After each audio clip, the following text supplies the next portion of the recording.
Lord of the Mysteries Chapter 171 to Chapter 227.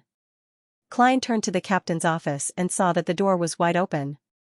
Dunsmith was leaning back in his chair and sniffing his pipe. With a sweep of his gray eyes, Dunn changed his sitting posture. "You're in good condition. You don't look like you've just consumed a magic potion.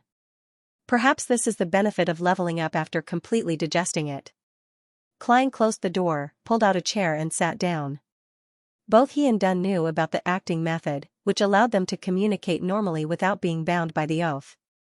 But at that moment, the two of them tacitly didn't mention it. After the question and answer, they fell into silence.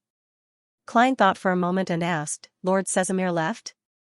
Yes, as a high-ranking deacon, he had other matters to attend to. Dunn pondered for a few seconds. Yes, he took the pair of red eyeballs left behind by old Neil. Klein asked in surprise and confusion, "What's wrong?" "Why?" Dunn picked up his coffee and took a sip. After a long silence, he said, "We can't lie to ourselves. A member who has lost control has actually become a monster. And as I told you before, after a monster dies, it will leave behind items that are rich in beyonder powers. If these items are uncontrollable and have all sorts of problems, then they have to be sealed. Yes, this is one of the sources of sealed artifacts. And the internal rule of the Nighthawks is that the items left behind by a member who has lost control are to be stored elsewhere to prevent them from agitating their companions. It's an understandable rule." Klein nodded solemnly. Suddenly, he keenly sensed that the captain had missed a possibility, so he asked in puzzlement, "What if the items that contain supernatural powers after the monster's death are controllable?" Dunn looked at him, his gray eyes as deep as the quietest night. He sighed and said, "You don't want to know the answer." Klein was stunned for a moment before he suddenly understood a certain possibility. Normal monsters would leave behind beyonder ingredients that were used to concoct the corresponding potion. What about the monsters that the rampagers turned into? If the things they left behind were controllable, would they also be treated as beyonder ingredients? Thinking of this, Klein suddenly felt a strong sense of nausea. He couldn't help but turn his head and retch a few times. His vision became blurry because of this. This was really a conjecture that sent chills down one's spine, but it was very likely to be close to the truth. In that instant, he had a deeper understanding of the words "in order to resist the abyss, one must endure the corruption of the abyss." Even though they are guardians, they are also a bunch of pitiful wretches who are constantly fighting against danger and madness. Could this be one of the reasons why the church concealed the acting method? A certain degree of recycling? But this will also cause the higher-ups to turn their backs on the church. Klein's heart clearly reflected his own changing expression. Seeing his reaction, Dunn suddenly smiled. His smile was so bright that his gray eyes flickered. "You can look on the bright side. Our companions are accompanying us in a different way. They will always be with us." As soon as he finished speaking, Dunn lowered his head and brought the cup of coffee to his lips. After another 10 seconds of silence, he leaned back slightly and raised his head. "And you don't have to worry. As long as we can find beyonder ingredients from normal sources, we won't do what you're thinking. Alright, according to the rules, you can have a day of rest after your advancement. It's up to you whether you want to practice combat in the afternoon, but you have to find someone to inform Gawain."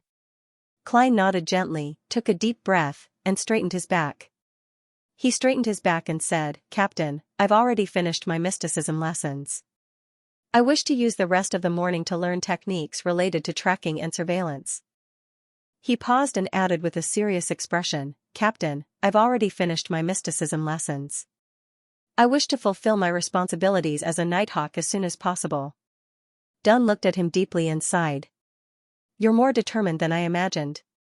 Then do as you wish." "Yes, Captain." Klein suddenly stood up and drew a crimson moon on his chest. After leaving the Blackthorn Security Company, Klein didn't go home to rest. Instead, he took the opportunity to take a trackless carriage to Instructor Aztec's house. Ding dong, ding dong. Amidst the crisp sound of the bell, Aztec, who was wearing a white shirt and black vest, opened the door. There was a golden watch chain hanging diagonally from the button of his vest, connected to his pocket watch. "Don't you need to work?" Aztec looked at the sky and realized that the sun hadn't climbed to the top yet. Due to some special circumstances, I've been arranged to take turns to rest, Klein explained. Aztec glanced at him and seemed to have noticed something. He nodded and made way. After entering the hall, Klein put down his cane, took off his hat, and followed Aztec to his activity room. The activity room was decorated with a fireplace, a rocking chair, a sofa, and a coffee table. Klein sat in his usual seat. Sitting opposite him, Aztec smiled and pointed at the cigar on the coffee table. Do you want one? No. Klein shook his head resolutely. Aztec didn't try to persuade him any further. He focused on lighting a match and picked up a cigar to preheat it while casually asking, at the same time, he asked in passing, has the matter in Morristown been settled? I have to thank you for that, Klein said sincerely. At the same time, he lampooned inwardly. Mr. Aztec, before you lost your memories, you must have left behind a sizable amount of wealth. Otherwise, how can a faculty member who isn't even an associate professor enjoy cigars so often? While Aztec was focused on fiddling with the cigar, he took the initiative to say, Mr. Aztec, there's something I'd like to ask you. What is it? Aztec asked without looking up. Klein paused for a moment and organized his words. A colleague of mine lost control and became a monster. I want to know if his soul was also corrupted? He wasn't sure if Mr. Aztec understood the meaning of losing control, so he prepared the corresponding explanation and description and waited for Aztec to ask. Aztec stopped what he was doing, looked up at Klein, and nodded solemnly. There's no doubt about that. If you encounter a similar situation, you have to be careful. If the direct cause of his loss of control is the temptation of an evil god or devil, then try your best to avoid mediumship. It might bring you fatal danger. I understand. Klein exhaled in disappointment. Back at old Neil's house, his emotions weren't stable enough and he forgot to mediumship. Furthermore, Dunn Smith didn't remind him either, so he missed the opportunity. Now that I think about it, the captain didn't forget, but deliberately didn't mention it. Klein fell silent for a few seconds.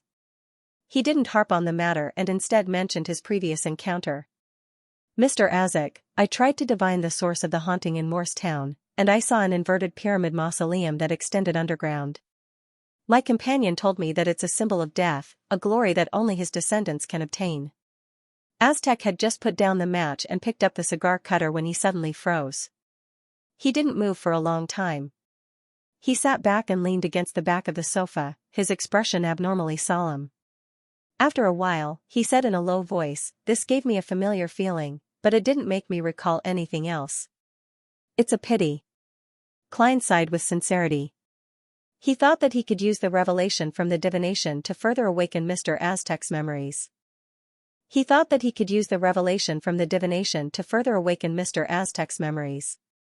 Aztec cut the cigar cap and shook his head with a bitter smile.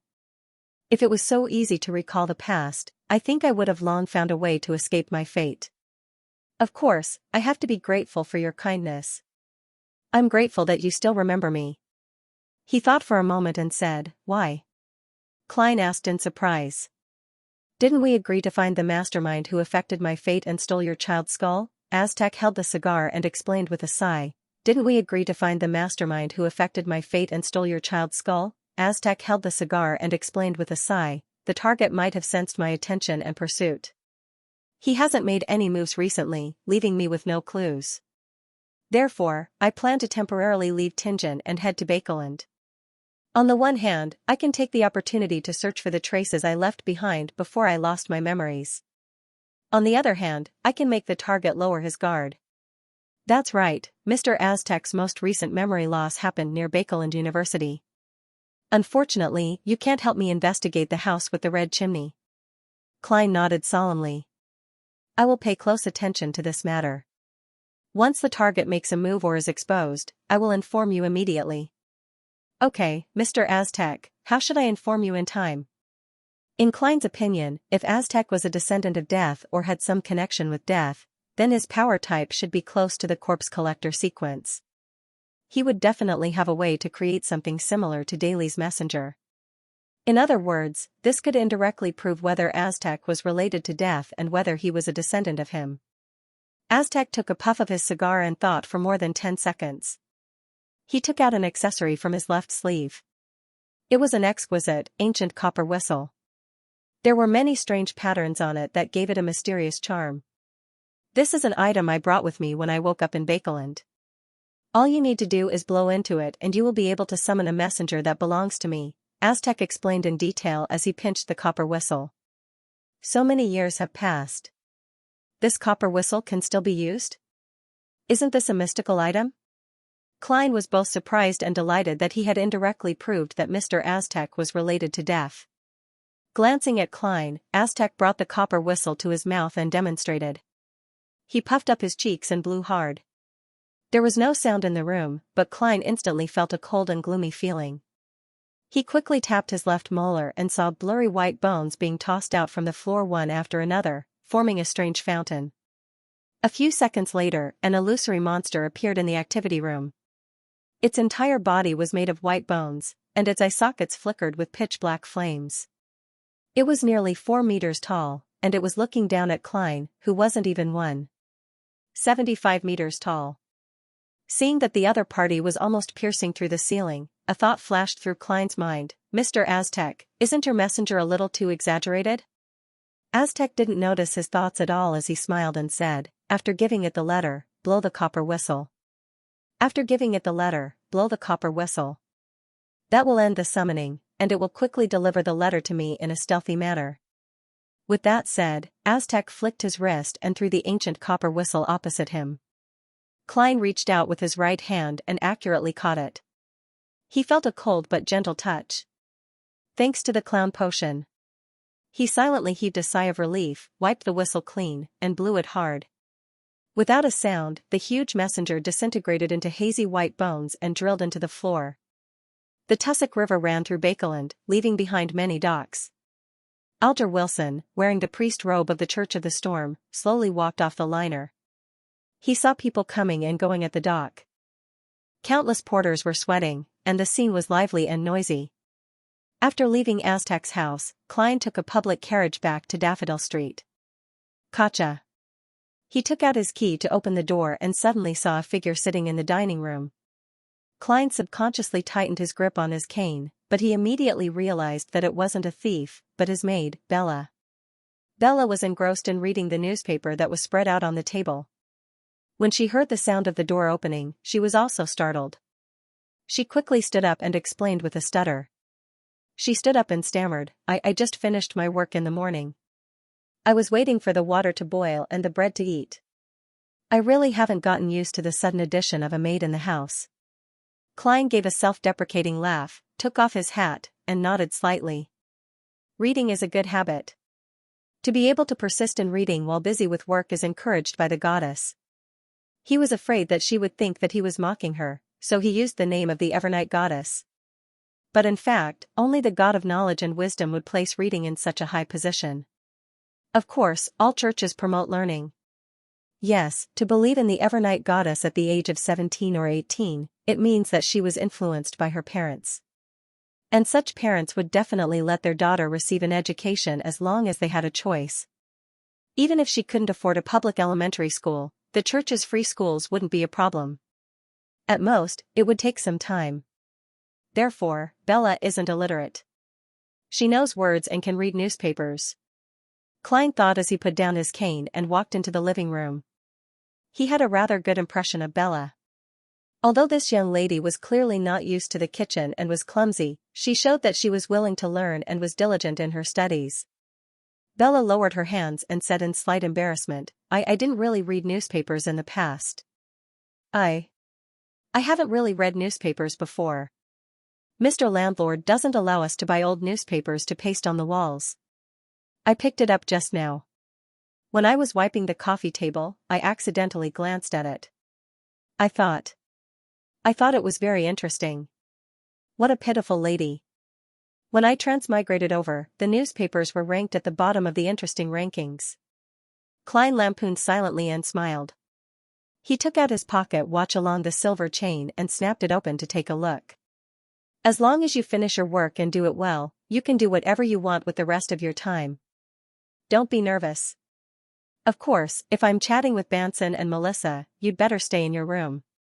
I'll allow you to use the gas lamp inside and bring in a few old newspapers. Well, come and knock on my bedroom door at 1 in the afternoon. After that, prepare a cup of side black tea, 2 pieces of soft white bread, a piece of oatmeal toast, and a small plate of butter for me. In order to celebrate his advancement to Sequence 8, Klein decided to be extravagant and eat the white bread that Benson had planned on enjoying on the weekend ahead of time. I'll buy another 8 pounds, and from now on, I'll switch from oatmeal bread to white bread. A Sequence 8 Beyonder's weekly salary will definitely increase. Captain didn't mention this before. I forgot again. Klein was stunned for a moment and decided to ask about it the next day. Okay, Bella replied, pleasantly surprised. Then, she asked uncertainly, Mr. Klein, is it the side black tea for guests? Then, she asked with uncertainty, Mr. Klein, is it the side black tea for guests? Since the whole family was Moretti, she addressed them by their first names.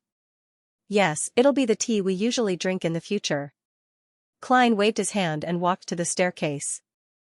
After becoming a clown, he suddenly realized that his financial situation had become very good. Firstly, there were no additional and large expenses for the time being. The only expenses were the fixed daily rental fee of 2 soldi for inspecting the houses with red chimneys, and the occasional replenishment of materials. The latter could often be reimbursed. Secondly, there were 300 gold pounds sitting quietly in Klein's anonymous account. After all, a hectare in the countryside only cost 5 to 6. 5 soldi per hectare. In other words, he could buy 920 to 1,200 hectare of countryside farmland or pasture, which was equivalent to 137 to 179 hectare on earth, or 23 to 30 hectare. In addition, this sum of money could also allow him to buy a house on Daffodil Street for 15 years. If all of it were exchanged for land, the income from land rent would be about 23 to 31 pounds a year. Not bad, but there's no need for that now. I have to keep the 300 pounds for emergencies. Phew, I have to find a chance to tell Benson and Melissa about my real weekly salary. Klein thought as he entered his bedroom. After locking the door, Klein sat on his bed and began cogitation again. In this way, he slowly controlled the small amount of power that leaked from the potion. He was very careful and very cautious. To him, losing control was originally just a term that existed in the mouth until he met the mandated Punisher. However, he did not know the mandated Punisher, nor did he know what had happened to him before that. He only subconsciously thought that it was a special case, a situation that rarely repeated itself. It was like watching a murder in another city on the news. A normal person would at most sigh and forget about it when they turned around. However, what happened to old Neil was a huge shock to Klein.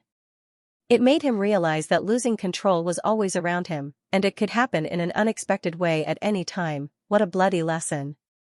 Klein ended his cogitation, opened his eyes, and muttered to himself silently. During this period of time, he often dreamed of the scene of that day. He would often wake up in the middle of the night, drenched in cold sweat. He was mourning over old Neil's death, but he was also worried about his future. If not for cogitation that could help him sleep, he believed that he would not be able to fall asleep recently. Other than digesting the potion, I have to try my best to control my emotions and desires. I have to keep them within a reasonable range so that I won't be corrupted by them. Klein exhaled, lay down, and quickly fell into a deep sleep. On the day of old Neil's death, Dunn's performance and words had greatly touched him. It made him seriously examine his responsibilities as a Nighthawk for the first time. He wanted to take on the responsibilities that belonged to him as soon as possible so that he could help his captain and teammates. Therefore, he did not plan on wasting his afternoon. He would still participate in combat training as usual.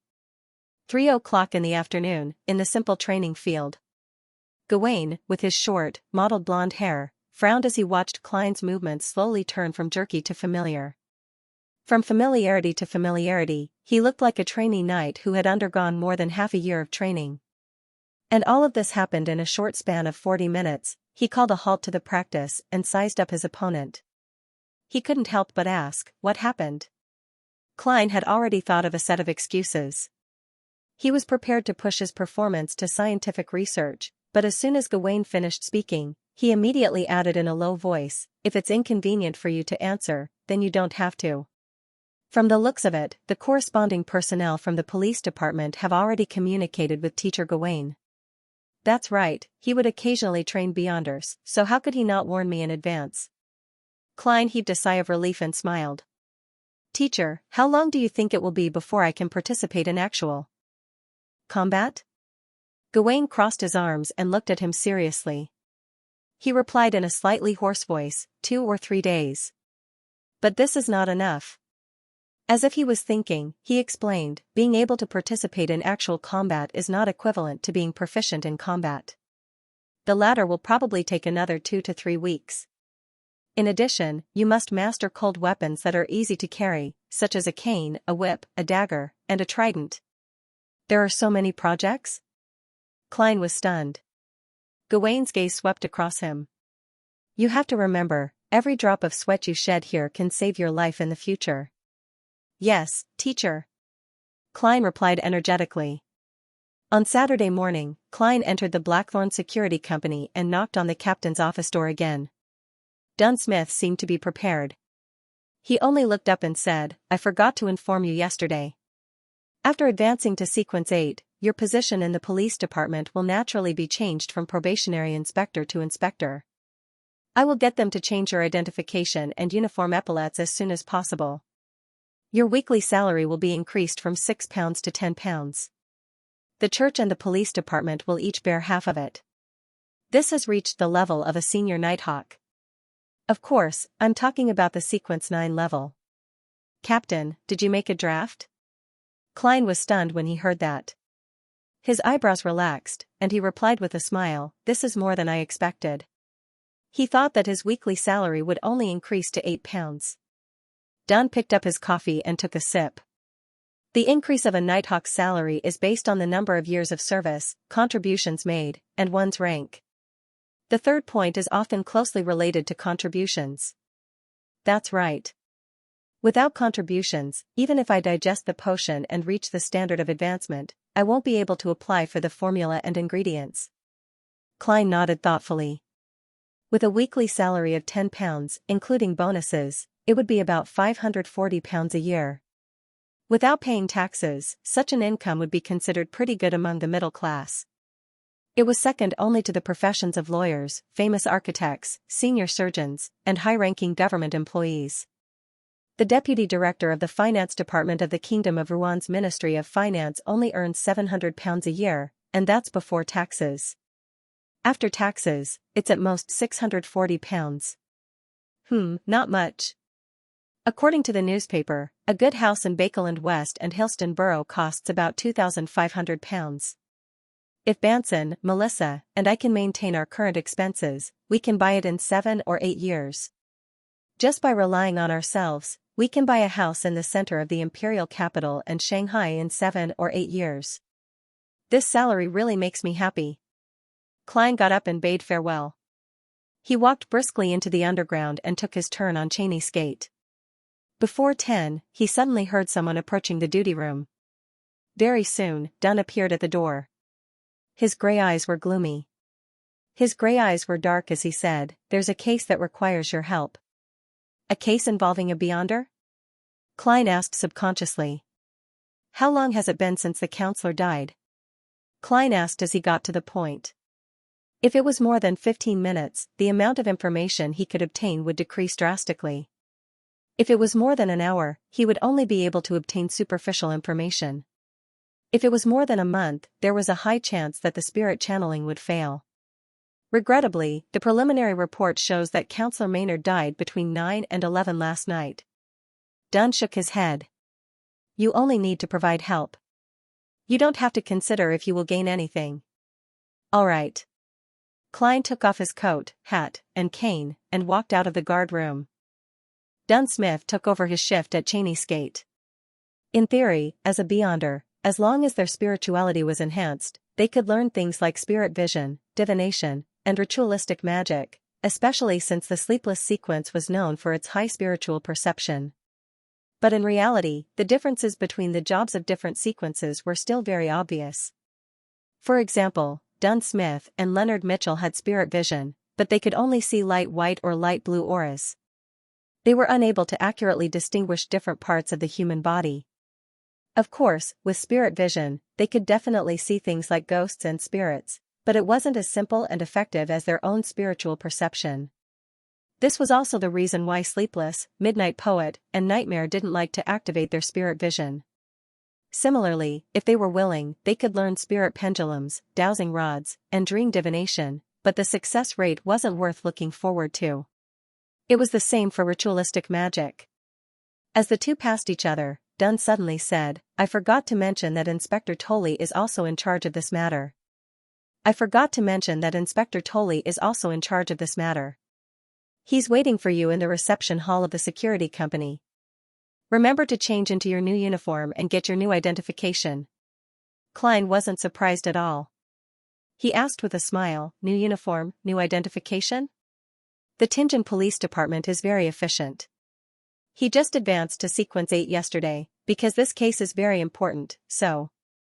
Dunn spread his hands and sat in Klein's previous seat. Klein walked all the way back upstairs, but he wasn't in a hurry to go to the reception hall. Instead, he entered the Nighthawk's break room and went to the attached bathroom to relieve himself. The duty room only provided a toilet bowl, water bottle, and basin. Then, he changed into the special police uniform that had been upgraded to 2 silver stars and the soft hat that had 2 crossed swords and a crown on it. After transferring the flaring sun charm, Aztec copper whistle, and ritual materials, Klein straightened his clothes and walked out of the lounge with his cane. As soon as he passed through the partition, he saw Inspector Tolley sitting on the sofa. After not seeing him for some time, the tall police officer had become rounder, and his belly was even more prominent. Coupled with his thick beard and hair, he looked like a brown bear that had just escaped from the circus.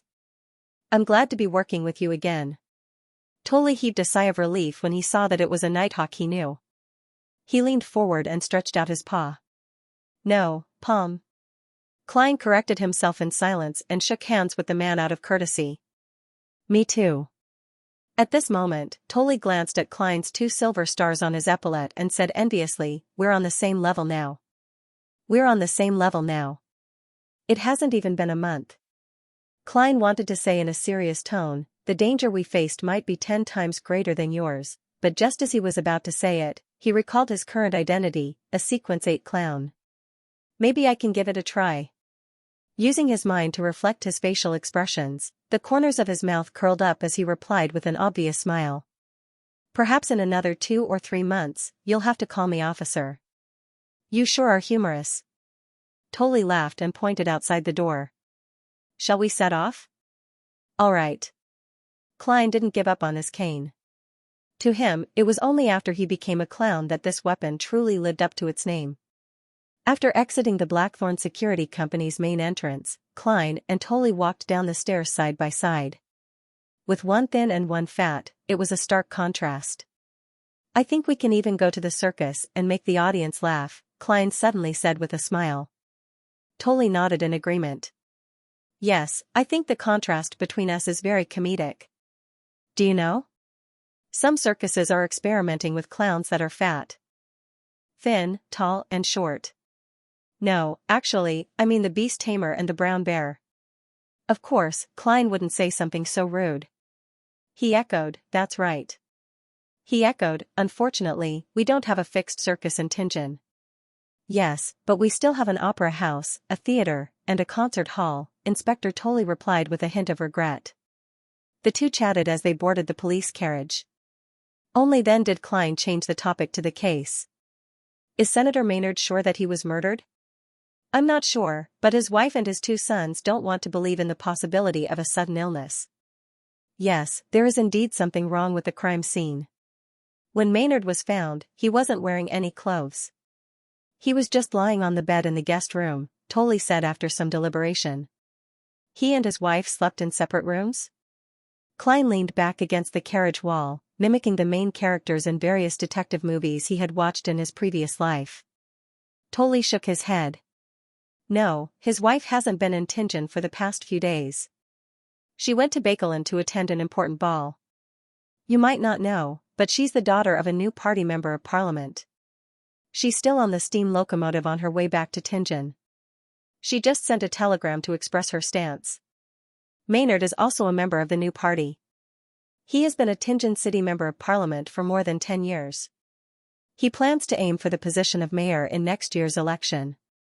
In other words, his death might have something to do with this? Klein asked casually. He then broke into laughter. I'm only helping with the autopsy. I don't care about anything else. You don't have to answer me. Tolly sighed, not minding it. Autopsy. You're very cautious. As for your guess, I can only say that it's possible. Last night, Senator Maynard held a gathering at his house. There were too many guests, so we can't identify the main suspect for the time being. Furthermore, these guests all have respectable statuses. We have to be careful and not make any mistakes. Understood. Klein nodded slightly. He then asked about the details of the scene with interest. Maynard's house was located in the Golden Indus borough. It was a single-family house surrounded by gardens and lawns. There was a stable, a fountain, and a wide cement road. Klein wore a soft hat with the police emblem on it and followed Inspector Tolley. They passed through the cordon that seemed to be there in name only. Under the watchful eyes of the police officers, they entered the main entrance of the two-story building. In the living room, there were 4 probationary inspectors, 2 men and 2 women, talking to people and collecting statements. Klein looked over and saw many gentlemen in tuxedos, as well as a few ladies in regal dresses and black veils that covered their faces. They're all guests who stayed over last night, Tolley explained as he led Klein up the stairs to the 2nd floor. Along the way, perhaps due to the inspector's epaulets, the police officers who were searching the house all looked at them with respect. They didn't stop them at all. This is the guest room where Senator Maynard's corpse was found. The tall and burly Tolley stopped in front of a dark red wooden door. Klein asked thoughtfully, that's right. Who did this room belong to last night? It doesn't belong to anyone. There are too many guest bedrooms in this house, so it's useless. Tolley put on his white gloves and opened the dark red wooden door. He asked the police officer in charge of guarding inside to leave for the time being. He nodded at Klein and said, Inspector Moretti, I'll leave the rest to you.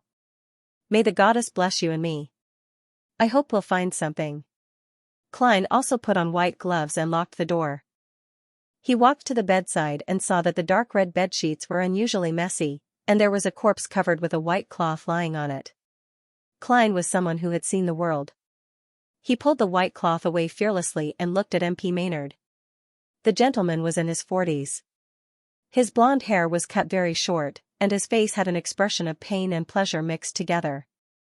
Klein took 2 steps back, took out the corresponding materials, and quickly prepared for the summoning ritual. After a series of incantations, he silently recited the divination statement that he had thought of long ago amidst the tranquil fragrance and the cold wind that surrounded him. The cause of MP Maynard's death. The cause of MP Maynard's death. As he recited, Klein retreated to the high-backed chair and slowly sat down. His eyes turned black as he leaned back and quickly fell into a deep sleep. In the illusory, blurry, and hazy world, he suddenly saw the gentleman from before. Maynard's blue eyes were wide open, and he was lying on top of a fair-skinned lady who had an outstanding figure. He first revealed an extremely satisfied and joyful expression, then he suddenly retracted his right hand and pressed it against his chest. His expression then twisted into a hideous one. As Maynard fell, the scene quickly shattered. Klein opened his eyes and woke up from his dream. I never thought that I would be able to watch a dirty film in such a way. So, MP Maynard died in bed while having an affair, or from overworking himself? Klein chuckled and rubbed his temples. He took out a pen and paper, and once again used the ritual to depict the lady he saw in his dream. Of course, he omitted the part below the neck. It was a lady whose exact age was difficult to tell. She had the mature charm of someone in her 30s, but she also had the innocence of youth. Her eyes were moist and lustrous, giving off a pitiful vibe. Looking at his work, Klein packed up the ritual materials and removed the wall of spirituality. He turned his body sideways and reached for the silver-inlaid black staff that was leaning against the side. Suddenly, he heard a hissing sound that lingered in his throat. It was a hissing sound that made goosebumps appear on the surface of his skin. Klein suddenly looked at the bed and saw that MP Maynard's hands were tightly gripping the dark red bedsheets, causing the backs of his palms to bulge.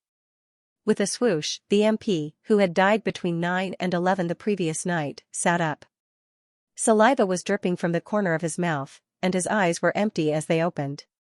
Before Klein could come up with a new idea, he saw the stiff Maynard push himself up with both hands, and with a heavy gust of wind, he pounced straight at him, pouncing towards his left. In the past, he would have been slow to react in such a situation, and it would have been difficult for him to dodge.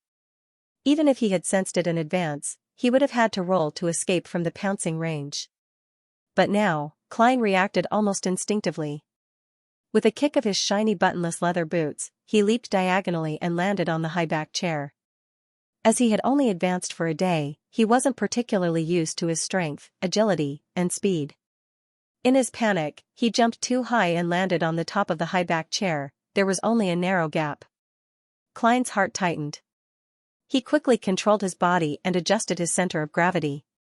He swayed a few times and managed to stand steadily, like a black cat showing off its balance. As he swayed, he swung his left arm and struck the side of Zombie Maynard's ribs with his cane, causing it to lose its balance and fall onto the carpet. Klein stood on the top of the high-back chair and quickly raised his right hand to his armpit. He tried to pull out his revolver from his holster and fire a silver demon hunting bullet at the zombie in front of him. But at that moment, he suddenly thought of how to deal with the loose ends. If he were to blast a hole through Maynard's corpse, how was he going to explain the cause of death to his family and the new party senators who were concerned about this matter? "I just put a bullet in his corpse." As these thoughts flashed through his mind, Klein reached his right hand into the same pocket of his police uniform and felt a triangular piece of paper. Requiem charm. He quickly made a judgment and took out the silver charm without any hesitation. He then shouted a word in ancient Hermes, Requiem charm. He then shouted a word in ancient Hermes, Crimson. As the activation incantation echoed, the charm emitted a sense of tranquility. Klein quickly injected his spirituality into it and threw it at Zombie Maynard, who was struggling to get up. An icy blue flame appeared and engulfed the triangular piece. A tranquil and gentle black color quickly spread out, dispelling the nervousness and uneasiness of the soul. Zombie Maynard stopped there, his empty eyes staring blankly at the ground as the mucus at the corner of his mouth dripped onto the carpet. Klein heaved a sigh of relief. He was about to take out some materials and set up a ritual to purify the unclean creature before him. But suddenly, Maynard's throat made a gurgling sound again, and his empty eyes looked at the left pocket of Klein's police uniform. Damn. Klein leaped from the top of the high-back chair to the sill of the oriel window. At the same time, he heard the sound of a high-back chair falling and breaking. Klein's scalp went numb, so he had no choice but to take out another rectangular piece of silver. It was a slumber charm. The living were not the only ones who needed to sleep. The dead themselves were in a state of eternal slumber. They would only wake up when something abnormal happened, and they would linger on the ground. In some mysticism books, there were even descriptions of certain zombies. They sleep during the day and wake up at night. Crimson. Klein softly chanted the ancient Hermes incantation again. He planned on disregarding the consequences if he failed again. He pulled out his revolver and fired randomly. Only by being alive could he worry about the consequences. Feeling the silver piece in his palm turn cold, Klein injected his spirituality into it and threw it out. The dark red flames illuminated his eyes, and the faint sound of an explosion echoed in the guest room. A tranquil and gentle power spread out, bringing with it an exhaustion that no living creature could resist. Just as Zombie Maynard got up from the broken high-back chair, he immediately swayed a few times, closed his empty eyes, and plopped to the ground. With his previous experience, Klein didn't dare to relax. He immediately took out the Amantha extract extracted from night vanilla, slumber flower, and chamomile, as well as the full moon essence oil made from dragon-patterned tree bark and moonflower. He quickly set up an altar. Right on the heels of that, he used the holy night powder to seal off the surrounding area with a wall of spirituality, enclosing the altar and the slumbering Zombie Maynard. He silently chanted the incantation and lit the corresponding 3 candles. He then dripped a few drops of essence oil into the candles and sprinkled some herbal powder over them. Klein took a step back and looked warily at Zombie Maynard as he chanted in Hermes, the ever-night goddess, loftier than the starry sky, more eternal than eternity, I pray for your blessings. I pray for your blessings on your loyal guardian. I pray for the power of crimson, I pray for the power of slumber and silence, I pray for you to purify this unclean creature near me, the Mr. John Maynard. Moonflower, a herb belonging to the crimson moon, please transmit your powers to my incantation. Slumber flower, a herb belonging to the crimson moon, please transmit your powers to my incantation. Silently, a cold breeze that seemed to blow from the middle of the night reverberated within the wall of spirituality. Wisps of thin black fog rose from Zombie Maynard's body. When everything calmed down, Klein used his spirit vision and divination to repeatedly confirm that Maynard wouldn't wake up again. Upon seeing the outcome, he felt completely at ease. He ended the ritual and removed the wall of spirituality. Why did he suddenly come back to life? Klein stood in front of Maynard, who was lying on the carpet, and looked down with a frown. To a beyonder with decent spiritual perception, there were obvious signs that the dead would come back to life, not to mention that Klein was a seer. He would always have a premonition for such things, but the change just now was completely out of his expectations. Unless there's a more mysterious factor affecting it. Just like the time when the suited clown. Klein carefully recalled the scene from before and vaguely sensed the problem. Zombie Maynard had been trying to attack the left pocket of his police uniform. Left pocket? Klein placed the silver-inlaid black staff in his right palm and reached into his pocket with his left hand. He took out an ancient copper whistle. It was a copper whistle covered in mysterious patterns. It was the copper whistle that Aztec had lent him to summon a messenger. This copper whistle caused Maynard to turn into a zombie? It's possible that Mr. Aztec isn't a descendant of death, but he has a certain connection with death. It's logical that the mystical item he's been carrying has a similar effect. Klein nodded thoughtfully. He took out a copper penny and made a quick divination based on his previous judgment. Because he was at the scene, and because he was holding the corresponding item, and because he had sufficient information, he quickly came to a conclusion. He saw the copper penny tumble down and land in his palm with the portrait facing up. This means that it's certain. Mr. Aztec actually didn't remind me of such a problem. He's a patient with amnesia, so it's normal that he doesn't remember. Besides, the copper whistle might not have any negative effects on him. It's very likely that it's been suppressed. In the future, I can't bring this copper whistle when I go to cemeteries, castles, or other places that are easily haunted. Otherwise, I'll be making things more difficult for myself and courting death. Klein silently noted down the newly concluded precautions and effortlessly placed the naked Maynard back on the bed. Looking at the clear marks on Maynard's ribs, Klein sighed and covered it with a white cloth, pretending that he hadn't noticed anything. I'll leave this problem to the police. The 2 charms from before are considered mission consumables, so they can be reimbursed. As he thought about it, he put away the items, walked to the door with the portrait, and unlocked it. With a creak, the door opened. Klein saw Inspector Tully standing guard outside, not allowing anyone to approach. What happened just now? Tully asked, puzzled and worried. He could vaguely hear some commotion inside. Klein smiled and deliberately replied in an exaggerated manner, Maynard came back to life and tried to give me a warm hug. Don't joke around. Tully looked into the room helplessly. Don't joke around. Tully looked into the room helplessly. Why are you so serious? Klein spread his hands and said, due to an unconfirmed problem, Maynard became a zombie. Like in all kinds of ghost stories. Fortunately, I didn't leave and used ritualistic magic to remove the impurity in time, allowing him to return to a peaceful slumber. Does this have anything to do with his death? Tully asked with a serious expression. I can't give you an answer. I don't even know what the problem is. You should know that in our field, unexplainable things are quite common. Klein replied perfunctorily. He then shook the portrait in his hand and said, when I was channeling the spirit, I saw the scene before Maynard's death. He was sharing the joy that only a married couple should have with this lady, and at the happiest moment, he covered his heart. You mean, he's the cause of death? Tully had a look on his face. Theoretically, yes.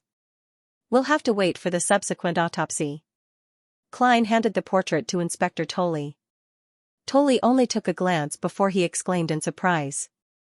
Madame Sharon. Klein looked at him with a confused expression. Is she famous? Judging from her looks and figure, she should be quite famous. He ridiculed in his heart. Tully looked around and excitedly introduced, "That's right. Madame Sharon is the most famous and beautiful widow in Tianjin City. She's also the most sought-after lady in social settings. She was Baron Huiyi's second wife, but unfortunately, she became a widow. She's very popular among the nobles and the newly rich merchants. She's a socialite who can receive banquet invitations from both the Conservative Party and the New Party. It's said that she and her stepson, the current Baron Huiyi, have an ambiguous relationship with some nobles in Bakeland, as well as a few high-ranking government employees. She's a very powerful lady. I didn't expect her to have such a relationship with Maynard. To put it simply, she's an outstanding socialite," Klein concluded in his heart. He turned to the side and pointed into the room. "The next segment isn't part of my mission. It's up to you how to interrogate Madame Sharon. Yes, before the purification, I gave Maynard a good beating. You guys deal with it and think of an explanation." "What?" The bear-like Tully was shocked. He looked at Klein, then at the guest room. He rushed in with an agility he shouldn't have. He pulled the white cloth covering the corpse and examined it carefully. He heaved a sigh of relief and said, "It's better than I thought." "Better than I thought. That's not too much of a problem. Maybe I should pull out my revolver and shoot Maynard 5 demon-hunting bullets to see if the problem is serious." Klein lampooned and pointed outside the door. "There's nothing else for me to do after that, right?" "No." Tully suddenly shouted. "Wait a little longer." Klein was puzzled. "Why?" Tully explained in a very serious manner, "We have to prevent any accidents. I'll send you back to Zutland Street after we question Madame Sharon and make a statement. If Maynard, who had been dead for more than 10 hours, could come back to life, what else couldn't happen? What will happen to me if you leave?" Tully added silently in his heart. "All right." Klein rubbed his temples and said, "Find a quiet room for me to rest." He had only advanced for a day, so his condition wasn't stable. He had just performed a few rituals, used 2 charms, and suffered quite a shock. Therefore, he had to meditate as soon as possible to eliminate any problems. The current Klein was extremely wary of losing control. Tully pulled the white cloth over him and was visibly more relaxed. "No problem." He led Klein into the guest room near the sunroof and pointed inside. He pointed inside and said, "Inspector Moretti, don't worry. No one will disturb you. I'll go look for Madame Sharon first." Klein nodded slightly and watched him leave. He then closed the door and the curtains. In the dark and quiet bedroom, he slowly walked to the rocking chair and lay down comfortably, allowing his body to sway rhythmically. Countless illusions of light balls stacked in his mind. The buzzing in Klein's ears and the throbbing pain in his head gradually disappeared. When his condition stabilized, he opened his eyes and looked at the bed, cabinet, and other furniture in the dark. He calmly summarized his previous attempts. "I haven't received any feedback for the few exaggerated jokes I made. Perhaps it's because I haven't truly controlled the power of the clown potion, and there are still some negative effects. Of course, I can't rule out the possibility that this kind of acting isn't very effective. I personally don't wish to play the role of clown, but since I've chosen this sequence pathway, I can only bite the bullet and continue down it. Actually, everyone would more or less become a clown in life. You don't have to be too averse to it. I have to figure out what the core element of a clown is as soon as possible." As all kinds of thoughts flashed through his mind, Klein suddenly took out a brass penny with a denomination of half. Out of habit, he wanted to divine if Maynard's death was due to beyonder factors. Perhaps this is an occupational disease. Klein shook his head and laughed. His eyes darkened as he repeatedly chanted, John Maynard's death was influenced by extraordinary factors. Dang, lying in the rocking chair, he flicked out the halfpenny and watched its brassy body twirl and flash in the darkness. Pa! The coin landed in Klein's palm with the number half facing up. Negative. This means that John Maynard's death wasn't due to beyonder factors. This guy really did die from extreme joy. The dead should be respected, so I won't use the Chinese proverb to mock him. Klein put away the coin and emptied his mind in the dark room. He almost fell asleep. Thump, thump, thump. Amidst the slow and rhythmic knocking, Klein adjusted his clothes, put on the soft hat with the police emblem, left the reclining chair, and slowly walked to the door. Just as his right palm touched the armrest, a scene suddenly appeared in his mind. The brown bear-like Inspector Tully stood outside the door, tugging at his collar. His expression was filled with obvious frustration and helplessness. Turning the doorknob, Klein unhurriedly opened the door. Inspector Tully appeared in front of him and tugged at his collar. "I'm very sorry to have made you wait for so long. We've already looked for Madame Sharon and recorded her statement. You can return to Zutland Street now." "I'm really sorry to have wasted your precious time." Klein didn't ask the reason for the man's current emotions.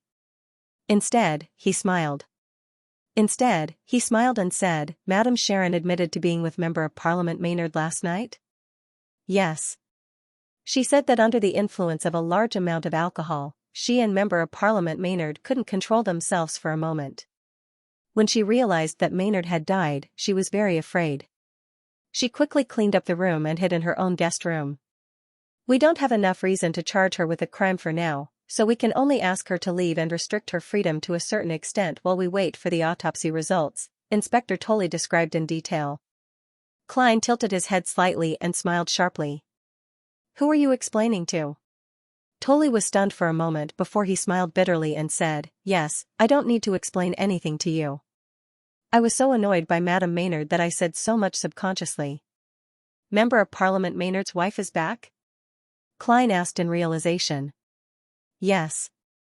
Unfortunately, there was something wrong with the steam locomotive today. It wasn't delayed," Tully answered in a joking manner. Klein didn't ask further. After checking that he had all his belongings with him, he followed Inspector Tully to the staircase and went all the way back to the ground floor. "Why didn't you arrest her?" "She's a murderer. I want to sue her. I want to sue you for negligence. I want to hire the best lawyer to sue you." Harsh words entered Klein's ears. He looked over subconsciously and saw a plump and fair middle-aged woman in the living room being supported by two young men. She was glaring angrily at them and scolding them incessantly. "The regal long dress that's trending in Bakelin this year." Klein, who often flipped through the magazine Women's Aesthetics, first had this untimely thought. Then, he saw a woman being protected by a few gentlemen. This lady was wearing a long black dress. Her skin was fair and smooth, and her brown hair cascaded down like a waterfall. Her brown eyes were as innocent and pitiful as a deer in the forest. It made people want to protect her. Madame Sharon. Klein suddenly thought of the dirty movies she had starred in. He quickly raised his right hand to his mouth and coughed dryly. Professionally, he tapped his left molar twice and used his spirit vision to observe everyone present. Madame Maynard's body has some minor problems. The color of her aura is rather thin. From the color of her emotions, I can directly feel her anger and hatred. This is very consistent with her external appearance. Madame Sharon's emotional color is blue, which represents rational thinking and calmness. This is the complete opposite of her panicked, nervous, and pitiful appearance. Indeed, someone who can become a social butterfly is definitely not a bunny. Her body is very healthy. After finishing his observation, Klein was about to retract his gaze when he saw Madame Sharon quickly raise her head and glance in his direction. Then, she lowered her head again, looking like she was trembling in fear. "If not for the fact that I can directly see the color of your emotions, I might have been fooled by your performance. You should consider developing in the direction of an actress." After cursing inwardly, Klein didn't stay any longer. He left Maynard's house with Inspector Tully and took the carriage arranged by the police station back to Zutland Street.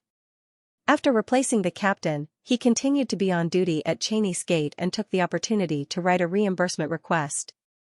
After an uneventful night, Klein returned to the surface in the morning and received the breakfast he had entrusted Roshan to buy for him. "I like this pie," he praised. He had already paid for the breakfast in advance. "Is that so? Then I can try it tomorrow," Roshan replied happily. The corners of Klein's mouth twitched as he focused on the milk and pie. At 8:25, he yawned and fought back his drowsiness as he went to the nearby shooting club. A few days ago, he had arranged to meet Dr. Daxter Guderian at this time. Bang! Bang! Bang! In a small shooting range, Klein and Daxter aimed at their respective targets and finished a round of bullets. Ding ding dang dang dang. Daxter shook out the shells and looked at Klein with interest. You're more confident than before. Of course, I've already advanced to Sequence 8 and have actual combat abilities. Klein reflected his facial expressions and body movements in his mind and pretended to be arrogant. That's because I only used a month to completely grasp the power of the potion. Daxter curled his lips indiscernibly and said, although it's something to be proud of, there's no need to keep mentioning it. Heh, as a spectator, you actually didn't see through my act. From the looks of it, a clown has the ability to restrain a spectator. Klein smiled as if he understood something. He then asked, how's Hyujin recently? He's really crazy. Daxter was silent for a second before saying, I've used various methods to test him. He's indeed crazy.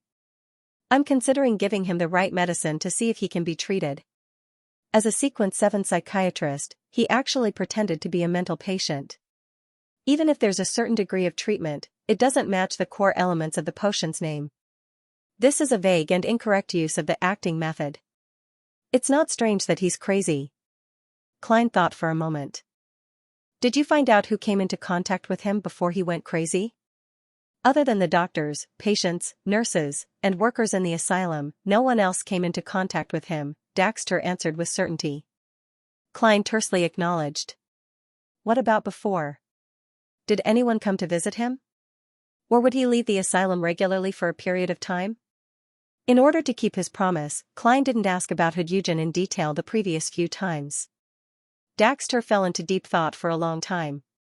After a long while, he said, other than the members of the psychological alchemy, no more than 5 people came to visit him. One of them came 3 times. His name is L. Without waiting for Klein to ask, he continued, but I heard Hyujin mention that L is a fake name. His real name is Lenivis. Lenivis? That criminal who cheats money and sex. He's actually related to Hyujin from psychological alchemy.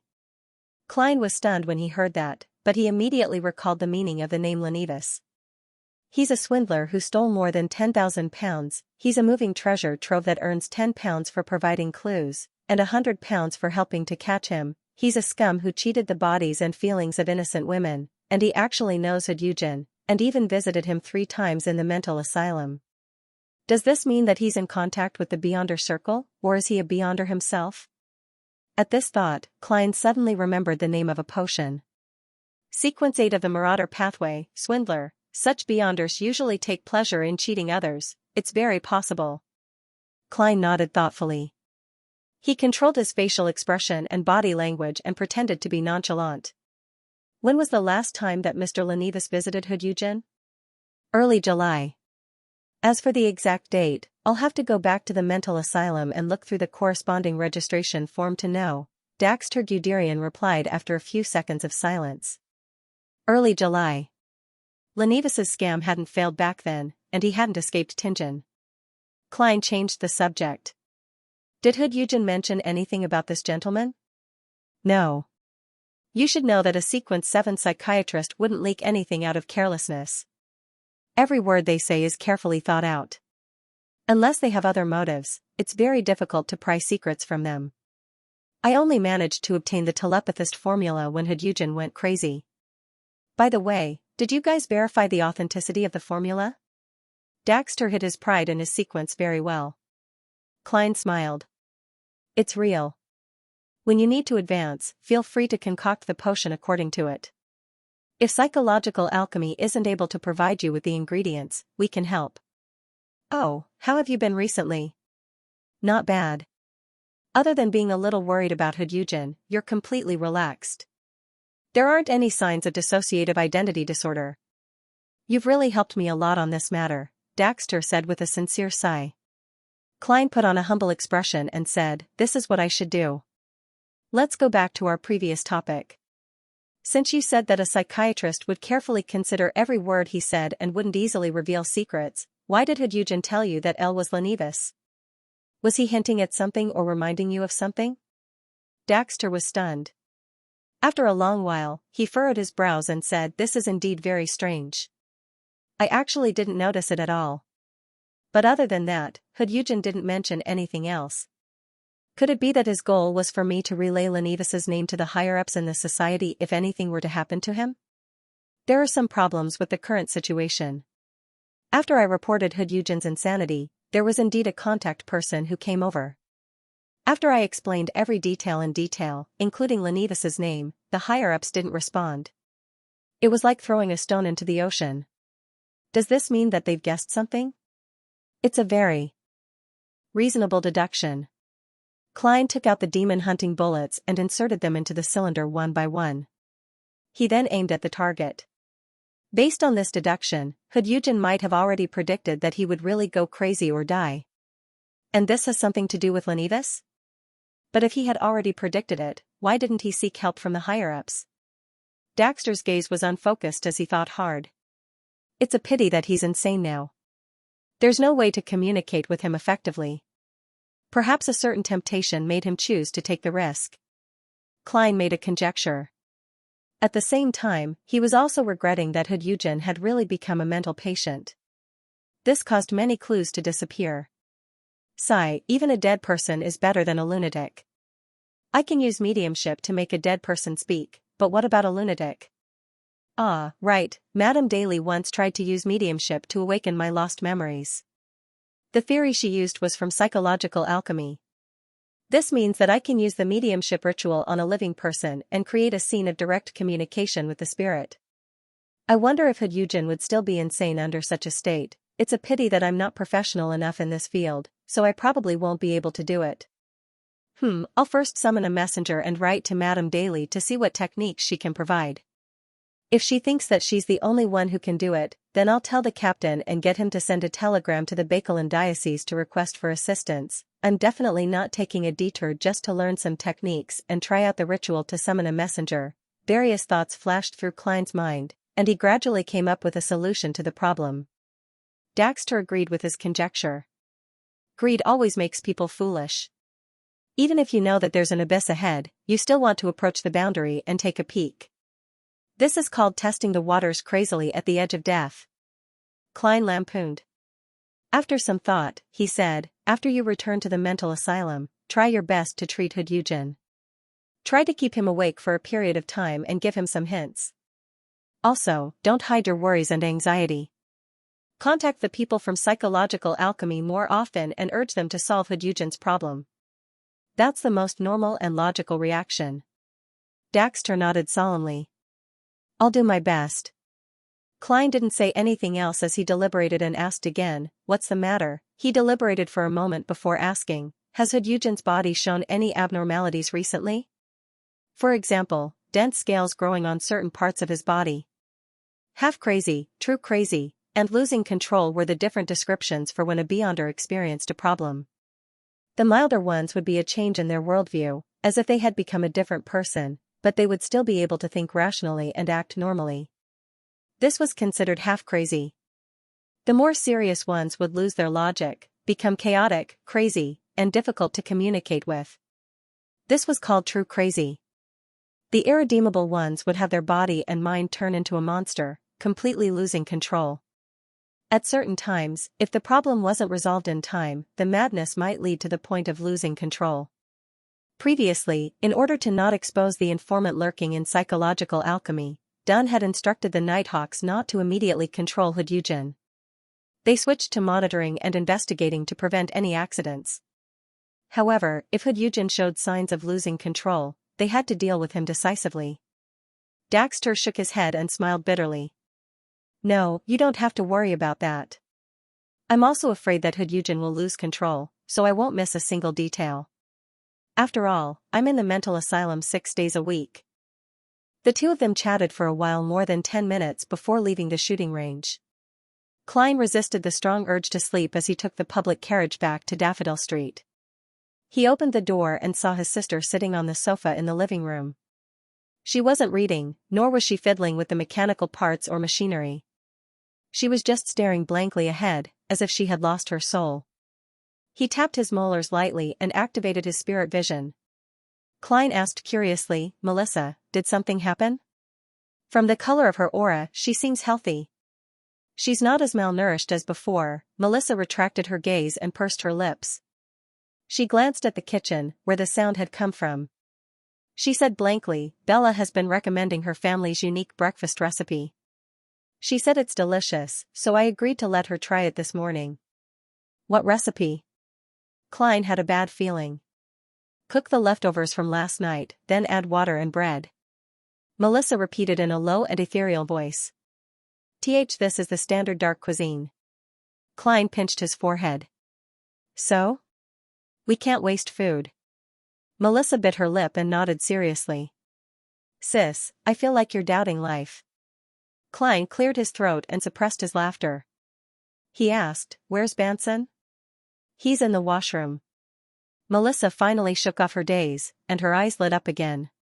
At that moment, there was the sound of flushing in the washroom on the first floor. Banson came out with a newspaper in hand. Dear Klein, do you want breakfast? No, I've already eaten. Klein shook his head firmly. He was glad that he had arranged to meet Daxter this morning. Otherwise, he wouldn't have gotten Roshan to bring breakfast in advance.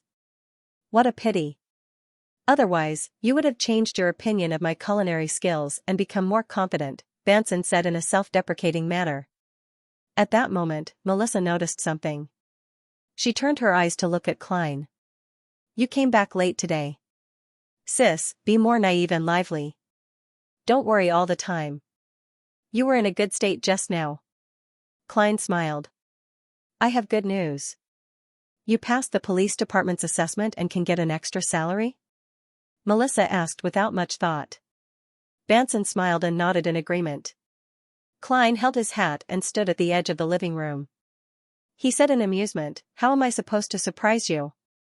Then, he coughed dryly and added, Yes. Yes, my weekly salary has doubled. He hit the 4-pound increment and planned to save up for the future. After all, he couldn't just rely on the money in his anonymous account.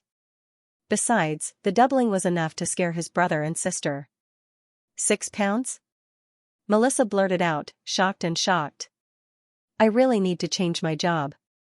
Banson touched his hairline. With the information provided by Klein, he had been studying hard on his own during this period of time. Without waiting for Klein to speak, Melissa said happily, This way, after deducting the normal expenses, you'll be able to save enough money in 2 to 3 years to meet the minimum requirements for a gentleman to get married. Yes, the requirements were told to me by Elizabeth. Klein couldn't help but laugh. That's something for a long time to come. Shouldn't we celebrate now? I hereby announce that from today onwards, our staple food will be white bread. After I'm done with my work, we'll go to different restaurants to taste good food. Melissa glanced at him and said as if she didn't hear anything, Banson and I are going to St. Selena Cathedral to attend Massachusetts. Do you want to come? I praise the goddess every day. Klein laughed. I have to catch up on my sleep. He slept until 12:30. After having lunch with Banson and Melissa, he continued his mission of investigating the house with the red chimney.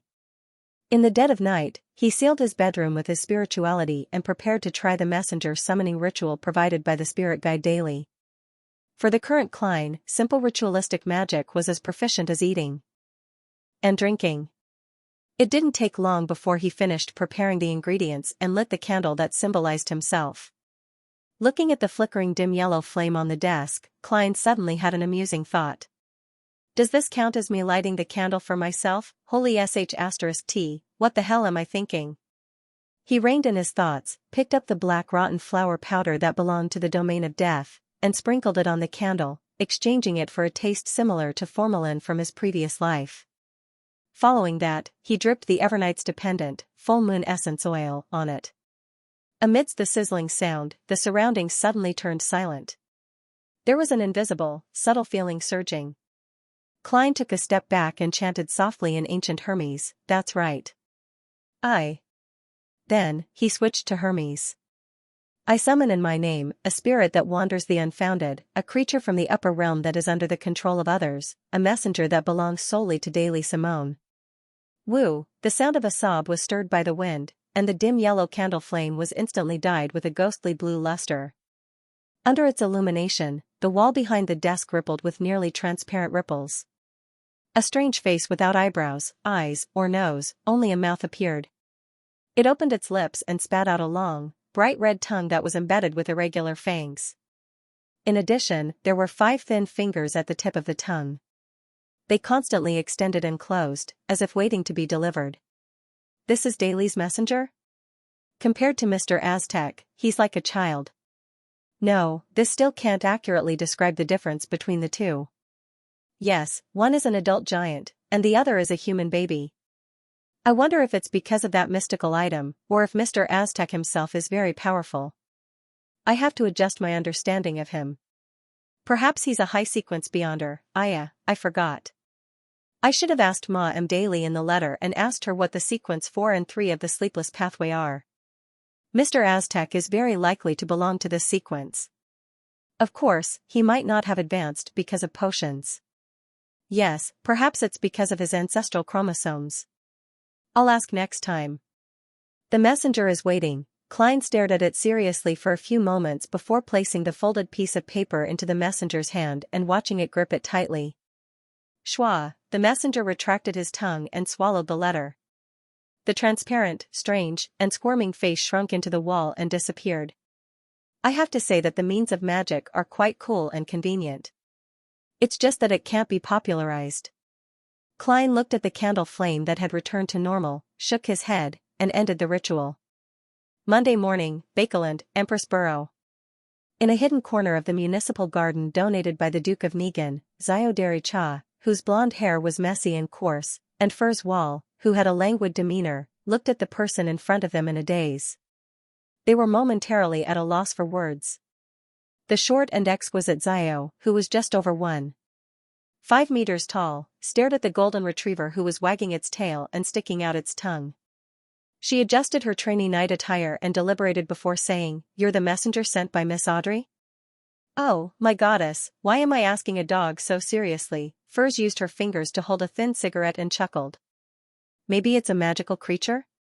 "I've never seen a magical creature that looks like a dog," Xiao replied in a rather serious manner. Susie sat up straight, shut her mouth, and pointed at her abdomen with her paw. Tied to her long and thick golden fur was a small leather bag. Xiao looked around to make sure that no one was paying attention. She hurriedly approached and bent down to untie the bag. Furs looked at it curiously, and her expression suddenly turned odd. "It's made of crocodile skin, and it has the style of the fashion designer, Mr. Sada's." She actually used such a bag for a transaction. "In other words, it's very expensive?" Xiao raised the leather bag. Furs pursed her lips and nodded seriously. Xiao's action slowed down dramatically. She carefully pulled open the zipper and took out the letter inside, as though she was holding an antique vase in her hand. After reading it, she handed the letter to Furs. Furs read it seriously and lit the letter with a cigarette. She watched as it turned to ashes and fell to the ground. "There's no additional information to provide." Xiao unconsciously pouted and took out a stack of folded paper from the pocket of her trainee night uniform. She looked at Susie with a dignified expression and subconsciously exhorted, "This is the investigation report from the past few days. This is the investigation report from the past few days. You must hand it directly to Miss Audrey Hall." Susie trembled and quickly sat up straight, her tail wagging rapidly. Xiao nodded in satisfaction and stuffed the folded paper into the leather bag. Then, she tied the bag back to Susie. Susie held and ran away without a trace. Inside the Hall family's luxurious villa, Audrey was sitting on the sofa in her activity room, holding a letter cutter and trying to open the letter in front of her. It was sent by her second brother from the southern continent's Balam Empire. Along with the letter, there was a package. At that moment, she saw Susie push open the half-closed door and rush in with small steps. Susie sat upright on the carpet in front of Audrey and patted the leather bag with her paw. "You really are an excellent messenger." Audrey wasn't stingy with her praise. Susie looked back at the door and whispered, "Your friend is very serious. Your friend is very serious. Looking at her reminds me of the past. Back then, there were professional hunters who came to train us. It was a gift from Earl Hall when he bought the hound. Susie, your Ruan is getting more and more fluent. It's just that there's still a problem with the logic of the language. Audrey watched as the golden retriever untied the leather bag and skillfully unzipped it. She signaled to Susie with her eyes, and the golden retriever immediately understood. She stood up abruptly, ran to the exit, and locked the door from the inside. There's no result yet, but there's a phenomenon of a homeless person disappearing in the Bakeland Bridge area. There's no way to confirm it. Perhaps the homeless person suddenly changed his original trajectory. Audrey flipped through the investigation report and seriously considered how she should reply to Zio and Furs. Tell Zio that as long as she can discover Rear Admiral Hurricane Zillings's whereabouts, I'll directly buy the Sheriff Potion formula for her. No, that's not friendly enough. It'll make her feel inferior. Yes, I have to say this. Zio, I've already prepared your reward. As long as you can complete the mission, £450 in cash will be yours. Sigh, I've only found the Farsman rabbit spinal fluid as the main ingredient for telepathist. I'm still short of the pituitary gland of an adult rainbow salamander. Glaint, Zio, and Furs haven't found anything for the time being. Audrey, cheer up. At the very least, you've completely digested the spectator potion. Once you gather the ingredients, you'll become a Sequence 8 Beyonder. Audrey reined in her thoughts, picked up a pen and paper, and quickly wrote a reply. She stuffed it back into her leather bag and entrusted Susie to make another trip. After watching the golden retriever's back disappear through the door, she tore open the letter from her brother and began reading it with a smile on her lips. Dear sister, I think you should also come to the southern continent, to the colonial zone of the Balam Empire. There's plenty of sunlight, fresh air, a clean environment, freshly fished seafood, all sorts of unique customs, docile and obedient Balam natives who are very suitable to be servants, and the taste of freedom. As for Bakeland, it's cold, humid, and the air is terrible. There's often fog, and you often can't see the sun. Furthermore, the population is so huge that it creates all sorts of problems. Yes, there's also the endless balls, banquets, and salons. Those social occasions are so stiff that I don't want to stay a moment longer. Dear sister, I believe you feel the same way. I'm not trying to escape from my family. I'm just pursuing my own life. However, our brother definitely doesn't think so. He's always been a selfish person. Of course, he's not stingy with you, because you can only receive so little wealth. As for me, I'm his greatest enemy in inheriting the title. After all, our father is an earl with a long-term vision. He definitely won't be bound by the primogeniture system. As long as he feels that it's necessary, he can do anything. Just like how he ignored the strong opposition and sold half of his farmland and pastures to enter the banking industry. I occasionally miss Bakeland, but I mainly miss father, mother, and you. I miss those few years when your smile made me feel better. You must have become the most dazzling jewel in Bakeland, but unfortunately, I might only be able to return in 2 years. A career is a man's pride, and the outstanding youths of the Ruan Kingdom have the world as their stage. You can tell our dear aunt that the coastal areas of the Balam Empire are very suitable for vacations. It's very suitable for her aching and swollen joints every winter. I sincerely invite her to be a guest, and it would be even better if you could come with her. I didn't send you too many gifts. They're mainly things that have a rich Balam style, such as unique yellow silk or accessories that are filled with the worship of death. I remember that you've always liked mysticism. I'll help you keep an eye out. There are too many mysteries to the folklore here. After reading the letter, Audrey picked up a pad and a pen and paper. Leaning back on the sofa, she pursed her lips and wrote seriously, "My dearest Alfred," he said. "Although less than a year has passed, the little girl in your memories has already grown up. She no longer likes mysticism. You don't need to search for such things. Because it's very dangerous." Audrey puffed up her cheeks and added inwardly. During this period of time, she had heard too many tragedies due to mysticism from Zio and Furz's narration at Beyonder gatherings. She thought for a moment and announced excitedly, "I'm not going to give up." After sharing some interesting things and scandals among the nobles, Audrey stopped writing and put on a serious look as if she was thinking hard. Relying on her excellent memory as a spectator, she sorted out fragments of her father, Earl of Hall's words and occasional teachings, as well as some of the news she heard at banquets, balls, and salons, and organized them into paragraphs. After writing a draft in her mind, Audrey finally put pen to paper.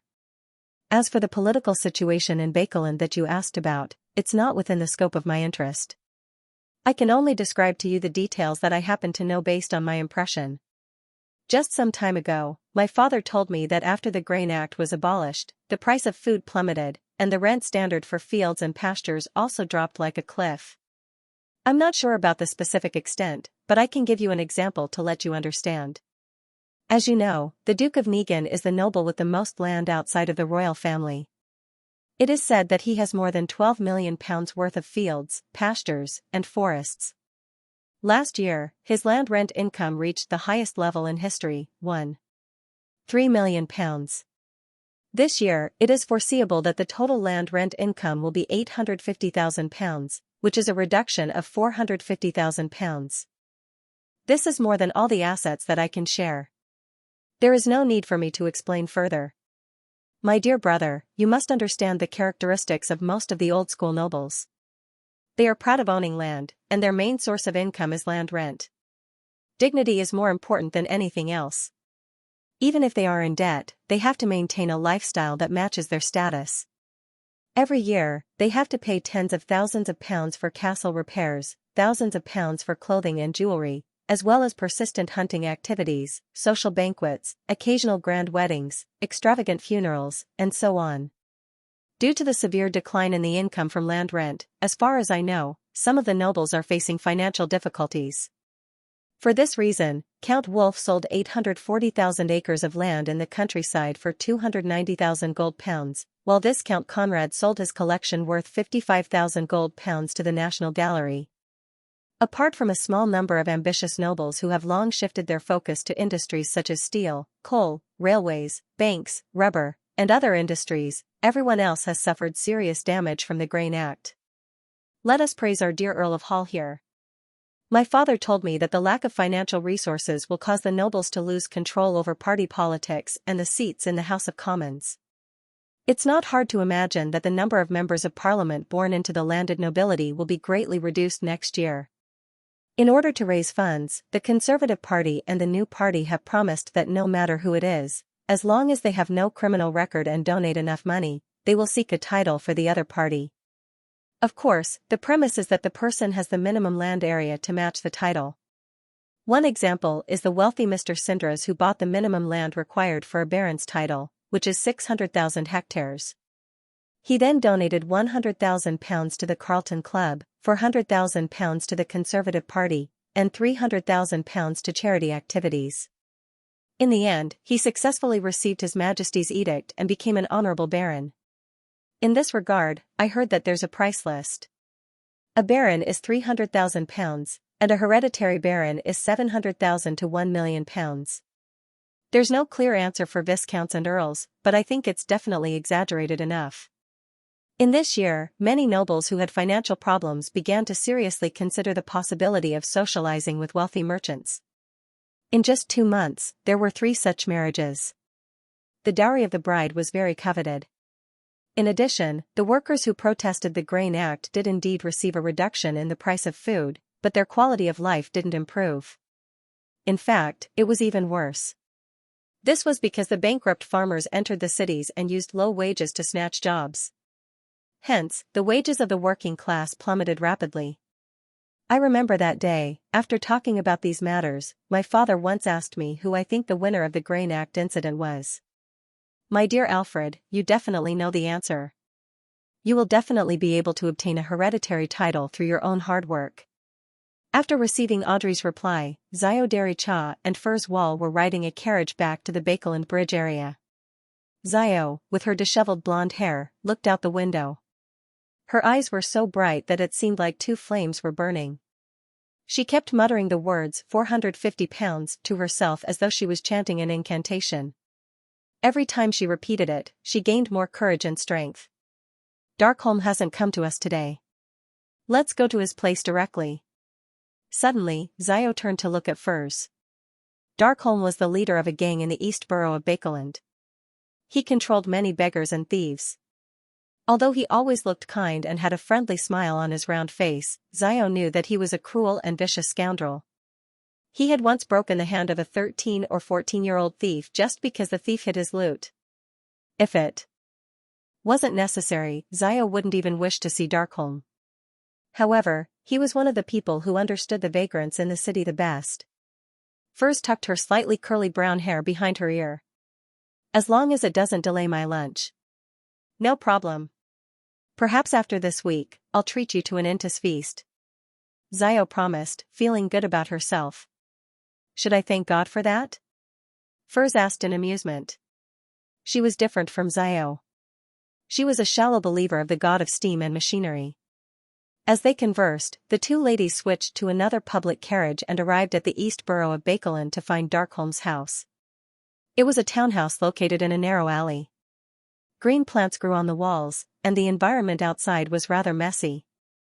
Xiao walked to the door, raised her right hand, and knocked on the door in a unique rhythm. With a creak, the door, which wasn't closed, swung open with her knock.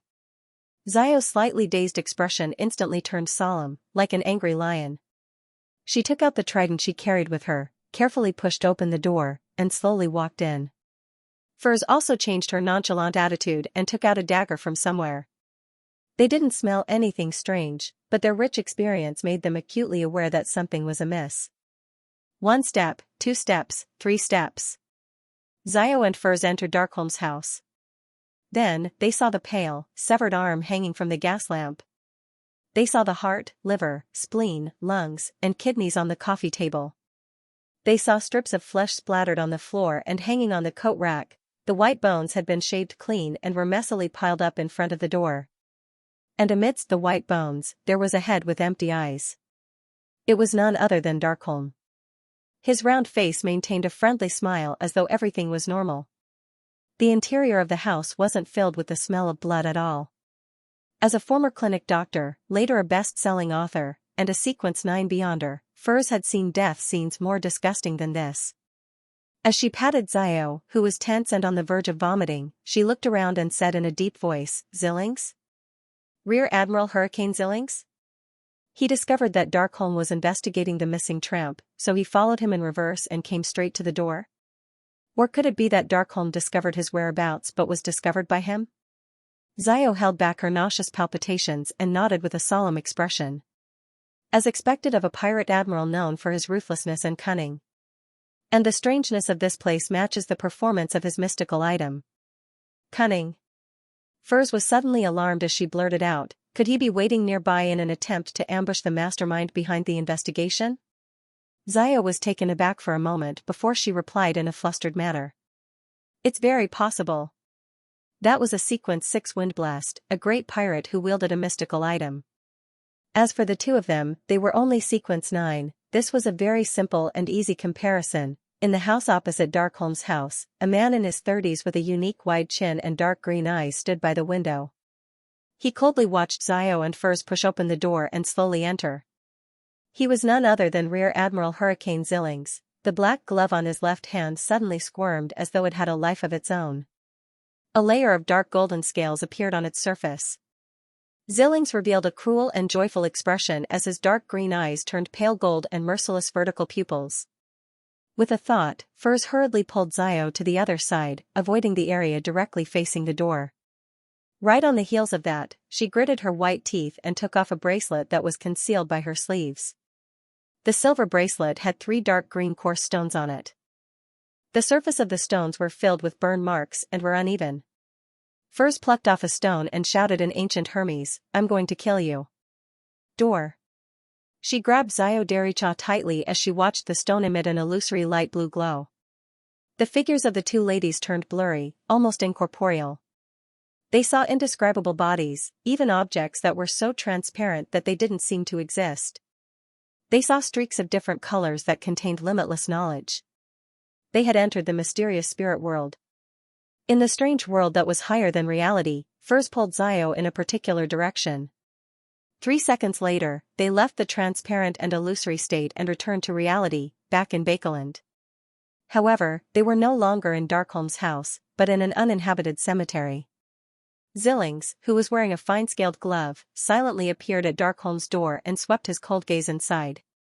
He was taken aback as he frowned slightly and muttered to himself, "Traveler? Traveler? In the cemetery. In the cemetery.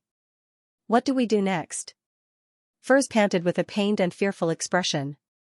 The bracelet was a mystical item she had obtained from the fortuitous encounter where she obtained the apprentice formula and ingredients.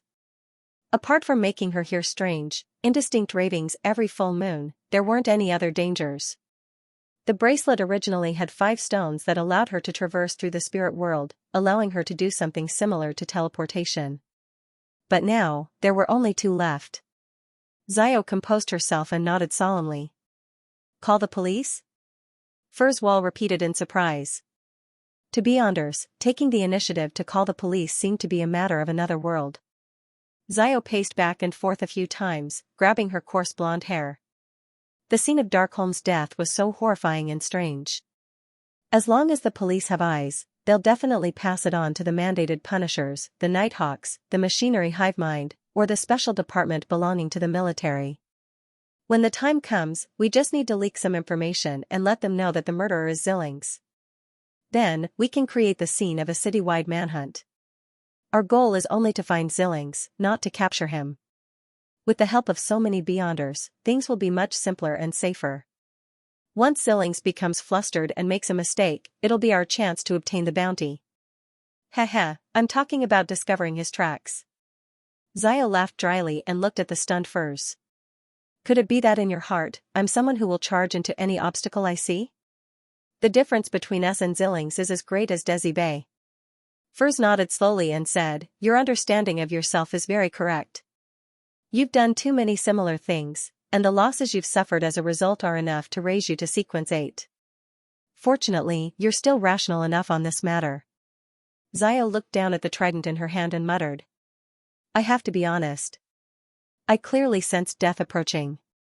Without a doubt, Zillings is nearby. It's an aura that's evil enough to break the rules. It made me instinctively react." Furs wore the silver bracelet with 2 stones left and thought seriously for nearly a minute. "I agree with your idea. Let's inform Miss Audrey first before calling the police. Yes, be it Darkholm who discovered Zillings's tracks or his subordinates, we can investigate from this direction and figure out Zillings's previous range of activity and residence." Xiao frowned her golden brows.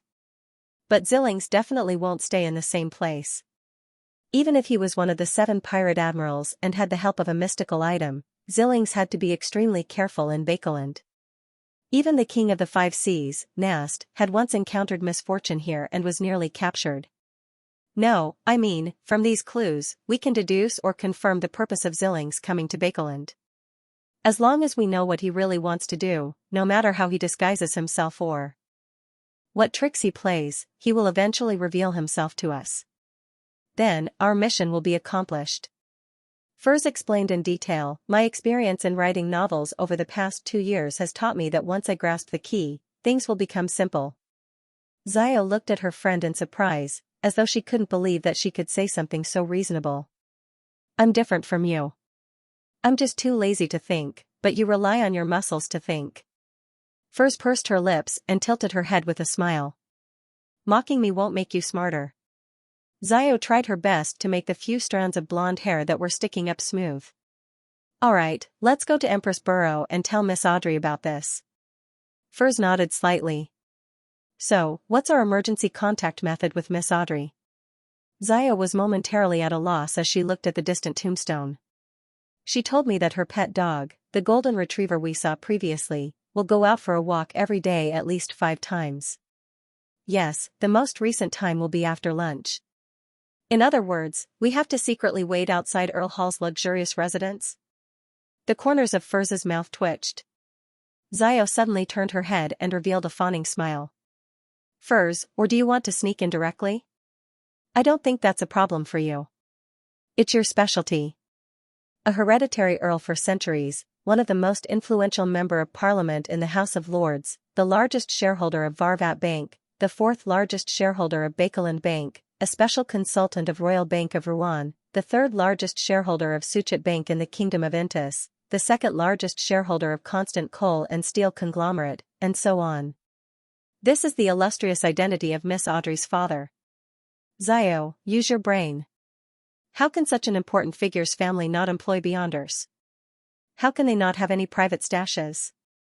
This is different from those destitute viscounts and barons. Furs snapped.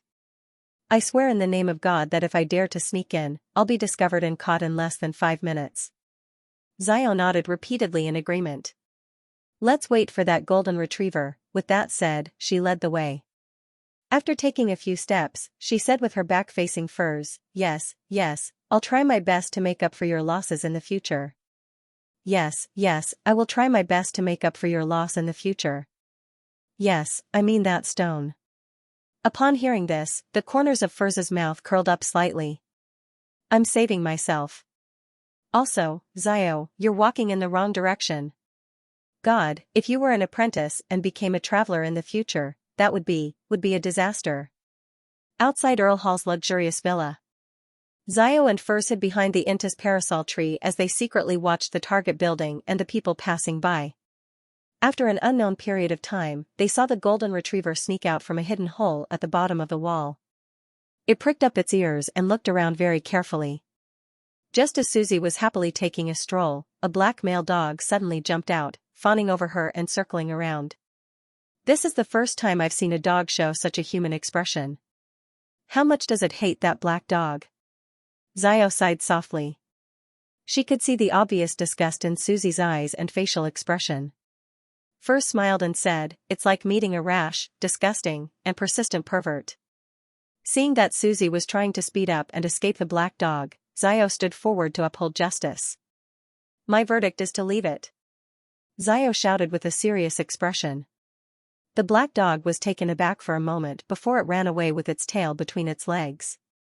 Susie heaved a sigh of relief and slowed down. She whimpered politely and wagged her tail. That was close. That was close. I nearly said thank you to them. The golden retriever thought in relief. That would have been very awkward. The melodious melody slowly came to a stop. Sitting on the piano stool, Audrey frowned as she held the latest information that Xiao and Furs had sent her. She closed the lid of the piano and stood up gracefully. She paced back and forth in the piano room, thinking about what she should do next. Xianxia is a very dangerous fellow. If I continue investigating, it's very likely that Xiao and Furs will encounter something terrible. It might even expose me. Yes, I'll do as they say. Alright, there's still 2 hours before the tarot. I wonder what Mr. Fool's suggestion is. If he's still not interested, I'll discuss it carefully with the hanging man. Audrey gradually calmed down. This was the first time she had encountered, or rather, personally participated in, such a dangerous matter. 1 life had already been lost, 3 in the afternoon. Audrey, who had recovered from her crimson and hazy state, once again saw the boundless gray fog that didn't seem to belong to reality. She saw a palace that looked like a giant's residence, an ancient and mottled bronze table, the fool who was forever shrouded in a thick layer of fog, the hanging man, and Sunday. In the blink of an eye, Audrey's slightly tense and worried emotions were soothed. She felt very calm and confident. I'm participating in the tarot that doesn't exist in the material world. I'm facing Mr. Fool who's almost a god.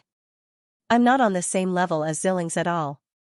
Audrey proudly straightened her back, raised her chin slightly, and greeted cheerfully. Good afternoon, Mr. Fool. Good afternoon, Mr. the Hanging Man. Good afternoon, Mr. Sun. After exchanging pleasantries, Klein saw that Miss Justice indicated that she had something to say, so he nodded gently in agreement. Honorable Mr. Fool, I wonder if your adorer has received the 300 pounds as compensation? Audrey resisted the urge to immediately tell him about Xianxia and instead showed concern for her leader's adorer. Klein chuckled softly. I didn't pay attention to this matter, but since my adorer didn't request for additional help, it means that he has already received it. Yes, I've repeatedly confirmed that I have 300 pounds in my anonymous account. Klein added silently in a happy mood. That's great. Audrey felt relieved and turned to look across. Mr. the Hanging Man, there's been progress on Xianxia. Alger sat up straight and couldn't hide his joy. Where is he? Unfortunately, as soon as we discovered his tracks, he noticed our investigation and killed the relevant personnel. Audrey recounted the main points of Zio and Furz's encounter and explained their subsequent train of thought in detail. Alger nodded slightly. I'll pay close attention. With that said, he turned to look at the end of the long bronze table, and under the confused gaze of the confused Derek, he said, I'm not sure what you're talking about. Honorable Mr. Fool, if you figure out Zillings's true motives and the extremely important and mystical item he is trying to obtain, please allow me to recite your name and inform you through a ritual. He did not repeat his request for help from the adorer. Since he had already spoken and the fool had given an answer, there was no need to be long-winded. Otherwise, it would anger the gods. Therefore, Alger only expressed his wish to report. If the final temptation was sufficient, he believed that Mr. Fool's adorer would definitely appear. Is that even possible? Audrey widened her eyes. If I had known, I would have applied for the right to report as well. That way, I might be able to occasionally receive Mr. Fool's guidance, she thought in frustration. Under everyone's gaze, Klein leaned back in his chair in the thick gray fog and nodded gently. Upon hearing the fool's answer, the hanging man, Alger, secretly heaved a sigh of relief. He lowered his head and said humbly, please allow me to praise you in advance for listening. Because I'm also very curious. I'm very curious about the mystical item that a sequence 6. Windblessed believes can give one the strength of a sequence 4. I'm very curious about what a pirate admiral wants to do in Bakeland. Klein smiled and maintained his profound and silent posture. Anyway, I didn't promise to help since I'm listening. He emphasized in his heart. However, compared to before, he now had more confidence. This was because his ally in reality, the mysterious Mr. Aztec, was in Bakeland. If there was a need, Klein was willing to use the copper whistle to request Aztec's help. Of course, he definitely wouldn't mention tarot. He could only vaguely indicate that it came from a particular source of information. There were still two problems regarding this matter. First, Klein and Aztec were currently limited to a cooperative relationship. It wasn't certain that Aztec would provide help unless what Zillings wanted to do, or the mystical item involved, piqued his interest. Second, Klein didn't know how strong Aztec was at present. Even if he had adjusted his guess and believed that he was a high-sequence beyonder, he still had to carefully consider the weakening brought about by amnesia. After all, knowledge often equated to power, and incomplete knowledge would definitely greatly reduce one's strength. This way, whether Aztec could deal with Zillings with creeping hunger was something Klein couldn't guarantee. He was also worried that it would put someone he knew in danger. Unless absolutely necessary, he really didn't wish to trouble Aztec. Thinking about the terrifying messenger summoned by Mr. Aztec's copper whistle. No, that fellow doesn't look like a messenger at all. He's enough to act as a boss. Yes, even if Mr. Aztec can't defeat Zillings with the augmentation of creeping hunger, he should be able to easily protect himself. He should also have the strength to save the hanging man and Miss Justice's beyonder companion. In thought, Klein adjusted his sitting posture. He remained leaning back in his chair as he leisurely crossed his right leg over his left. The hanging man Alger glanced at the fool and spoke again, I'm about to obtain a batch of Roselle the Great's diary. I'm about to obtain a batch of Emperor Roselle's diaries. I believe I'll be able to present them to you at the next gathering. According to the division of the Church of the Lord of Storms, Pritz Harbor was under the jurisdiction of the Bakeland Diocese. Therefore, Alger could use the excuse of reporting on his previous voyage to enter the kingdom's capital and wait for Rear Admiral Hurricane Zillings to expose himself. And in history, Bakeland was once the headquarters of the Church of the Lord of Storms. It was only at the end of the previous epoch, when the Kingdom of Rouen was established, that they moved the altar to Possou Island. Therefore, in every aspect, the Lord of Storms' Bakeland Diocese was second only to the headquarters of the 7 major churches. It was imaginable how rich the information was. Under such circumstances, it was impossible to decipher. The semi-public Roselle's diary, which was studied by the church's beyonders, would definitely be easily found. Alger was very confident about this. Klein deliberately made his tone sound a little cheerful as he nodded slightly. Very good. At that moment, his true emotions were one of joy and one of worry. He was happy that he would soon be able to see many pages of Roselle's diary. There might be a lot of useful information recorded on it, but he was worried about what he could use to exchange with the hanging man. After all, no one knew if the diary's contents would interest the hanging man, or if the contents were of sufficient value. Even a seer wouldn't be able to know ahead of time. Do I really have to get my bless to help? Klein sighed silently. Seeing that the conversation between the hanging man and Mr. Fool had come to an end, Audrey Hall hurriedly asked, "Honorable Mr. Fool, if I obtain information that is very useful and has obvious timeliness, can I also recite your name and inform you through a ritual?" Timeliness. Look at how elegant Miss Justice's choice of words is. Compared to her, the hanging man, you are too crude. Klein nodded indiscernibly and said through the thick gray fog, "Yes. Sure. Great." Audrey quietly clenched her fists. At the same time, Klein turned his head to look at the son Derek Berg, who was listening silently by the side. He said in a relaxed tone, "You too?" "Yes, Mr. Fool." Derek lowered his head. In the towering palace above the gray fog, there was silence for a few seconds. Then, Audrey took the initiative to speak. "I need the complete pituitary gland of the rainbow salamander. One of the main ingredients of the telepathist potion?"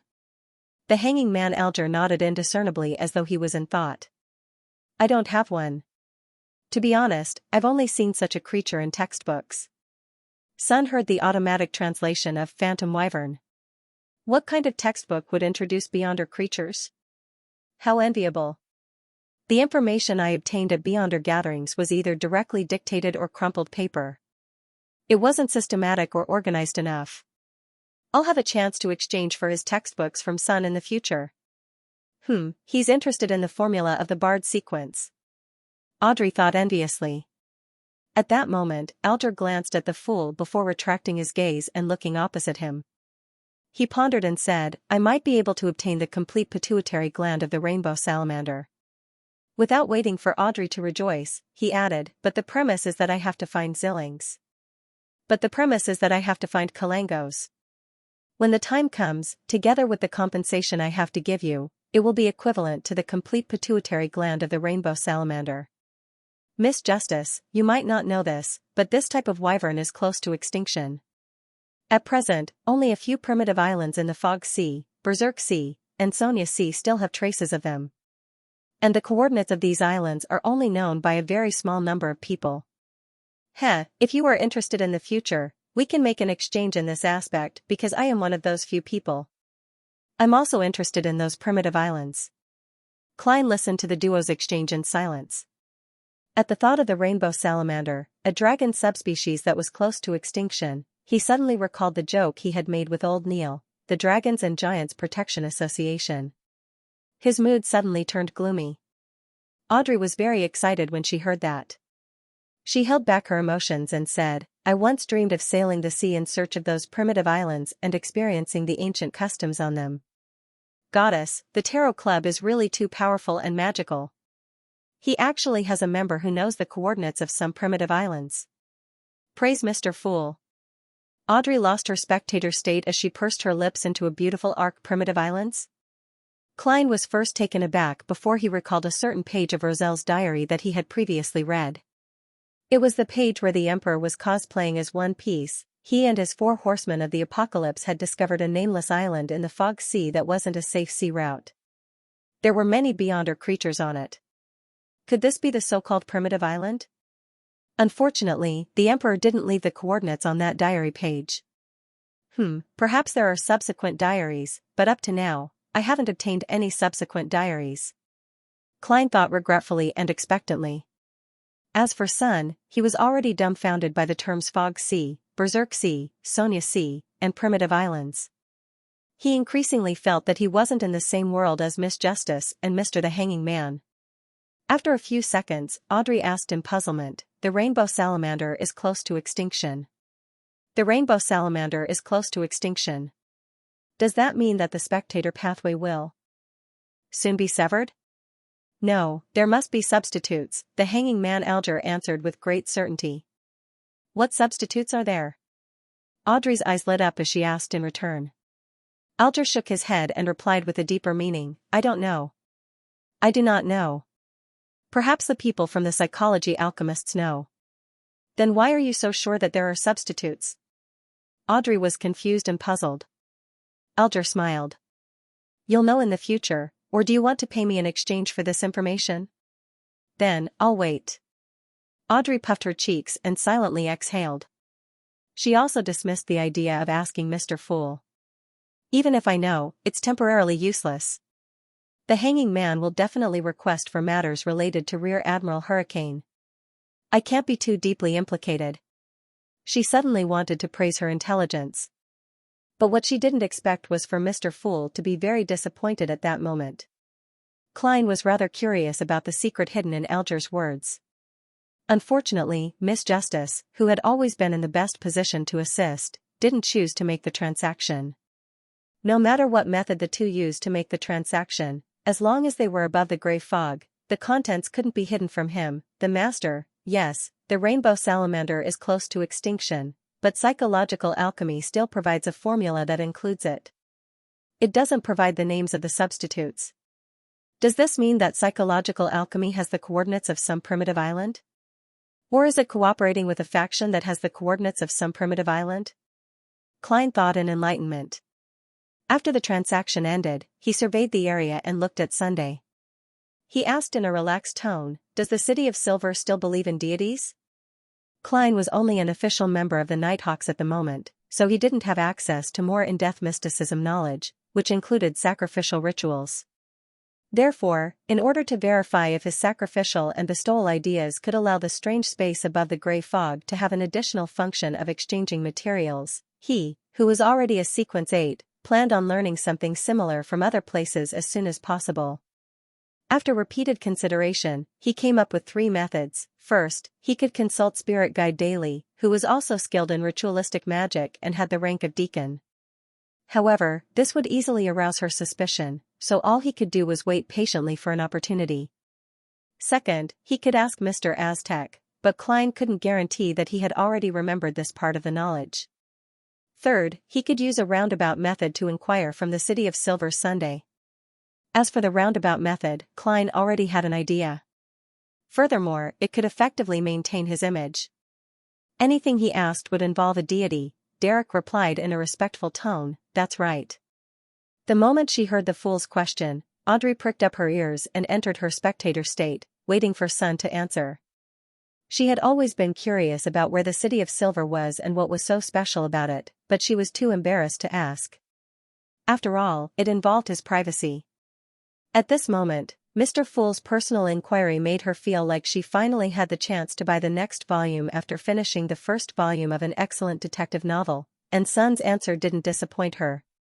They didn't believe in the 7 mainstream Orthodox deities, nor did they believe in the southern continent's death, much less the hidden existences and evil gods and devils that the hanging man had told her about, such as the primordial demoness, the hidden sage, the dark side of the universe, the chained god, and the true creator.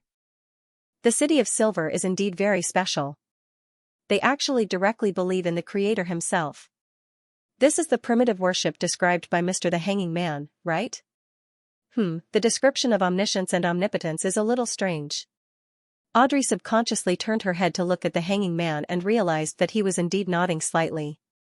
Klein wasn't surprised at all as he deliberately chuckled and asked, even though he abandoned you? Abandoned? The creator abandoned the City of Silver? The hanging man Alger was shocked as he instantly thought of a proper term, the Forsaken Land of the Gods. In the internal information of the Church of the Lord of Storms, in the secrets that a bishop-level captain like Alger could come into contact with, the Forsaken Land of the Gods was always just a name without any specific description. However, it clearly pointed to the end of the Sonia Sea.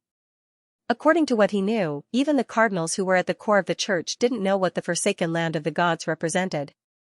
Only the leader of the church, the proxy of the Lord of Storms, knew a little about the situation. Furthermore, he seemed to be secretly presiding over a secret operation to find the Forsaken Land of the Gods. Alger had once made a bold guess, equating the true creator's holy residence that the Aurora Order promoted with the Forsaken Land of the Gods. Unfortunately, the fool didn't give him an answer, making him unable to confirm it. And now, he was shocked and stunned to discover that the tarot member codenamed Sun was very likely from the Forsaken Land of the Gods, Mr. Fool always knew where the forsaken land of the gods was, and he was able to recruit members from there. This was a secret place that the Church of the Lord of Storms had always wanted to find. The hanging man Alger looked at the fool, who was sitting at the end of the long ancient table, in horror. He saw the fool leaning back in his chair, shrouded in a thick fog, as though he didn't say a word. Audrey didn't have any thoughts on this matter. The only time she had heard of the forsaken land of the gods was because of the problem with the hanging man. However, she didn't take it to heart, so she couldn't make any connections from Mr. Fool's words. There's a legend that the city of Silver was abandoned by the Creator. Mr. the Hanging Man's emotions are in turmoil. What is he surprised and afraid about? Audrey nodded in puzzlement and memorized the details of this moment. Yes, we all believe that we will eventually be able to obtain the Lord's favor again. Perhaps it will be the day the sun rises again, Derek Berg replied with a firm tone. We were once ruled by the giant king's court, and we believed in the giant king, Ormer. Later, we received the Lord's redemption, and we will never betray the Lord again. Ruled by the giant king's court. It's indeed ancient, but it doesn't seem to match. With a guess, the hanging man Alger immediately thought of the description of the second epic in the Book of Storms' hidden chapter. And the second epic was also known as the Dark Epic of Humanity. At that time, the main characters of the sky, sea, and land were dragons, giants, elves, mutants, devils, phoenixes, demonic wolves, and undead spirits. But in the end, the Lord of Storms, the eternal blazing sun, and the God of knowledge and wisdom led humanity to defeat these beyonder creatures one by one, ushering in the glorious era at the beginning of the third epic, followed by the so-called cataclysm. The giant king, Ormer. Klein silently repeated this name. In many myths and legends, this was a powerful existence comparable to a god. Even to this day, there were still remnants of his worship in certain places. For example, the most famous and expensive wine in the Republic of Intis was named Ormer. It was said that this giant king loved blood like wine. Considering that the complete sequence that the Church of the God of Combat grasped, which was the warrior sequence, once belonged to the giant king's court, could it be considered that Ormer was the ancient god of combat? Klein made a guess. He deliberately nodded his head and did not delve into this matter. Instead, he said in a low voice, "Are you still sacrificing to that omnipotent and omniscient God?" "Yes, we're still here, but we haven't received a response since the day we were abandoned." The son's tone contained an unconcealable pain. Klein leaned back even more leisurely and half-closed his eyes. "Describe the process of your sacrifice in detail." Mr. Fool wants to figure out the truth behind the abandonment of the City of Silver? Or could it be that he wants to determine if the Creator still exists? The hanging man Alger suddenly felt an electric current pass through his body as his entire body trembled. Not only was he afraid, but he was also excited because he believed that he was in contact with the secrets of the deities. This made him feel as though his level had been elevated. Didn't I work hard to pursue authority and power to obtain this feeling? Alger leaned back slightly and raised his chin slightly as he thought in an intoxicated manner. Mr. the hanging man's mental state isn't quite normal. Audrey looked at him with pity. She finally understood that the exchange between Mr. Fool and the son might be hiding some shocking secret that even made the hanging man lose his composure. "When Zillings's request is over, I'll pay the reward and exchange it from Mr. the hanging man for what he learned today. I wonder if he's willing."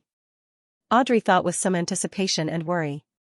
However, Sun didn't find anything amiss as he answered honestly, "We built a magnificent altar with the symbol of the Lord engraved on it. We've built a grand altar with the symbol of the Lord engraved all over it. Every time the black-faced grass is harvested, we'll hold a sacrificial ceremony. We will capture monsters from the depths of the darkness as sacrifices. After we finish reciting the honorific name of the Lord and the corresponding prayers, and dance to please him, we will kill the monsters, allowing their spirituality or taint blood to stain the entire altar. If we can't capture the monsters, we will use the sinners at the bottom of the City of Silver's prison to replace them. Following that, we will make the first tuft of black-faced grass into food and offer it to the Lord. Finally, the ritual will end amidst our chorus of praises. As I plan on attempting to sacrifice myself, I'm not picky about the timing. The altar will be simple. The most important part is to use the monster's spirituality or beyonder power to open a passageway and complete the sacrifice. Of course, the premise is that I can get a response. How extravagant. Klein used his knowledge of mysticism to analyze every step of the City of Silver's sacrificial ritual. Finally, he asked, "What's the corresponding prayer? What language did you use to chant it?" Derek was also looking forward to receiving a hint from Mr. Fool on how to extricate himself from the curse, as he carefully recalled. "We're using Jotun, which is also our common language. Your faithful believers pray for your attention. We pray for you to accept their offerings. We pray for you to accept their offerings. We pray for you to open the door to your kingdom." Klein listened silently and deliberately let the gray fog around him slowly swirl. He nodded thoughtfully without saying a word. As for what he could tell, he obviously wouldn't say. The hanging man Alger felt that it was normal. How could a deity's secrets be directly revealed to mortals? Sun was determined to grow quickly and strive to obtain something that Mr. Fool was interested in as soon as possible so that he could exchange pointers from him. After a short exchange, Klein ended today's gathering and watched Justice, the hanging man, and Sun disappear before his eyes. He looked down and saw the endless gray fog and crimson stars that seemed to never change. However, after advancing to sequence 8, he realized that he could connect to even more stars, which also meant that he could recruit more members. At least 2. Klein nodded indiscernibly.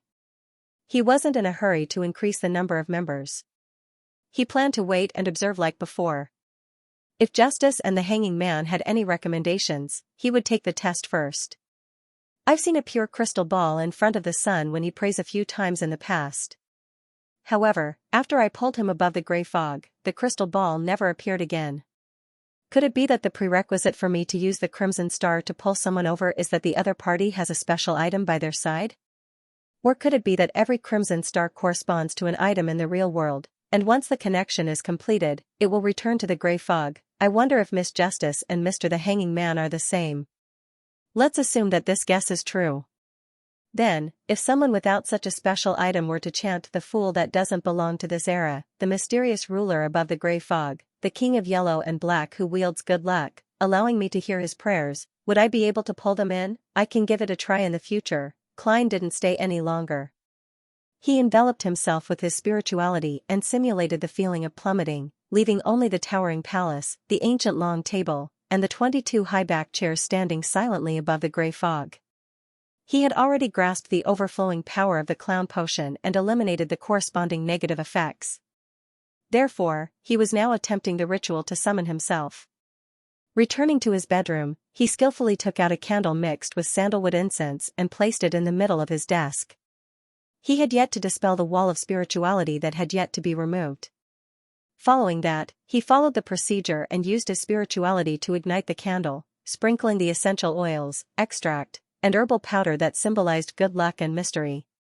He saw the flickering flame repeat the 2 states of dim and bright, and he smelled the tranquil and leisurely fragrance.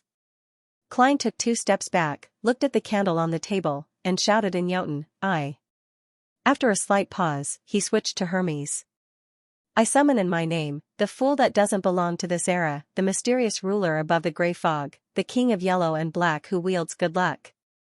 In an instant, the flickering dim candle flame and the tranquil fragrance intertwined and fused into an illusory vortex that crazily absorbed the spirituality. By the time Klein finished chanting the incantation, the vortex had stabilized into a palm-sized grayish-white circle. After examining it a few times, Klein, without any hesitation, took 4 steps counterclockwise and returned above the gray fog. Unsurprisingly, he saw the high-backed chair that belonged to him ripple with ripples of light, accentuating the strange symbol formed by a portion of the pupilless eye and a portion of the contorted lines. He took a deep breath, used cogitation to stabilize his mind, and reached out to touch his target. Almost at the same time, he heard the summoning incantation he had just recited. He saw the surging spirituality and the ripple-like ripples of light merge to form an illusory door. Compared to the previous time, this door was completely formed, and it was covered in mysterious patterns, and in the middle of these patterns was the strange symbol behind the fool's high-backed chair. It was a strange symbol formed by a portion of the pupilless eye and a portion of the contorted lines. Looking at the swaying illusory door that was about to open, Klein focused his mind and gave it a strong push. Silently, the never-changing grayish-white fog and the majestic ancient palace were like the surface of a lake with a stone thrown into it. Ripples appeared one after another as they surged in the direction of the gate of summoning. A heavy sound of friction suddenly rang out, and the illusory and weird door suddenly cracked open a little. Through it, one could vaguely see the extremely dark and deep world behind it. There were countless indescribable transparent shadows, and there were different colors and pure brilliance that contained infinite knowledge. At this moment, Klein felt an unimaginable and irresistible suction force coming from behind the door, and he was involuntarily sucked in. Holy shit! Is there no room for consideration? Just as he thought of this, his figure passed through the gap and disappeared into the darkness behind the door. The extreme dizziness in his head and the roars that bordered on madness gradually subsided.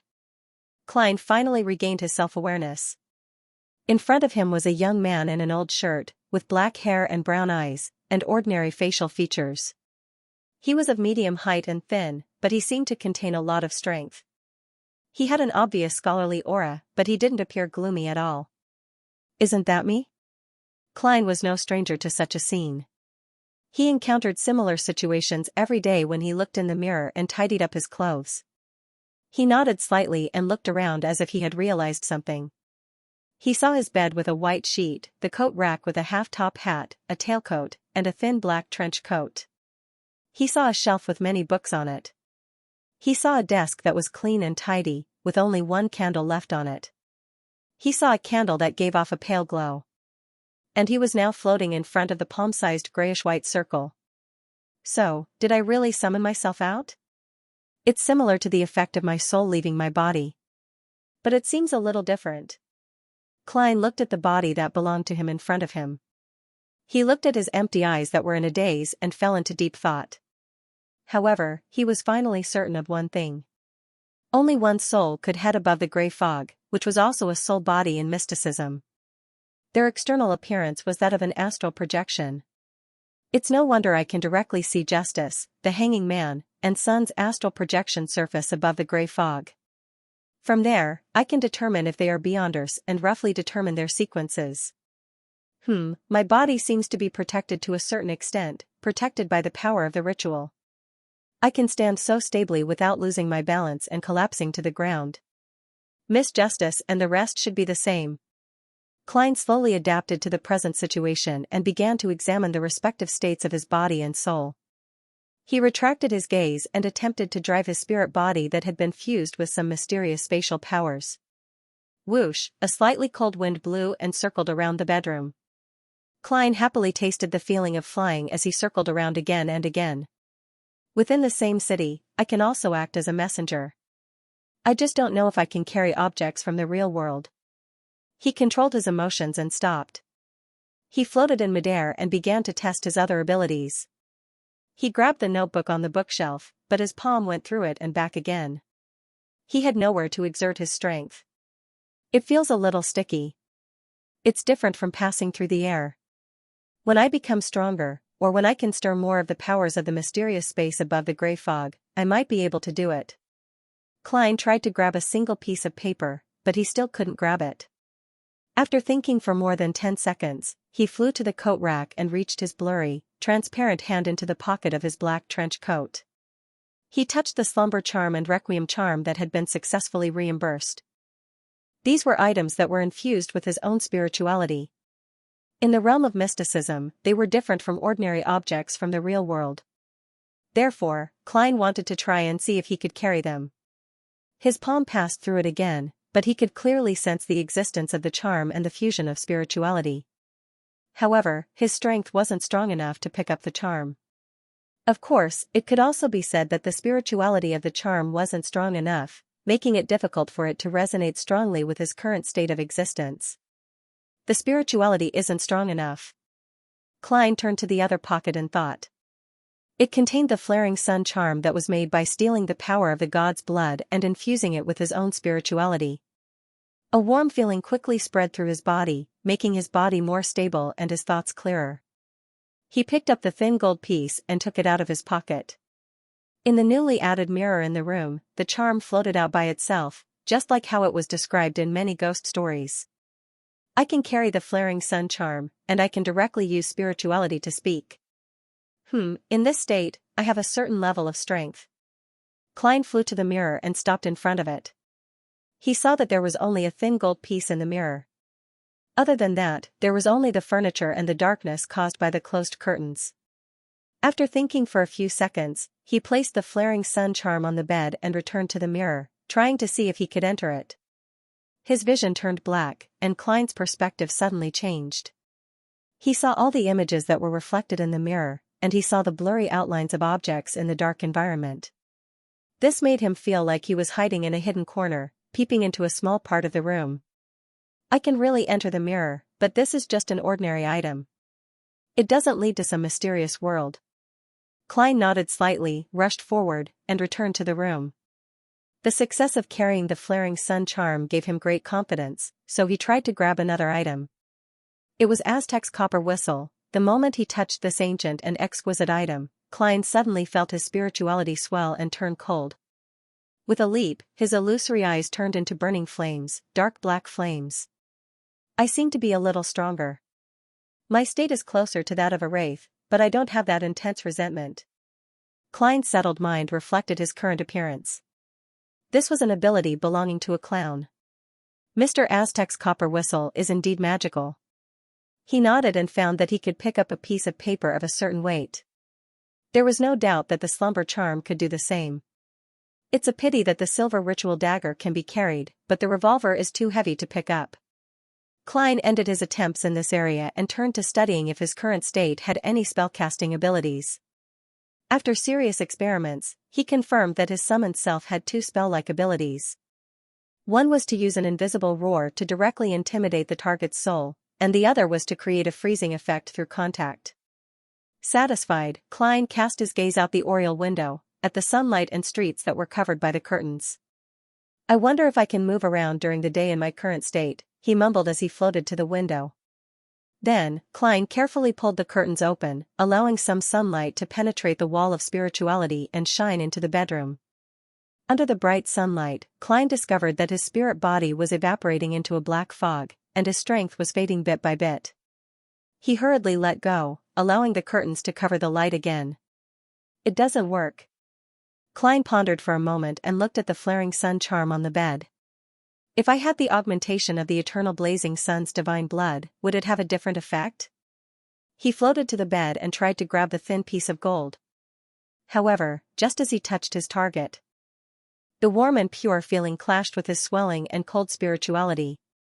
It was like how water and fire couldn't coexist. Sizzle, he threw away the gold piece in his palm as though he had been scalded. Mr. Aztec's copper whistle and the flaring sun charm can't exist in my spirit body at the same time.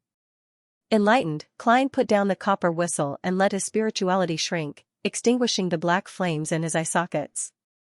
In this state, both my spell-like abilities have weakened. After experimenting, Klein grabbed the flaring sun charm and once again felt the stability and warmth of his spirit body. He returned to the window and cautiously pulled back the curtain a little. Sunlight shone in and shone on his body. There was only warmth and no harm. It was early September, and the weather in Tianjin had already turned from cool to slightly cold.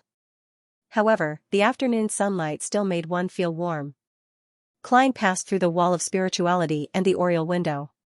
He floated in midair outside his bedroom and looked down at the pedestrians and carriages that passed by on Daffodil Street.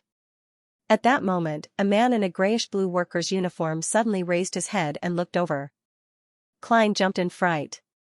He wanted to hide, but he couldn't find a suitable place to do so. After circling around and seeing that there was no other way, he tried to sneak back home. However, from the corner of his eye, he saw that the man's gaze had only swept past the window on the second floor. He kept following the movements of a sparrow and was regrettably shaken off. Birds could occasionally be seen in Tianjin City. Phew. I forgot that ordinary people can't see me. Klein heaved a sigh of relief. He felt that he hadn't fully adapted to his current state. With confidence in his heart, he lowered his flying altitude and approached a relatively wide street. Just like that, he floated above the heads of the pedestrians.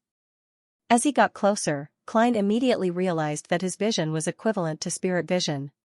He didn't need to activate it, but there was a limit to its range. In addition, other than the aura and emotional colors, he could vaguely sense the existence of every pedestrian's soul. It was hazy, illusory, and transparent. In my current state, I seemed to be able to penetrate the body and attack the soul. Klein nodded thoughtfully. He circled around and prepared to test his maximum speed. Therefore, he tried his best to fly towards Iron Cross Street. Not long after, he stopped and returned to the apartment he used to live in. It should be as fast as an ordinary car from my previous life, the kind that can run at high speeds. Unfortunately, I can't freely enter and exit the spirit world. Otherwise, it would be perfect. However, if I were to get lost in the spirit world, the consequences would be severe. Just as Klein finished his self-assessment, he felt depressed, gloomy, and indescribably repressed. He surveyed his surroundings and saw that this place was shrouded in a darkness that normal people couldn't see and that sunlight couldn't dispel. The remnant emotions of numbness, despair, and pain were layered over each other as though they were corporeal. It's the same as what I experienced with my spiritual perception after I advanced to seer. Iron Cross Street's Middle Street and Lower Street have never changed. I wonder how many years it took to accumulate such repression and gloom.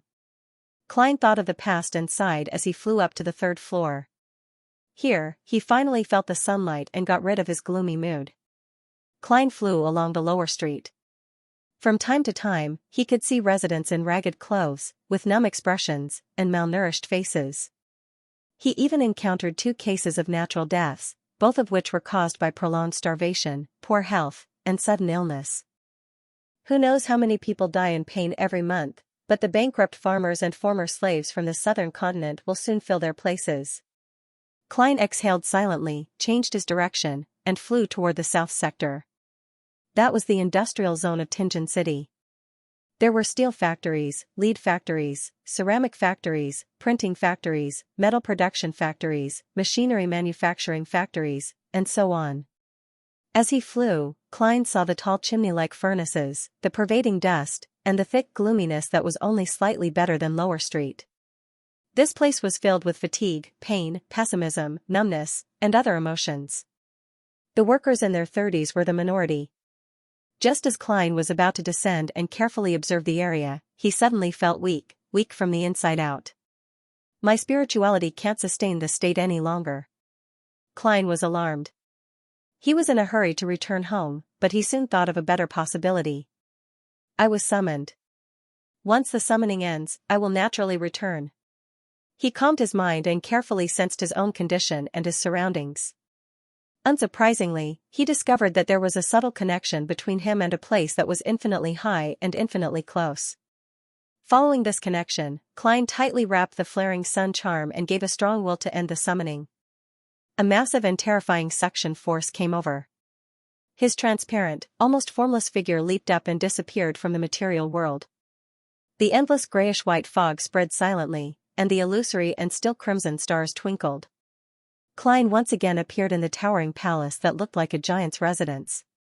He appeared at the seat of honor at the ancient and modeled bronze table. That's the entire process. Also, Klein looked at his spirit body in pleasant surprise and saw that it was wrapped with a warm and pure thin piece of gold. Flaring sun charm. I've indeed used the method of summoning myself to bring the real world above the gray fog. He couldn't hide his smile as he took out the charm and fiddled with it repeatedly to confirm that it wasn't a virtual product that had been conjured. Klein stood up and paced around smugly as he thought in anticipation, that's not a good idea. As expected, materials and items can also enter this mysterious space. As long as I can find the right method. However, this method is rather complicated. I need some time to achieve my goal. Furthermore, it will damage the fool's image if I'm constantly summoned by a member. Only I can use it myself, or after I understand more, I can design an incantation that summons the fool's adorer but also points at me. Am I born to be a coolie? Why does the incantation have to point to me? When the time comes, I can create a dependent that's similar to a messenger but even more special. It can receive and give me the materials. Klein's thoughts ran wild as he came up with ideas one after another. However, due to his limited strength and knowledge, he was temporarily unable to realize them. As his weakness worsened, Klein didn't dare to stay any longer. He enveloped himself with his spirituality and simulated the feeling of falling into the gray fog. In the blink of an eye, he returned to his bedroom and saw the bright sunlight shining through the gaps in the curtains.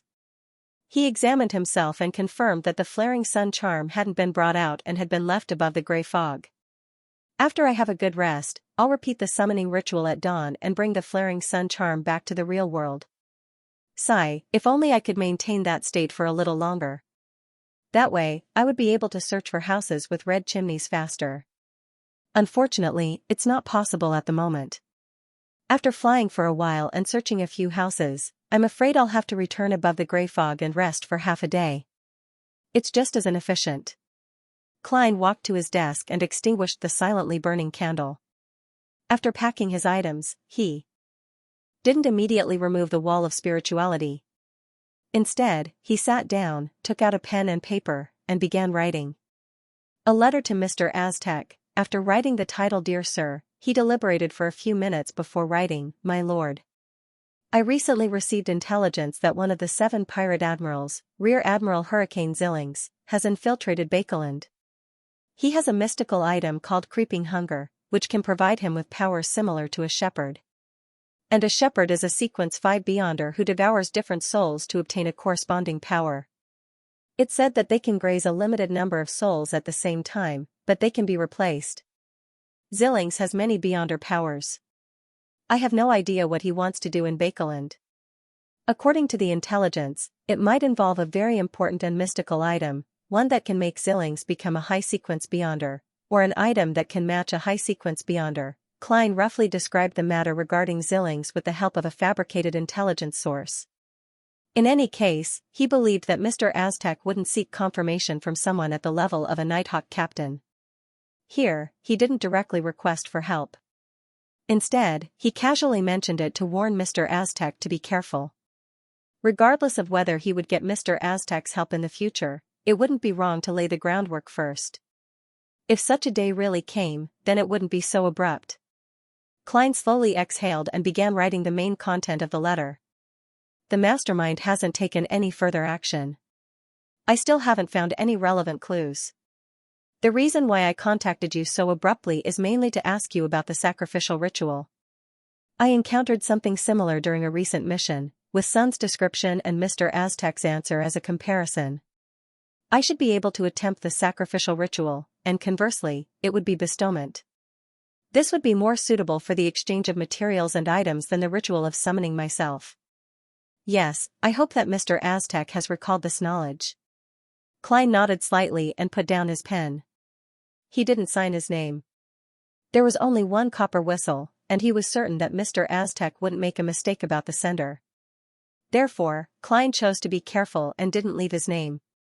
After folding the letter, he looked at the 3-meter-tall floor and hesitantly picked up the copper whistle from the bed. It's perfect. I'll let it crouch to receive the letter. Klein emphasized inwardly as he raised his right hand and placed the copper whistle to his mouth. He puffed up his cheeks and blew hard. The copper whistle didn't make a sound, but Klein acutely sensed that his surroundings had instantly turned cold. He activated his spirit vision and saw white bones glowing with a hazy luster surging out from the desk like a fountain, rising higher and higher. The white bones quickly gathered to form an illusory and massive monster. Its head burrowed into the wall of spirituality and extended to an unknown location. Looking at the skeletal thighs and body, the drooping arms, and the open right palm, the corners of Klein's mouth twitched as he threw the folded letter upwards. With a sweep of its skeletal palm, it firmly grasped the letter. At this moment, Klein didn't hesitate to pick up the copper whistle again and blow at it. The monster instantly disintegrated, turning into white bones that fell onto the desk before burrowing into the illusory wall and vanishing. After doing all of this, Klein dispelled the wall of spirituality. Amidst the sudden gust of wind, he staggered to the coat rack and placed the copper whistle back in its original spot. Then, he quickly ran to the bed and fell down. After dinner and chatting for a while, Klein sat on the sofa in the living room. He picked up the Awa Evening News, which had just arrived, and began reading leisurely. Banson wore a bitter expression as he sat opposite his sister. In front of him was the table that Bella had wiped clean. There were grammar books, classical literature, accounting textbooks, pens, and paper. Similar to him, Melissa also had textbooks and stationery in front of her, including but not limited to pens, paper, rulers, compasses, and other things. This reminds me of a decade ago, when I was still a student at the church's Sunday school. Banson grumbled, but he still lowered his head and studied seriously. Not bad, this scene makes me feel a sense of accomplishment as a parent. Klein smiled. Knowledge changes fate, and hard work creates glory. I just made up the latter half of the sentence. I don't know if Roselle has said it. He silently lampooned. The room quickly turned silent, except for the sound of the pen nib scratching across the paper and the pages being flipped. Bella had already washed the cutlery and tidied up the kitchen.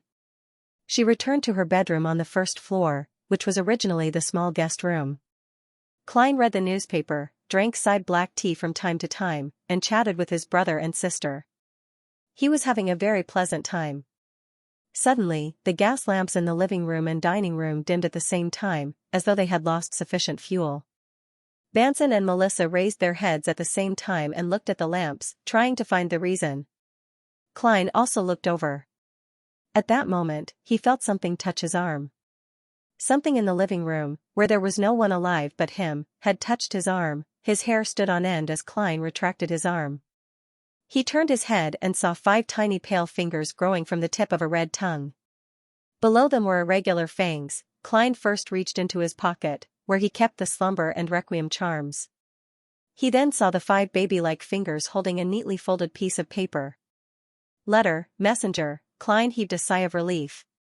At that moment, the 5 pale fingers holding the paper touched his arm again. Klein looked at Melissa, who was about to stand up to check the gas lamps. He grabbed the letter with his left hand and quickly retracted it, hiding under the newspaper. Right on the heels of that, he saw the pale fingers, red tongue, and irregular fangs dim and vanish from the corner of his eye. With a thought, Klein tapped his left molar and secretly activated his spirit vision. He saw the 5 abnormally tiny fingers again, and the long red tongue filled with white fangs. They retracted back into the transparent face that had no eyes or nose. A second later, the face burrowed into the ground, and the gas lamps in the living room and dining room returned to normal. A second later, the face burrowed, and the lights in the living room and dining room returned to normal. Why is it that the girls in our family are in charge of such matters while the men watch from the side? Klein shook his head and laughed as he deactivated his spirit vision. When spirit-type creatures were willing to be seen by others and had the corresponding abilities, ordinary people could also discover them. What happened just now was an example. After discussing the problem of the gas lamp, the Moretti house became quiet again. Banson and Melissa once again immersed themselves in the sea of knowledge. Under the cover of the newspaper, Klein unfolded the letter with one hand and tucked it between the pages. He began reading Spirit Guide Daily's reply. I must emphasize once more that I prefer the title of shaman. I'll give you an affirmative answer to your question. Yes, the art of mediumship can also be used on living creatures. Remember, it's not just on living humans. However, this will be quite troublesome and dangerous. The remnant souls of the deceased are pure. They don't have too many impurities or chaotic thoughts. You can communicate without any obstacles, raise questions, and obtain answers. Of course, you can also use dream divination at this step to directly see the corresponding scene. But it's not possible for living humans. There will still exist, resisting the unprotected communication between spirits.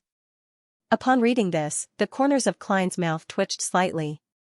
He confirmed that the person who replied was Daly herself. Unprotected communication. That's really her style of speaking. Looking up at his siblings and brother, Klein continued reading the rest of the letter. When faced with such a situation, we only have 2 solutions. The first is to rely on our own strong spirituality and profound psychic skills to defeat the opponent's will and communicate with them roughly. The second is to use some medicine to help them relax. The medicine I use the most are the Amantha extract and the Eye of the Spirit potion. I believe you definitely have an impression of them. After entering the official mediumship phase, you have to take note that unlike communicating with the remnant souls of the deceased, you are also in a spirit body state. To put it simply, your spirituality has entered the other party's spirit world. Take note that professional spirit mediums have no lack of self-protection techniques in such a state, but you can't. Even if I tell you the techniques I know, you won't be able to learn or use them. Therefore, you have to maintain sufficient lucidity and rationality. Only then will you be able to withstand the storm of the other party's chaotic thoughts and come before their spirit body to communicate with them. Yes, this is communication at the level of the body of heart and mind. At this stage, you similarly have two choices. One is to use techniques to forcefully read the other party's memories, but you have to be very careful. This is because you have no way of knowing if what you read is what you want to know. And if you receive a person's massive memories without distinguishing them, it might very well crush your spirit body. Furthermore, this will severely damage or even destroy the target's soul. For non-professional spirit mediums, I don't recommend using this method. The second choice is to gently communicate with the other party's body of heart and mind.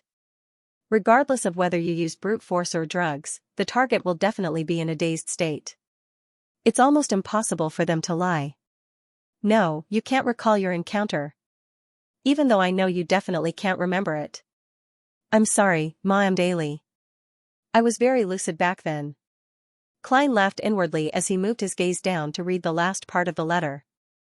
Such communication can allow you to obtain the truth, but it might not be all the truth.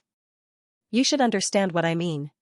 Anyone who has come into contact with journalism will have heard of Roselle the Great's famous saying. I don't remember the exact details, but the gist of it is to tell the truth, only the truth, the complete truth. In short, a spirit body might not remember everything, because many of the memories are in his subconscious, or even in the collective subconscious. Oh, I shouldn't have mentioned this. Dunn calls it the evil theory of psychological alchemy. Therefore, you have to know how to guide and be good at designing questions. Do you understand?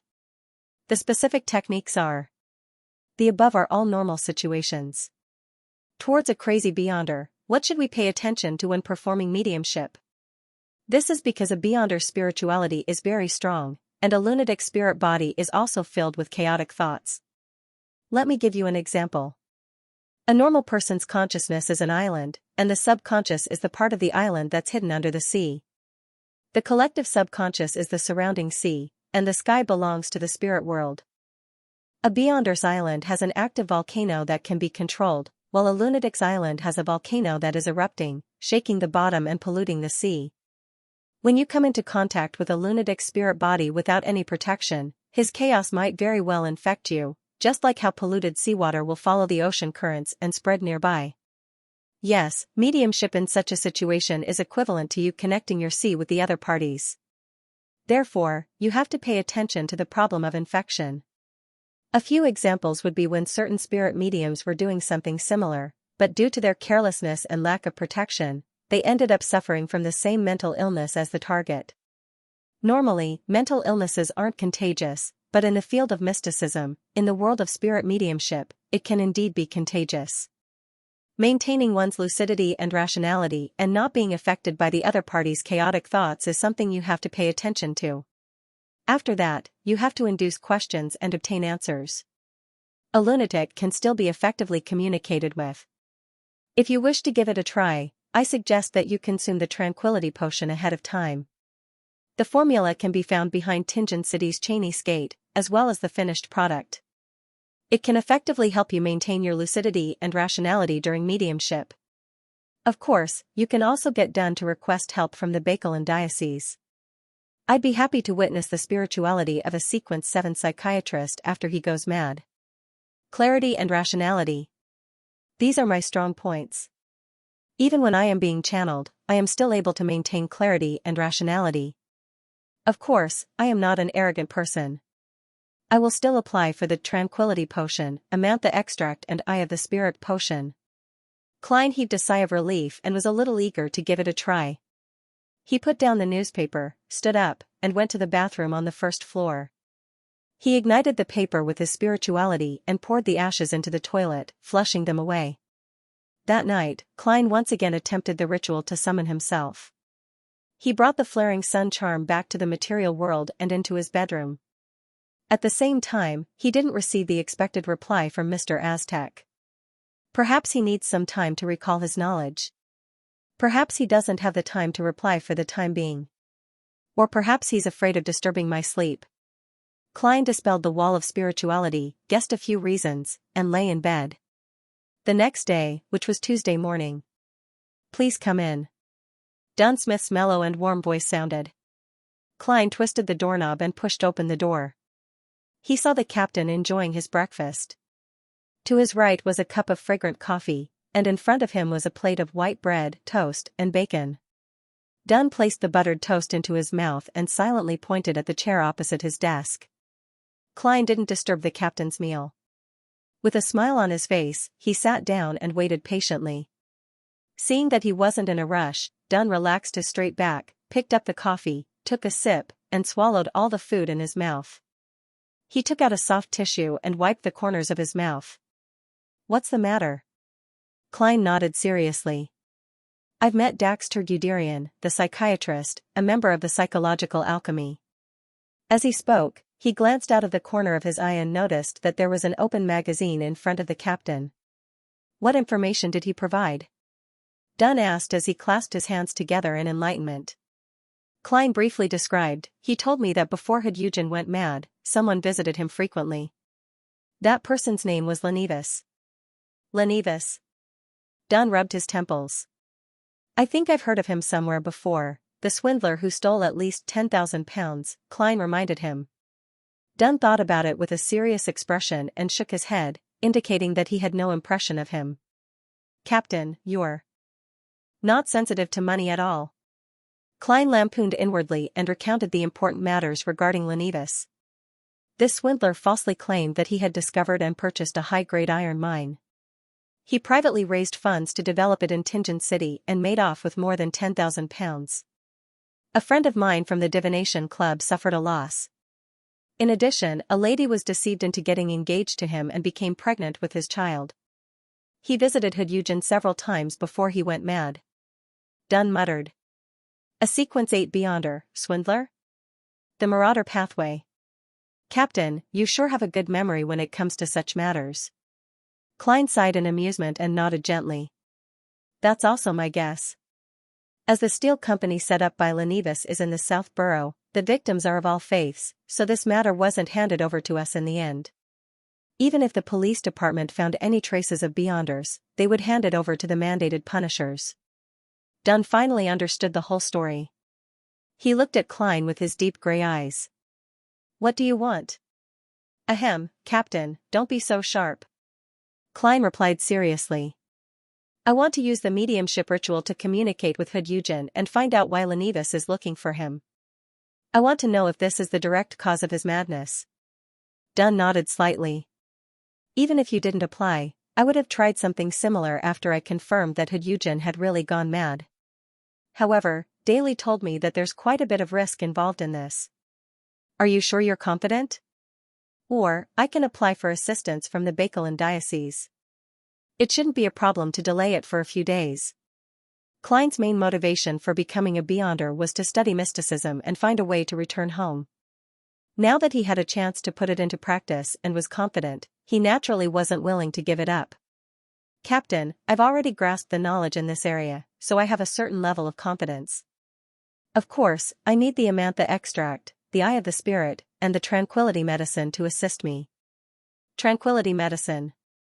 Dunn ruminated over the name and confirmed Klein's professionalism. He remembered that Daly had mentioned that it was a rather rare but very useful medicine in the field of mediumship. After deliberating for more than 10 seconds, Dunsmith leaned back in his chair and said, "Then write an application and go to Cheney's Gate to collect the corresponding medicine." "Then, write an application and go to Cheney's Gate to collect the corresponding potion." I don't know if there are any finished potions." "If there aren't, collect the corresponding ingredients and concoct them yourself." "All right," Klein replied happily. However, he didn't stand up. Instead, he sat firmly on the chair. Seeing this, Dunn raised his hand to rub his temples and pondered carefully. "From this afternoon onwards, it'll be my turn to monitor the asylum. We can't look for Hyugen directly. No one knows if there are other members of the psychological alchemy among the doctors, nurses, workers, and patients. No one knows if the psychological alchemy is secretly monitoring Hyunjin. We have to be discreet and not expose the fact that Daxter Guderian has become our informant. We'll go at midnight and sneak in secretly. Yes, I'll stand guard by the side to prevent any accidents. That's for the best. If Hyunjin is only faking his insanity, and I use a mediumship ritual on him, wouldn't that be equivalent to jumping into a zoo and dancing in front of a tiger? Klein was relieved. Yes, Captain. He stood up and turned to walk to the door.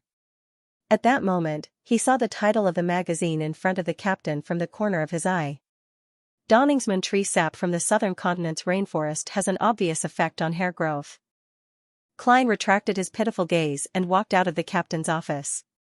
Suddenly, a funny thought flashed through his mind. Actually, Beyonders don't have to go through so much trouble. If old Neil was still around, he would most likely suggest designing a hair-growing ritualistic magic to pray to the goddess for help. As for whether he would end up growing hair all over his body and become a curly-haired baboon, that would be another question. And how would the goddess react? If it were me, I'd definitely say, Motherf ****. This thought immediately tainted Klein's happiness with sadness, and the sadness was hilarious. He entered the clerk's office and sat in front of the Ackerson Model 1346 typewriter. He typed the application. After Dunn Smith signed and stamped his seal, he took the application and went underground. He walked along the corridor illuminated by the gas lamps and walked towards Cheney's gate. It was only then that Klein thought of a problem. This would be the first time he entered that mysterious door. I wonder what it's like behind the door. He quickened his pace with a hint of anticipation. He came to the double, black metal door that made people look up to it. After handing the application to Sikatron, who was on duty today, for registration, Klein took back the document with an additional signature. He knocked on Cheney's gate, only to find the echoes echoing in the distance and emptiness.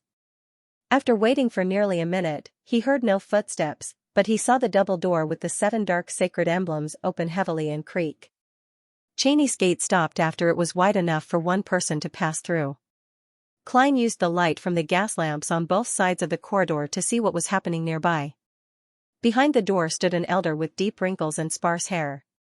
He wore a black classic robe and held a lantern.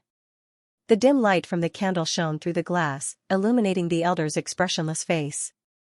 It made his light blue eyes look like they had been frozen for 1,000 years. "Document," he said in a hoarse voice. Klein had seen this elder before. Every evening, he and his companions would come out of Cheney's gate, pass by the duty room, and turn towards St. Selena Cathedral. They were old nighthawks, volunteer keepers of the house. According to Klein's understanding, there were 5 such keepers. "This is my application." He handed the document in his hand to the elder in front of him. The keeper with a pair of light blue eyes raised the lantern and read it carefully. After confirming that there were no mistakes, he retreated to the side and allowed Klein to pass through. Klein slowly walked into Cheney's gate. Before he could take in his surroundings, he felt an indescribable coldness. This wasn't the harsh cold of winter, but a coldness that made one's spirituality tremble. Looking up, Klein saw the candlesticks on the wall. He saw silver candles with engravings on them, and the flames that burned had a ghostly blue luster. They did not waver at all. Creak, the keeper closed Cheney's gate, and the surroundings instantly became extremely quiet. In front of Klein was a wide aisle paved with ancient stone slabs. There were stone doors on both sides of the aisle, labeled with the words material, potion, and information. At the end of the aisle, there was a flight of stairs that extended into the darkness, as though it led to an abyss. It should be connected to different ceiling points for different sealed artifacts. It's said to be split into several levels. I wonder which level St. Selena's ashes are placed on. Just as Klein got used to the brightness behind the door, he suddenly felt something invisible in the air brush past his skin. It was a bone-chilling sensation. He shivered and couldn't help but activate his spirit vision. Then, he saw his surroundings. He saw that the entire area behind Cheney's gate was filled with thin black lines. They swayed gently, sometimes clumped together, and at other times extended. They were densely packed, leaving no space. This is the power of the seal behind Cheney's gate? Klein nodded indiscernibly. He reined in his thoughts and followed the keeper into a potion room behind a heavy stone door. Soon, he found the Amantha extract, Eye of the Spirit, and Tranquility Potion according to their initials. He had seen the first two before, but it was his first time coming into contact with the latter. Inside the translucent glass bottle, there was a ghostly blue liquid gently rippling. Just looking at it made him feel like he had returned to his mother's embrace. There was even a label on the bottle, stating the date of production and the fact that it was effective within half a year. Thankfully, it's still usable. Klein put away the 3 bottles of potion and left Xianxia with the keeper. He escaped from the chilling feeling that reached deep into his soul, as well as the strange experience of being swept by black lines. When Xianxia closed, he couldn't help but turn back to look. He mumbled to himself, staying in there for a long period of time will affect both one's body and soul, right? It's no wonder the keeper has to be a volunteer. In the wee hours of the morning, Klein locked his bedroom with a special method, pushed open the oriel window, and jumped down. The height of the second floor posed no danger to him at all. He stood firmly without swaying. The carriage of the Nighthawks was already parked opposite him, waiting for him. Without any unnecessary communication, Klein quickly arrived at the Tingen City Mental Asylum in Northborough. Following the instructions, he circled to a corner of the wall without any street lights and saw Dunn Smith waiting there. "Let's go in." Dunn nodded slightly. "I've confirmed that there's no one nearby." "All right." Klein quickly moved closer to her. "Enter." As a clown, entering the mental asylum. This always reminds me of a famous saying, "It's just like going home." He made a self-deprecating remark. Following that, he followed Dunn, and with the help of some protrusions on the wall, he nimbly and quickly flipped into the mental asylum. His movements were agile and his balance was outstanding. Dunn looked back and nodded slightly in acknowledgement. The two of them crouched low and passed through the lawn and activity square from the shadows and secluded areas. They entered the mental asylum's 3-story building and arrived at Hood Eugen's room on the top floor. As Hood Eugen was aggressive after he went crazy, he was arranged to stay in a single room. The Nighthawks hadn't wasted their efforts in monitoring him during this period of time. They had long since made a copy of the key. Ka-cha, with the soft sound of the door opening, Dunn entered first. Klein looked past him and saw a person sitting on the bed. Hood Eugen's face was long and thin. His eye sockets were deep, and his light yellow hair was disheveled. He was using his grayish-blue eyes to look at the metal railings of the window, looking at the crimson moon outside. Klein closed the door and laughed. He asked casually, "Why aren't you sleeping?" Dunn was stunned for a moment. He immediately remembered that the other party was a Sequence 8 clown, so he maintained his silence and retreated to the corner of the wall. Hood Eugen turned his head around and looked at Klein. He smiled foolishly. "Waiting for the cake?" "That's an answer I didn't expect." "No, if I can guess the answer of a mental patient, doesn't that mean I'm not far from it?" The thought flashed through Klein's mind. He maintained his casual smile and asked as if he was chatting with a friend. "Who wants to give you the cake?"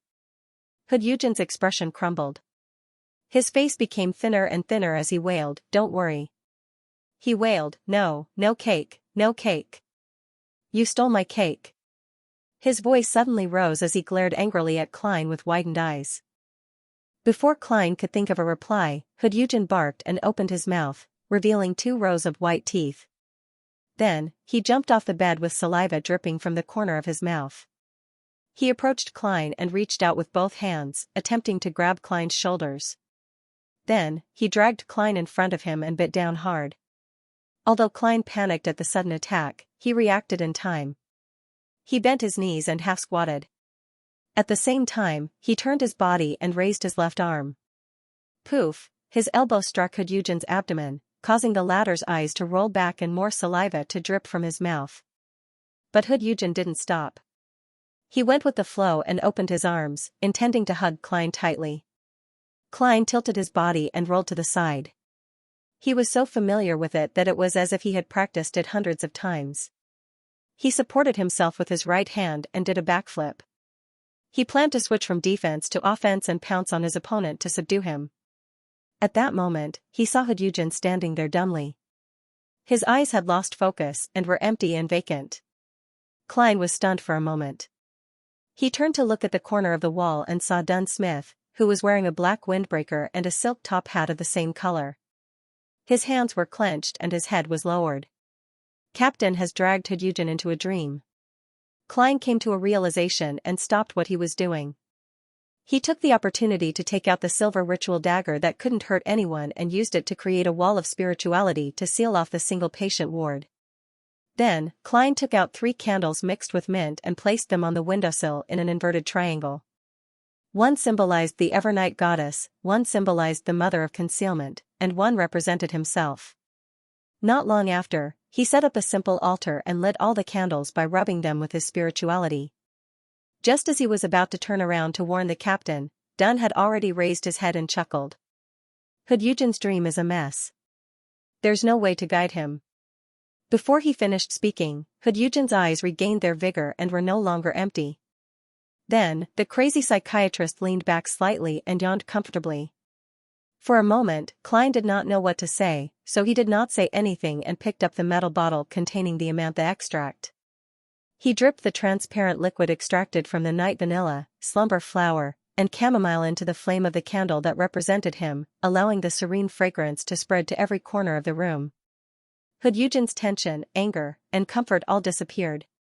He sat lazily on the bed and stared blankly at the crimson moon outside the window. His eyes lost focus once again and were at peace. Klein also felt the transcendent feeling of the dead of night. He put down the amantha extract and sat beside Hyun, planning to find something to make him drop his final guard. Only then could he use the Eye of the Spirit potion to slowly make Hyun's spirit enter a state of confusion. After all, I'm just an unprofessional spirit medium. He had thought of a solution beforehand and took out a deck of tarot cards from his pocket.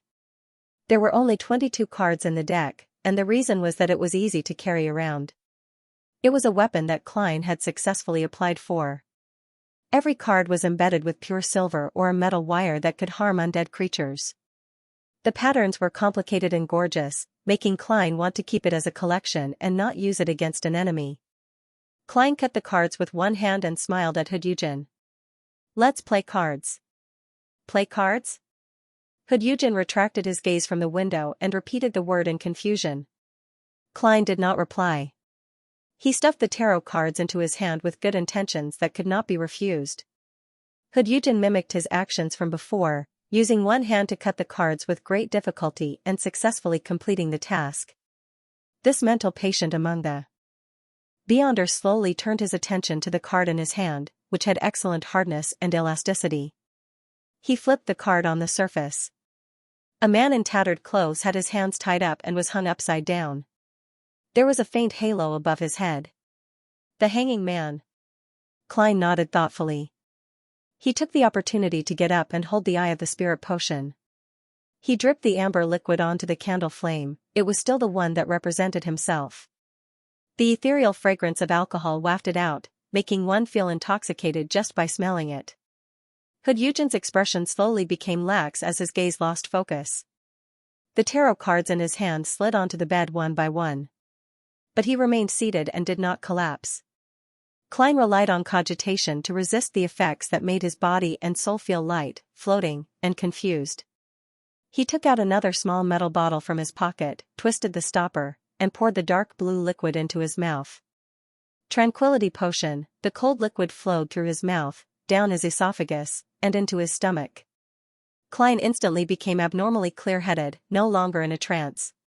He slowly exhaled and skillfully picked up the other essential oils and herbal powders, dripping them into the 2 candle flames that symbolized the Evernight goddess. In the thin fog, he took 2 steps back and solemnly chanted in Hermes, I pray for the power of the Evernight. I pray for the power of concealment. I pray for the goddess's blessings. I pray for you to allow me to communicate with Hyun and the spirituality of the Beyonder beside me. As the incantations reverberated, Klein saw darkness spreading out from the candle flames that had been dyed with a gloomy luster. He did not dodge or resist, allowing the dark night to envelop him. In his abnormally lucid state, he felt that his spirit body had left the protection of his physical body and entered a void that felt like the depths of the universe. He was surrounded by boundless, soundless darkness, and the sky above his head was filled with indescribable transparent shadows of different shapes. They were pure brilliance of different colors that contained countless knowledge. Spirit world. Klein was no longer unfamiliar with it. Just as the thought appeared in his mind, he saw a hazy world enveloped by a glowing storm appear in front of him. Klein knew that this represented Hudyugen's spirit, his body of heart and mind. Hence, he approached it and entered the storm that acted as a wall. In an instant, he saw countless beams of light hitting his body, and he heard the murmurs of hundreds of thousands of people discussing something in hushed voices.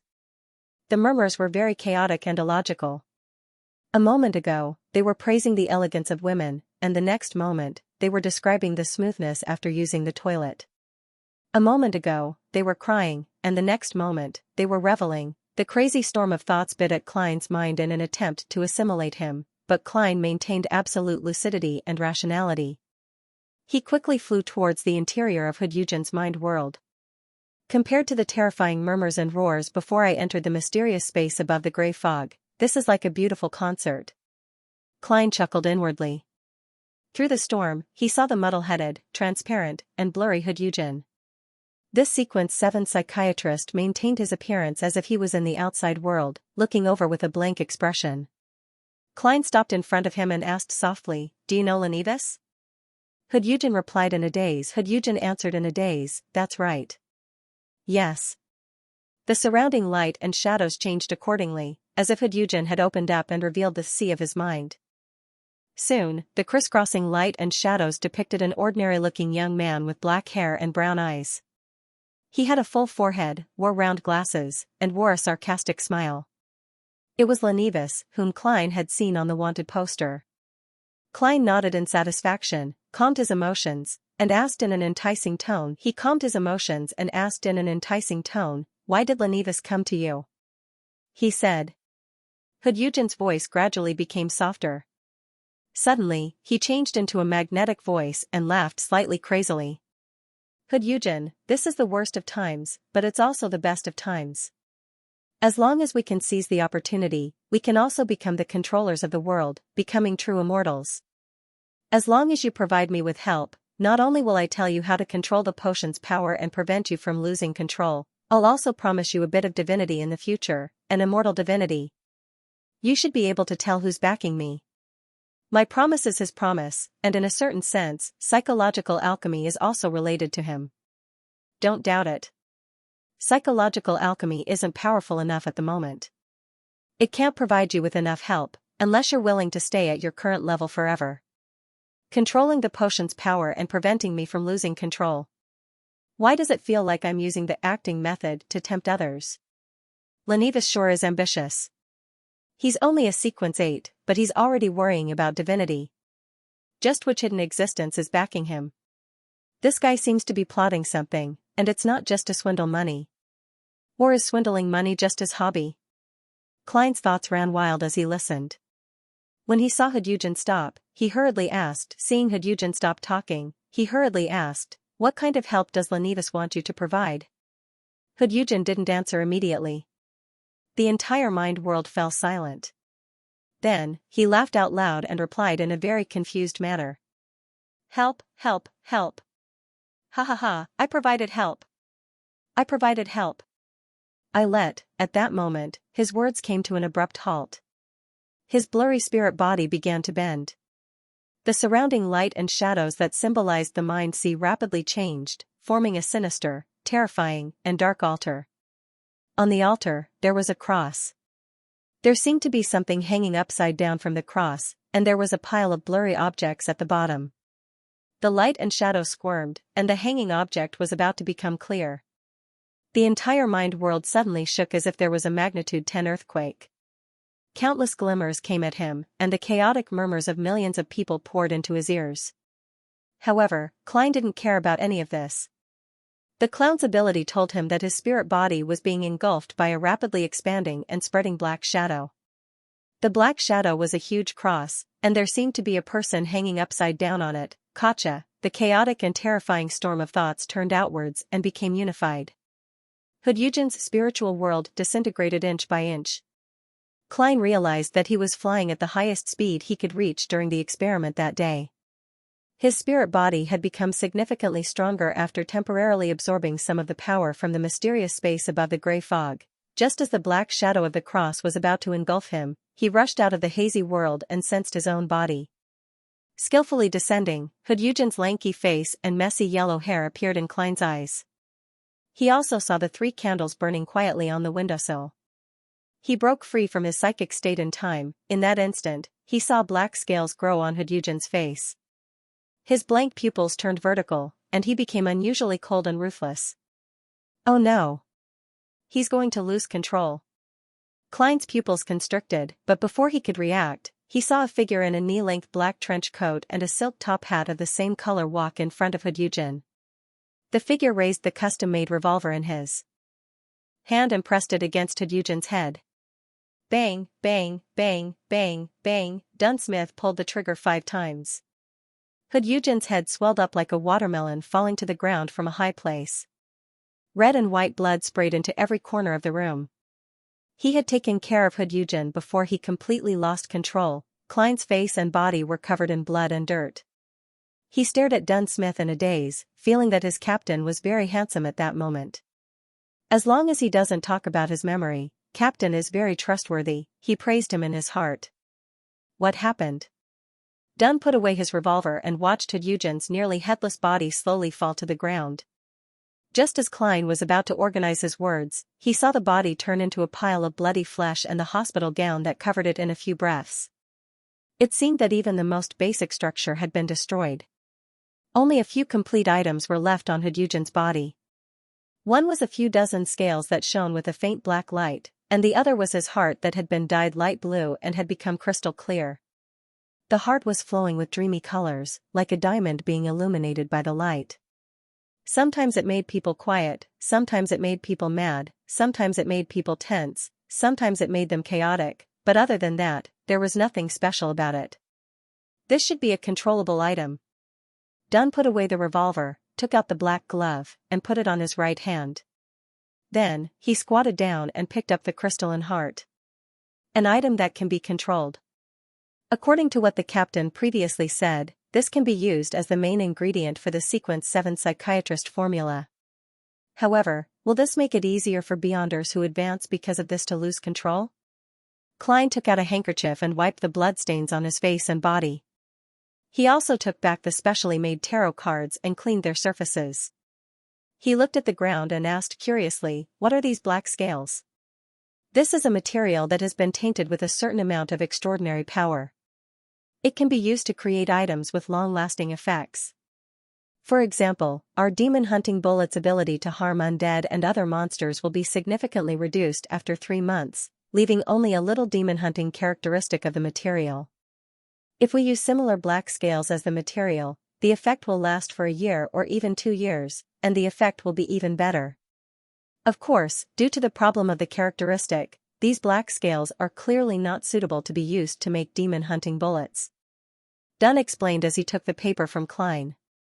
He wrapped the light blue heart and the black scales. It's like a part of a Beyonder species that can be used as a potion's main ingredient? Klein asked as an example. Dun straightened his body and nodded slightly. Yes. If I lose control, I'll really become a monster. Klein sighed. While the room was still sealed by the wall of spirituality, he hurriedly recounted his encounter. When I was communicating with Hudyugen's spirit, I saw a shadow similar to the true creator in his mind. However, it was different. It wasn't a giant tied up and hung upside down, nor was it the eye behind the curtain of shadows. It was similar to the one you saw in Hannes Vincent's dream, Captain. Hannes Vincent was a member of the Aurora Order. As Selena had peeked at his incantation and performed a complete magic mirror divination, he was investigated by the Nighthawks. And in his dream, Dunsmith saw a scene that was close to the true creator, but it was different from the widely circulated image of the true creator. In the end, one was injured, and the other died mysteriously. As for what happened before, Klein had already expected it when Hudyugen flipped over the tarot card, the Hanging Man. However, he didn't expect it to happen in such a manner. Of course, it was considered an indirect contact. It couldn't be compared to him directly peeking at the eternal blazing Sunday. The worst outcome was that he would be injured or slightly corrupted. Upon hearing Klein's description, Dunn's expression turned solemn. He furrowed his brows slightly and said in a low voice. He frowned slightly and said in a low voice, "A huge cross, black nails, and a naked, blood-stained man hanging upside down? I didn't see it too clearly. That's why I wasn't injured. I only noticed the huge cross and the figure that seemed to be hanging upside down," Klein answered tactfully. "He was only focused on running back then," Dunn nodded as though he was in deep thought. "Lenivas's visit to Hudyugen has something to do with the true creator?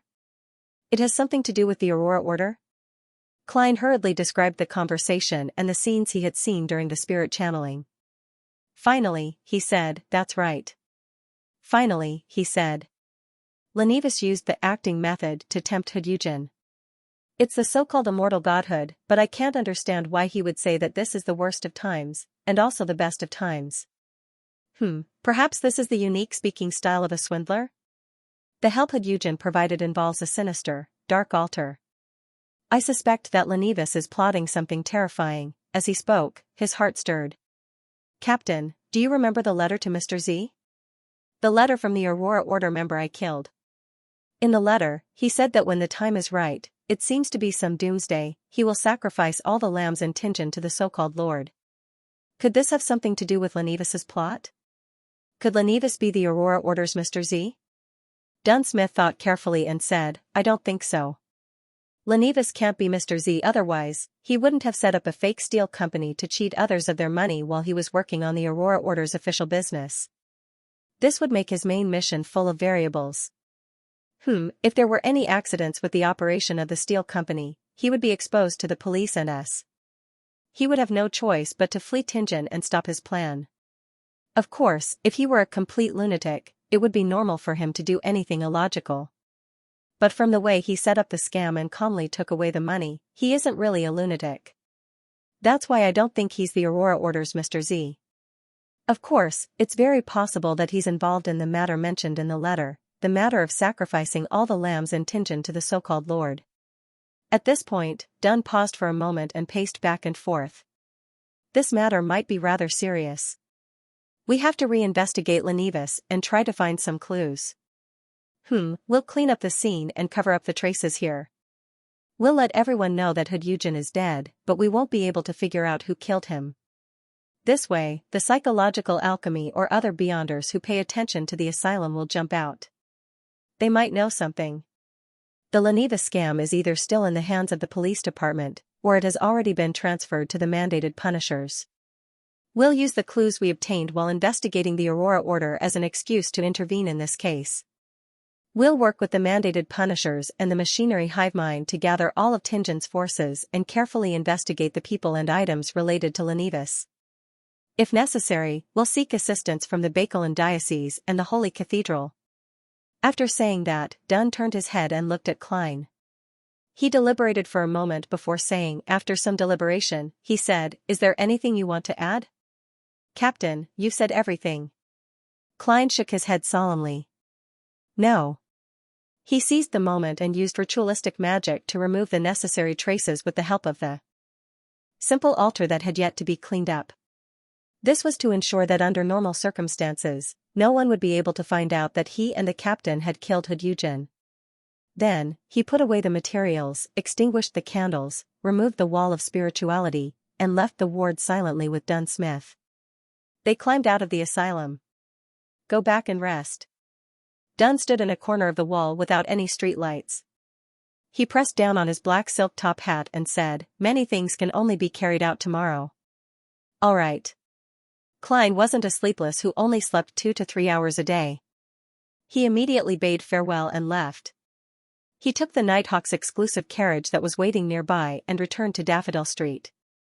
Before he entered the carriage, he looked back and saw that the captain was still standing in the darkness where even the moonlight was blocked. He seemed to be thinking about something quietly.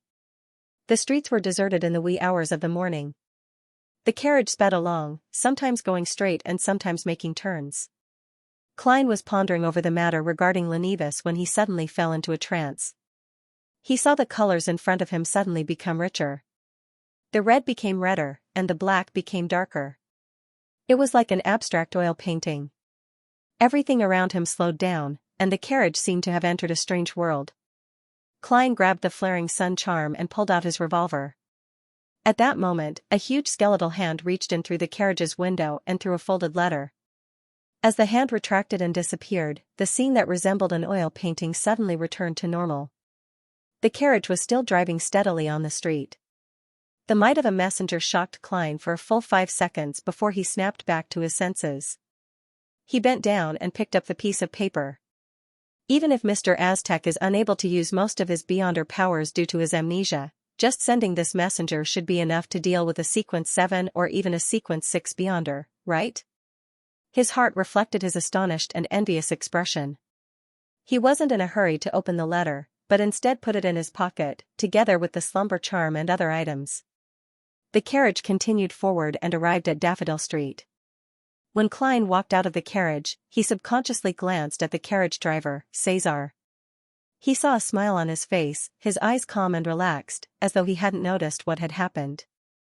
After switching to his spirit vision to take another look, Klein nodded indiscernibly and returned to his door. He looked at the balcony and water pipes on the second floor and pondered for a few seconds. He decided to maintain his gentlemanly demeanor and not attempt to climb up.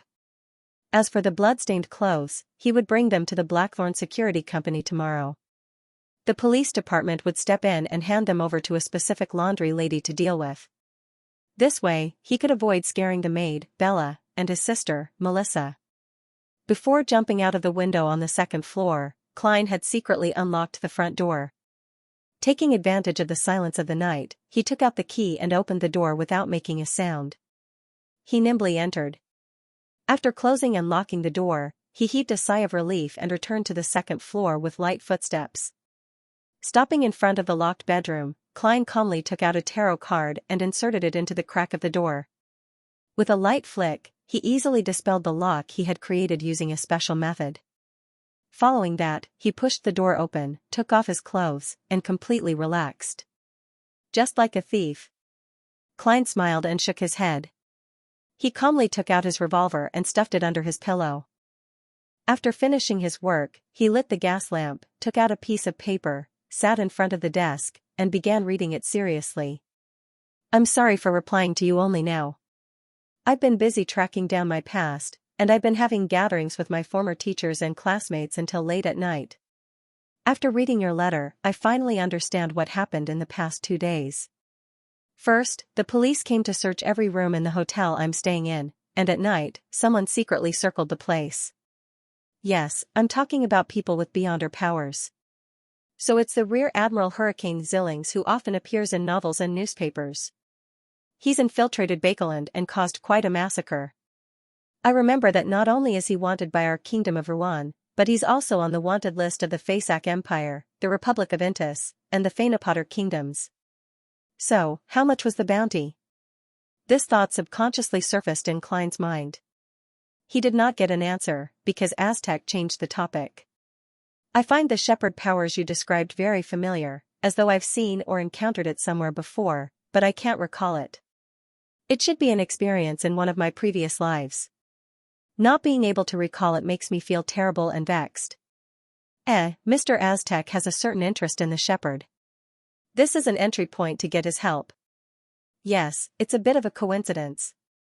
No, it's not a coincidence. It's inevitable. According to my deductions, Mr. Aztec has lived for more than 1,000 years, and he's very likely a high-sequence Beyonder.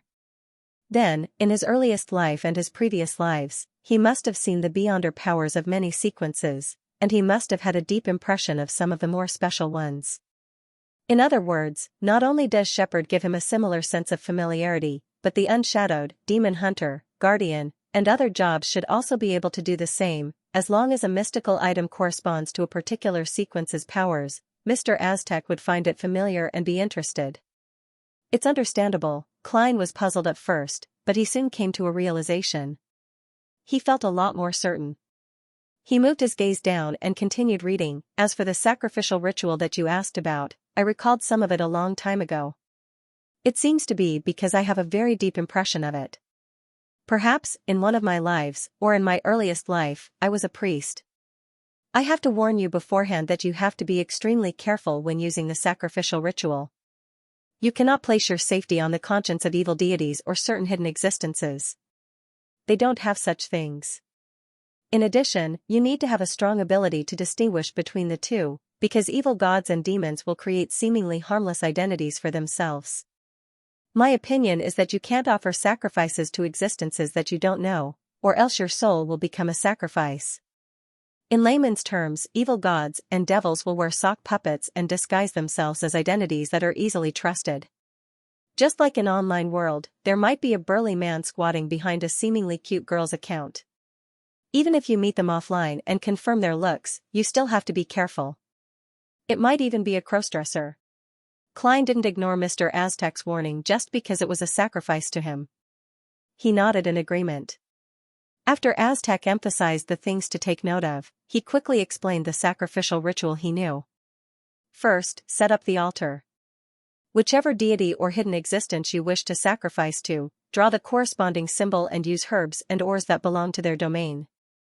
Of course, you can also make holy oil, balm, incense, and other items in advance. Symbol? Klein was taken aback for a moment.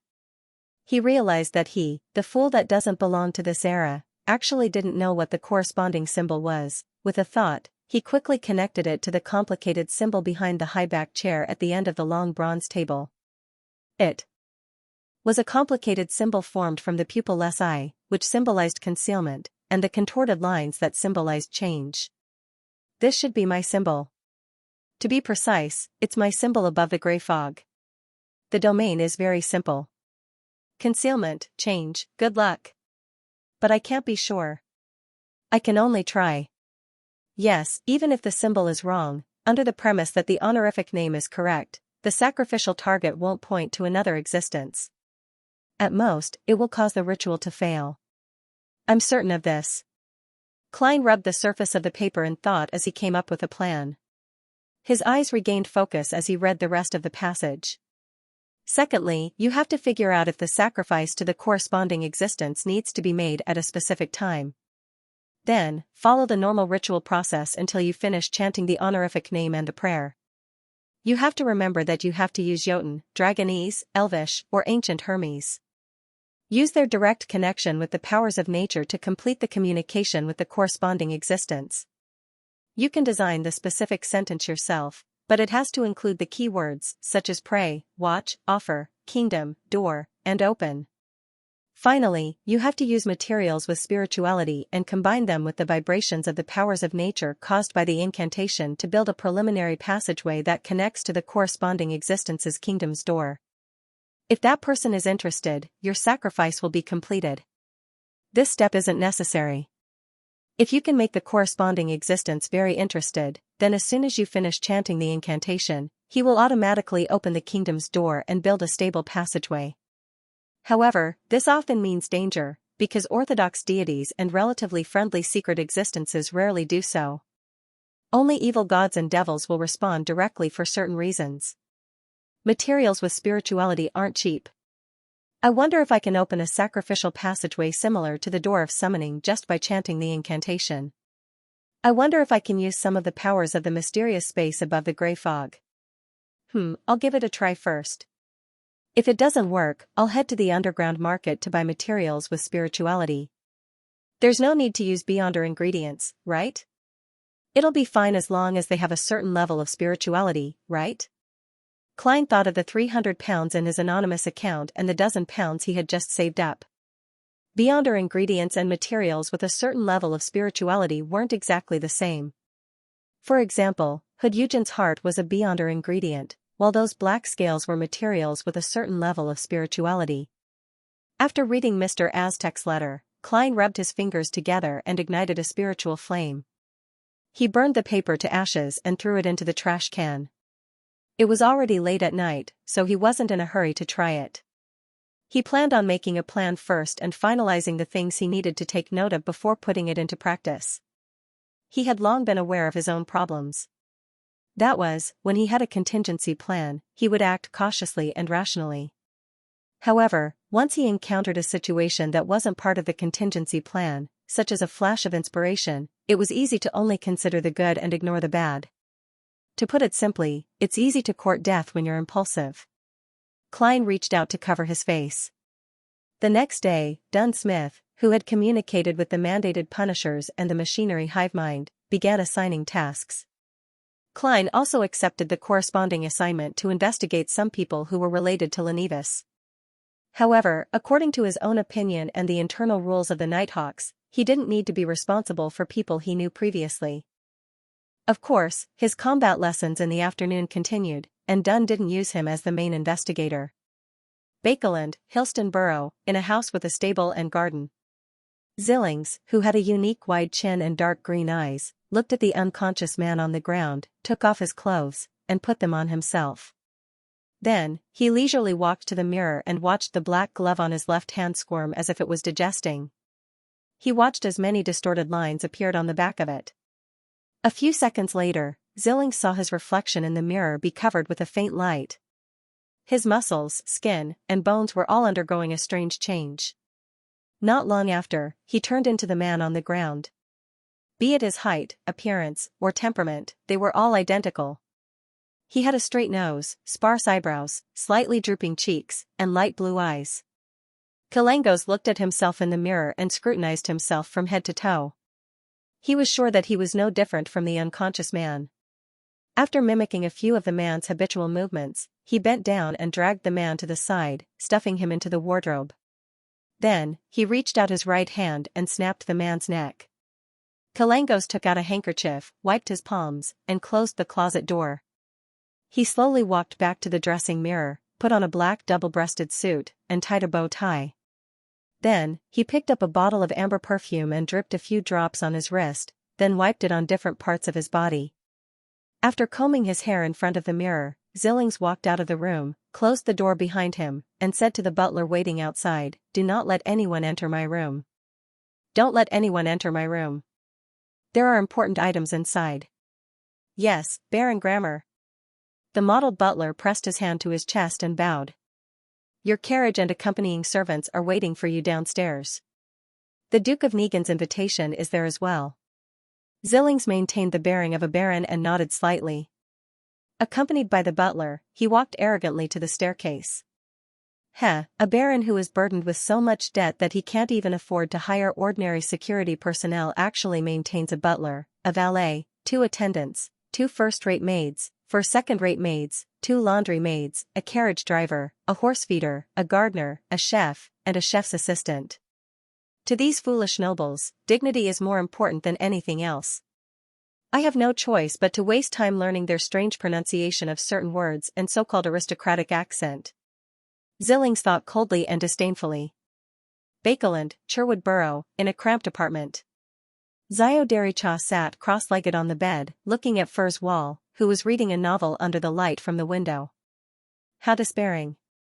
Zillings didn't leave any clues behind. "We can't figure out what he's trying to do in Bakeland." They followed their plan and called the police, secretly sending a letter to the police station, describing in detail the strange situation at the crime scene and the suspect Zillings. The police department's response was within their expectations. To be cautious, they handed the matter over to the mandated Punisher team. After a day of preparation, the news of Rear Admiral Hurricane Zillings infiltrating Bakeland spread to all the law enforcement teams. Zio and Furs also left the place they rented and went into hiding to conduct a covert investigation. They didn't wish to be brought back to the police station to assist in the investigation. Be it the mandated Punishers, the Nighthawks, or the members of the machinery. They viewed Beyonders who didn't belong to the authorities with hostility, and viewed them as potential criminals. Therefore, not only were Zio and Furs evading the possibility of Zillings pursuing them, they were also evading the law enforcers. If it were that easy for us to figure out his motives, Zillings would have long been buried in a cemetery.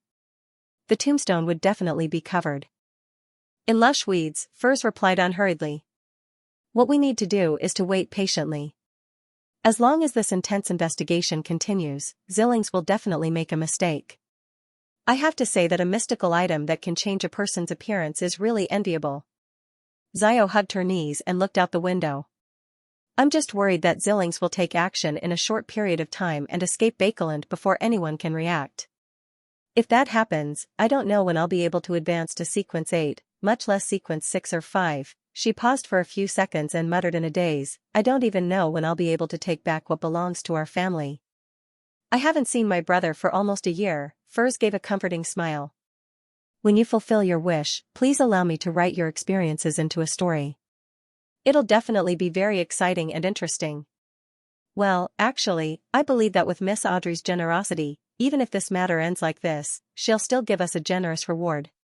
After all, we've been busy for so long. After all, we've made Zillings take the initiative to appear." "I hope so. Sigh, why can't I have a fortuitous encounter?" Zio scratched her shoulder-length blonde hair. Furs frowned slightly. In the Beyonder world, fortuitous encounters are often accompanied by danger. To this day, I still don't know what the ravings that appear during the full moon represent, or if it will cause any negative changes. Haha, fortuitous encounters without danger do exist, but they're very, very rare. It's really difficult for your wish to be fulfilled, unless we can obtain the blessings of an orthodox deity, or the attention of a friendly hidden existence. However, it's very difficult for us to tell if it's an evil god or devil in disguise. Zio straightened her back and drew a crimson moon on her chest. "May the goddess bless me." In the Duke of Negan's mansion in Bakelin's Empress Borough, a grand ball was being held. It was split into two sections. One was the dance hall, which was located on the ground floor. It was paved with gorgeous stone slabs carved with complicated patterns. In the corner, there was an excellent band belonging to the Duke. Going up the hall stairs was a circular corridor on the second floor. The guests held their wine glasses and stood in front of the railing, looking down at the dance below. It was similar to watching a fencing event from the stands. From time to time, a gentleman would walk in front of a lady or a madam and invite them to dance. If they received permission, both parties would walk down the stairs while holding hands and enter the hall. On the other side of the corridor that wasn't close to the hall, there were doors after doors. Behind them were rooms for guests. However, behind one of the doors was a corridor. On both sides were different plaster statues that belonged to the ancestors of the Negan family. At the end of the corridor, one could see the other section of the ball. It was also a hall with long tables and all sorts of delicacies and wine. Another band belonging to the Duke was playing melodious and relaxing music for the guests. In this hall, the guests gathered in groups of 3 to 5, either sitting or standing as they discussed various matters. Those who wished to temporarily escape the hustle and bustle would enter the balconies attached to the hall to look at the scenery in the garden and the crimson moon in the sky. Audrey Hall, who had just finished the opening dance, was originally standing on the second floor of the hall. She stared blankly at the huge crystal chandelier hanging down from the ceiling and the candles on it. However, when she realized that many people were itching to come over and invite her for a dance, she cleverly left and stepped onto the corridor that led to the dining hall. How boring, but I can't not participate. Sigh, can't they just let me observe in silence? I have to say, some people have really rich expressions when they dance. It reminds me of courting animals. Audrey looked down at her toes and began to pace in boredom. At this moment, she saw a figure approaching from the corner of her eye. She hurriedly slowed down and straightened her back, instantly transforming back into the elegant and quiet Miss Hall. "Hello, Baron Grammer." Audrey greeted him with a perfect smile and etiquette. Baron Grammer, who had sparse eyebrows and light blue eyes, smiled and bowed. "Hello, Miss Hall. You are the brightest and most dazzling jewel of this ball." After exchanging a few pleasantries, Baron Grammer walked towards the hall while Audrey continued to approach the dining hall. After taking a few steps, she suddenly frowned. Her green eyes were filled with puzzlement. Baron Grammer is a little different from usual. In the past, whenever he saw a beautiful lady or madam of a higher status than him, he would shift his gaze to the side, not daring to look at them directly. Then, he would constantly steal glances. But today, he appears very confident. Also, the smell of his perfume isn't right. In the past, when he attended all sorts of gatherings, his body would always emit the last note of amber. It's pure and light, not ostentatious but noble. That is to say, he would spray the perfume a few hours in advance, allowing the front and middle notes to evaporate before the banquet. But just now, the fragrance on his body was the middle note of amber, dense and elegant. Audrey's footsteps became slower and slower. As a spectator who had completely digested the potion, her sensitivity to details was not something other Beyonders could compare with. Suddenly, she thought of a possibility, and her bright green eyes froze. Could it be Xianxia in disguise? Creeping hunger has the ability to change a person's appearance. The more Audrey thought about it, the more she felt that it was possible. Her heart was in her mouth as she felt nervous and flustered. If it's really Rear Admiral Hurricane, what does he want to do? It's a pity that I can't bring Susie to this ball. Otherwise, I could let her secretly observe Baron Grammar. No, I have to warn father. Amidst her thoughts, Audrey quickened her pace and entered the dining hall. She found Earl of Hall, who was conversing with the cabinet's chief secretary and others. She outlined an impeccable smile, walked over, and held Earl of Hall's arm. She said to the others, "Gentlemen, may I borrow Earl of Hall for a few minutes?" "Beautiful lady, that is your right," the gentleman replied in a friendly manner. Audrey pulled Earl of Hall to the nearest balcony and found a secluded corner. She said to her plump father, "Father, I have something to tell you." Earl of Hall originally had a doting smile on his face, but when he saw his daughter's serious expression, he turned serious as well. "What is it?" "I met Baron Grammar just now, but he's different from before in certain details. For example, the scent of his perfume is in the middle of amber. It used to be at the end, such as..." Audrey spoke of the differences she had observed. This could be explained by his sensitivity and attentiveness. After describing what had just happened, she deliberated and added, "I heard Viscount Glaint mention that Rear Admiral Hurricane Xianxia has the ability to change into another person's appearance. Isn't he in Bakeland recently?" Earl of Hall listened quietly, and his expression became unusually solemn. But he quickly smiled and comforted his slightly flustered daughter. "I'll take care of it. Go find your mother and stay with her.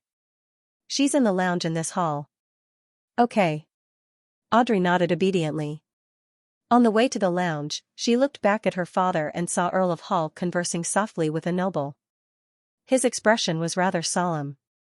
Audrey's heart involuntarily tensed up again. She felt that she had to do something to prevent her father, mother, and brother from getting hurt. After surveying her surroundings, she changed directions and left the dining hall. She entered a corridor and found the tiny prayer room in the Duke of Negan's house with familiarity. She pushed the door open and locked it behind her. Looking at the symbol of the Lord of Storms in front of her, she subconsciously found a secluded and dark corner. Audrey sat down and leaned forward. She clasped her hands together in a praying gesture and pressed them against her forehead. Then, she chanted softly in Hermes, "The fool that doesn't belong to this era. The fool that doesn't belong to this era. You are the mysterious ruler above the gray fog, the king of yellow and black who wields good luck." Tingen City, Daffodil Street. Klein was discussing with his brother, Banson, and sister, Melissa, about the latest popular plays. He sincerely invited them to watch them at the theater next Sunday night. "I think the newspapers have said enough. The Return of the Count is definitely a play worth watching live. It has already been performed dozens of times in Bakeland, and every single one of them was sold out. I don't think we should miss this opportunity." The lack of entertainment made Klein unwilling to give up. After all, he was someone who followed the trends and watched plays in his previous life. "Of course, if it wasn't to maintain my image, I'd rather go to a tavern to play billiards. Renting a place to play tennis isn't bad either. I can consider that. It's a leisure activity for the middle class. With my current physique, as long as I don't encounter other Beyonders, I can easily handle most opponents. Forget it, I can only think about it for now. I'll investigate the people and things related to Lenivis in the morning, and I'll practice combat in the afternoon. I'll check some of the houses with red chimneys before returning home in the evening. I'm really a busy man." Klein thought, trying to find joy in his misery. Seeing that Banson was already tempted, Melissa was still a little hesitant. He smiled and added, "It's said that the most popular supporting character in The Return of the Count is a genius mechanic. All right, no matter what, we have to go to the theater to watch a play." Melissa pursed her lips and nodded reluctantly, but her eyes were much brighter than before. Klein was about to respond when he suddenly heard a low buzz in his ears. He felt dizzy for a few seconds. "Someone is praying to me." He put his right hand behind his back and chuckled. Then I'll wait patiently for the opening of the ticket booking day. Alright, I'll go back to my bedroom and write a report. We have to dive into the sea of knowledge too. I hope we don't drown in it. Banson gave a self-deprecating laugh and returned to the dining room with Melissa. Klein went up to the second floor, locked the bedroom door, and sealed the entire room with a wall of spirituality. He then took 4 steps counterclockwise, recited an incantation, and went above the gray fog. In the towering palace that looked like a giant's residence, his figure suddenly appeared at the head of the long bronze table. A crimson star that was constantly shrinking and expanding was reflected in his eyes. Klein raised his right hand, spread his spirituality, and touched the star that symbolized justice. With a boom, he saw a distorted and blurry scene. He saw Miss Justice wearing a beige regal dress, sitting on a chair in a dark corner.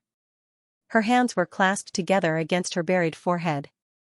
At the same time, a slightly tender and tense sweet female voice overlapped with each other, echoing in the air. The fool who doesn't belong to this era. You are the mysterious ruler above the gray fog. You are the king of yellow and black who wields good luck. I pray for your gaze, I pray that you will listen. I met someone who looked like the Zillings at the ball hosted by the Duke of Negan. He disguised himself as Baron Grammar, and his motives are unknown. From certain details, I discovered that Baron Grammar is different from the past. This made me recall the beyonder power of Zilling's mystical item that allows a person to change their appearance. Klein listened attentively and analyzed carefully. Finally, he understood what Miss Justice had described. Zillings had used the special power of creeping hunger to sneak into the Duke of Negan's ball, but he didn't expect that a certain noble lady was a spectator who remembered Baron Grammar's past characteristics. Thus, he was unknowingly exposed. What is this fellow trying to do? And what should I do? I've been experimenting with sacrificial rituals that don't use spiritual materials for the past 2 days. I discovered that I can create something similar to the Door of Summoning, but I can't open it. I'm thinking of finding some time to head to the underground market to buy some materials with spirituality for a second experiment. Miss Justice definitely wouldn't bring any spiritual materials with her when attending the ball. Klein pondered for more than 10 seconds and began to respond to Justice's prayer. In the small prayer room of the Duke of Negan residence, Audrey repeatedly prayed a few times before finally stopping. She straightened her clothes and walked quickly to the door. She knew that she couldn't disappear for too long, or else her father and mother would worry and misjudge the situation, resulting in an incorrect response. Standing behind the door, Audrey took a deep breath. With a perturbed and uneasy heart, she reached out her right hand, which was wearing a white veiled glove, and unlocked the door.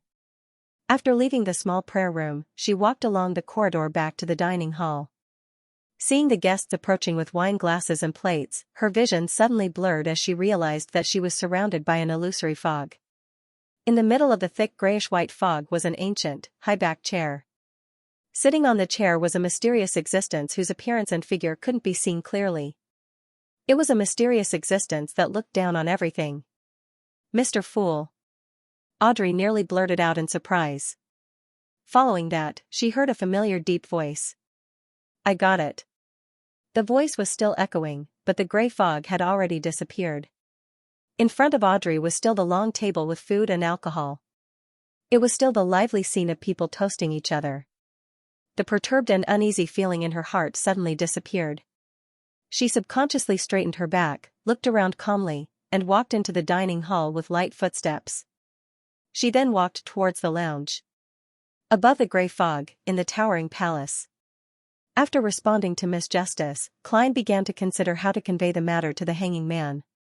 It's definitely not possible for me to repeat it myself. It would be inappropriate. How can a mysterious existence personally act as a messenger? He deliberated for dozens of seconds before he suddenly had an idea. He conjured the scene and voice of Miss Justice's prayer, turning it into a movie scene that was covered in mosaic. With a tap of his hand, Klein projected the scene that was repeatedly replayed onto the crimson star that symbolized the hanging man, Bakeland, Sherwood Borough, Holy Wind Cathedral. In a simple and unadorned room, the hanging man, Alger Wilson, was studying the investigation reports from the past few days, trying to find any traces of Rear Admiral Hurricane Zillings. Diagonally above his right hand was a stack of paper filled with distorted symbols. Just as Alger leaned back and rubbed his eyes, he suddenly realized that the scene before him had turned illusory. It was a thick grayish-white fog. In the depths of the endless fog, there was a high-backed chair that seemed to exist forever. Sitting on the high-backed chair was a faint figure. Mr. Fool. Just as this thought surfaced in Alger's mind, he saw a blurry figure in a regal dress appear in the hazy grayish-white fog. She maintained her praying posture as she kept narrating. I met someone suspected to be Zillings at the ball held by the Duke of Negan. He disguised himself as Baron Grammar, and his motives are unknown. I noticed from certain details that Baron Grammar is different from before. This made me recall the beyonder power of Zillings's mystical item that can change a person's appearance. Alger was first alarmed before revealing a look of pleasant surprise. He pressed his hand to his chest and lowered his head. Praise be to you, Mr. Fool.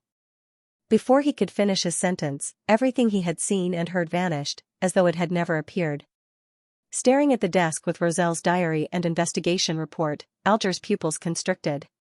He once again felt the power of the Fool. This was the Holy Wind Cathedral, the former headquarters of the Church of the Storm. Although it was more than 1,000 years ago, it didn't stop the believers from treating it as one of their holy lands. However, Mr. Fool still silently descended and gave a response. After more than 10 seconds of silence, Alger picked up his items and turned to leave. He was going to look for one of the cardinals of the Church of the Storm, the Archbishop of the Diocese of Bakeland, Spellsinger of God Ace Snake, to Alger Wilson. Killing Rear Admiral Hurricane Zillings with his own hands was the best development. But if he couldn't do it, being able to confirm his death was also acceptable. After passing Miss Justice's description to the hanging man, Klein left the mysterious space above the gray fog and returned to his bedroom. He wasn't in a hurry to dispel the wall of spirituality. Instead, he sat in front of his desk, unfolded a piece of paper, picked up a fountain pen, and began writing. According to the urgent intelligence I received, Zillings used the powers of a shepherd to disguise himself as Baron Grammar and sneak into the Duke of Negan's ball. His motives are temporarily unknown.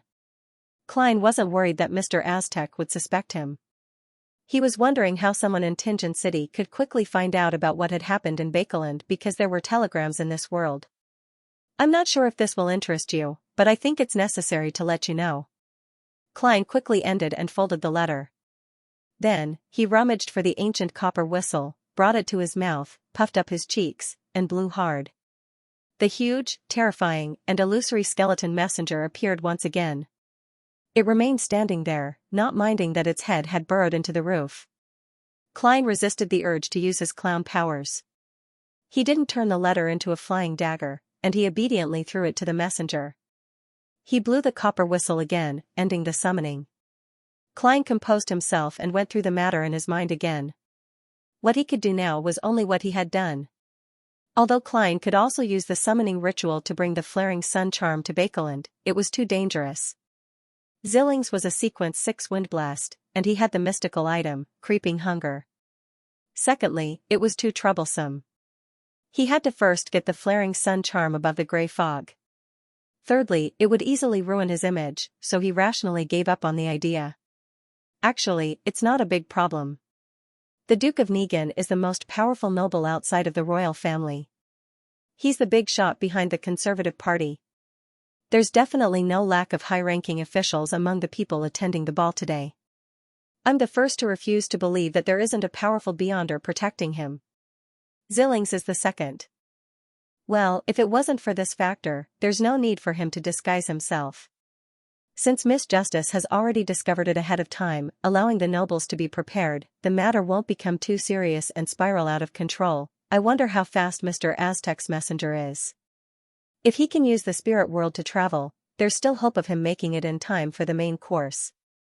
If it's as slow as Ma'am Daly's messenger, then I can only guess the truth from the news. Klein nodded indiscernibly and threw the matter to the back of his mind. There was nothing more he could do anyway.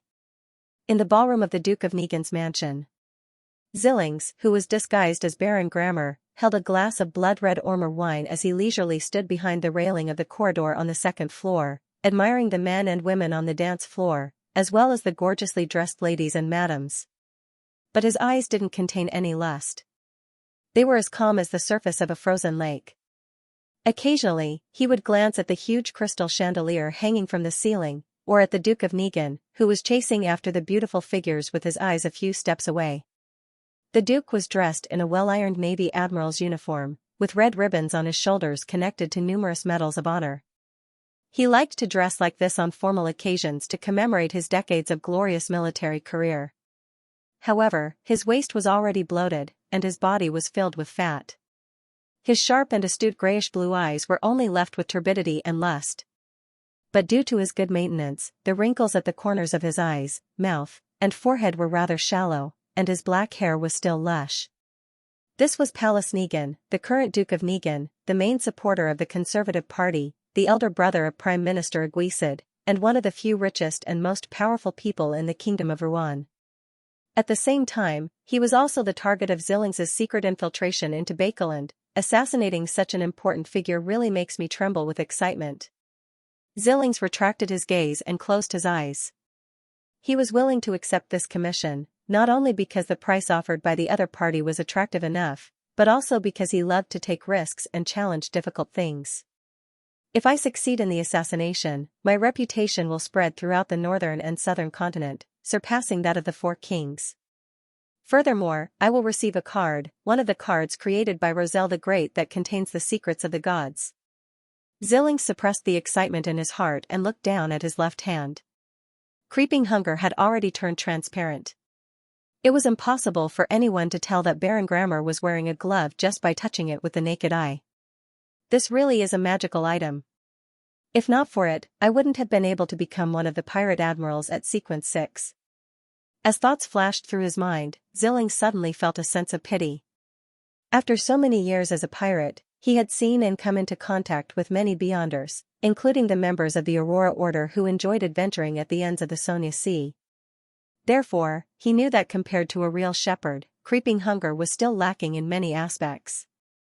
First of all, switching states was too slow, requiring at least a second. As for a real shepherd, it could change in an instant.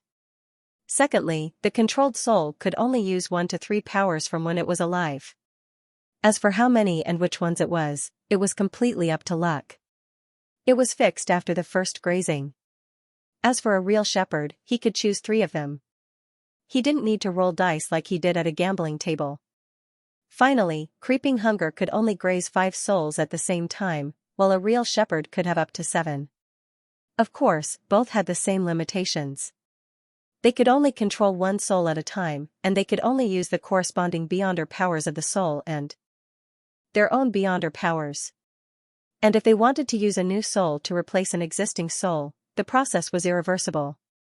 There was no chance of regret. After 7 to 8 years of adjustments, Xianxia finally settled on 5 souls. Their powers complemented each other, making their master appear rather terrifying.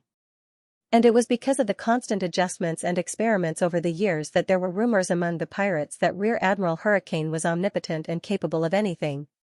Amidst the passionate dance music, Kalangos rehearsed his next move in his mind. In the end, he sighed regretfully in his heart.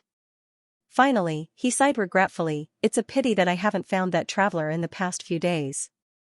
Otherwise, I wouldn't have to worry about anything tonight." If he could capture the woman suspected to be a traveler, Xianxia definitely wouldn't hesitate to feed one of the 5 grazed souls to Creeping Hunger. To him, the powers of this sequence pathway were very useful. Xianxia glanced at the huge crystal chandelier that hung down from the ceiling and decided not to wait any longer. The soul he currently controlled only had one ability, the ability to change his appearance and figure.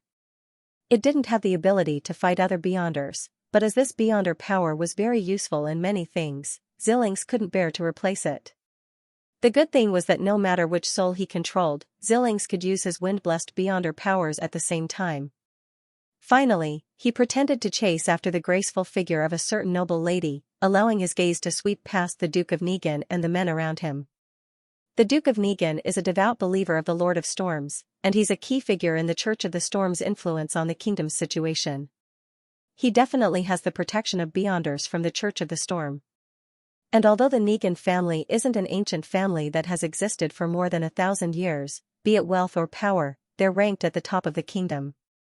They definitely seek the sequence potion formula in secret and seek the allegiance of Beyonders. Xianxia's thoughts surged as he eliminated the gentlemen belonging to the nobles and officials. He locked onto a man who was always beside the Duke of Negan. The man wore a black tuxedo, had brown hair, and blue eyes. He was almost expressionless as he vigilantly watched his surroundings. Xianxia nodded indiscernibly and pressed his right hand forward slightly. Whoosh, a sudden gust of wind swept across the dance floor, blowing out the candles on the crystal chandelier. Just as the light and darkness intersected, just as everyone's attention was drawn to it, a few thin wind blades, under the cover of the strong wind, struck the metal chain that hung the crystal chandelier, striking the same spot. Creak, amidst the jarring shattering sound, the huge crystal chandelier fell straight onto the dance floor, smashing into the ground with a loud clang. Screams rang out one after another, and many guests were injured by the flying shards, letting out cries of extreme fear.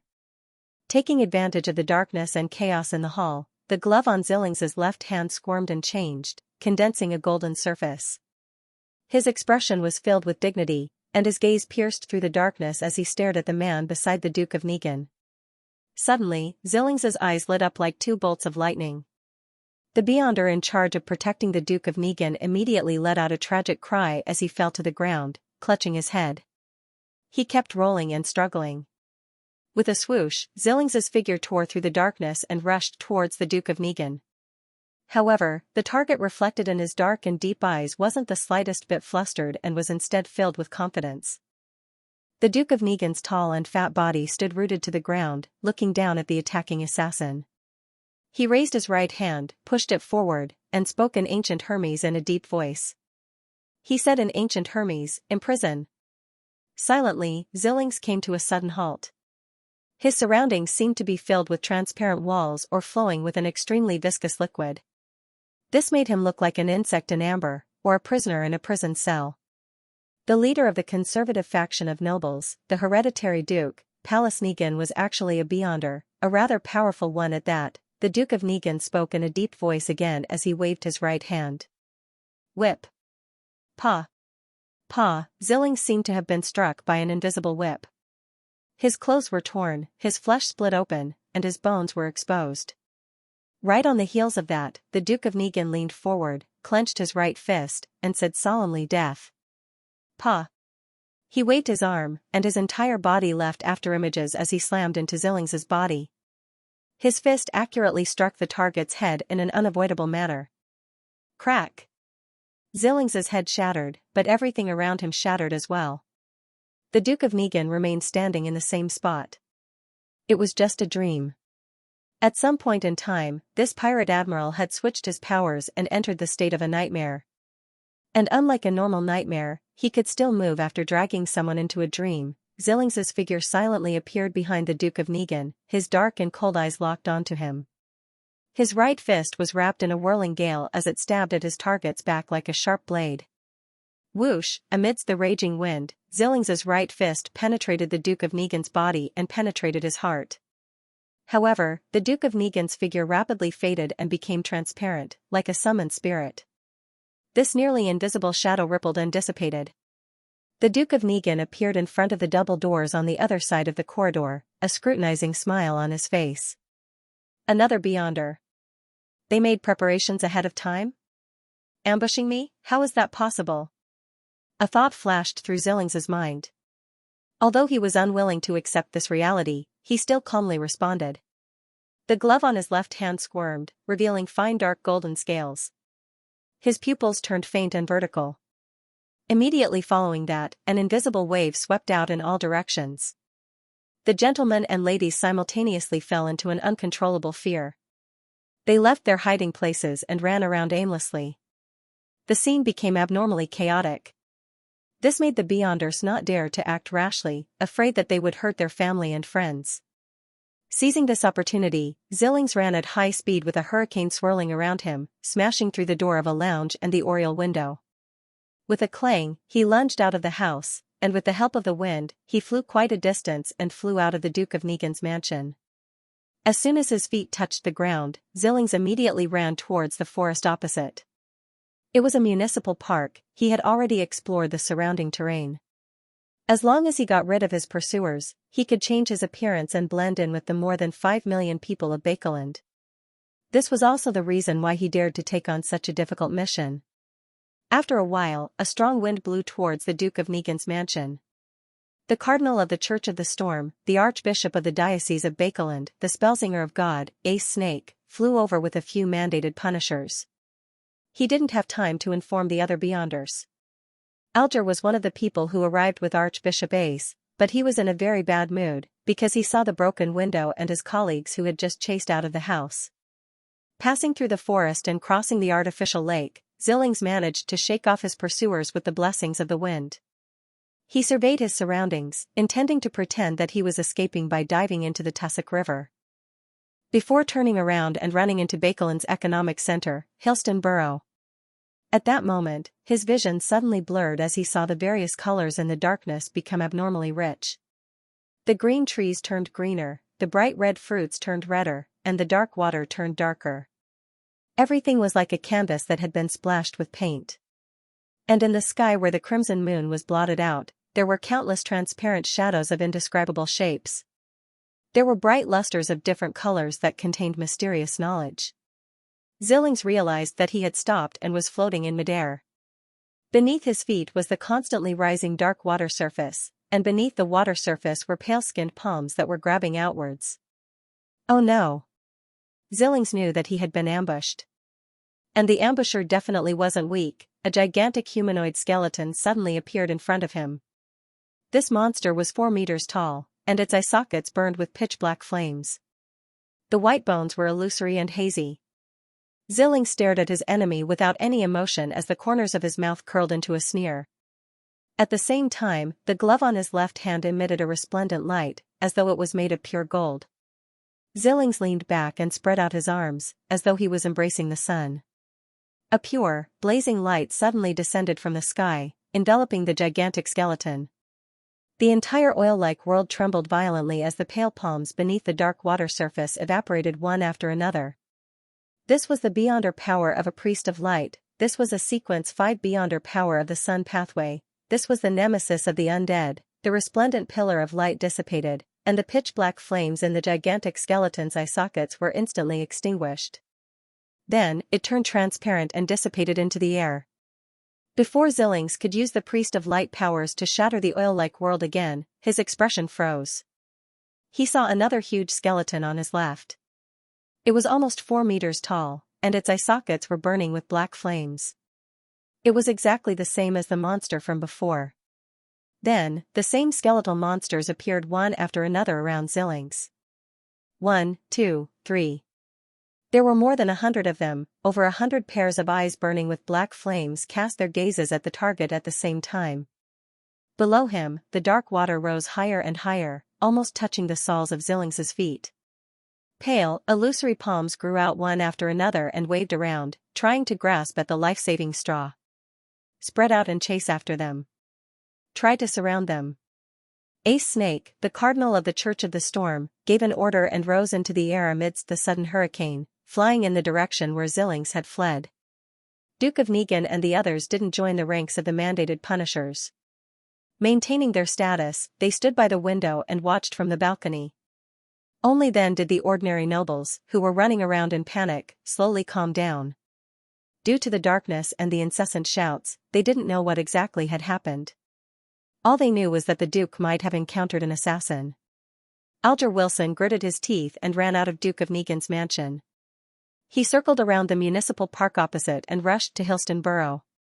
Even if there was only a sliver of hope, he wasn't willing to miss it. Suddenly, he heard a voice carried over by the wind. There's no need to chase after them. There's no need to chase after them? It's Cardinal Snake's voice. Alger ran a few more steps before he stopped and turned to look at the sky in confusion. He saw Archbishop Snake, who was wearing a black robe embroidered with the symbol of the storm, hovering above the woods and artificial lake, staring diagonally down. Alger frowned. Without the time to think about the reason, he ran at high speed towards the Cardinal. As he got closer, he could see more clearly with the help of his seafarer Beyonder powers. The squarish face of the Spellsinger of God was expressionless, but his posture indicated his seriousness.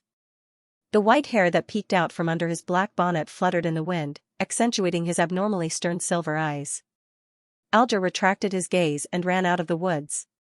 The cold surface of the lake that shimmered with crimson moonlight suddenly appeared in his eyes, and a tall figure appeared near the shore. This figure had a unique wide chin, and his brown hair was tied into an ancient warrior's bun. His dark green eyes were cold and empty. Xianxia, Rear Admiral Hurricane Xianxia. Alger was first stunned, then he was pleasantly surprised. He couldn't believe his eyes, suspecting that the darkness had caused him to hallucinate. Before he could react further, he suddenly saw Xianxia's face rapidly rot, to the point where yellowish-green pus flowed out, and his flesh and blood fell off piece by piece. Pa! Pa! Pa! All that was left of Xianxia's face was white bones, and his two empty eyeballs fell out of their sockets, smashing onto the ground by the lake. With a cracking sound, Xianxia completely fell apart. His clothes were spread over him, blocking the rotting flesh and white bones, as well as the shimmering light. In less than 20 seconds, one of the 7 pirate admirals, Xianxia, had died in a bizarre manner in front of Alger. This horrifying scene was deeply imprinted in Alger's mind, making him suspect that he was having a terrifying nightmare. What happened? Didn't Xianxia successfully escape? Why did he die so strangely and simply here? What did he encounter to lose his life in such a short period of time? He's a Sequence 6 Windblast, the owner of Creeping Hunger. Who did it? Why did they kill Xianxia? Just as Alger couldn't help but have countless thoughts flash through his mind, he heard the magnetic voice of Spellsinger of God, Ace Snake. Did you tell anyone else about this information? Does anyone else know about this information? Alger instantly regained his composure, looked at Xianxia's corpse, and explained in a prepared manner, I just received the information and reported it to you. As soon as I received the information, I reported it to you, Archbishop. At this point, he couldn't help but grumble inwardly. If Ace Snake hadn't gone for a stroll by the Tussock River, making me spend quite a bit of time looking for him, Xianxia might not have been able to escape Duke of Negan's mansion. Of course, he didn't dare voice such grievances in front of a high-sequence beyonder. All he could do was respectfully and humbly continue describing. He could only respectfully and humbly continue describing. The personnel who received the information directly were even sacrificed, and those who were in transit did not open the letter. I can confirm this. But I can't be sure if the source of the information was leaked. Since we know of it, it's possible for others to know as well. As Alger spoke, he began guessing who killed Rear Admiral Hurricane Xianxia. The person or organization that commissioned Xianxia to assassinate Duke of Negan? But since Xianxia has successfully escaped, and there's no possibility of him leaking anything, there's no reason to kill him. If it were me, I'd let Xianxia lie in ambush, and when everyone thinks that he has escaped from Bakeland, I'd carry out another assassination. Besides, Xianxia has always trusted himself.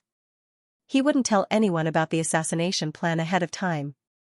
Duke of Negan has recently been holding gatherings for the few bills in September, so there's no need to worry about the lack of opportunities. Apart from Xianxia himself, no one can be sure when and where he will take action. Unless it's a prophet. The possibility is very low. Another faction? Impossible. Miss Justice discovered the problem on the spot and used the method of praying to Mr. Fool to transmit the information.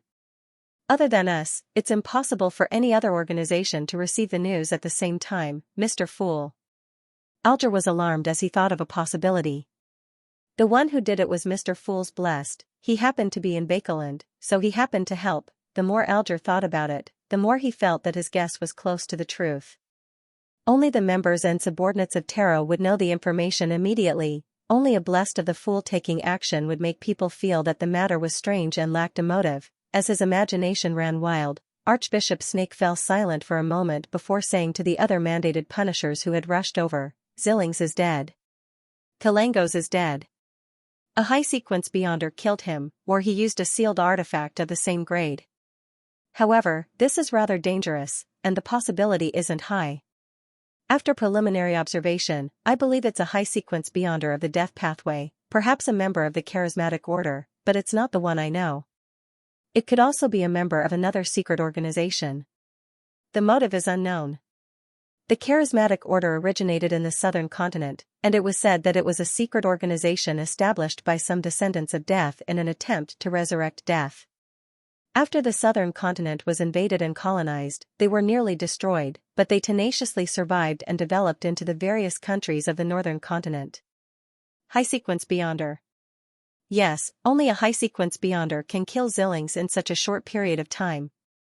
A blessed under Mr. Fool is already a high-sequence Beyonder. That's a demigod. Alger looked at the pile of rotten flesh and bones again. He was in a very detached state, as if he had lost all his emotions. He was staring blankly at everything in a daze. If one day I betray Mr. Fool. He suddenly had such a thought. Immediately, the horrifying scene of Zillings rapidly rotting appeared in his mind. Alger couldn't help but shiver and lower his head. At the same time, he relaxed. Since I can't escape or resist, I can only choose loyalty. Phew. With Zillings dead, no one can threaten me with that secret anymore. He exhaled and completely calmed down. In the Duke of Negan's mansion, Audrey Hall, who was accompanying her mother and the noble ladies to discuss the assassination, saw her father, who had a beautiful mustache, appear at the door. She found a reason to leave the lounge and went to the balcony of the hall. "Father, what's the matter?" Audrey looked at Earl of Hall with her emerald eyes. She had inherited the color of her eyes from her mother, not her father. Earl of Hall chuckled. "The matter has been resolved, my child. You don't have to worry anymore." Did you tell anyone else that Baron Grammar was an impersonator?" "No." Audrey shook her head firmly. "I only told an existence that was close to a deity," she added silently in her heart. She thought for a moment and described the matter in detail. "After telling you, I went to the washroom first and then went to Mother's. You can ask her." "Okay." Earl of Hall nodded slightly and didn't say anything else. Instead, he mentioned, "Zillings is dead. He was killed." "Who?" Audrey was surprised and excited. "I don't know. We can't even guess why the murderer wanted to kill Zillings. It's really incomprehensible." Earl of Hall paused and said, "It might be a person, or it might be an organization, a secret and powerful organization." Audrey's eyes darted around as her thoughts wandered. She immediately analyzed many things. Mr. the Hanging Man once described that Zillings is a lone wolf who doesn't trust anyone.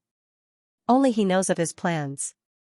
Apart from me who discovered it ahead of time, there shouldn't be anyone who knew that he would assassinate me tonight. I only told Father and Mr. Fool that Baron Grammar is suspected to be Rear Admiral Hurricane Zillings' disguise, although the Duke of Negan's mansion has a telegraph line that can transmit information in a timely manner to find help, there's no need to hide it. Father's confusion means that the powerhouse who killed Zillings isn't within their expectations. In summary, the person who killed Zillings is almost certain to be one of Mr. Fool's dependents. Furthermore, only our Tarot's special mode can create a strange situation with an unknown motive. Zillings is a sequence 6 wind blessed, and he also has the mystical item, Creeping Hunger. To be able to kill him quickly and without leaving any traces, only a high sequence Beyonder known as a demigod could do, right? Or could it be that he used a sealed artifact that's rumored to be extremely dangerous? Regardless of the possibility, it's enough to show that Mr. Fool's dependents are abnormally powerful, as expected of Mr. Fool. Regardless, I provided a clue. Mr. the Hanging Man has to fulfill his promise and give me the Rainbow Salamander's pituitary gland. This should be the first official operation of our tarot, right? One of the 7 pirate admirals, Zillings, died as a result. Seeing his daughter in deep thought with some excitement, Earl Hall, who was also a handsome man in his youth, coughed lightly and warned her sternly, "Audrey, I know you're very interested in mysticism. Audrey, I know you're very interested in mysticism, and I usually indulge you, but you absolutely cannot be involved in this matter. You can't even ask about it. You will be led by the Queen at the end of the year and officially introduced to social occasions. As an adult, you should clearly remember that a terrifying Beyonder or a secret, powerful organization is often equivalent to danger. Do you understand?" "I know, Daddy." Audrey replied in a sweet voice, "I was just a little curious." "You can't even be curious." Earl Hall couldn't help but smile helplessly after emphasizing this sentence. "NN." Audrey nodded obediently. "Anyway, I know the whole thing better than you do." She made a face in her heart. Earl of Hall thought for a moment and smiled warmly. "No matter what, you are the hero tonight and the savior of the Duke of Negan. At least half of Zillings's death is due to you, and the same goes for the bounty. Of course, if no one admits to killing Zillings, claims responsibility for this matter, and takes the initiative to claim the bounty, then the remaining half will belong to you. In total, it will be £10,000. Yes, the bounty set up by the Republic of Intis, the Fasak Empire, and other countries and organizations can also be claimed. After conversion, it should be £20,000. The Duke of Negan just promised to give you his holiday manor in Desi Bay. It includes a large rubber forest, and I don't know the exact amount of income, but it's definitely not low. He spent £8,000 to buy it back then, and he even built a house and bought improved crops. With a fortune of £300,000, Audrey could be considered wealthy, but a bounty that was close to or even exceeding £40,000 was still a huge sum of income for her. Many aristocratic ladies' dowries couldn't even reach this amount. In August, in a marriage alliance between an aristocrat and a merchant, Miss Mary Aldbury, the daughter of a millionaire, only had a dowry of £80,000. I've never considered the bounty, Audrey muttered from the bottom of her heart. Suddenly, she thought of something. If she were to claim the bounty and let her name spread, then the hanging man would easily be able to determine who justice was. That won't do. As a member of the Tarot, I have to remain mysterious.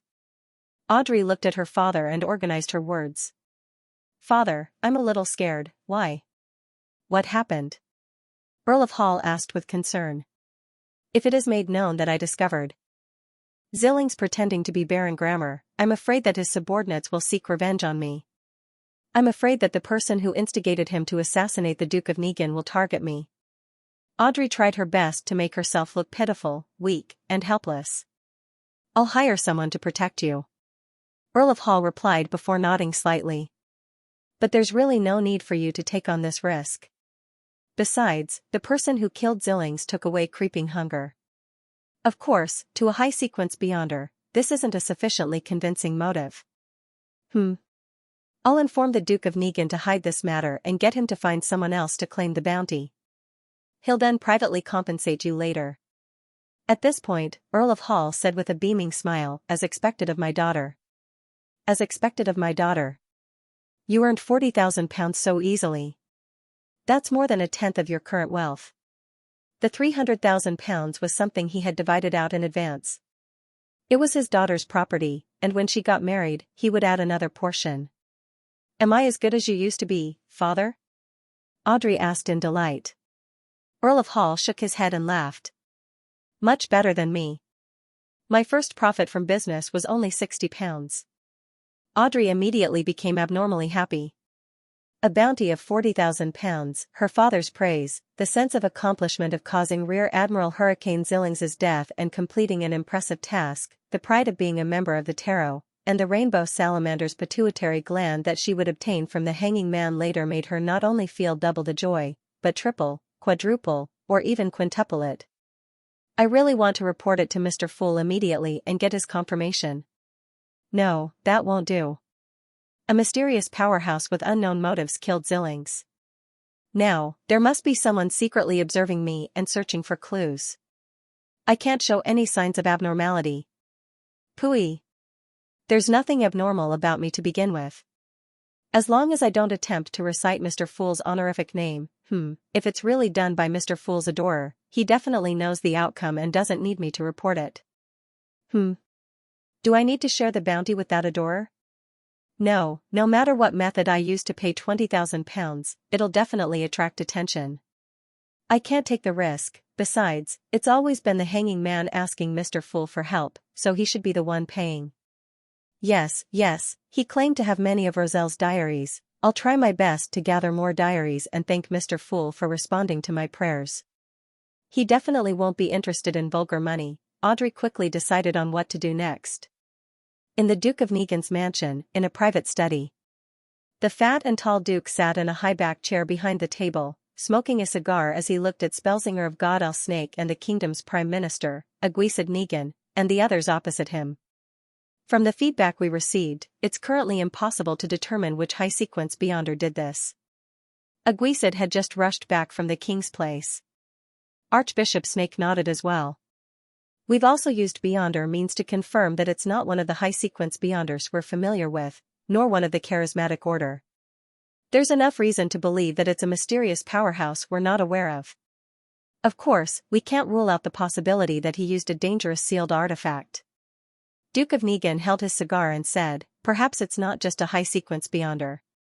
Maybe he's not just a high-sequence Beyonder. There might be a secret organization behind him, one that we don't understand well enough. Otherwise, we wouldn't have been able to ambush Kalangos so accurately. Maybe one of the participants at tonight's ball is one of them. His younger brother, Prime Minister Aguisid, said solemnly, regardless of the possibility, we have to be careful. Regardless of which possibility it is, we have to be careful. We have to figure out the identity of the high-sequence Beyonder as soon as possible. We have to figure out his motive for coming to Backland. We have to figure out if he's only here to kill Kalangos, and why he wants to kill Kalangos. A high-sequence Beyonder wandering around Bakeland that wasn't under their control was enough to attract the attention of the kingdom's government and the three churches, although Sequence 4 and 3 Beyonders might not be able to withstand the bombardment of the warship's cannons, there was no need for them to face it head-on. They had too many strange abilities. Therefore, this was an existence even more dangerous than an ironclad warship. Just from the title of demigod, it was obvious. Spellsinger of God A Snake immediately stood up and said, I'll make the arrangements immediately. I'll also contact the Church of Evernight and the Church of Steam. His Majesty will also get the military and intelligence agencies to cooperate, Prime Minister Aguisid promised. In a hotel in the North Borough of Bakeland. The bronze-skinned Aztec, who had a mole by his ear, sat under a gas lamp, staring at a glove placed in front of him. The glove was very thin, as though it was made of human skin. It was as though it could transform back into a hand as long as it was filled with flesh and blood. After watching for a while, Aztec suddenly revealed a pained and contorted expression as he muttered to himself, that's right. He whispered to himself, I think I've worked with them before. Klein didn't sleep well the entire night because he hadn't received any reports from Justice and the Hanging Man, nor had he received a reply from Mr. Aztec. He was constantly worried about the outcome of Rear Admiral Hurricane Zillings's matter. He must have caused quite a stir, preventing Miss Justice and Mr. the Hanging Man from contacting me rashly. But why hasn't Mr. Aztec replied? He wasn't involved, or did something happen? He was injured by Zillings? Klein covered his mouth and yawned as he boarded the trackless public carriage to Zutland Street. Extra! Extra! Rear Admiral Hurricane Zillings has been killed in Bakeland. Extra! Extra! Rear Admiral Hurricane Zillings has been killed in Bakeland. Just as the carriage was about to set off, Klein suddenly heard the paperboy's voice. This was also an invention of Roselle the Great.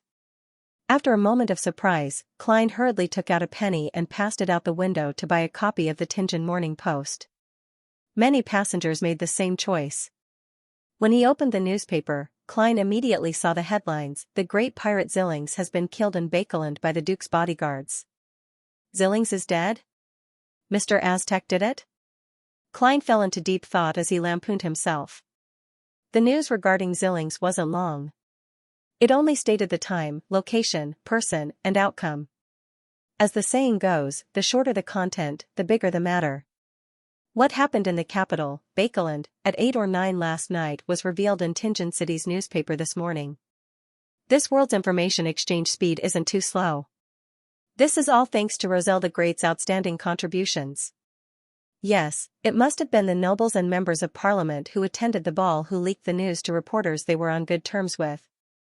Some of the reporters then sent the sensational news back to their respective newspaper headquarters in other counties and cities via telegram. Morning newspapers are usually set up at night, printed in the middle of the night, and distributed in the morning.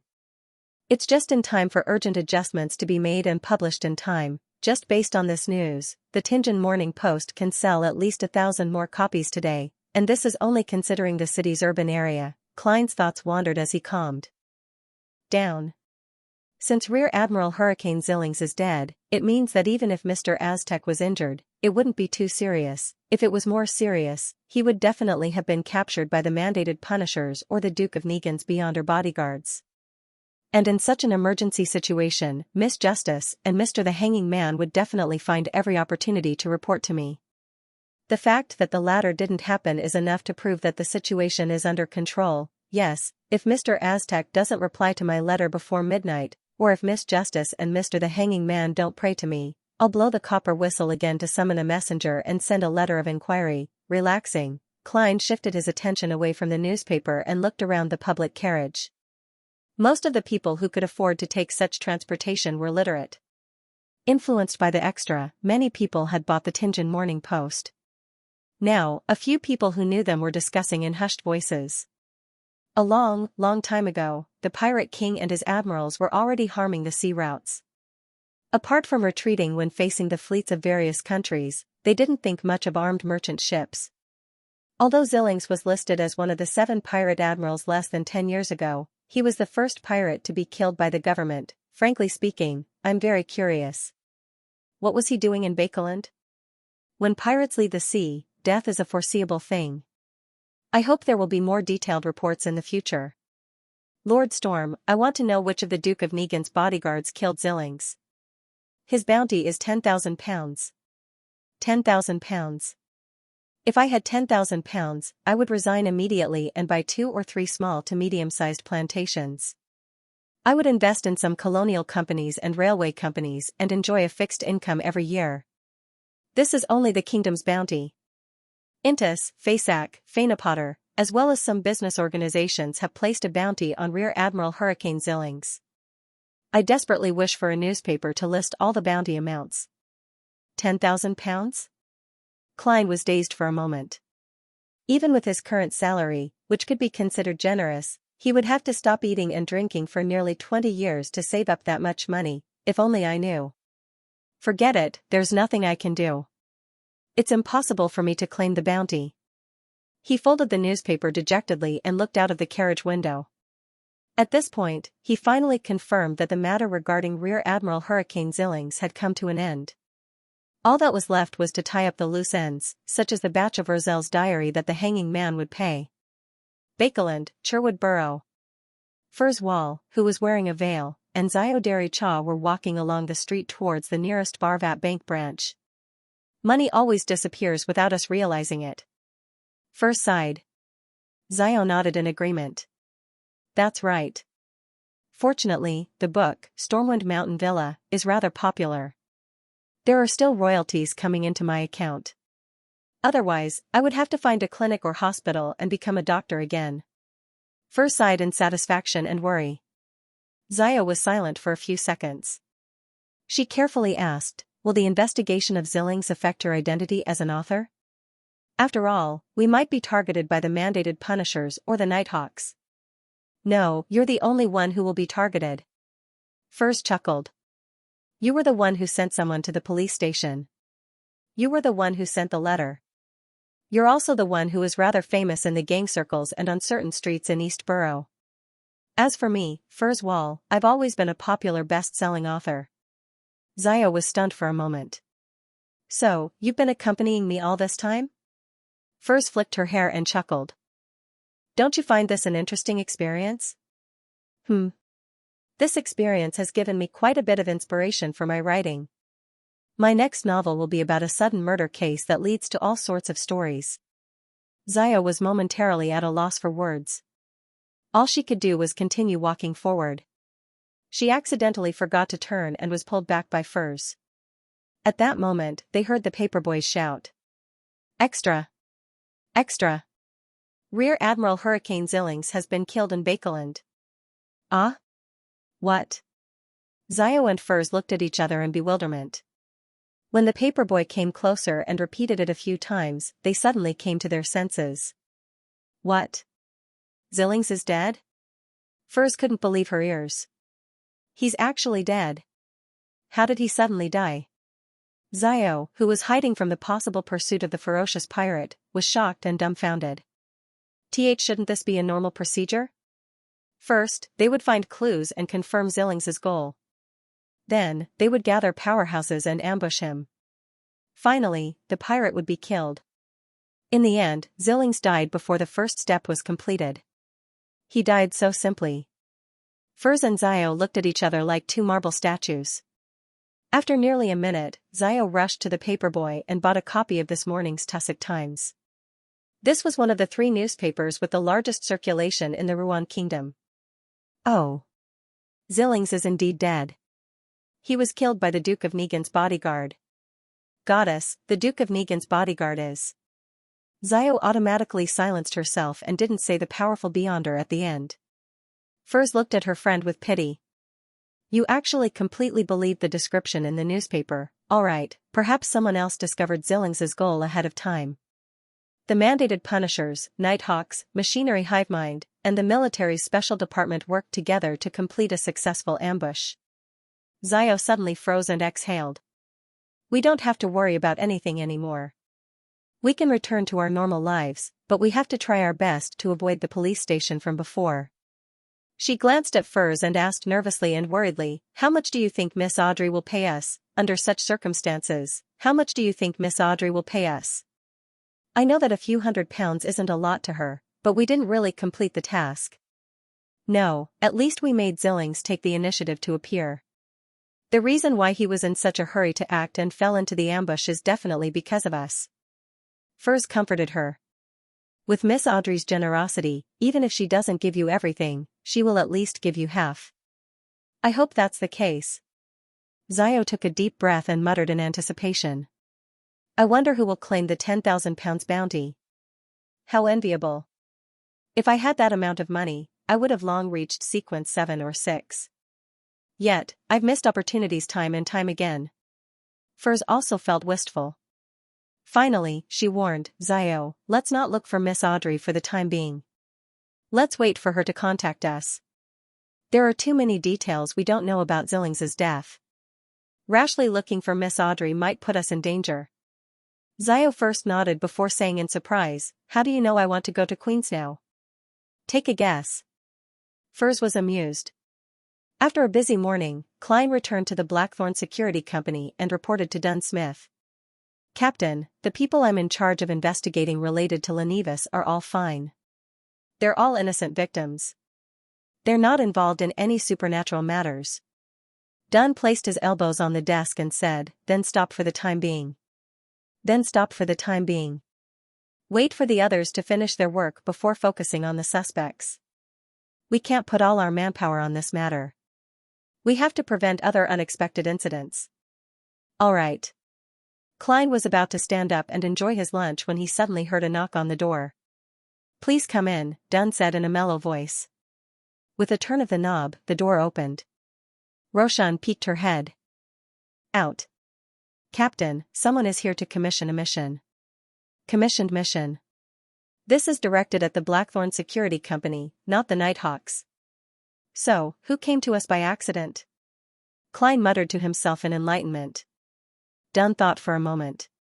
You can go and listen, but if it's too troublesome, you can just reject it.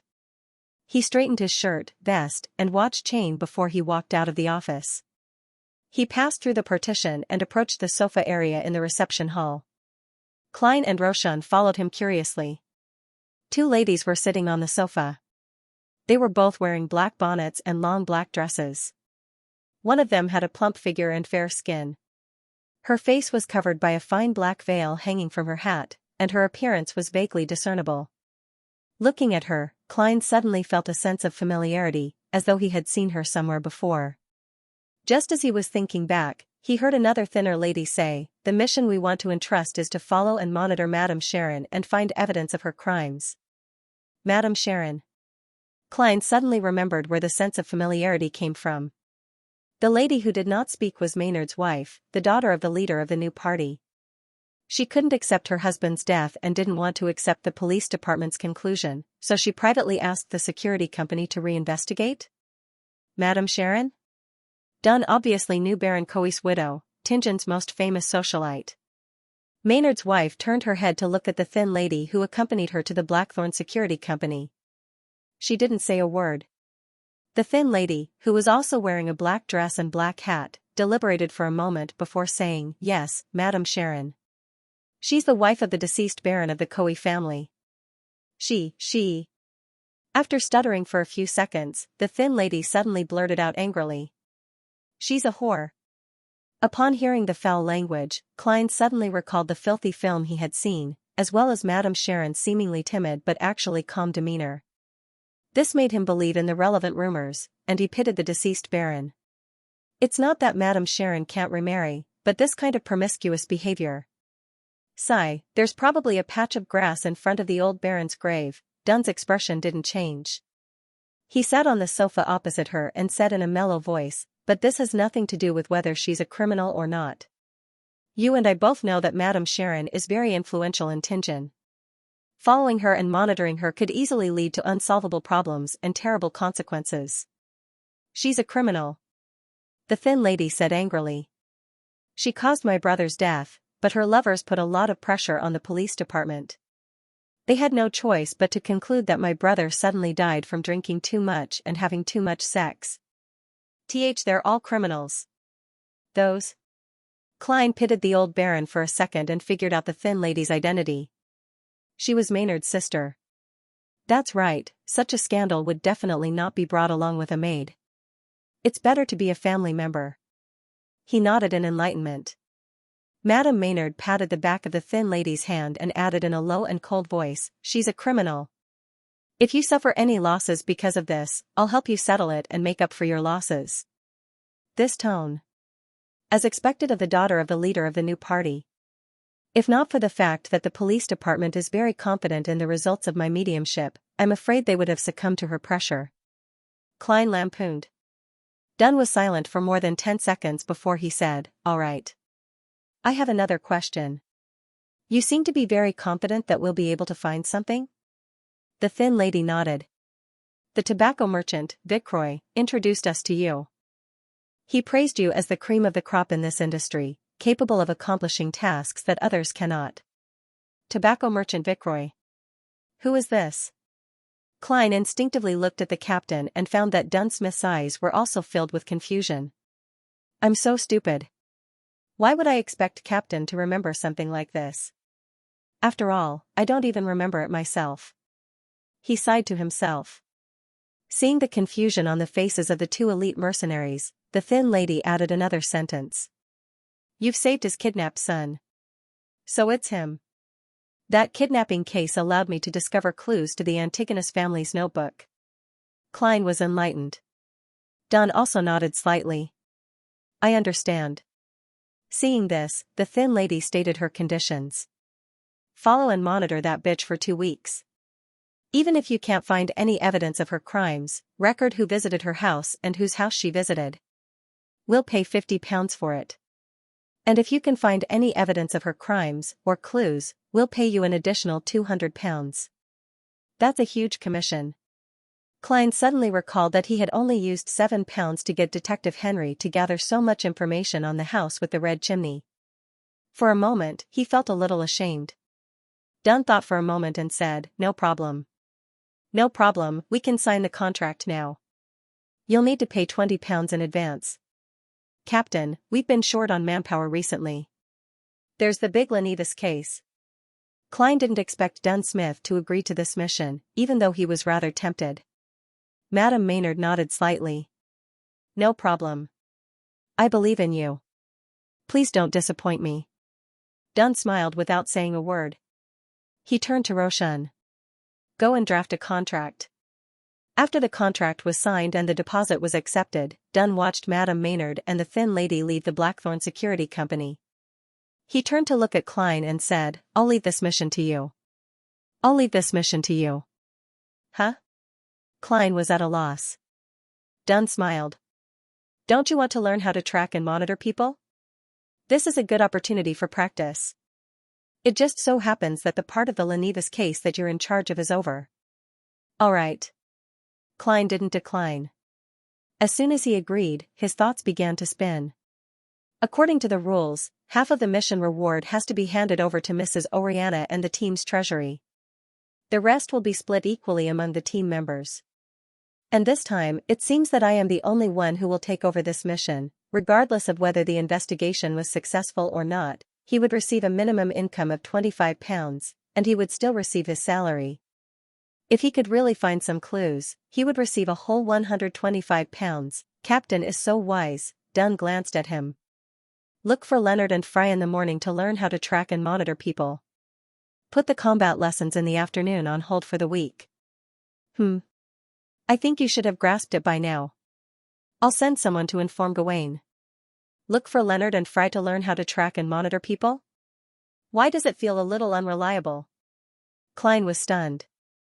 In his mind, the only method Leonard would use was to play the Fainapotter zither, recite beautiful poems, seduce Madame Sharon into bed, and then track and monitor her from a close distance.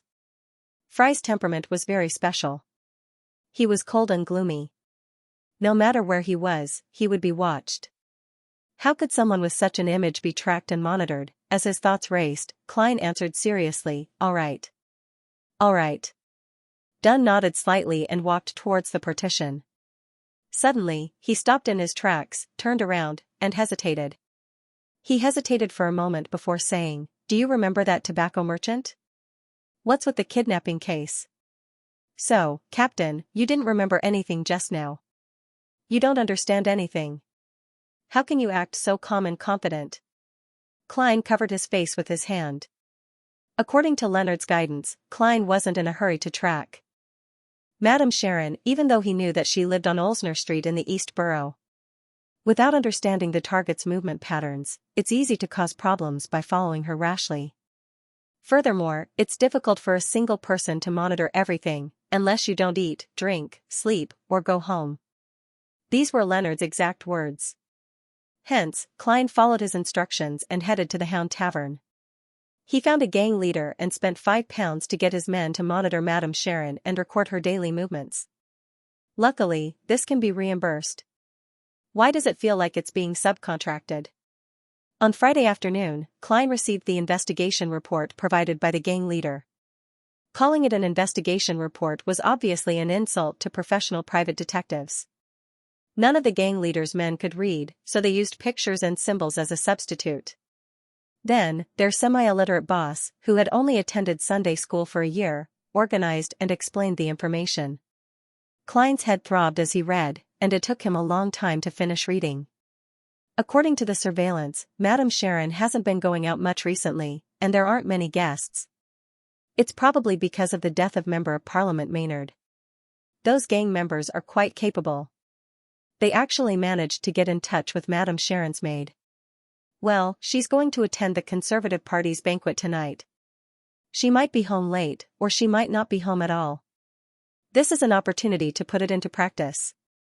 Klein quickly made up his mind. He planned to sneak into Madame Sharon's house and search it secretly. With the end of the Lenivas case, the suspension of combat classes, and the end of the Rear Admiral Hurricane Zillings incident, Klein only had two things to do. One was to investigate the house with the red chimney, and the other was to track and monitor Madame Sharon. Hence, he was relatively free. 2 days ago, he had received Mr. Aztec's reply. There was only one sentence in the letter: I've obtained creeping hunger, and I've recalled some things. This allowed Klein to confirm that Mr. Aztec was the one who killed Kalangos. He finally confirmed that the teacher who had lost his memory and had a long lifespan was a high-sequence beyonder. However, he didn't dare to ask what Mr. Aztec had recalled with the help of creeping hunger, because Aztec obviously didn't want to say. If he was willing to share, he would have described it directly in the letter. In his reply, other than greeting, Klein only reminded Mr. Aztec that creeping hunger craved for the flesh and soul of the living, so he had to find a safe way to seal it. In addition, Justice and the hanging man still hadn't prayed to him, but Klein wasn't worried anymore. He understood that the two members were worried about the possibility of surveillance, so they didn't dare to recite the honorific's name rashly. At night on Olsna Street, the gas lamps illuminated the smooth road, and the crimson moon hung high in the sky. Klein, who had sneaked out, used the clown's balance and agility to silently climb over the walls of Madame Sharon's house. He passed through the garden and came to the side of the house. He climbed the water pipe and slowly made his way to the balcony on the second floor. To Klein, who had never succeeded in climbing trees when he was young, this was considered another way of making history. Taking out a tarot card from the pocket of his black trench coat, Klein inserted it into the gap of the balcony door, and with a gentle pull, he opened the latch. The servants are very careless. They actually didn't add an additional lock. Otherwise, I would have to try climbing through the window. Klein muttered silently as he dashed into the house. Based on the information provided by the gang leader, he easily found Madame Sharon's bedroom, twisted the knob, and snuck in. As he carefully closed the door, he suddenly caught a whiff of a faint fragrance. It reminded him of a woman's fragrance that could make one's blood boil. Klein was momentarily dazed, and he even felt a slight reaction from his body. He immediately used meditation to calm himself down and complained to himself, "You're right." After a few seconds, Klein activated his spirit vision and looked around the room. Under the crimson moonlight, Madame Sharon's bedroom was luxuriously decorated. There was a thick carpet, a spacious space, a blanket made of velvet, a table with all sorts of skincare products and cosmetics, and jewels that shimmered with different luster. In the cloakroom that was half open, there were thin clothes and suspender stockings that were casually thrown on the rocking chair, as well as many ornaments that were embedded with gold threads. All of these entered Klein's eyes. The most eye-catching thing in the entire room was an unfinished oil painting. It was a naked Madame Sharon herself. Her brown hair cascaded down like a waterfall, and her brown eyes were like the eyes of a deer in the forest. They were pure and moist, but her arched eyebrows, tall nose, and coquettish lips gave her the charm of a mature woman. The two were mixed together in a contradictory manner, but they exuded a shocking charm. Looking down her neck, Klein only took a glance. He didn't take a closer look. He wasn't pretending to be serious. He had even seen her dirty photos, so why would he be afraid of little bunnies? His attention was attracted by the paints, plates, paintbrushes, and a silver-plated full-body mirror beside the oil painting. Such a combination, such placement, and such a relationship made him have a strange thought. The artist of this oil painting was Madame Sharon herself, and not some artist she had hooked up with. A charming and pure girl with an alluring appearance, an outstanding figure, and a charming and innocent girl taking off her clothes and looking at herself in the mirror while describing her beauty. Such a scene feels weird. Isn't Madame Sharon too narcissistic? Klein mumbled silently. He retracted his gaze and began searching for possible evidence of a crime. According to Leonard and Fry's teachings, he wore black gloves the entire time. Every time he searched, he had to remember the original appearance so that he could recover it later. For a seer, this wasn't difficult at all. If he forgot, he could easily recall it using dream divination. Of course, before he left tonight, he had divined for himself. There was no danger, and it would be rather smooth. This is what a qualified charlatan should do. Even if I'm already a clown. Klein mocked himself. He spent nearly 20 minutes searching Madame Sharon's bedroom, but he didn't find anything worth paying attention to, nor did he see any spirituality glow. Finally, he stopped in front of the safe in the corner of the room. It was iron gray and 1 meter tall. It was thick and heavy, giving off the feeling that it was extremely sturdy. It seemed that even explosives would not be able to break it. It really has the characteristics of the age of steam. There must be an extremely complicated mechanical combination inside. Klein tried to open the lock, but he failed shamefully. He pushed the matter of the safe to the back of his mind. He took off his left glove and the topaz pendant on his wrist. He gripped the silver chain and allowed the spirit pendulum to fall. Klein got rid of the heat brought by the fragrance in the room and entered a meditative state. His eyes darkened as he muttered to himself, "There's a secret room or a hidden compartment in this room. There's a secret room or a hidden compartment in this room." After 7 times, the color of Klein's eyes returned to normal. He looked at the topaz pendant and saw that it was spinning counterclockwise. "This is a negative." Klein nodded indiscernibly. And left Madame Sharon's bedroom. Following the previous procedure, he quietly searched the study, living room, solarium, and other places, but he did not find any valuable clues. The reason why he did not use the dowsing rod searching method was that he had no idea what he was looking for. He took out a silver vine-patterned pocket watch and opened it to confirm the time. Then, he walked back to Madame Sharon's bedroom. Carefully closing the wooden door, Klein took out the ritual silver dagger.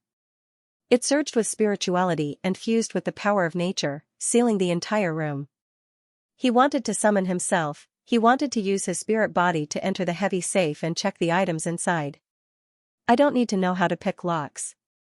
Klein mumbled in Mandarin. Since he was praying to himself, the entire procedure could be simplified.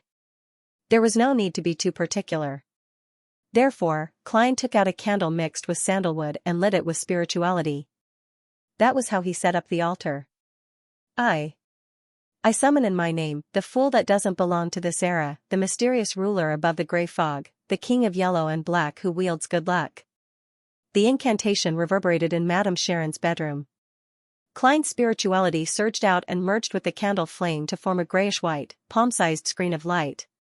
Then, he took 4 steps counterclockwise, passed through the howling, and entered above the gray fog.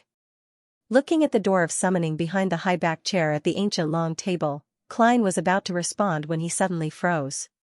Since I'm already here, I might as well do a divination to see if I can find any clues.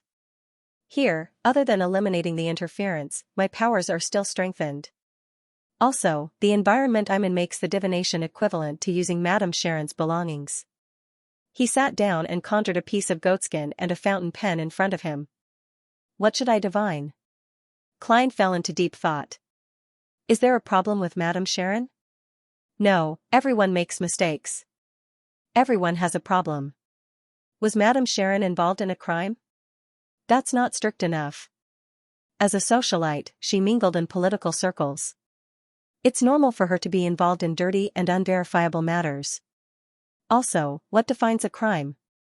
Is it the law of the Kingdom of Rouen, the Republic of Intis, or my own free testimony? As his thoughts churned, Klein didn't want to waste any more time. After all, his body was still in the real world. Therefore, he decided to confirm the relevant divination he had done previously. He picked up the fountain pen. Without needing to write, a divination statement appeared on the goatskin in front of him. John Maynard's death was influenced by beyonder factors.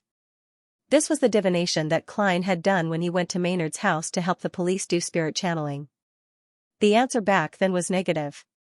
Holding the silver chain, the topaz pendant almost touched the words on the goatskin. Klein half closed his eyes and silently recited the divination statement. John Maynard's death was influenced by beyonder factors.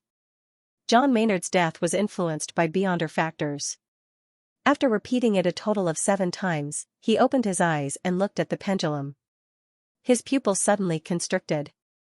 The topaz pendant was spinning clockwise, and the clockwise rotation meant that it was positive. Maynard's death was influenced by beyonder factors. Klein stared at the pendulum that was slowly calming down. His heart was in turmoil. Back then, my divination was affected by someone. It was disrupted. Madame Sharon is a beyonder, a rather powerful beyonder? Or did she have the help of such a person who plotted Maynard's death, to get rid of this strong contender for the mayor's position, to get rid of the new party's future House of Commons Member of Parliament? As thoughts flashed through his mind, Klein wrote a new divination statement. Madame Sharon is a beyonder. He repeated it 7 times, and it was still the pendulum. With the help of his current environment and the information he had on Madame Sharon, Klein completed the divination and saw the answer. The answer was that the topaz pendant was spinning clockwise. The answer was positive. Madame Sharon is a beyonder. Klein's heart tightened. Without further delay, he responded to his own summoning and pushed open the mysterious door. After the confusion and dizziness, he saw Madame Sharon's bedroom and himself. Klein floated and flew to the heavy safe. He reached out his right hand and carefully put it in. Since Madame Sharon was a beyonder, he had to be wary of any traps she had set up in the safe. And in his spirit-body state, which was mixed with some of the mysterious space's power and most of his spirituality, Klein didn't need to do any divination. He could get a hint just by approaching danger. Most divination relied on his astral projection to travel the spirit world to obtain revelations. Simply put, it came from his own spirituality. A nearly transparent palm passed through the thick metal door. Klein didn't notice anything out of the ordinary. After scanning the entire place, he suddenly pounced forward, his entire spirit body burrowing into the safe. He saw that the safe was divided into 3 layers. The first layer was filled with standard gold bars, thick banknotes, and even more valuable jewelry. The second layer was filled with documents that lacked covers. Klein puffed up his cheeks and blew a few times, but he didn't manage to open them and see the contents. I'll try again with Mr. Aztec's copper whistle. Klein had previously experimented with it.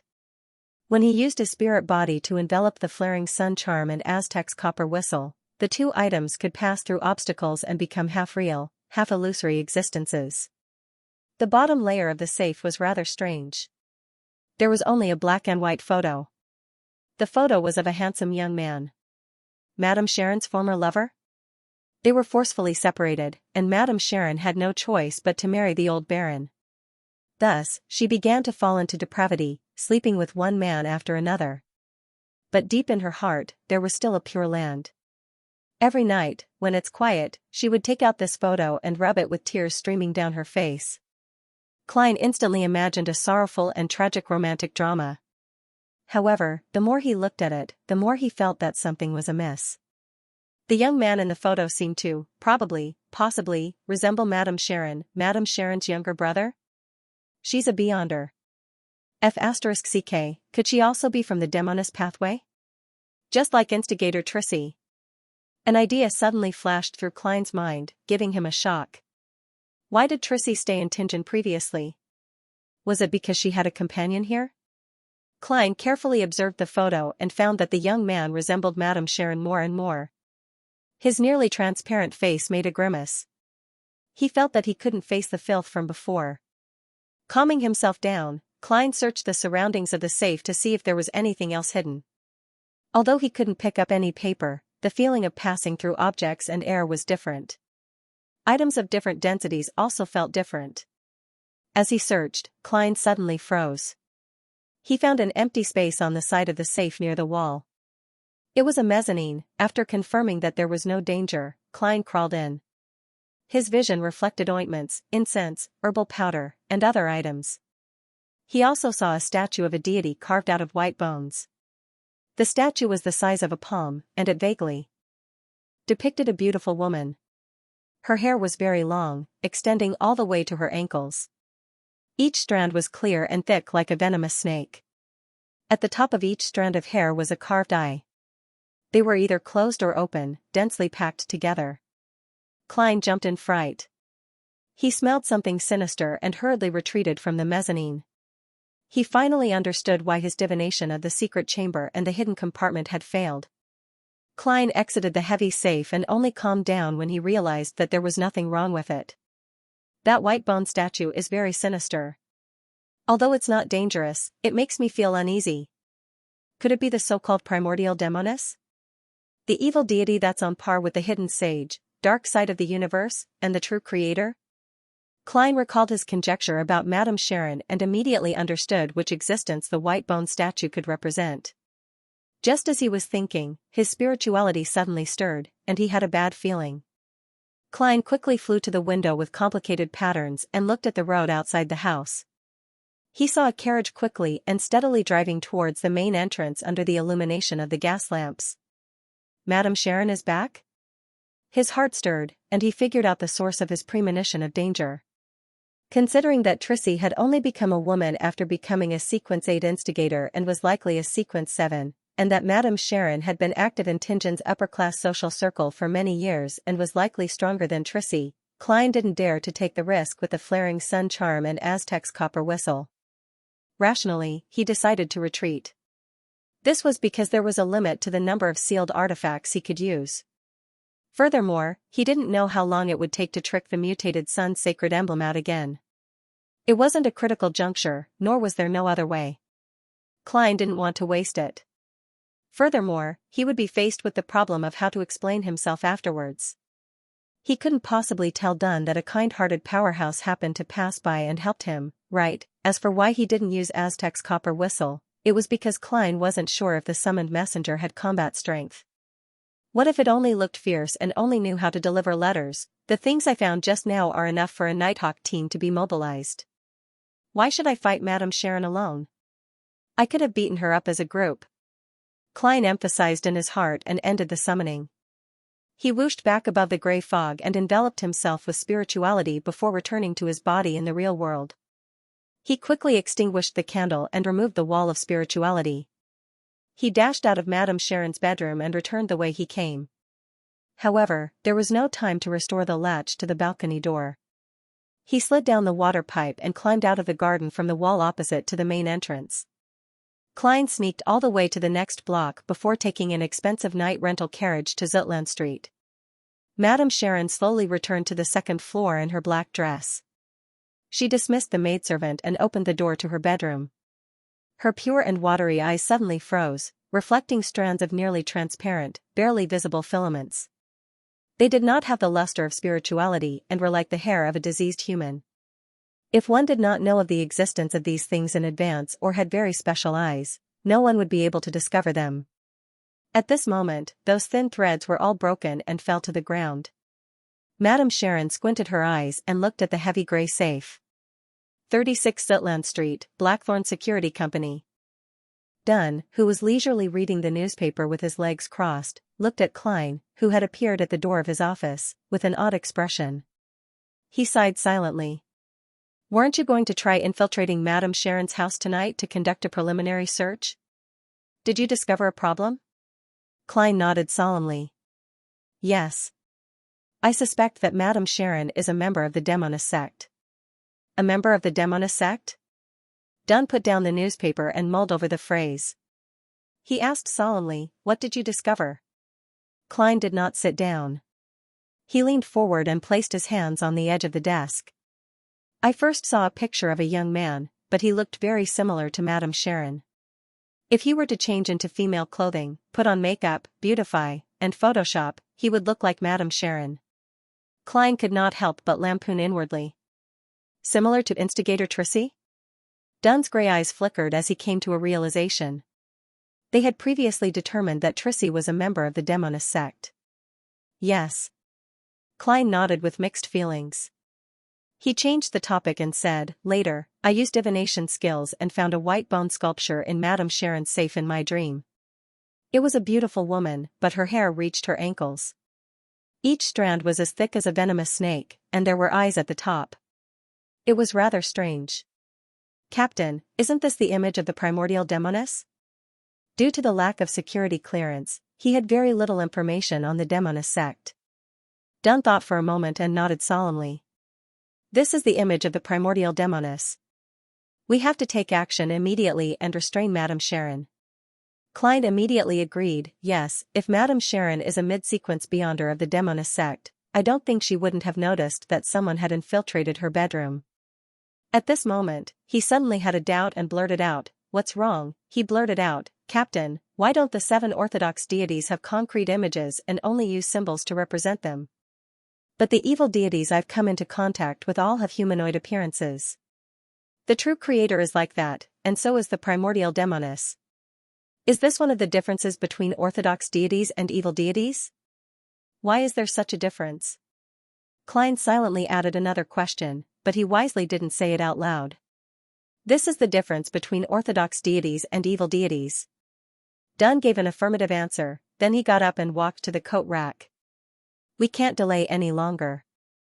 I'm worried that Madame Sharon will escape." At this point, Dunn paused. "Call Kenley. The 3 of us will take action. We can apply for a sealed artifact. Madame Sharon might not only be a sequence 7. "Captain, that's wise of you." Klein answered without hesitation, "That's right." "All right. Then," he asked curiously, "Captain, which sealed artifact do you want to use?" "Captain, which sealed artifact do you want to use?" Dunn recalled and deliberated for more than 10 seconds. 3-0217, as there weren't many sealed artifacts behind Cheney's Gate in Tingen City, Klein quickly remembered what the captain wanted to apply for. Number, 0217. Name, Spirit Medium's Mirror. Danger level, 3, there's a certain level of danger. Use with caution. Only operations involving 3 or more people can apply. Security clearance level, official Nighthawks and above. Sealing method, placed in darkness without light. Description, the back of this mirror is coated with mercury. There are 3 small cracks on the front. When the first investigator looked at the mirror, he saw a long-haired, crying woman. Then, he saw the woman climb out of the mirror. According to many experiments, the image reflected in the mirror is different most of the time. Even if the same person looks at it repeatedly, they will encounter different things. The danger levels are different, but the person looking at the mirror is always prioritized. Among them, the most dangerous situation is seeing yourself. If no one looks at this mirror, under the premise of light, it will automatically produce an image every 3 hours. It doesn't have the characteristics of being alive. Appendix: this mirror originally belonged to a spirit medium.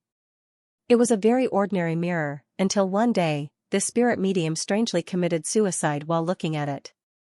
Indeed, behind Tianjin City's Chinese gate, there aren't many sealed artifacts that can be used for battles between Beyonders. 3-0217 is a good choice. Klein didn't say anything else. He immediately ran to the Nighthawk's recreation room and shouted for sleepless Kenley. Tonight, Royale would be on duty at Chinese gate, while Leonard would rest. Sikatron would patrol Raphael Cemetery and other places. The new members would only arrive on Sunday, so Dunn could only choose between Fry and Kenley. Considering that Madame Sharon belonged to the Demonist sect and didn't have much to do with the dead, he chose the latter. After a few minutes, Dunn returned from underground with a mirror wrapped in a thick black cloth in his hand. To be honest, if I didn't know beforehand, I wouldn't have been able to tell that it's a mirror. There's no part of it that's exposed. Klein and the short Kenley went forward. You'll be in charge of using sealed artifact 3-0217. Dunn handed the mirror to Kenley. Upon seeing this, Klein suddenly realized that he was a Sequence 8 Beyonder, and he had the ability to fight head-on. He couldn't just hide in the corner and provide support. Man, I'm a little nervous. He touched the slumber charm and other items in his pocket to make sure that he was prepared. The only problem is that I didn't bring my cane to make it easier to climb. Yes, I can borrow Kenley's. He has a mirror and a pistol. That's enough. As Klein was deep in thought, the three of them went downstairs and took a rental carriage to Ulsna Street.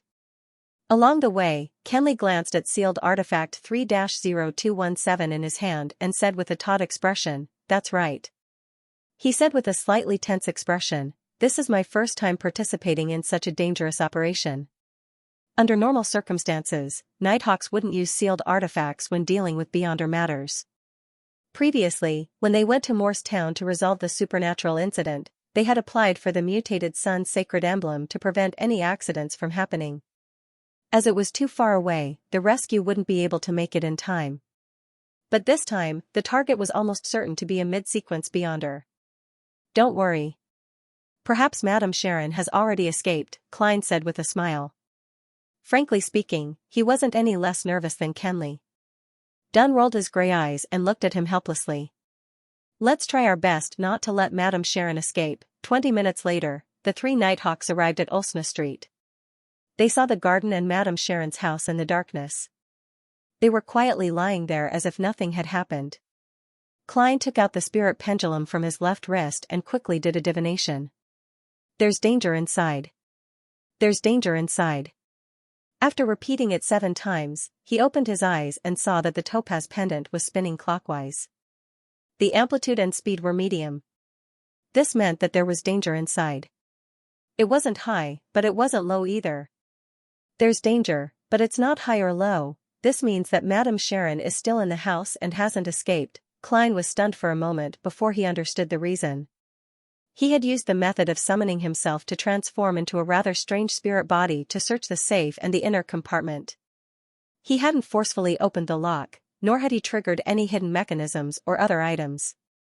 Therefore, it was normal for Madame Sharon to not realize that her secret had been discovered. She would only think that a thief had broken into her house, or that a private detective had been entrusted to infiltrate the house and investigate without any results. Under such circumstances, it was logical for her to not be vigilant enough and continue staying at home. She would lose her cool at the slightest situation and react excessively. She wasn't like the Madame Sharon that Klein knew. She was a social butterfly who could calmly pretend to be afraid and pitiful.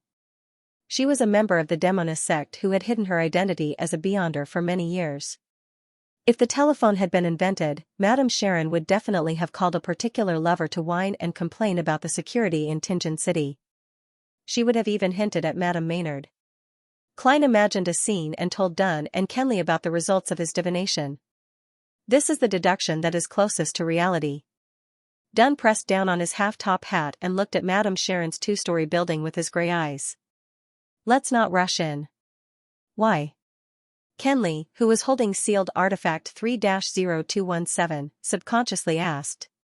He was filled with fear towards the spirit medium mirror in his hand, afraid that something would happen to the sealed artifact. Dunn put on his black gloves and glanced at Klein. Do you still remember the matter of capturing instigator Trissy? Yes. Klein thought for a few seconds and said, she seemed to have sensed our approach in advance and reacted in time, successfully escaping. I still remember that when I answered the captain's question, I suggested using firepower to cover the area. That was the safest and most reliable method, but I can't use it this time because there are still many innocent servants in Madame Sharon's house. If I inform them in advance and get them to evacuate in time, they will definitely alarm Madame Sharon. And according to Leonard, Trissy can turn invisible, so I have to assume that Madame Sharon possesses similar beyonder powers. Klein made many connections. Dunn looked up at the crimson moon in the sky. Very good, your answer is very good. Your intuition in this situation is quite sharp. I'll try to drag her into a dream from afar. If I succeed, you and Kenley will go in and subdue her. You can decide whether to kill her or not. If you can't control her, get rid of her. Your safety is the most important thing. Captain, whenever a critical moment approaches, your thoughts are always so clear. I was waiting for you to say that. Klein praised in his heart. Over the past 2 months, he had more or less figured out the characteristics of their beyonder powers from his conversations with Dunn, Leonard, Fry, and the others. As a nightmare, Dunn Smith could freely enter the dreams of every sleeper in Tingen City at home or in the Blackthorn Security Company. Klein didn't ask about the exact method as it involved the secrets of each sequence. As for the ability to drag someone into a dream, there was a limit to its range. It usually only appeared in a direct confrontation. However, Klein had heard from the captain that such a beyonder power didn't have to be used face-to-face. Within 100 meters, it could be used to a certain extent. However, it required time and a process that couldn't be completed in one go. It was like coaxing a child to sleep. At that moment, Dunn wanted to drag Madame Sharon into a dream from afar and complete the initial control, creating the best situation for Klein and Kenley. All right. Kenley agreed with the captain's plan. Without further ado, Dunn found a corner and leaned against it. He closed his eyes, clenched his fists, and buried his head. His black windbreaker and half-top hat seemed to blend into the night. In a luxurious and gorgeous bedroom, Madame Sharon lay on a comfortable rocking chair. She was naked, completely exposing her fair and outstanding figure to the air. She would occasionally turn her head to look at the full-body mirror, admiring her alluring reflection. As she looked, her face blushed, and her eyes looked like they were about to tear up. There was a strange sense of affection in her dazed expression. On the table beside her was the white bone statue. Her long hair that was as thick as a snake seemed to become gentle in the warm light and pink atmosphere. Gradually, Madame Sharon looked at the full-body mirror less and less frequently. Her head nodded, and her eyelids drooped. As time passed, Klein suddenly thought of something. How is the captain going to inform me and Kenley in time after dragging Madame Sharon into a dream? As long as I leave the nightmare state, Madame Sharon will wake up and be alerted that something has happened. I wonder if the captain can give us hand signals while dreaming. Klein looked at Kenley, who was pacing back and forth restlessly. He wanted to discuss this matter with him to divert his attention. At that moment, his mind suddenly went blank. He saw a huge crimson moon and Captain Dunn Smith, who was wearing a black windbreaker. He also saw the dumbfounded and short Kenley. Klein suddenly realized that he was dreaming. I've been dragged into a dream by the captain. So that's how I can inform him. He wanted to cover his face, but he could only maintain his dazed state. He said in a daze, Captain? Dunn nodded slightly and said, Madame Sharon has entered a dream. Madame Sharon has entered the dream. You can take action now. After saying that, he emphasized another sentence. Remember, you have to be careful. You can't be reckless. I'd rather miss it than take the risk. As soon as he finished speaking, everything in front of Klein shattered inch by inch. His vision once again reflected Dunn Smith, who was leaning against the wall with his head buried and his fists clenched. On the other side, Kenley, who had stopped pacing, opened his eyes. The two of them looked at each other, nodded at each other, and entered into their mission state at the same time. Although this was Kenley's first time encountering a rather dangerous mission, he was more experienced than Klein. He had participated in many official operations, so he quickly adjusted himself and became calm and sharp.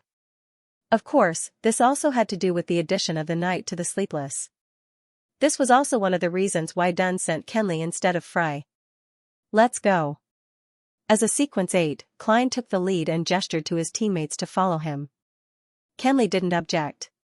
He held the mirror wrapped in thick black cloth tightly, lightened his footsteps, and began to follow. Klein led him to the spot where he had climbed over the wall. He extended his hands and grabbed onto the cracks and protrusions. In a few moments, he had climbed to the top of the wall. He maintained his exaggerated balance, turned around, bent down, and reached out to catch the shaman's mirror that Kenley had thrown at him. The moment he touched it, Klein's spiritual perception tightened. It was as if what was behind the black cloth wasn't a mirror, but a door that led to a dangerous and bizarre world. Indeed, every mystical item that needs to be sealed has a sinister side to it. Klein sighed inwardly as he watched Kenley climb up using all 4 limbs. To make it easier for him to move, Kenley placed his cane beside Dunn, and Klein didn't dwell on it. They passed through the garden and came to the side of the house. Just like before, he followed the water pipe and climbed to the balcony on the 2nd floor. Then, he almost instinctively hung his legs, and his body hung upside down as he caught sealed artifact 3-0271 once again. Kenley looked at it in surprise, then nodded in understanding.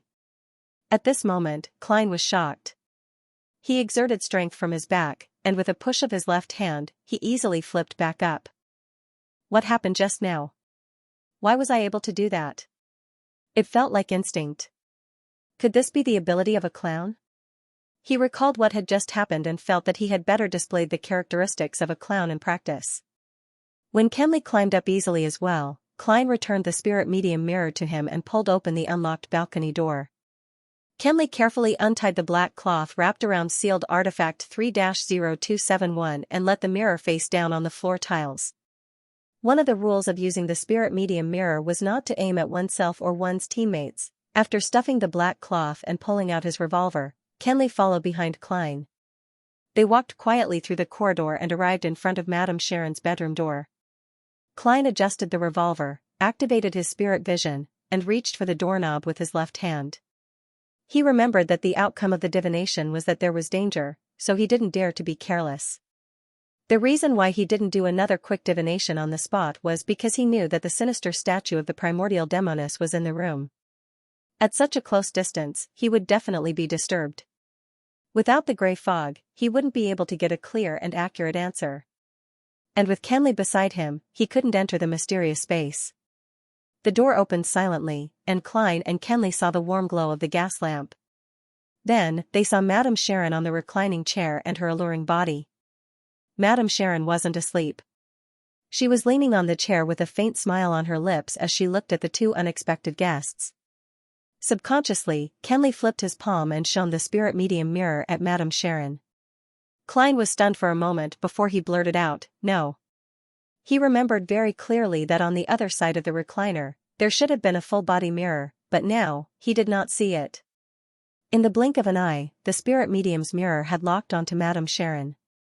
However, Madame Sharon blurred and turned into a full-body mirror. Kenley saw himself in the mirror, as well as sealed artifact 3-0271. He saw that it was reflecting him. A figure appeared in the spirit medium's mirror. It was the expressionless, cold, and silent Kenley himself. Meanwhile, Klein's hands and feet tightened at the same time, as if they were entangled by countless invisible threads. Her beautiful silhouette was outlined inch by the full-length mirror, and Madame Sharon, who was draped in a nightgown, appeared. She glanced at them and chuckled. "If it wasn't for the statue being beside me, I would be sleeping and waiting for you to kiss me awake."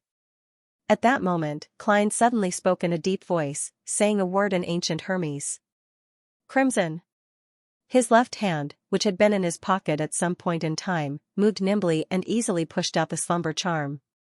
The silver charm suddenly turned cold, like a crystal formed from layers of snowflakes. Klein shivered, and his mind cleared up. His fear and panic seemed to be temporarily frozen. He quickly injected his spirituality into the charm, then used his finger to push the thin silver piece out of his pocket and let it fall by his feet.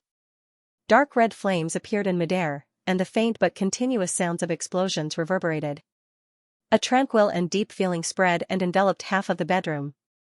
It enveloped Madame Sharon and sleepless Kenley, as well as Klein himself. The slumber charm was an item that didn't differentiate between friend and foe. Under normal circumstances, it needed to be thrown at the enemy. That way, the person in question would only be affected by the aftershocks and wouldn't be unable to resist the temptation of falling asleep. But now, Klein's arm was bound by countless invisible threads. He couldn't throw the charm, so he could only use his own slumber in exchange for Madame Sharon's slumber, but he had already considered and prepared for such a situation. This was because it involved his uniqueness, which was different from most mid-sequence and low-sequence Beyonders. In that instant, Klein's eyelids drooped, and he fell into an abnormal sleep. He entered a dream. Madame Sharon and the dazed Kenley also slowed down and paused. In this abnormal state, Klein quickly found himself in the dream. He rationally knew that he was in a deep sleep. He was able to stay awake when it came to forceful dream invasions and hypnotic effects. It was the same when he encountered Dun's nightmare powers, and it was the same when he was channeled by Daly. Kacha. Klein forcefully broke out of the dream and woke up. He felt the countless threads binding his arms, legs, and body relax slightly. They were no longer tight. Madame Sharon, who was beside the full-body mirror, looked lost, as if she was about to break free from the effects of the slumber charm, but she hadn't really woken up yet. Kenley collapsed to the ground. The spirit medium's mirror was nearby, and his revolver was bounced to the side of the door. Chance. Klein seized the opportunity when the threads relaxed and extended his left palm. He snapped his fingers and lit up a light blue spirituality flame. He then used it to burn the countless threads in front of him. At the same time, he raised the revolver in his right hand and pulled the trigger. Bang! Bang! 2 silver demon-hunting bullets flew out of the barrel and toward Madame Sharon. Klein didn't confirm the outcome. He bent his knees, exerted strength from his back, and rolled towards Kenley, using this opportunity to break the threads that were wrapped around him. The main reason he fired the shot just now was to inform the captain outside that something had happened inside. He wanted to tell Dun Smith that something had happened inside and that he was in a state of battle. He also wanted him to come to the rescue as soon as possible. Of course, if he could hit Madame Sharon directly, that would be the best outcome, the best development. However, Klein didn't believe that a Beyonder who might be a Sequence 7 or even a Sequence 6 would be that easy to deal with. With a leap, wisps of light blue flames ignited in the air. They were the thin threads that had been ignited. In this dreamy scene, 2 silver demon-hunting bullets accurately hit Madame Sharon's body. Kacha, Kacha. Madame Sharon was wearing a translucent nightgown. Her faintly discernible body collapsed like the crimson moon in the lake. The full-body mirror beside her cracked, and most of it turned into shards the size of a thumbnail. A small number of shards remained on the mirror frame. All of them resembled palms, oddly shaped palms. Substitute? The Beyonder power of the Demoness sequence? Klein glanced at it from the corner of his eye. He had already rolled to Kenley's side. As the threads had been torn by his actions, the light blue flames in the air didn't spread over. At that moment, Madame Sharon disappeared. The sleeping Kenley stretched out his hands and strangled his own neck. Spittle flowed out of his mouth, and his tongue stuck out. He refused to let go.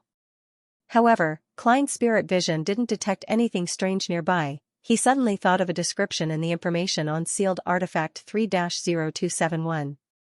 The most dangerous situation was to see himself. Could it be that Kenley saw sealed artifact 3-0271 reflecting himself through the full-body mirror? A thought flashed through Klein's mind. Without thinking, he took out a silver charm. It was triangular in shape. It was a requiem charm.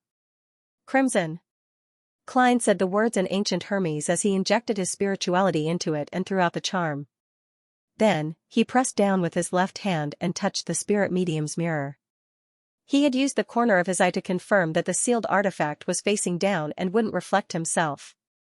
The triangular silver charm burned with icy blue flames, and a gentle and peaceful darkness engulfed Kenley, including Klein himself. His anxiety dissipated, and Kenley's strangling suddenly slowed down. Klein no longer felt like he was on the battlefield.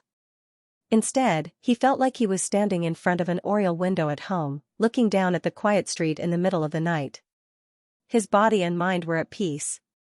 This was the change that Klein had hoped for. At that moment, he entered an extremely peaceful state. It was as if he was the only person left in the world, and nothing else existed. With the help of this feeling, an instinctive thought suddenly flashed through his mind. Madame Sharon is going to attack my right waist. This was the precognitive ability of a clown in battle. Without hesitation, Klein grabbed the spirit medium's mirror and rolled to the left. As soon as he moved, a dagger burning with black flames silently stabbed towards where he had just been, stabbing towards the right side of his waist. Madame Sharon's figure was outlined once again. As he rolled, Klein suddenly raised the spirit medium's mirror and shone it at Madame Sharon. Apart from rescuing his companions, the main reason he had approached Kenley was to pick up the sealed artifact. Otherwise, he didn't think that he would have been able to hold out against Madame Sharon until the captain came to his aid. The flaring sun charm could be used against Beyonders, but it wasn't as effective as bullying undead spirits. Furthermore, the other party wouldn't just stand there and let him use the charm. If it really didn't work, Klein could only take the risk and use the Aztec copper whistle. Explanations could wait until his life was saved. However, the development was better than Klein had expected. Madame Sharon chose to assassinate him and didn't interrupt his attempts to use the Requiem charm or hold down the spirit medium's mirror. Hence, Klein instantly came up with a simple plan. He didn't dodge the aftermath of the Requiem charm and used it to increase the clown's precognitive ability. Then, he would seize the opportunity to dodge the attack and use the spirit medium's mirror to reflect the enemy. Madame Sharon, who was wearing a translucent nightgown, missed her attack. Just as she was about to chase after her agile opponent, she suddenly saw a mirror with 3 small cracks. The water in the mirror rippled, and a woman's figure appeared. Her hair was black and thick, and it draped down to cover her face. Klein shook his left hand, and the spirit medium's mirror slid forward tens of centimeters along the carpet, its face facing upwards. A pale hand reached out from the mirror, and the woman in a white bedsheet-like dress crawled out of the mirror and pounced at Madame Sharon. Madame Sharon's expression turned slightly gloomy. Her brown, innocent eyes were tainted with a layer of darkness. She was surrounded by 7 black flames. With a whoosh, a black flame flew out and hit the woman in the white dress, whose face was covered by her long hair. Whoosh, the woman began to burn, and she let out a painful moan before quickly vanishing. Whoosh! Whoosh! Whoosh, the black flames were like bullets as they shot towards Klein. Klein's pupils constricted as he hurriedly rolled, not daring to stop for even a moment. However, his tumbling movements gradually became sluggish. This was because the thin, almost invisible threads had once again entangled him, slowing him down and affecting his movements. This was the nemesis of a clown's combat ability. A black flame brushed past Klein's face and landed on Madame Sharon's huge bed. However, it didn't burn, as though it could only affect things with life or spirituality. Before Klein could rejoice that he had dodged the attack, a premonition flashed through his mind. Thus, he suddenly pulled his spine and changed from a forward roll to a side roll. A transparent ice spear suddenly appeared and stabbed into the carpet, stabbing into the spot that Klein had originally planned for. The white frost spread and affected Klein, whose movements were affected by the threads. He suddenly shivered, and his body stiffened. Although he could still move, his movements were rather sluggish. Seeing Madame Sharon's new black flame swirling around her and a transparent ice spear forming in her hand, Klein didn't hesitate anymore. He reached into his pocket and grabbed Aztec's copper whistle. Ho, ho, ho. At that moment, Kenley broke free from the effects of requiem and slumber. He crawled up and looked at Madame Sharon with a hollow gaze. His face seemed to be shrouded in a shadow, silent and eerie. Thud. Thud. Thud. Kenley pounced towards Madame Sharon, who was closest to him. Madame Sharon narrowed her eyes and shot out the black flames around her at Kenley. Poof. Poof. Poof. The black flames disappeared like snowflakes. They didn't cause any effect. Klein was stunned at first, then he raised his right hand and fired at Madame Sharon's current position. Bang! Madame Sharon dodged in advance and threw out the ice spear, but it only pierced Kenley's clothes. It didn't penetrate the target's skin, so it didn't freeze him. Bang! Klein fired again. Madame Sharon dashed to the side of the broken full-body mirror and picked up a palm-sized fragment. She continued to move around nimbly, dodging the bullets. She used the irregular fragment to shine at Kenley, who was pouncing at her again, causing his figure to be reflected in the mirror. Then, as Madame Sharon dodged, she swiped at the mirror with her palm covered in black flames. At that moment, Klein had run out of bullets.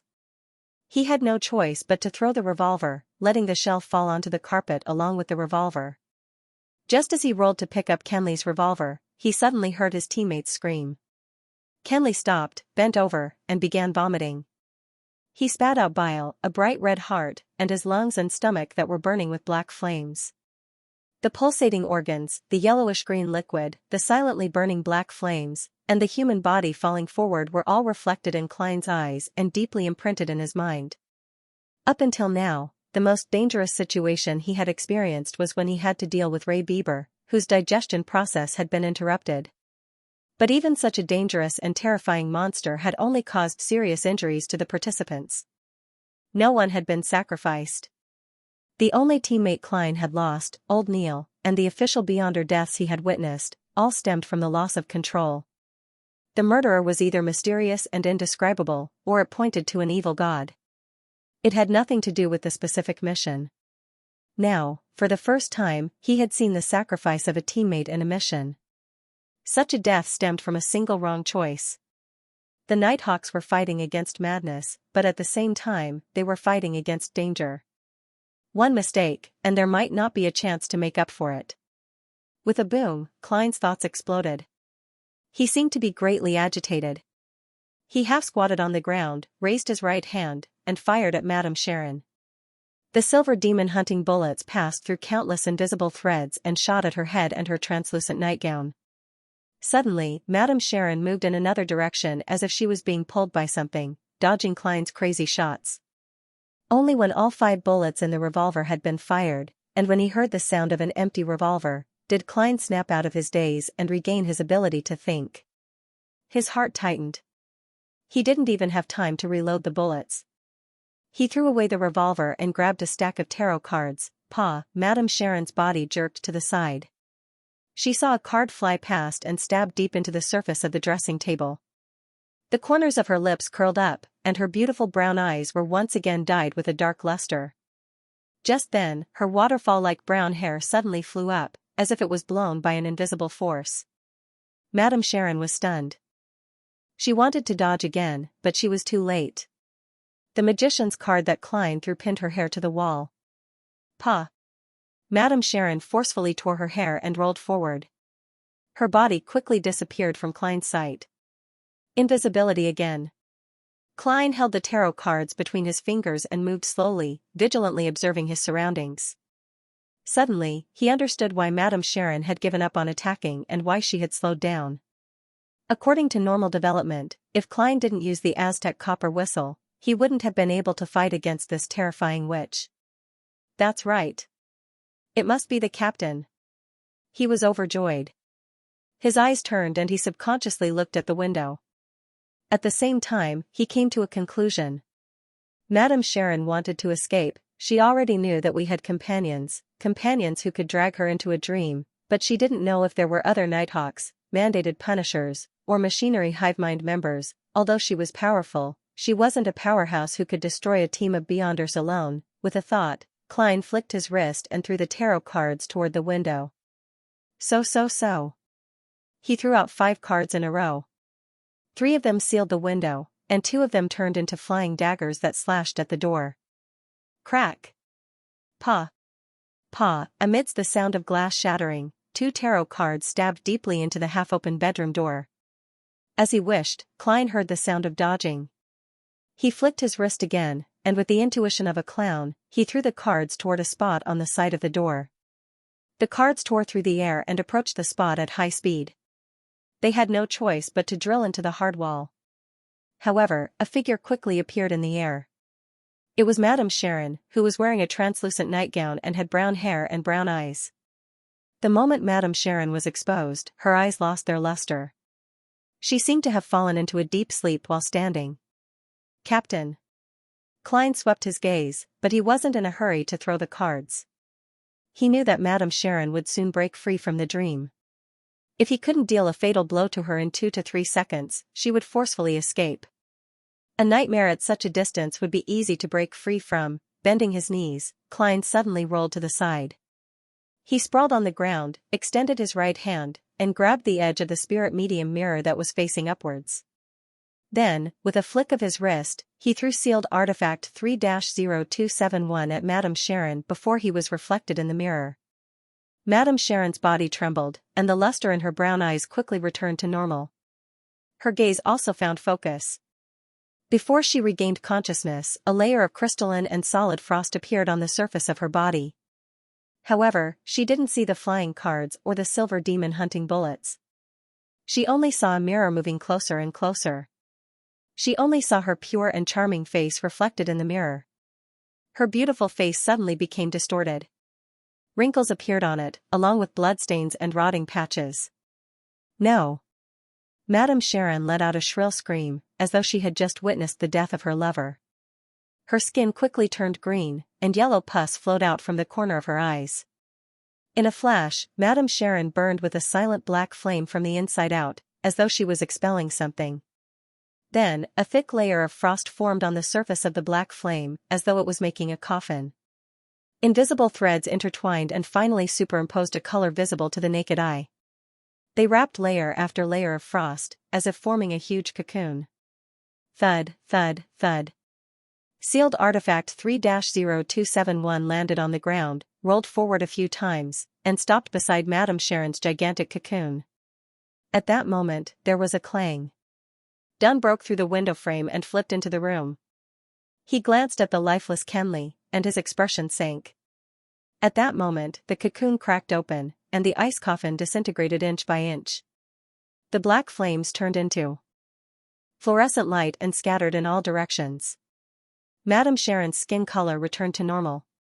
Her eyes were slightly tired, but there was nothing abnormal. Her eyes reflected Klein, who was still half-sprawled on the ground, as well as Dunn Smith, who was pressing his hand against his glabella and closing his eyes. Invisible ripples spread out, and Madame Sharon's eyelids drooped uncontrollably. Under Dunn's black windbreaker, there were venomous snake-like things squirming. Knowing that the captain wouldn't be able to control Madame Sharon for long, just like how he had dealt with Monster Bieber, Klein rolled again and grabbed the revolver that he had thrown on the carpet. It was his revolver. He took out 3 silver demon hunting bullets with his left hand and stuffed them into the bullet holes with familiarity. Klein closed the cylinder and stood up. He held the gun with both hands and aimed at Madame Sharon's glabella. Bang! He controlled his body with the powers of a clown and pulled the trigger. The silver demon hunting bullet flashed and accurately hit the fixed target. A bloody mark appeared on Madame Sharon's glabella, but the bullet seemed to have passed through many layers of invisible obstacles and lost most of its power. It couldn't open her skull. Klein fired 2 more shots without hesitation. He saw Madame Sharon's eyes suddenly open. Bang! Bang! A rain of blood scattered along with the white spots. The beautiful Madame Sharon had turned into a female corpse that would give every man nightmares. Her substitute had been used up a long time ago. Huff. Huff. Klein's hands drooped and he pointed his revolver diagonally as he panted heavily. Madame Sharon, who only had half a head left, fell to the ground. Her figure was still outstanding, and her skin was fair and supple. Dunn straightened his body and opened his eyes. He put down his hand that was pressing against his glabella. His expression was pale. He wasn't injured, but he seemed to have lost a lot of blood. If she hadn't wanted to kill 1 or 2 people before escaping, and if sealed artifact 3-0271 hadn't reflected her, we might have only been able to injure her. Dunn slowly walked forward and walked to Klein's side. His voice was abnormally deep. If it wasn't for my uniqueness, both Kenley and I would have been killed in the first 10 seconds of the battle. Klein turned his head to look at Kenley, who was lying quietly in the black ashes, and exhaled. "Captain, Kenley, I know." Dunn replied in a hoarse voice. "I made a mistake. I was deceived by Madame Sharon. I didn't expect her to leave the dream." He paused for a moment before continuing with a serious expression. "However, you have to get used to it. It's normal for Nighthawks to die during missions. Perhaps I'll be next." Klein remained silent, unsure of how to respond. Kenley, who was nearby, opened his eyes and stared blankly at the ceiling. "May the goddess bless you and grant you true peace."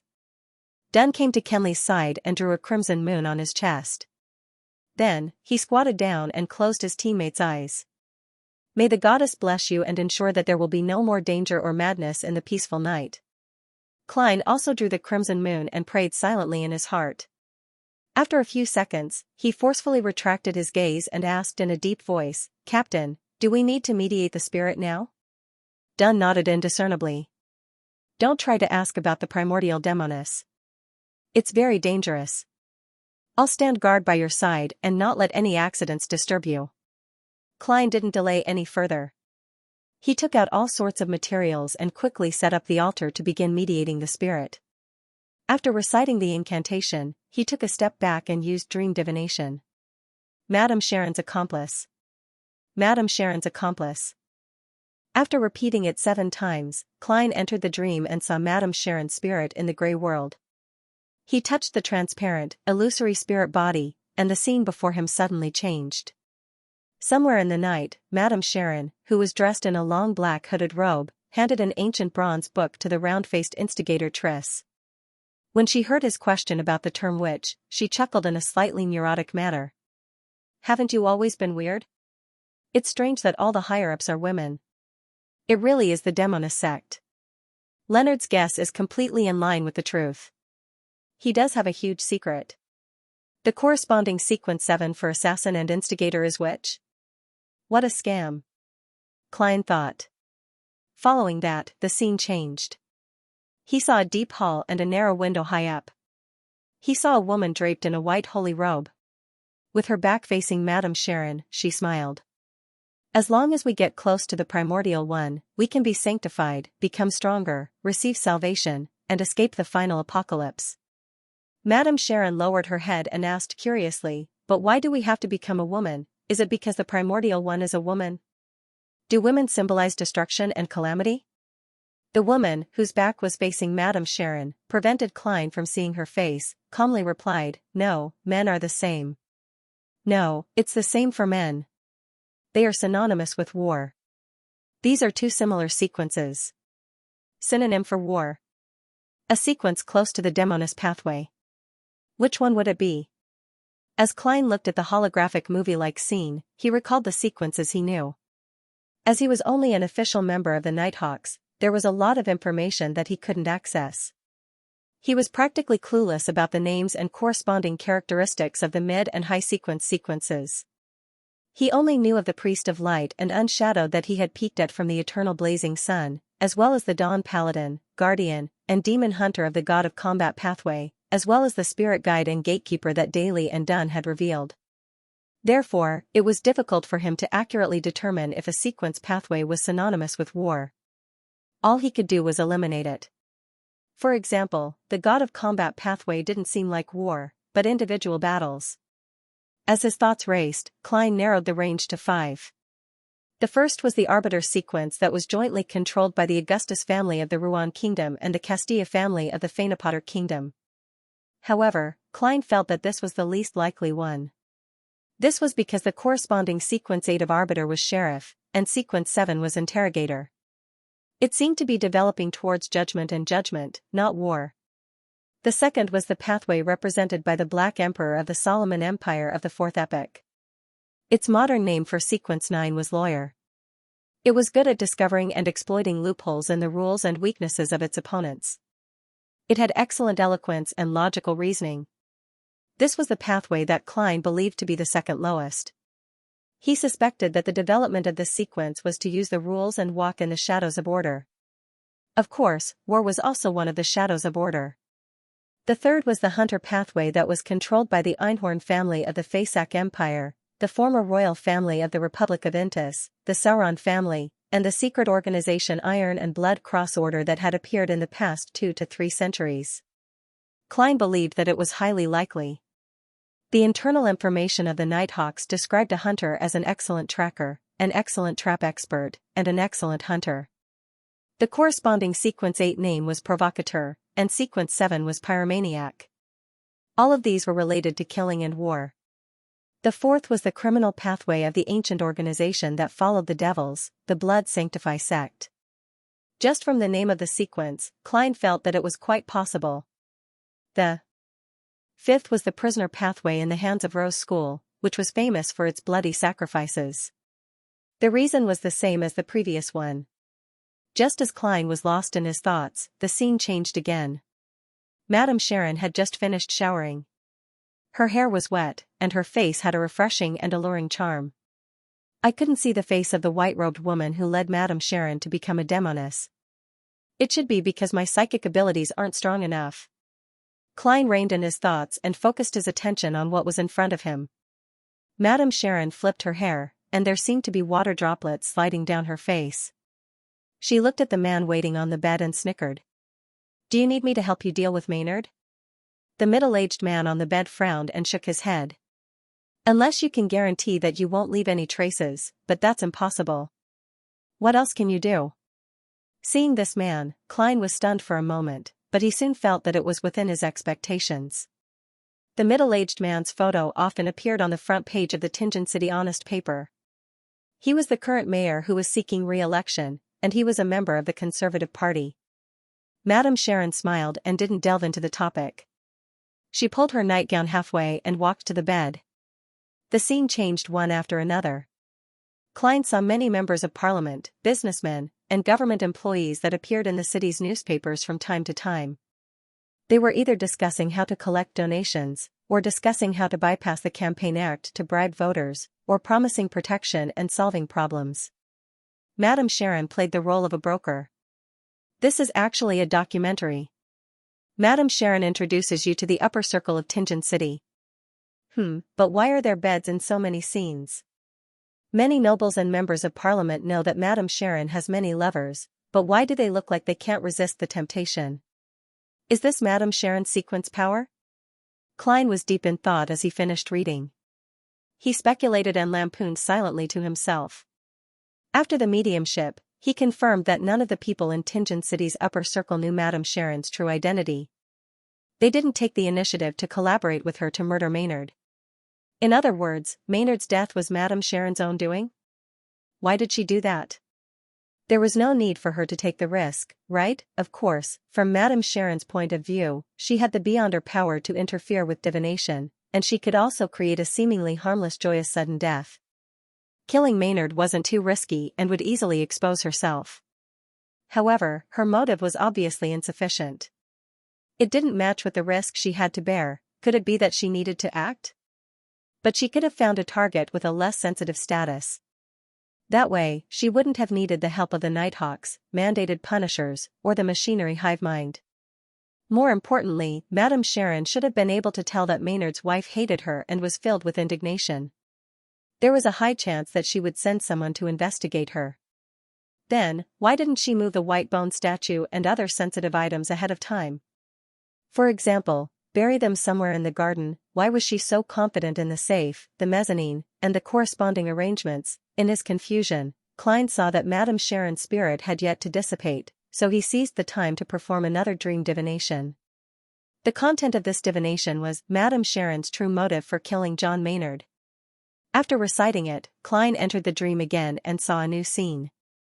Madame Sharon was holding a glass of red wine that looked like blood.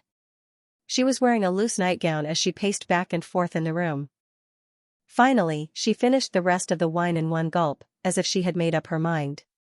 The scene quickly dissipated. Klein was even more confused because Maynard's death seemed to have been Madame Sharon's own doing. She wasn't instigated by anyone. Strange. Klein mumbled to himself. He tried using other divination statements a few more times, but the answers he received were the same.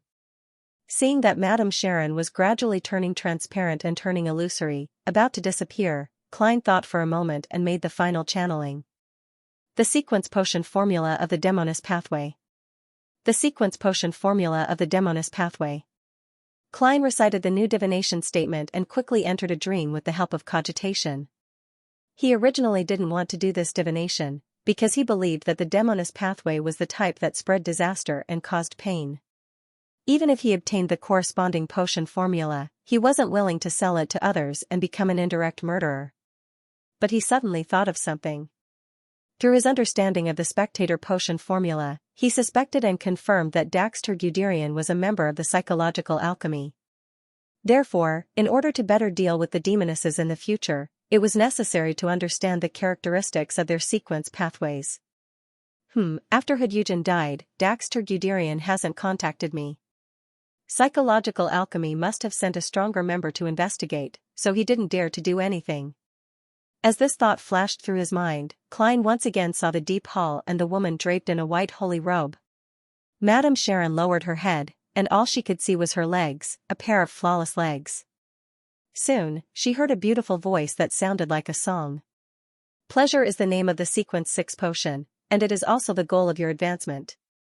If you succeed, you will be the Demoness of pleasure. Inescapable and irresistible pleasure is a type of pain. This is a maxim that you must follow. As long as you complete your advancement, apart from the improvement in all aspects of a witch, you will also become more beautiful. You will be adept at seduction, and you will be adept at giving unforgettable pleasure to the opposite sex or the same sex.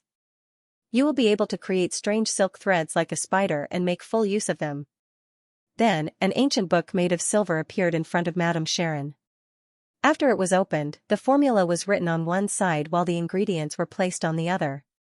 Main ingredients: a pair of eyes of a succubus, an adult widow spider silk gland. Supplementary ingredients: 100 milliliters of pure water, 5 drops of black mandara juice, all the remaining hair of a succubus, 10 grams of powder from a phaenopoder fly, 5 grams of ashes from a real mummy. The scene changed once again. It was the same deep hall, the same white robe with a high slit, and the same woman whose face couldn't be seen. However, the difference was that Madame Sharon had returned to her original appearance, the young man in the photo. A beautiful female voice echoed in his ears. This is the name of the Sequence 7 potion. I believe you must be very surprised. Yes, I can't believe it's called a witch. Madame Sharon said agitatedly. Remember, to get closer to the primordial, we have to become more and more like her. She is a woman, and so do we, the beautiful female voice replied. You can either give up or accept it. After becoming a witch, you will become a real woman, and your looks and charm will be greatly improved. You will have the ability to turn invisible and use a substitute. You will have basic mastery of various black magic, and you will be adept at interfering with the divination of others. You will also receive the blessings of black flames and frost. Main ingredients: all the blood of a black abyss demonic fish, agate peacock's egg. Supplementary ingredients: 80 milliliters of pure water, 5 drops of golden mandara juice, 3 scales of a shadow lizard, 10 drops of daffodil juice. Scenes flashed by. Klein saw the instigator formula and the assassin formula, and he understood their characteristics. When he wanted to continue the divination, Madame Sharon's spirit completely dissipated. After exiting the ritual and returning to reality, Klein packed up the ingredients and removed the wall of spirituality. He told Dunn Smith everything he had learned from the spirit channeling without hiding anything. Then, he expressed his doubts about Madame Sharon's murder of Maynard. Pleasure doesn't need to kill people of high status and status. Yes, we have to investigate where Madame Sharon has been all these years and figure out her true background. We have to find the deep hall you saw. Of course, we have to report this to the Holy Cathedral and let them make arrangements. We can't leave Tingen as we please. Dunn nodded slightly and looked around. Go to the first floor and check if the servants are still asleep. If anyone has woken up and noticed the commotion here, bring them over and sign a confidentiality agreement. I'll be in charge of the second floor. He had already found a black cloth and covered sealed artifact 3-0271. Upon hearing this, Klein was suddenly enlightened. He finally understood why the servants and attendants didn't rush over during the intense battle. It was because the captain had put them into a deep sleep right from the start. Klein's body was still cold and stiff. He could only slow down his footsteps and walk forward very slowly. When he passed by the bedroom door, he reached out and pulled out the 2 tarot cards embedded in it. He wiped them and put them back into his pocket. After leaving the room, he walked towards the staircase. After taking a few steps, he suddenly thought of a problem. How could he confirm that the person was asleep? Should I try each one of them with divination? That's troublesome. Captain is a nightmare, an expert in this field. I have to ask him if there's a quick and simple way. As soon as he thought of it, he turned around and continued moving towards the bedroom door while resisting the cold and stiffness. Before he even got close, his gaze pierced through the open door and saw the broken full-body mirror diagonally opposite him. There was still a small part of it hanging from the frame, and there were cracks on it the size of a palm. In the cracked mirror, the black-cloaked Dunn Smith was half-sprawled beside Kenley's corpse. It was unknown what he was doing. Suddenly, he raised his head. His gray eyes were dark and deep, and the corner of his mouth was stained with dark red blood. Dark red blood. Klein subconsciously turned around and moved away from the door, leaning his back against the wall. Leaning against the wall, Klein looked at the darkness across the corridor and instinctively held his breath. What was the captain doing? What's wrong with Captain? Is he drinking blood? Is he showing signs of losing control?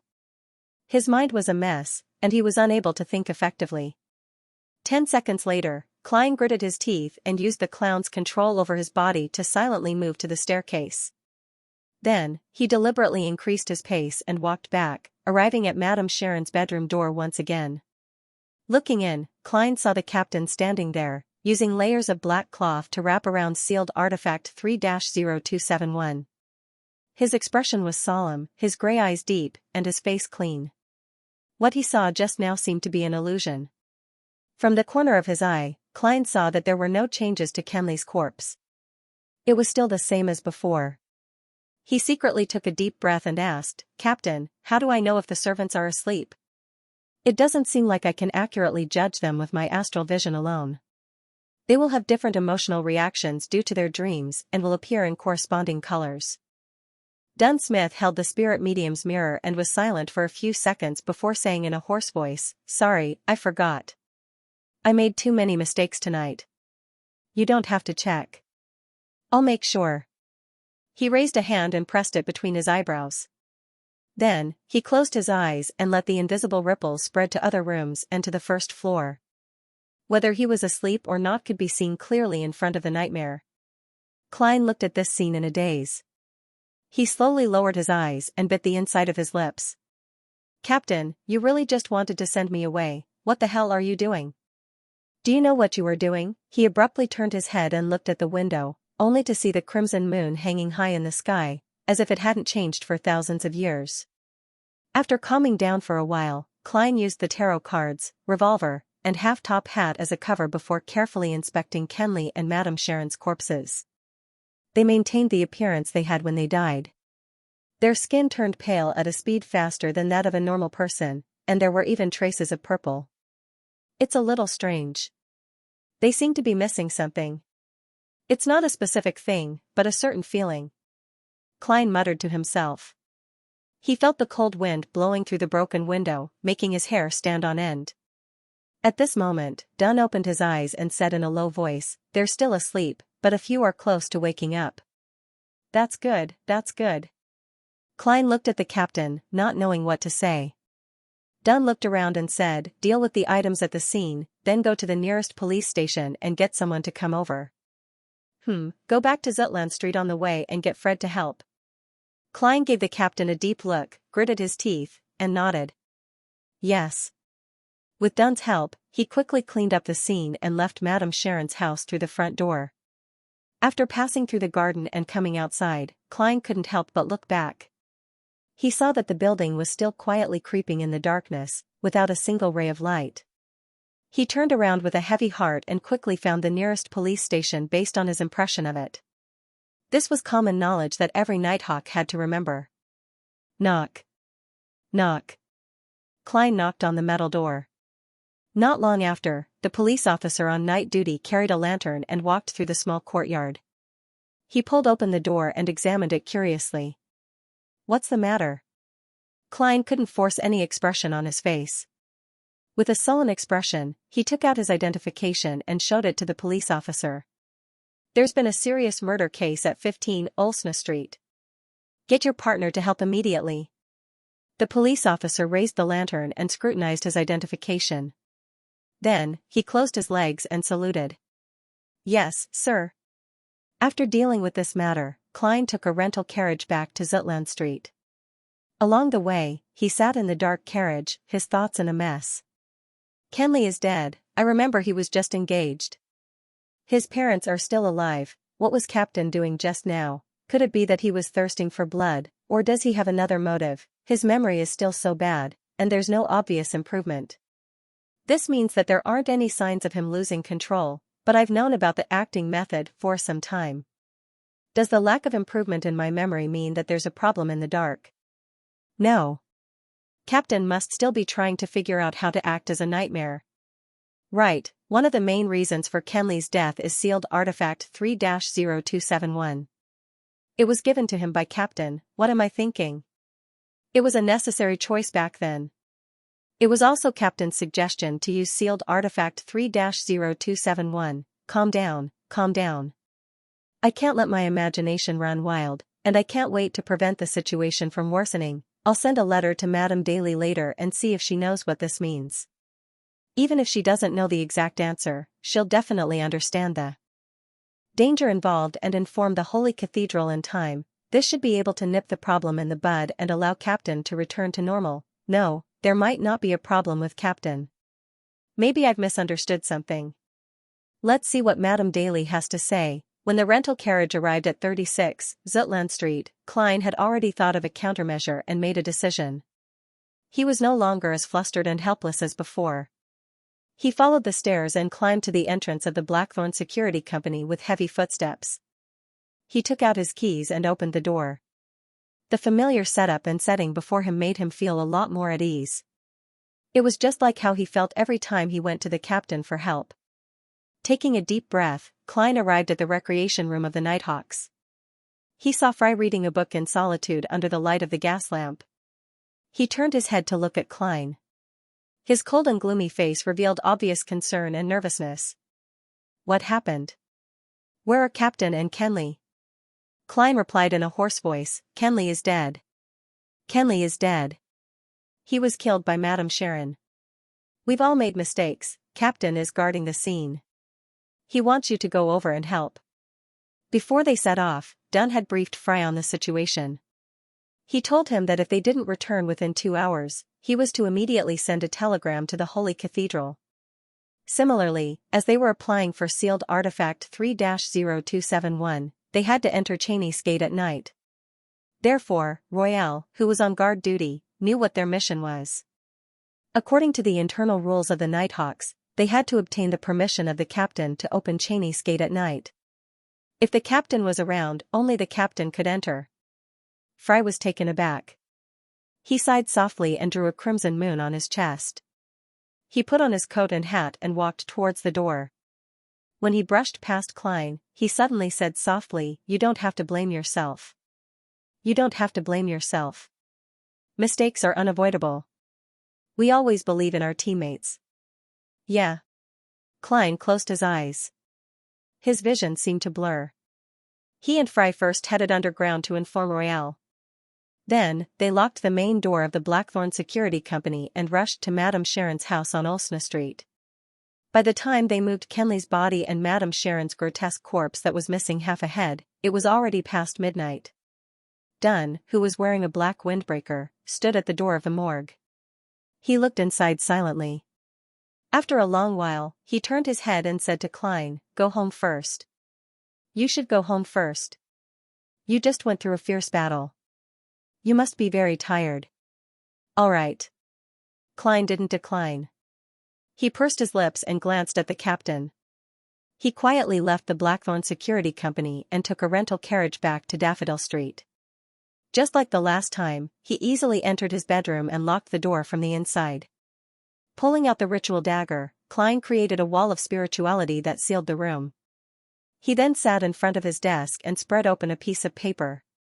He picked up a fountain pen and hurriedly wrote, "Dear Madam Daly, I've noticed that there's something wrong with the captain recently. He's been quietly." At this point, Klein suddenly stopped writing. His mind was blank. He didn't know how to continue or how to describe it. He abruptly threw away the pen, grabbed the paper in front of him, crumpled it into a ball, and slammed it on the table. Klein closed his eyes and covered his face with his hands. He didn't move for a long time, as if he had become a statue. After a full 5 minutes, he sighed, put down his right hand, and used his spirituality to ignite the waste paper. He watched it turn into ashes and fall into the trash can. After organizing his thoughts, Klein spread out a new piece of paper and wrote, "Dear Madam Daly, we've just finished a mission and tragically lost a teammate.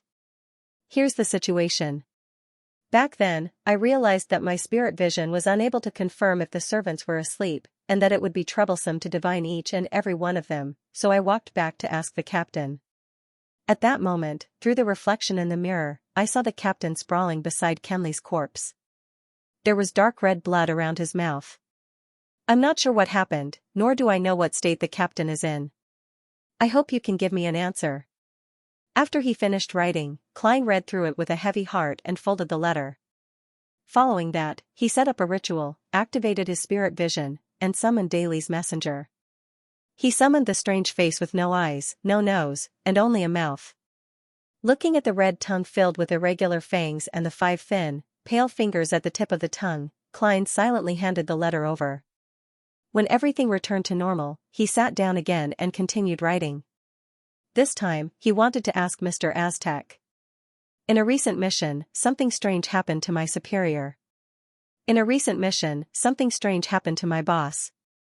He sent me away and half knelt next to his teammate's corpse. His mouth was covered in dark red blood. In your memory, have you ever experienced something like this? How can I help my superior?" After folding the letter, Klein took out the copper whistle, brought it to his mouth, and blew hard. Silently, he saw illusory white bones on the desk being thrown out one by one, turning into a fountain and forming a huge monster. It was still nearly 4 meters tall and was still covered in a faint light. Its head was still sticking out of the roof, and it didn't seem any different from before. Klein flicked his wrist and threw the letter up. He saw the skeleton monster grab it firmly. He blew the copper whistle again and watched as the messenger disintegrated into illusory white bones. One by one, they fell like rain and disappeared from the surface of the desk. After doing all this, Klein calmed down a lot, but he didn't stop trying. He moved his chair back, stood up, and took 4 steps counterclockwise before going above the gray fog. The majestic palace and the ancient mottled long table reflected in his eyes, as though they hadn't changed for thousands of years. Klein sat on the high-backed chair belonging to the fool and silently removed the spirit pendulum from his left wrist, conjuring a yellowish-brown goatskin and a fountain pen. He wanted to divine Captain's situation that night. After some thought, Klein wrote the first divination statement, "Dunsmith's abnormality will put me in danger." In mysticism, divination that involved one's own safety was the hardest to be disrupted by external forces. It was an instinct of one's spirituality. In other words, as long as there wasn't a particularly strong interference, Klein could obtain a relatively accurate result when it came to divination that involved one's own safety. This was also the reason why he had divined for danger for the mission despite knowing that Madame Sharon had the ability to interfere with divination. He knew very well that Madame Sharon wasn't strong enough to effect such divination. And now, in order to determine Captain Dunsmith's situation, he decided to eliminate all interference and do a divination above the gray fog. Holding the spirit pendulum in his left hand, Klein silently recited the divination statement 7 times, closed his eyes, and entered a state of cogitation. After stabilizing himself for a few seconds, he opened his eyes. His darkened eyes had returned to normal. He looked at the topaz pendant, and his heart gradually sank. This was because the spirit pendulum was spinning clockwise. It wasn't small, nor was it slow. This meant that the answer was yes. This meant that Dunsmith's abnormality would put him in danger, and the danger was not. Closing his eyes, Klein erased the previous content and wrote a new divination statement. The reason for Dunsmith's abnormality. He put away the topaz pendant and leaned back in his chair. As he silently recited the divination statement, he used cogitation to enter a dream. In that hazy illusory world, he could not see or discover anything. Apart from the haze, there was more haze. This means that there isn't enough information, and the divination failed. Klein opened his eyes and looked at the goatskin on the long bronze table as he muttered bitterly and helplessly. Suddenly, he felt a strong sense of exhaustion. He knew that this was the result of the intense battle, the continuous use of rituals, and the repeated divination. Enveloping himself with spirituality, Klein fell into the gray fog and returned to the real world. He had a few nightmares that night. The end of the dream was either Kenley vomiting out his innards or Dunsmith with dark red blood around his mouth. The next morning, Klein, who was about to be on duty at Cheney's Gate, arrived at the Blackthorn Security Company early. At this time, Roshan, Mrs. Oriana, and the other clerks had yet to come to work. Klein passed through the partition and looked at the open door. He saw Dunsmith in the captain's office. Dunn had taken off his coat. He was only wearing a white shirt and a black vest. He sat in his seat, holding a cup of coffee in his hand as he stared blankly at the wall in front of him. His hair was slightly dry, and his gray eyes were dim. His chiseled face was clearly haggard. Even for a captain who had experienced many similar things, losing 2 teammates in a row in such a short period of time was unbearable. Klein's heart ached as the shattered mirror surfaced in his mind. He saw Dunn's half-sprawled body and blood-stained face. Klein clenched his teeth, turned his head, and looked to the side. 10 seconds later, he controlled his expression and knocked on the captain's office door.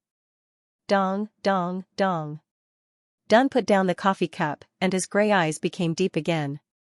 He took a silent breath and said, "I have already reported this matter to the Holy Cathedral, and they have also given a preliminary reply.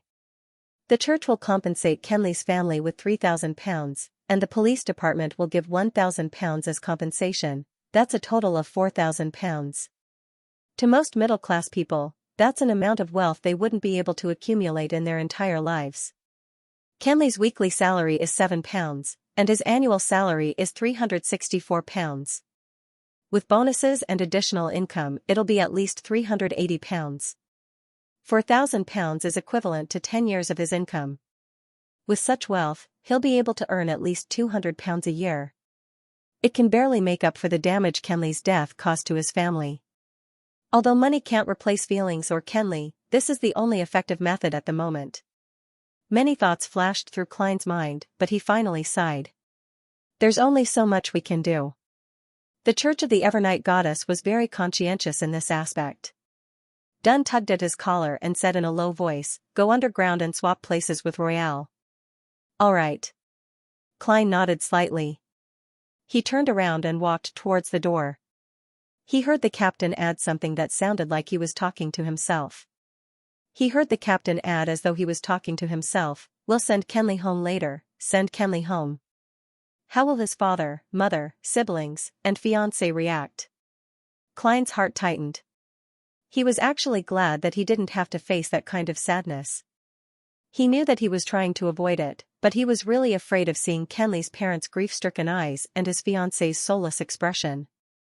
He was afraid to see their resentful expressions, and he was afraid to hear their sobs.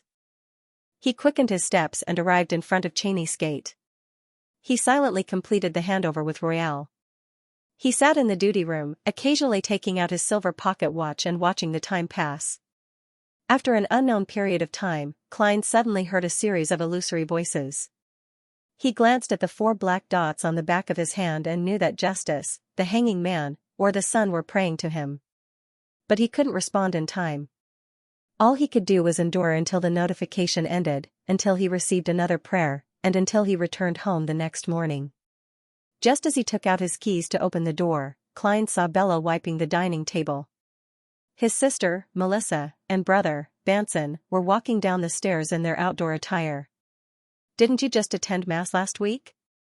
Klein asked curiously. Banson smiled. "I can understand the memories of someone who hasn't slept the entire night." "Ah?"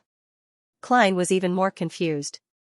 "Today is the first day of tickets for the return of the Count," Melissa explained. Klein smacked his forehead and took off his hat. I've been too busy recently and forgot about it. Especially these 3 days, he added with a sigh.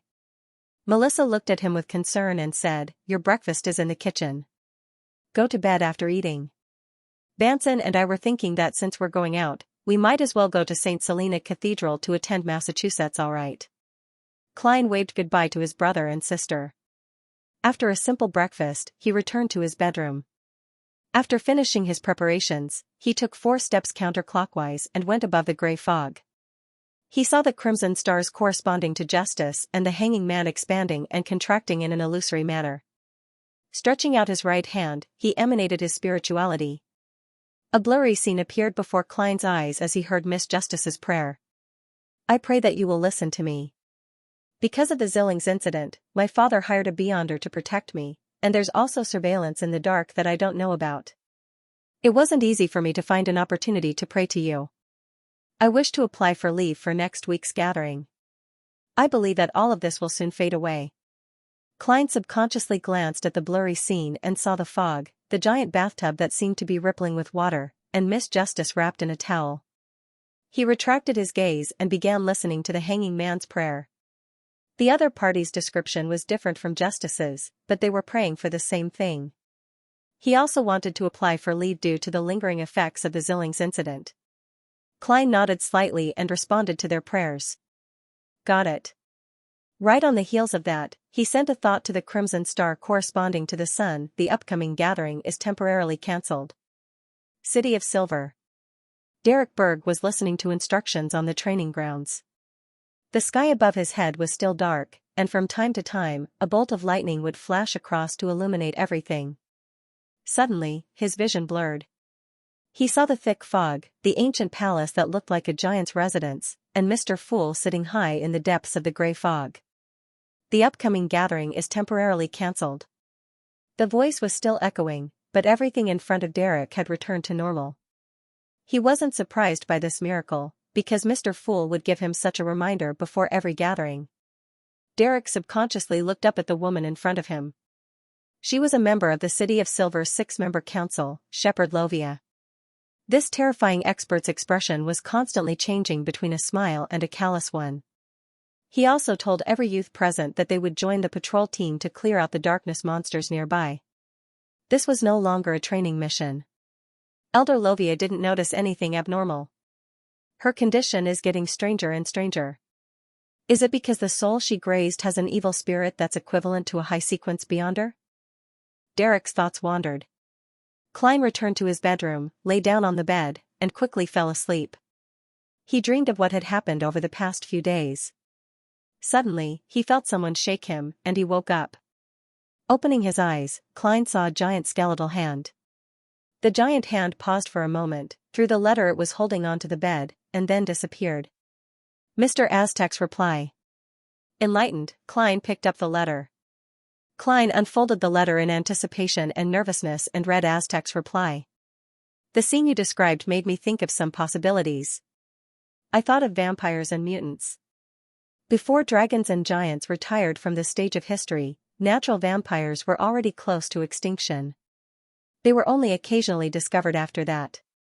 The vampires that we usually discuss, the vampires in folklore, are closer to beyonders. I remember that there's a pathway that has a sequence potion called Vampire. If your superior is already in a half-crazy state, then it's very likely that he mistakenly consumed this potion.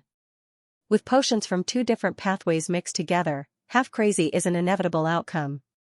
Yes, I vaguely remember that the Evernight pathway, which is also the sleepless pathway you mentioned, can be interchanged with the death pathway and the giant pathway at high sequences, but this doesn't include the vampire pathway.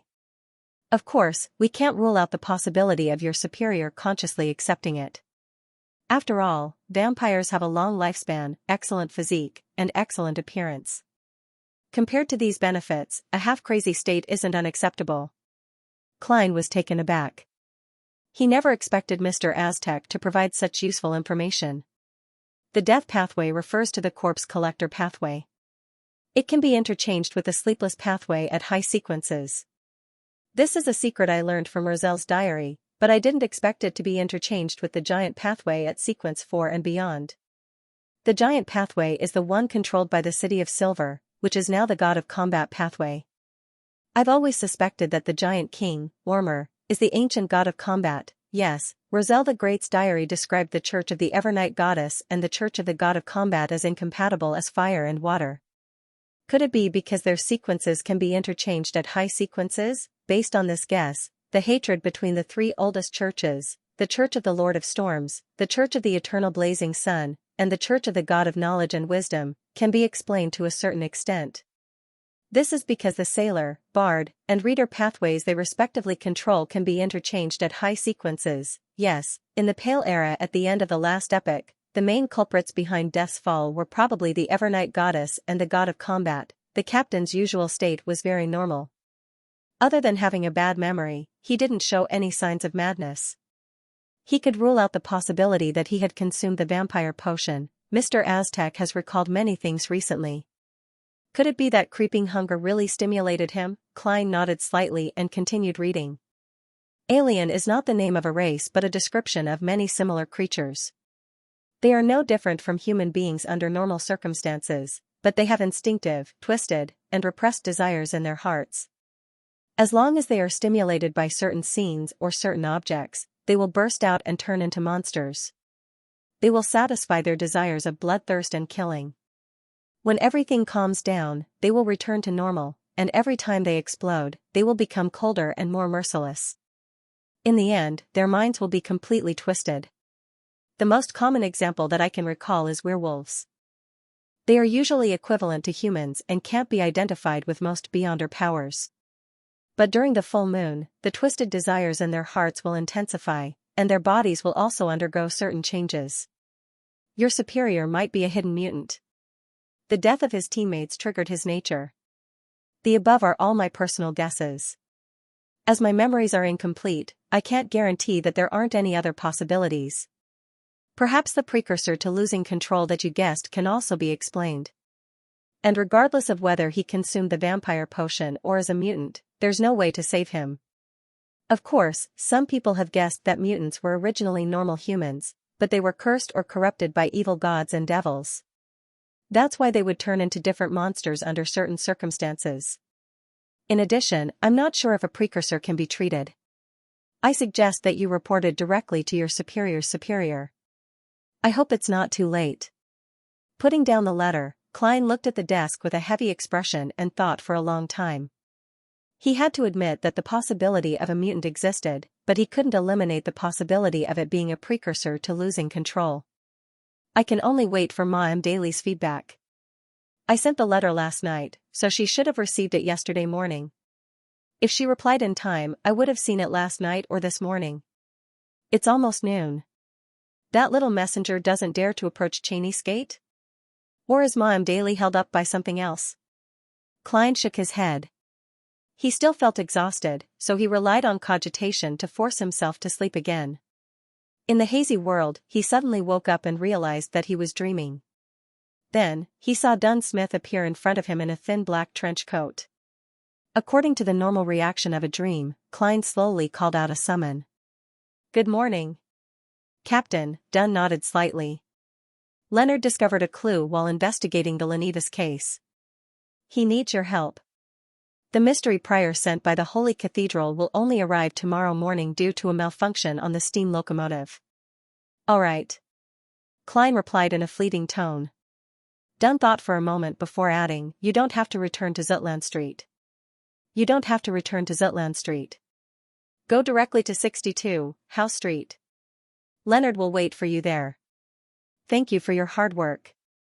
Just as he said that, Klein's dream shattered inch by inch as he subconsciously opened his eyes. House Street. Isn't this the street where the Divination Club, my classmate Welch, and the Aurora Order member are? So many things have happened recently. One thing after another, as if something is brewing. Klein slowly got up in thought. He first went to the bathroom to clean himself up before changing into a white shirt, a brown vest, and a thin black trench coat. He picked up his half-top hat and went downstairs to the living room. It wasn't even 11 yet. Banson and Melissa hadn't returned yet.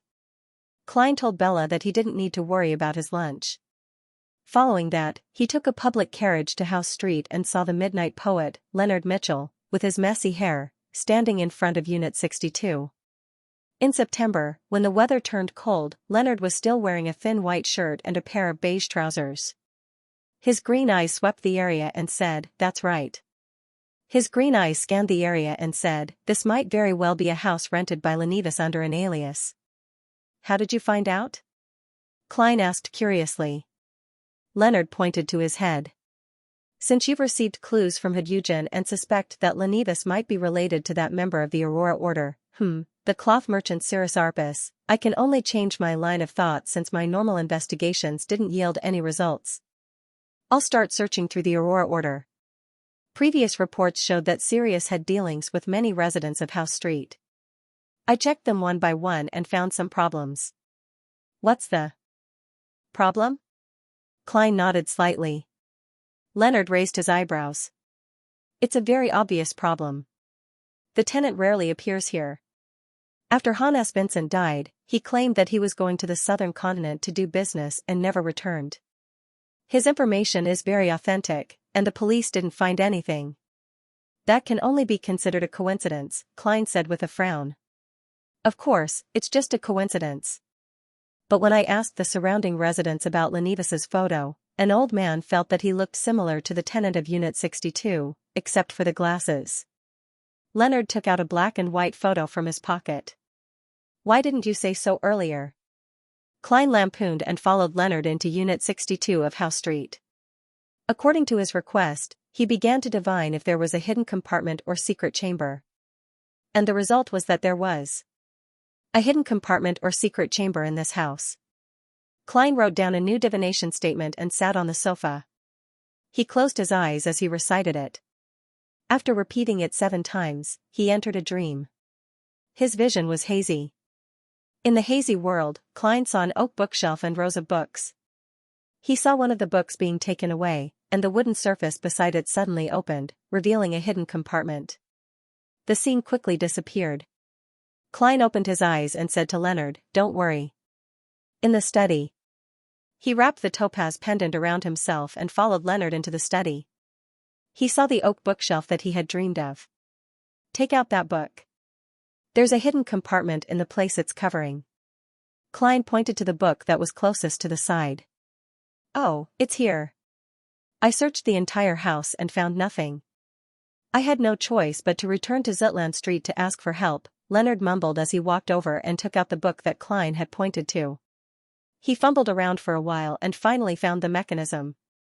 He opened the hidden compartment. There was a letter quietly placed in the hidden compartment. "Letter? Leonidas hid a letter here?" Klein was very surprised. He had divined if there were any dangerous items hidden in the letter. After receiving a negative answer, Leonard reached out to grab the letter and tore open the unaddressed envelope. Pulling out the letter, Leonard shook it and unfolded it. Klein leaned over and focused. He saw the first few paragraphs of the letter. "Ha ha ha, congratulations. Congratulations on finally finding this letter. This means that you're not too stupid or too slow. You're qualified to participate in this game of life and death that I've designed. Child laborers who die prematurely, factory workers who rarely live more than 10 years due to the environment and hard work, and female workers who risk serious illnesses for a meager salary.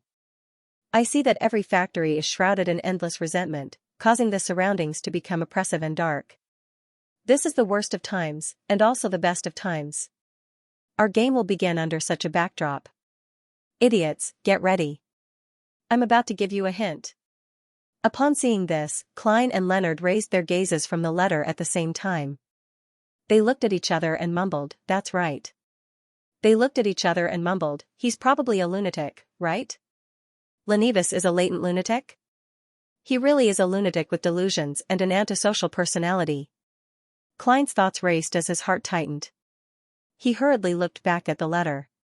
"Ladies and gentlemen, my hint is that I planted a bomb in Tingen City, a bomb that will grow stronger over time. Go find it and finish it before it explodes.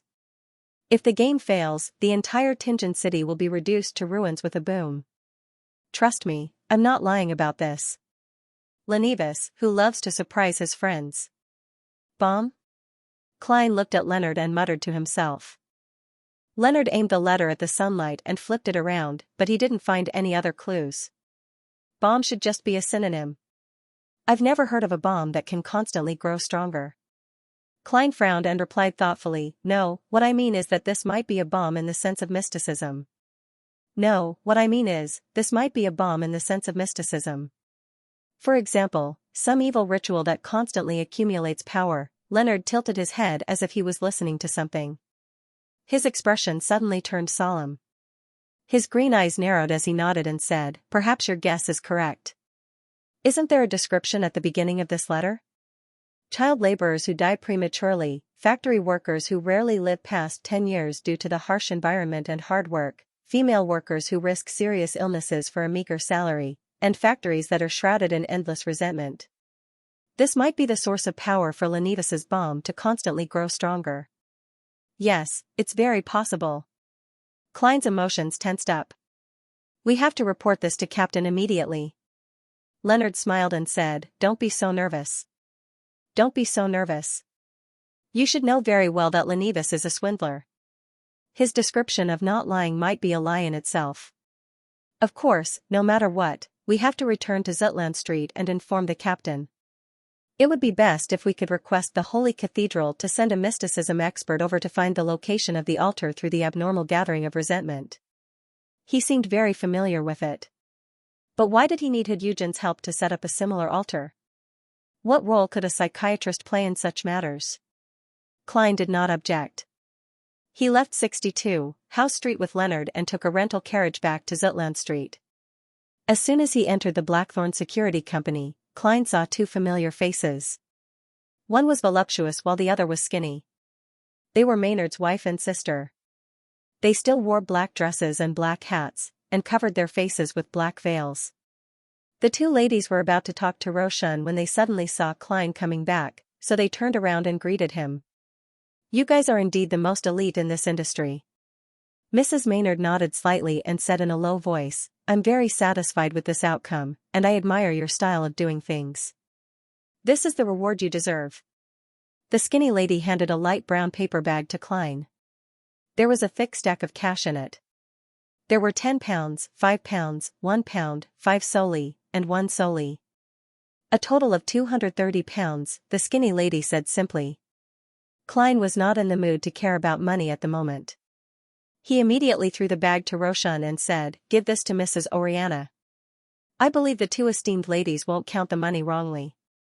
At this moment, he glanced at the Tingen City Honest paper in Mrs. Maynard's hands. There were two pieces of news on the front page. The old baron's widow dies after being involved in Maynard's murder. Mayor Dennis accepts responsibility and resigns. He apologizes for the deterioration of security in Tingen City over the past 3 months. They've finally come to an agreement on Madame Sharon's case? I haven't had the time to read the newspaper today.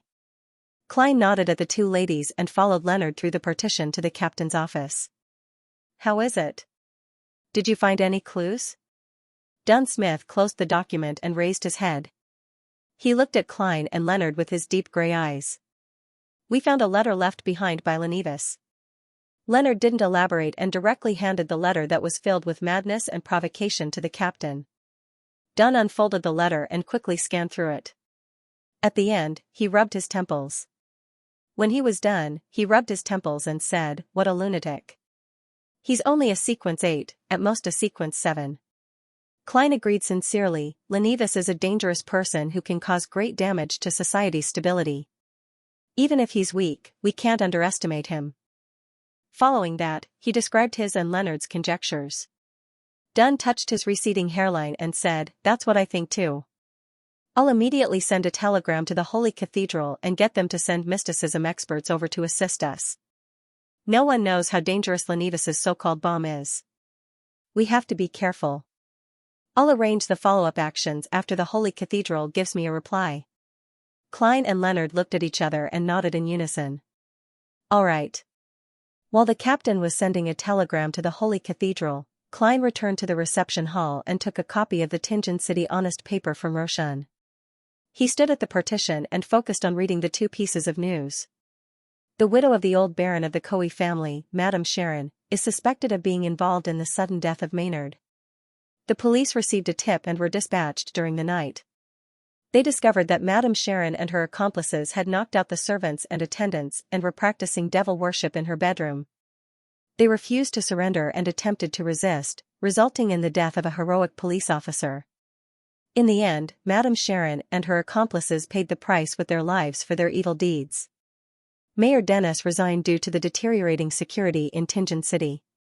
He also announced that he won't be participating in next year's election. For the next few months, Deputy Mayor Harry will take over the mayor's duties. A heroic police officer. Is that how Kenley is described? Klein sighed. He knew that this was the best way to handle the situation. According to the internal rules of the Nighthawks, in order to prevent evil forces from taking revenge on their families, even if they were to be sacrificed, their names couldn't be mentioned by ordinary citizens. After silently folding the newspaper and placing it back at the reception desk, Klein suddenly saw another visitor enter the door. She was also a lady, but she wasn't very old. She was in her early 20s at most. She wore a ruffled hat and a loose dress. She had a smooth forehead, long blonde hair, green eyes, and a melancholic yet calm demeanor. She was quite a beauty. The most eye-catching thing about her was her bulging belly. She seemed to be more than 7 months pregnant. Klein froze for a moment. He felt like he had seen this young pregnant lady somewhere before. Suddenly, he heard Leonard blurt out in shock. Miss Megos? Megos. Yes, the young lady who was seduced by Lenevis. She was pregnant with Lenevis's child, and as a result, she had some mental problems. She said that her child could hum and whistle in her mother's womb. Klein suddenly understood. He wasn't surprised that Leonard knew Megos. During the investigation of the people and items related to Lenevis's case, this lady's photo had been seen by every Nighthawk. Klein had known her even earlier. Back then, her aunt, Madame Christina, who had been cheated of all her savings by Lenevis, had brought her to the divination club to ask for help. She had even asked if the child in her belly was considered a related item. At this moment, Megos, who heard Leonard's voice, looked at the two of them with slightly listless eyes. She greeted politely, "Hello. Miss Megos, what are you doing at the Blackthorn Security Company? Is there anything you need me to entrust you with?" Klein asked as he took 2 steps forward. He was puzzled by Megos' sudden visit. He felt that it was very, very, very coincidental. He had just discovered the letter left behind by Lenevis, and Megos came looking for him. Megos rubbed her belly and smiled faintly. "I don't know why, but I suddenly thought of coming to Zutland Street. I suddenly wanted to come up and take a look. Her mental problems are getting worse." Klein recalled that he hadn't activated his spirit vision in time the last time and hadn't been able to confirm Megos' condition. Hence, he lifted his teeth and was about to knock lightly to the left. At this moment, he suddenly froze. Thoughts that were more intense than the previous one flashed through his mind. "I can't look, I can't look. I can't look, I'll die if I see it, I'll die if I see it." Klein stood rooted to the ground like a statue. His forehead was covered in cold sweat. It was as if he had experienced the deepest and darkest nightmare, and he almost couldn't wake up from it. Suddenly, he understood something. It wasn't that he hadn't been able to activate his spirit vision in time, but that his spirituality had sensed an unimaginable danger, causing him to subconsciously slow down. He had missed the opportunity and forgotten what was going to happen next. Back then, Klein hadn't completely digested the seer potion and hadn't advanced to sequence 8. His spirituality's obstruction was very subtle and hard to detect. It was like an instinctive action that he wouldn't pay too much attention to. But now, the spirituality's warning based on the clown's premonition was so clear and obvious. After more than 10 seconds, Klein finally broke out of his cold sweat state. He turned his head to look at Leonard and realized that the midnight poet's face was covered in cold sweat, and his eyes were filled with fear. Suddenly, Klein understood what the bomb Lenevis mentioned was. It was the baby in Megos' stomach. It was the baby he left behind. Klein immediately thought of the description in the letter and Hood Eugen's reply. He suddenly remembered a passage in Roselle's diary: the industrial revolution that I started with my own hands, the age of steam and machinery that I forged with my own hands, will become the breeding ground for the birth of an evil god? Klein's pupils constricted as he thought of a possibility, but he instinctively refused to acknowledge it. No. That's not right. The baby in Migos' stomach isn't the son of an evil god, nor is it an evil god that's trying to be born, no. How could Hyunjin do something so stupid? Although his psychiatrist powers could indeed help Lenivis hide it from Migos and make her a tool for pregnancy in a semi-conscious state. No. The accumulated resentment of child laborers, dead female workers, and factory workers who didn't live past 10 years didn't help the son of an evil god grow rapidly. No, I can't look directly at a god. Klein subconsciously put his hands into his pockets, one holding the flaring sun charm and the other the Aztec copper whistle.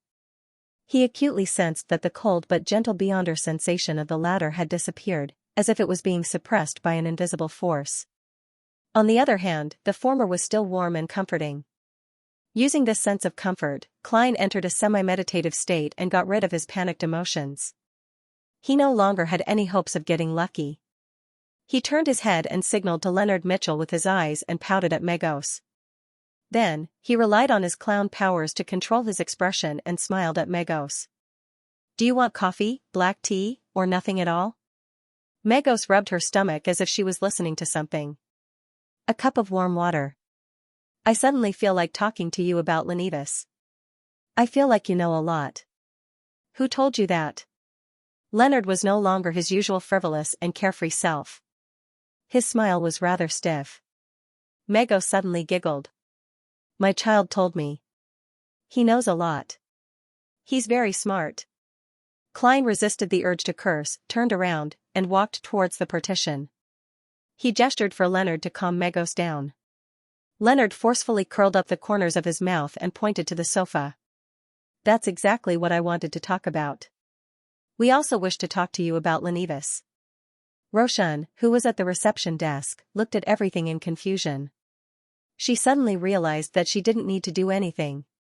Klein quickly passed through the partition and opened the door to Dunn-Smith's office. He slammed the door shut.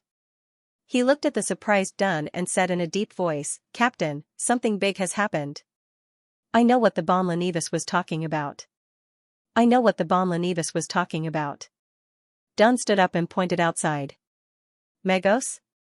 He had clearly heard Leonard's shocked voice, but he couldn't see the cold sweat and fear in the eyes of his two teammates.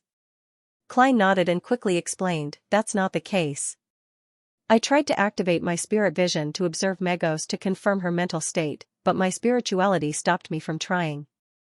It kept telling me not to look. I'll die if I see it. This reminds me of the saying, don't look directly at God. Even if the baby in Migos' womb isn't an evil god attempting to descend or the son of an evil god, it's definitely a mythical creature. Captain, thinking back to the Black Altar in Hyunjin's memories, his powers as a psychiatrist, and the tragic world described in Lenivis's letter, I feel that my guess might be close to the truth. Lenivis obtained ritualistic magic related to the true creator from the Aurora Order members, and with Hyunjin's help, he made Migos a vessel to nurture a certain power. This power would use the resentment, depression, and gloom around the factory to grow rapidly until it matured. Or rather, the ritual itself needs the resentment, depression, and gloom to succeed.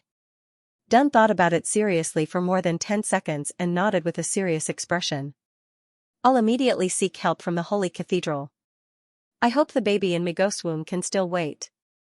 Of course, we can't do nothing. Tell Leonard to hold Migos back and try not to let her leave the company. Then, inform Mrs. Oriana and Roshan to evacuate all non-combatants. I'll head behind Cheney's gate after sending the telegram. We have to be prepared for the worst. That is, the baby in Migos' womb is about to be born before the help from the Holy Cathedral arrives. As the captain of the Tinjin Nighthawks, I have the right to use Saint Selena's ashes in times of crisis. Saint Selena's ashes. High sequence Beyonder's ashes. Cheney's gate's seal core. Klein calmed down a little as his thoughts raced.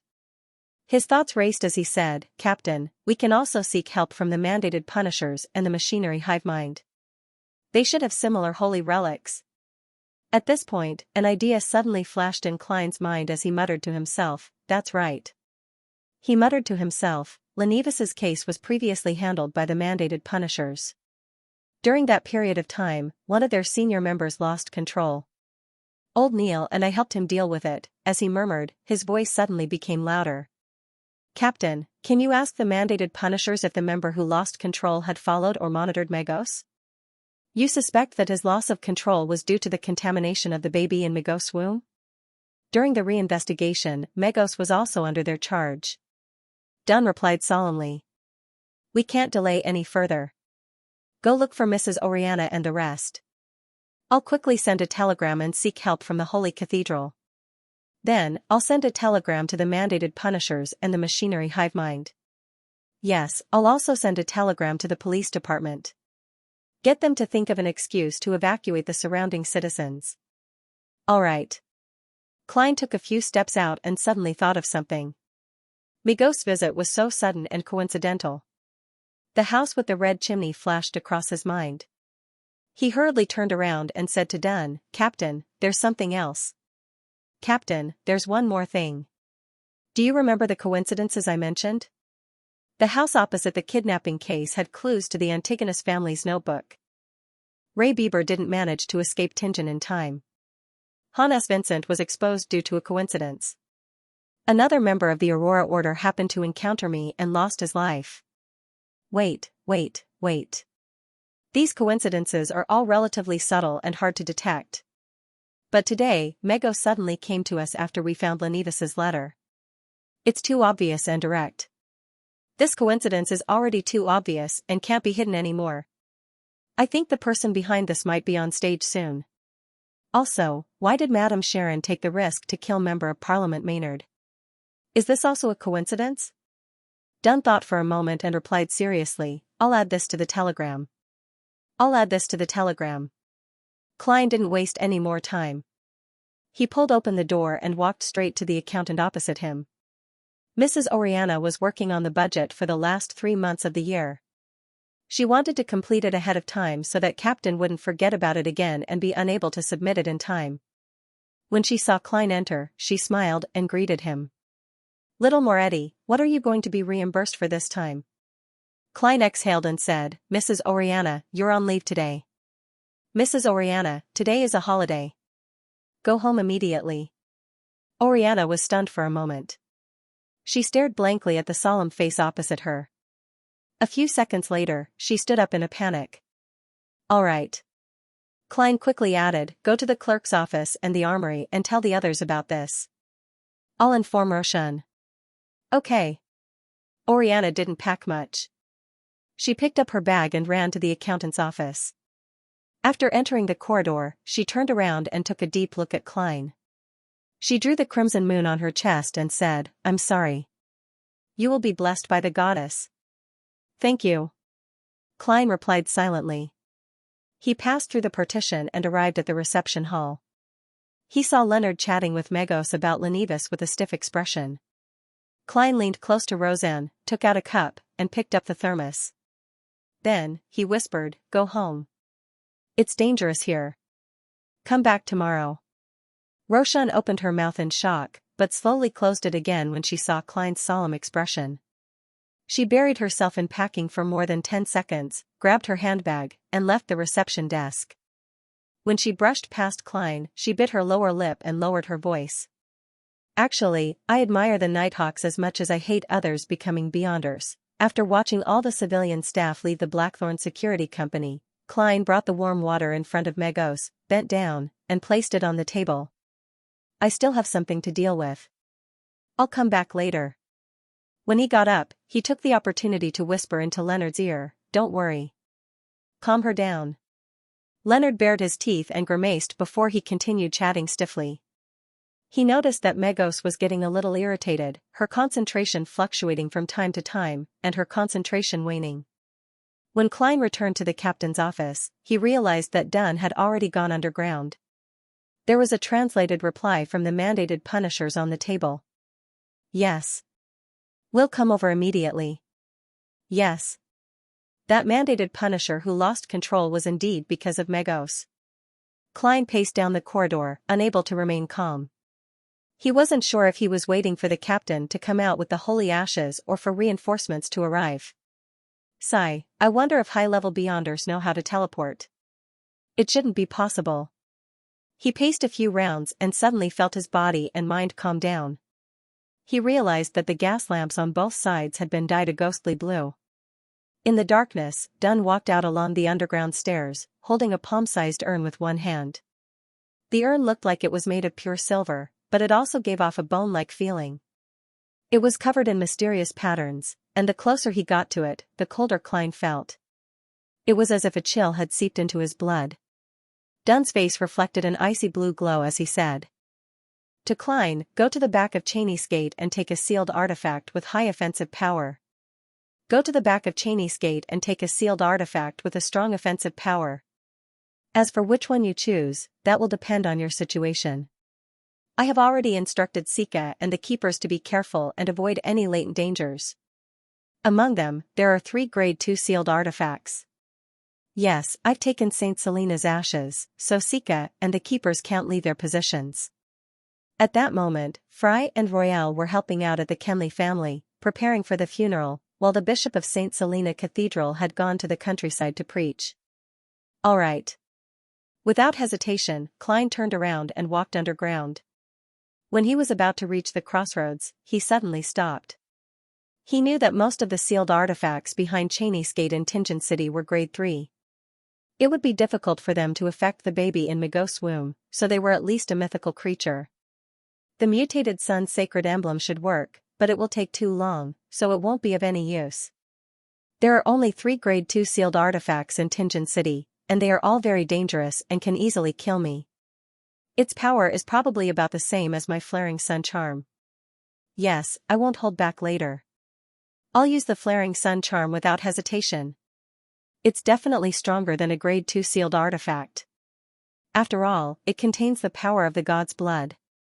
Klein's thoughts raced as he nodded indiscernibly. He touched the flaring sun charm and Aztec's copper whistle in his pocket and was pleasantly surprised to find that he could feel the latter again. Regardless of whether it was useful or not, Klein immediately took out a piece of paper and a fountain pen used for divination and scribbled a short letter. "The person who disrupted my fate and took away your child's skull has appeared. He arranged for Magos to enter the Blackthorn Security Company at 36 Zutland Street. Magos might be pregnant with an evil god's child. The situation is critical." He kept the fountain pen and folded the letter. At the crossroads, Klein took out the copper whistle and blew it. A huge skeleton messenger appeared in front of him. In the deep and quiet underground corridor, the nearly 4-meter-tall skeleton messenger disappeared before Klein's eyes with a piece of paper in its hand. It didn't cause any abnormal changes.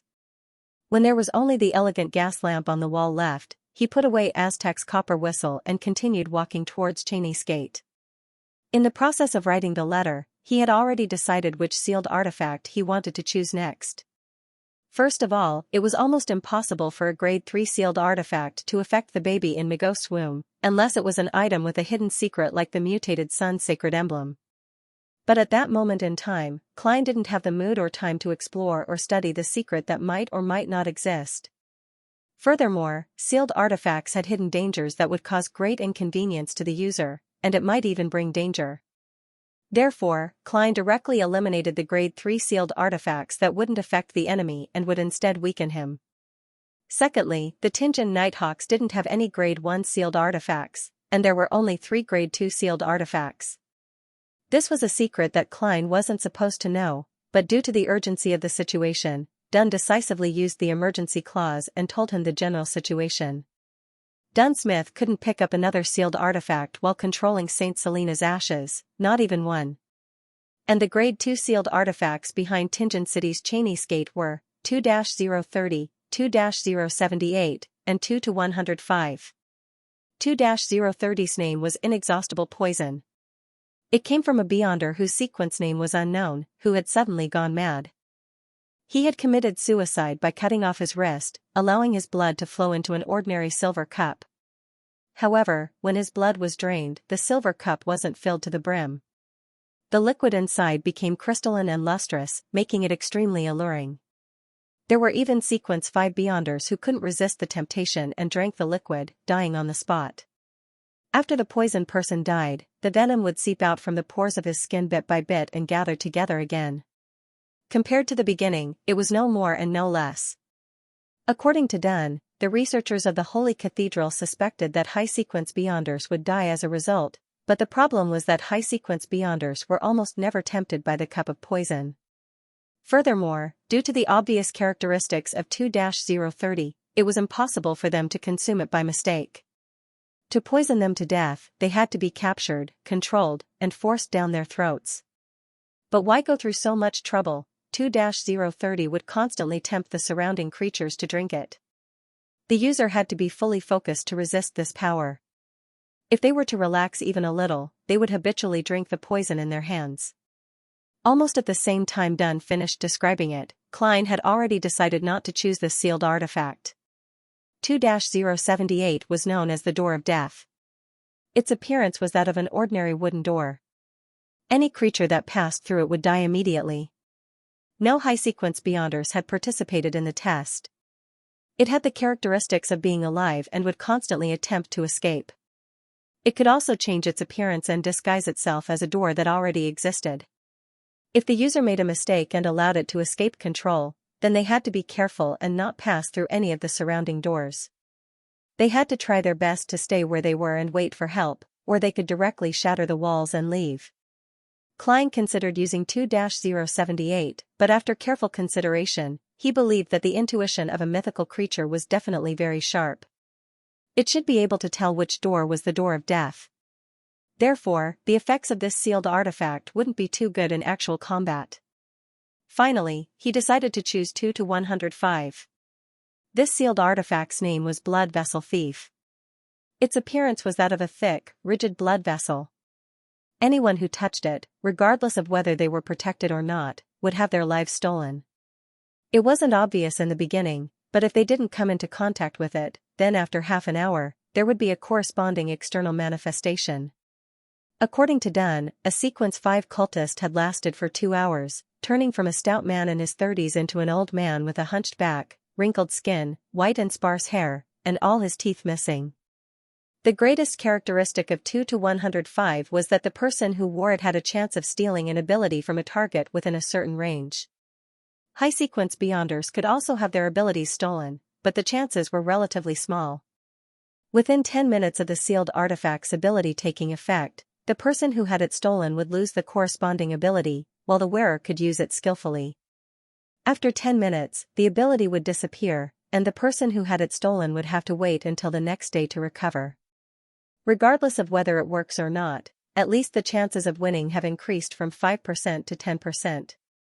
And I'm the king of yellow and black who wields good luck after all. Besides, our main goal is to nip the problem in the bud and prepare for the worst. We might not necessarily take action. Let's hope that our helpers can arrive as soon as possible. Klein stopped outside the duty room, no longer hesitating. He wasn't too worried about the negative effects of sealed artifact 2-105, because he didn't plan on using it himself. His plan was to give it to Leonard. He had the flaring sun charm, as well as the Aztec copper whistle, which he didn't know if it would still be suppressed. My dear poet, it's time to show your true secret. Klein muttered as he saw Sikatron standing at the entrance of the duty room. The white-haired, black-eyed, and quiet part-timer rider was silent for a few seconds. You guard Cheney's gate. I'm stronger than you, and I'm also more experienced than you. But you don't have the flaring sun charm. Klein smiled. I'm already a Sequence 8. Even this place isn't safe. The sealed artifacts with living characteristics behind Cheney's gate are probably stirring. Yes, if we fail, the people here won't be spared. Heh, our goal up there is to stall for time and wait for reinforcements. This might be safer than the vicinity of Cheney's gate. Sikatron slowly pursed her lips and solemnly drew a crimson moon on her chest. May the goddess bless you. As Dunn didn't have the time to write the document, Klein couldn't enter Cheney's gate directly. He could only watch as Sikatron pushed open a gap and dashed in. After a few minutes, her figure appeared by the door. Her left hand was holding a thick, pale, blood-stained blood vessel. Klein reached out to take it and immediately felt a weak electric current coursing through his body. In the reception hall of the Blackthorn Security Company, Leonard had already recovered from his previous stiff state. He no longer had a strange expression as he talked about the newly discovered house that Lenevis had rented. "Is that so? He never told me." Magos frowned slightly and gave a rather normal answer. After saying that, she grabbed a handful of her blonde hair and threw it into the trash can next to her. Leonard was stunned for a moment. He swallowed his saliva with great difficulty as his palms broke out in a cold sweat. With the blood vessel thief wrapped around his left hand, Klein walked up the stairs and returned to the second floor. He saw Dunn Smith, who was wearing a black, knee-length windbreaker, standing at the entrance of the Nighthawk's break room under the blue gas lamp. His eyes were deep and dark, just like when he first met him. "Let me reintroduce myself. Nighthawk, Dunn Smith." The voice from the past flashed in Klein's ears. Suddenly, the image of Dunn, who was half sprawled beside Kenley's corpse, and his blood-stained mouth appeared in his mind. He was silent for a few seconds, then he walked over and raised his left hand. "Captain, I've chosen sealed artifact 2-105. I plan on giving it to Leonard." Dunn nodded slightly and didn't ask why. He pointed to his office and said, "The Holy Cathedral sent a telegram. They said that they will immediately send a group of Beyonders over. They want us to try our best to stall for time and wait. They haven't responded to those coincidences yet. I think they haven't come to a conclusion yet. Or, the person handling the telegram doesn't know the specific situation and can't guess. You know, we have to hurry. The telegram can't be too long." "Okay." Klein nodded and approached the partition. He looked outside and asked, "How's the situation?" "There are no abnormalities for the time being." Dunn lowered his head and looked at the saint's urn in his left palm. Seeing that Leonard and Magos were having a good conversation, Klein didn't disturb them. He retreated to the Nighthawk's recreation room and faced Dunn diagonally across the corridor. At that moment, Dunn suddenly gave a self-deprecating laugh. "I forgot something." "What is it?" Klein replied, puzzled. Dunn turned to look at him. "Daly asked me to explain it to you herself." "Ah?" Klein was stunned. He didn't understand what the captain meant. After 2 seconds, without waiting for Dunn's reply, he suddenly came to a realization. The reason why Ma Daly didn't reply in time was that she didn't think it necessary. She directly conveyed the matter to the captain and let him explain himself.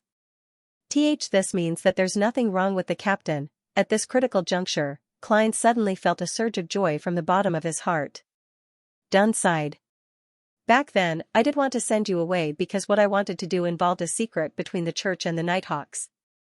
However, Kenley's death left my mind in a mess, and I could only think of a lame excuse to let you have the chance to see it when you returned."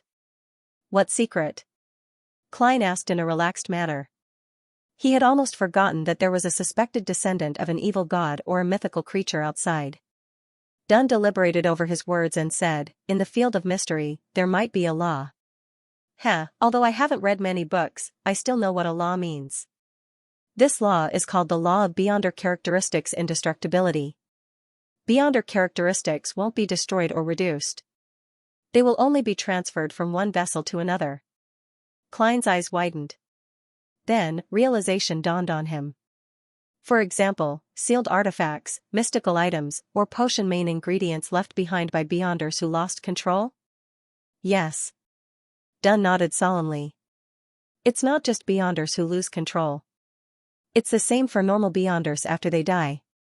It's the same. Klein digested Dunn's description and vaguely understood what the captain was doing at that time. As his thoughts raced, he suddenly recalled something. After the suited clown died, a thumb-sized ball of blood with a tinge of blue appeared beside his corpse. Back then, Fry's explanation was that there would always be some strange changes after a Beyonder died. Dunn's gray eyes deepened as he continued. But unlike a Beyonder who loses control, a Beyonder who dies normally doesn't leave behind ingredients or items. It's equivalent to a potion of the corresponding sequence. It just lacks certain supplementary ingredients. Slightly equivalent to a magic ingredient. Slightly equivalent to a magic ingredient. Klein's pupils constricted. It was as if a bolt of lightning had struck his mind, illuminating the endless darkness. He suddenly understood many things. He understood why the Beyonder pathways wouldn't be severed when the materials were cut off. Apart from using substitutes, he could also simply rely on the remains of the corresponding Beyonder. This was probably one of the reasons why high-sequence Beyonders only gave completed potions. Another reason was to prevent the formula from being leaked through Beyonder means such as divination and mediumship. Various guesses surfaced in Klein's mind. Dunn looked at the door of the Nighthawk's recreation room and explained in a deep voice, "A few years ago, I don't remember exactly how many years it was. A few years ago, I don't remember exactly how many years it was. Back then, I wasn't the captain of a Nighthawk team, and I happened to discover this problem. After communicating with Daly, who had just become a Beyonder, I immediately reported it to the Holy Cathedral. The Holy Cathedral asked me to keep it a secret and gave me two choices. Heh, that's why I'm the one explaining it, not Daly. The first choice is to feign ignorance, just like most Nighthawk captains and deacons. I'll continue letting the Holy Cathedral arrange for the remains of Beyonders after their natural deaths. The second choice is to give me a special, simple ritual, as well as the corresponding technique. It allows me to directly consume the items that are produced from the accumulation of characteristics within a certain time limit. Yes, this is only applicable to my own pathway. It's only applicable to sequences that are equal to me, as well as sequences lower than that. This will strengthen my Beyonder characteristic, and my strength will also become stronger. I don't know how to compare my dream-related abilities to Sequence 6. That's why I dared to deal with Madame Sharon. Is that so? There's actually such a thing. Klein exhaled. Slowly. He finally understood why he couldn't come up with a reasonable explanation despite racking his brains. It was because he lacked the necessary knowledge. There was no way to make up for it with his imagination. Yes, this is in line with the so-called law of indestructible characteristics. If I keep gathering characteristics like this, will it lead to a qualitative change? Klein's thoughts wandered.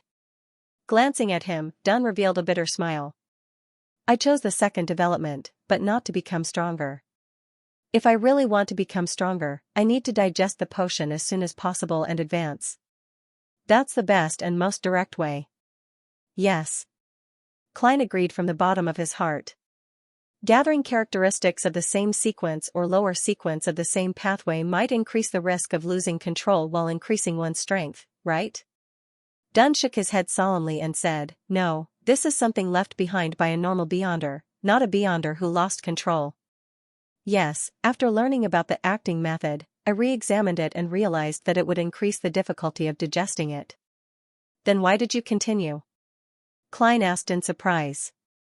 Dunn reached his right hand into his pocket, wanting to find his pipe, but he realized that he had left it in the office. He shook his head in a self-deprecating manner. I've said it before, I didn't consume their relics to become stronger. Having said that, he paused. His eyes lost focus as he looked at the gas lamp that was dyed with a ghostly blue luster. He said in a deep voice, "They were all my companions. We experienced many things together. We dealt with monsters in the darkness and crazy cultists together. Someone saved me, and I saved many of them. We walked in the quiet night, and we fought in places where people couldn't see. We fought against danger, and we protected each other's backs. I can't bear to part with them. I remember little Ite broke down in fright and cried after experiencing a dangerous mission for the first time. I remember Adelaide. He was Roshan's father. He once used his arm to block an evil curse for me. I remember Dwayne was a lady with a warm temperament like the morning sun. She was always silently recording what everyone experienced. I remember that although Kenley wasn't tall, he knew many things. He knew how to play the seven-stringed zither, sing, tell stories, and was more like a poet than Leonard. I can't bear to part with them. I wish to continue fighting alongside them, to fight against the monsters in the darkness, to execute those crazy cultists, and to protect Tingen City together. So, I chose to consume what they left behind." Dunn's gray eyes seemed to shimmer. His steadiness and solemnity seemed to have crumbled at that moment. The corners of his mouth curled up slightly as he continued, "In my dreams, they were still with me. Adelaide loved to read and always stayed in the solarium to read. He would always get me to discipline Roshan and make her mature faster, so much so that Roshan always complained that I was becoming more and more like her father. She was always afraid of me. Little Ite was someone who couldn't stay idle. He would go hunting in the forest every day. Dwayne would always stand by her bedroom window and watch us chat. Kenley, who just joined us, made his own 7-string zither and played and sang there. I can't bear to part with them. Captain. Klein subconsciously muttered. His vision nearly blurred, and he couldn't help but raise his hand to wipe his eyes. He cursed inwardly.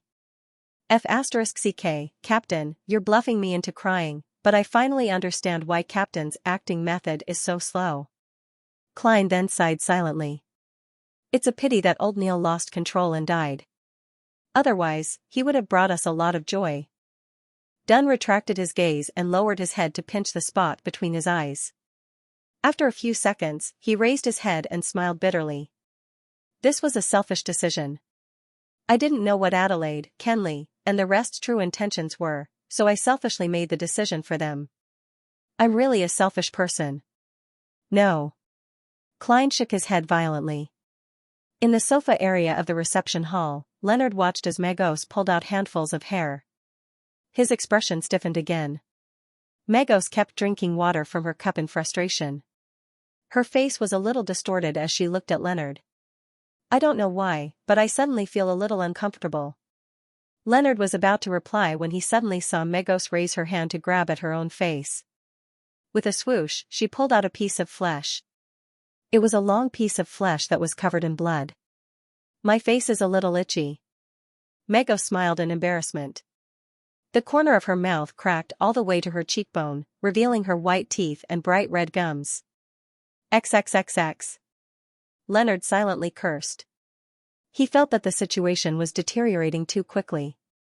His lips moved as he tilted his head to listen. Suddenly, his expression changed and turned ashen. He forced a smile and said to Magos, who was clawing at her face and tearing off her flesh, "Don't worry. I'm going to the bathroom." Okay.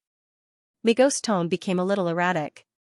She touched her belly and said, "My child is a little uneasy." Leonard did not reply. He quickened his pace and approached the partition. After entering the corridor, he took a deep look at the saint's urn in Dunn Smith's hands and sighed helplessly. Then, his expression turned resolute.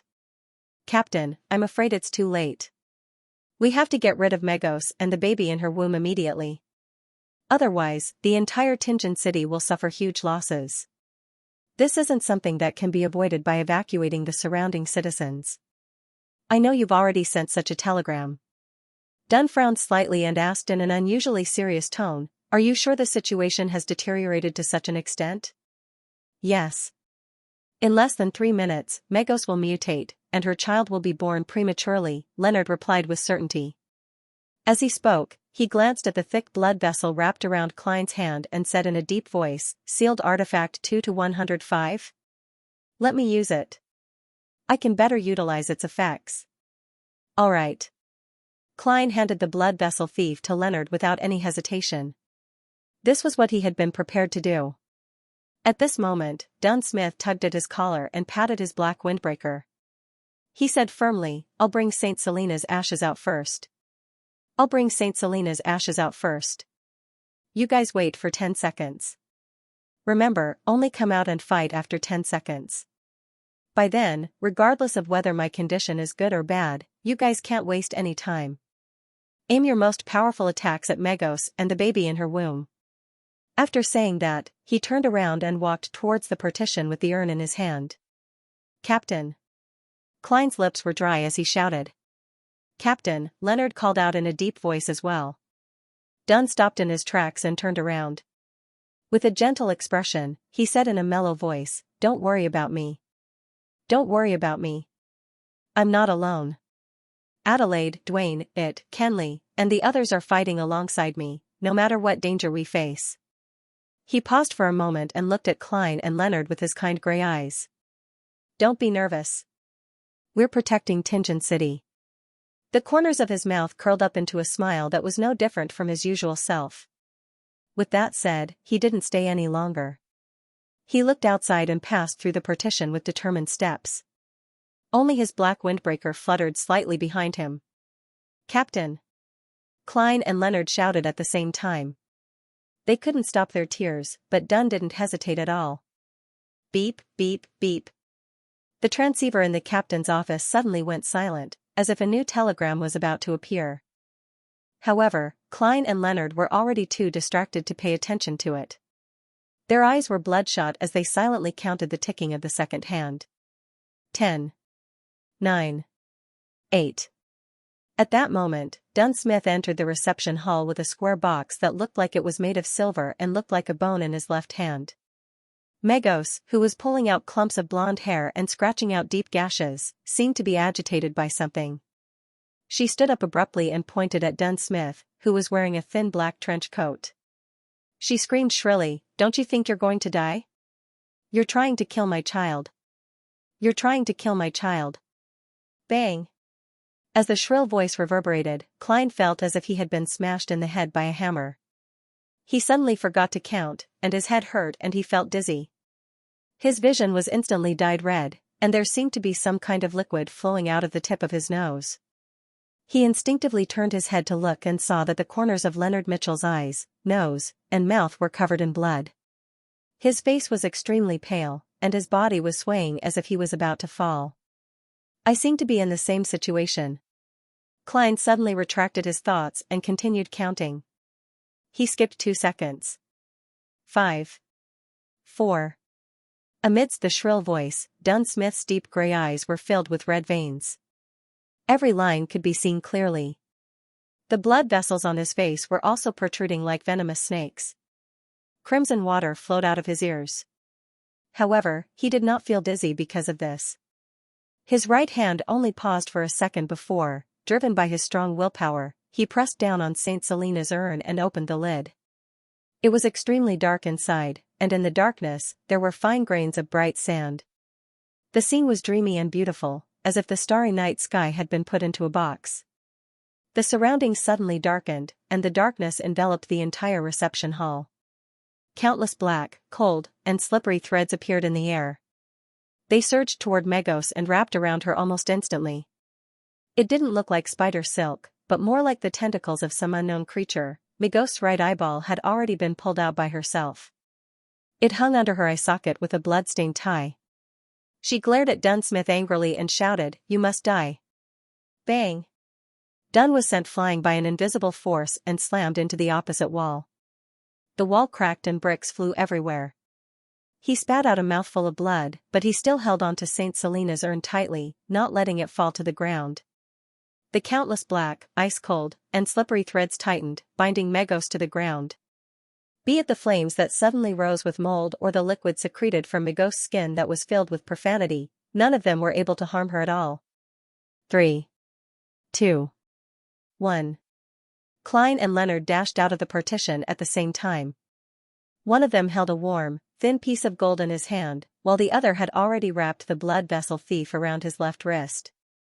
He aimed his 5 fingers at Megos. Megos, who no longer looked like a human, was struggling with all her might. Flesh bulged out from her left and right shoulders, mixed with blood vessels and veins. They were round like a child's head. On these 2 heads, there were cracks spreading rapidly, as if they were about to turn into eyes. Megos suddenly sensed danger. She opened her mouth wide, and the corner of her mouth cracked all the way to her ears. She wanted to use the blasphemous language to curse every enemy that wanted to harm her child. At that moment, Leonard's left hand suddenly clenched, and his wrist rotated half a circle. His pale face swelled to the color of a liver, and the blood vessels on his face protruded like tiny venomous worms. Megos' blasphemous language was stuck in her throat, and she stopped abruptly. She seemed to have lost the ability to speak, as well as the ability to curse others. Klein took this opportunity to say something in ancient Hermes in a deep voice, "That's right. Light. If I want light, there will be light." He suddenly felt the thin gold piece in his palm, which was covered in mysterious patterns, become boiling hot. He saw it emit a blinding light, as if it had transformed into a miniature sundae. Right on the heels of that, Klein injected a large portion of his spirituality into it and threw the flaring sun charm at the restrained Megos. The reception hall instantly lit up, and the gloominess and darkness disappeared at the same time. The black threads that were entangling Megos suddenly retracted, as if they were instinctively avoiding something. But before Megos could regain her freedom, she saw sunlight. A huge hole had appeared in the ceiling of the Blackthorn Security Company. The hole penetrated through the roof of the third floor, allowing the blue sky and the blinding sun to shine in at the same time. The thin piece of gold fused with the sunlight above Megos' head and expanded. It lit up a ball of light that was surrounded by countless flames on the spot it had been standing in. Boom, the entire building shook violently, and all the glass on the streets nearby shattered. However, the power of the ball of light was concentrated at its core and didn't dissipate much. It enveloped Megos, and the light was so blinding that Klein, Dunn, and Leonard couldn't open their eyes. Holding back his tears, Klein squinted his eyes and looked over. He saw that the light had already dissipated, but the flames were still soaring. Among them, there were many black ashes dancing in the air. There were no traces of Megos and the baby in her womb, just like the coffee table, cups, newspapers, and sofa in that area. It's done? Before the baby that was suspected to be the son of an evil god was fully formed and born in the real world, I got rid of him and his mother? Klein couldn't believe it for a moment. Based on his gaming experience, it wasn't that easy to deal with such a big boss. Suddenly, his hair stood on end. His clown's premonition told him that extreme danger was approaching. Without any time to think, Klein suddenly rolled to the left. At that moment, an abnormally sharp white bone knife as long as an arm appeared out of nowhere and floated in midair. It had an abnormally bewitching beauty to it. Its speed was so fast, and its posture was so difficult to dodge. Whoosh, the clothes on the right side of Klein's chest were sliced in half. His skin was sliced in half, his flesh was sliced in half, and his bones were sliced in half. The wound was so deep that one could almost see his lungs. If he hadn't sensed the danger in advance and dodged in time, this knife would have sliced him into two and killed him on the spot, but even so, Klein stagnated. Intense pain filled his head and drove away his thoughts. At the end of the white bone knife, a figure quickly appeared. If it wasn't for its protruding belly, no one would have been able to tell that it was Megos. Her hair and dress were burned clean. The skin on her face and body were charred black and falling off piece by piece. Her nose had melted, leaving only 2 black holes where it used to be. Her eyeballs were nowhere to be seen, and there were faint white flames dancing in the hollows. The protruding heads on both sides of Megos' shoulders were also burned off. Her left arm had become the white bone knife in her hand. It was bewitching and holy. Clang, as the floor shook, Megos ignored Dunn, Leonard, and the black, cold, and slippery threads that came at her again. She appeared in front of Klein, who had stopped rolling on the ground. She aimed the white bone knife at his neck and was about to slash. Suddenly, she heard a voice filled with strong profanity. Yield. Leonard raised his left hand and used his palm to lock onto Megos. The sealed artifact 2-105. Wrapped around his wrist turned from thick, pale, and blood-stained blood vessels to a dark red intestine that swelled to the point of bursting. He had used the blood vessel thief to successfully steal Megos' blasphemous words. Now, he was trying to control her with her ability. Only an ability of the same level could be effective. Megos, who was affected by the blasphemous words, bent her waist slightly. Her knees kept trembling, and she stopped moving. The countless black threads around her seemed to have discovered delicious prey as they surged forward. Klein took the opportunity to roll in another direction, leaving a trail of crimson blood. However, he had also recovered from the intense pain. He reached into his pocket and took out the last flaring sun charm. He had to get rid of Megos while she was being controlled again. If she managed to hold on until the baby was born, the consequences would be dire. Bang, Megos' head exploded on its own. Her charred skin and flesh splattered in all directions. However, her headless body managed to escape the influence of the blasphemous words. Bang. Megos' charred body turned into a cannonball and shot towards Leonard at the speed of a rocket. As the blasphemous words were forcefully destroyed, Leonard froze on the spot for a moment. At this moment, Dunn Smith was still holding on to St. Selena's urn tightly. His face was abnormally pale, and the cold black threads that were created were still a little short of surrounding him. They were about to dye the surrounding space black. Clang, Megos crashed into Leonard and slammed him into the wall, causing it to collapse. Leonard's bones cracked, and blood flowed out of his mouth. He didn't even have the urge to struggle before he fainted. Megos raised her white bone knife, but the countless black threads that spread out from Saint Selena's urn enveloped her again. They wanted to bind her tightly and imprison her on the spot. Klein didn't have time to care about his injuries. He took out the thin piece of gold. Just as he was about to recite the ancient Hermes incantation, a sudden voice rang out in the deep, dark, and quiet room. Wow. Wah. The baby in Megos' stomach wailed. It wriggled, trying to be born, trying to help its mother out of her predicament. The black, cold, and slippery threads seemed to be frightened, but also seemed to be grabbed by an invisible force, and they all retreated one after another. Wah. Dunn and Klein both felt dizzy at the same time. Their throats automatically constricted, and their tracheas were constantly compressed. Breathing instantly became difficult. Crimson blood dripped from the tip of their noses, the corners of their eyes, and the sides of their ears. All of their blood vessels seemed to have ruptured. If it wasn't for the fact that Klein would always be tested by the ravings and roars before entering the gray fog, and if it wasn't for the fact that Dunn was holding Saint Selena's ashes in his hands, they would definitely have fainted, just like Leonard Mitchell. Megos' headless body turned around and faced Klein. The charred flesh and blood, as well as the holy yet demonic white bone blade, were clearly reflected in Klein's eyes. Klein, who had just gotten rid of the influence with his rich experience, instantly felt his scalp go numb. He forgot about the pain in his right chest and seemed to have already seen Megos lunging at him in a flash. She didn't even give him the chance to chant the incantation, inject spirituality, or throw out the flaring sun charm. Just as he was about to roll away to dodge, Klein saw Megos suddenly stop. He saw Dunsmith's black trench coat flutter behind him. He saw the captain, who was diagonally in front of him, lower his head, and thick, squirming strips protruded from his back. It was as if there were venomous snakes, tentacles, and monsters hidden underneath. Dunn was using his incubus ability to forcefully disrupt Megos. Bang! Bang! Bang!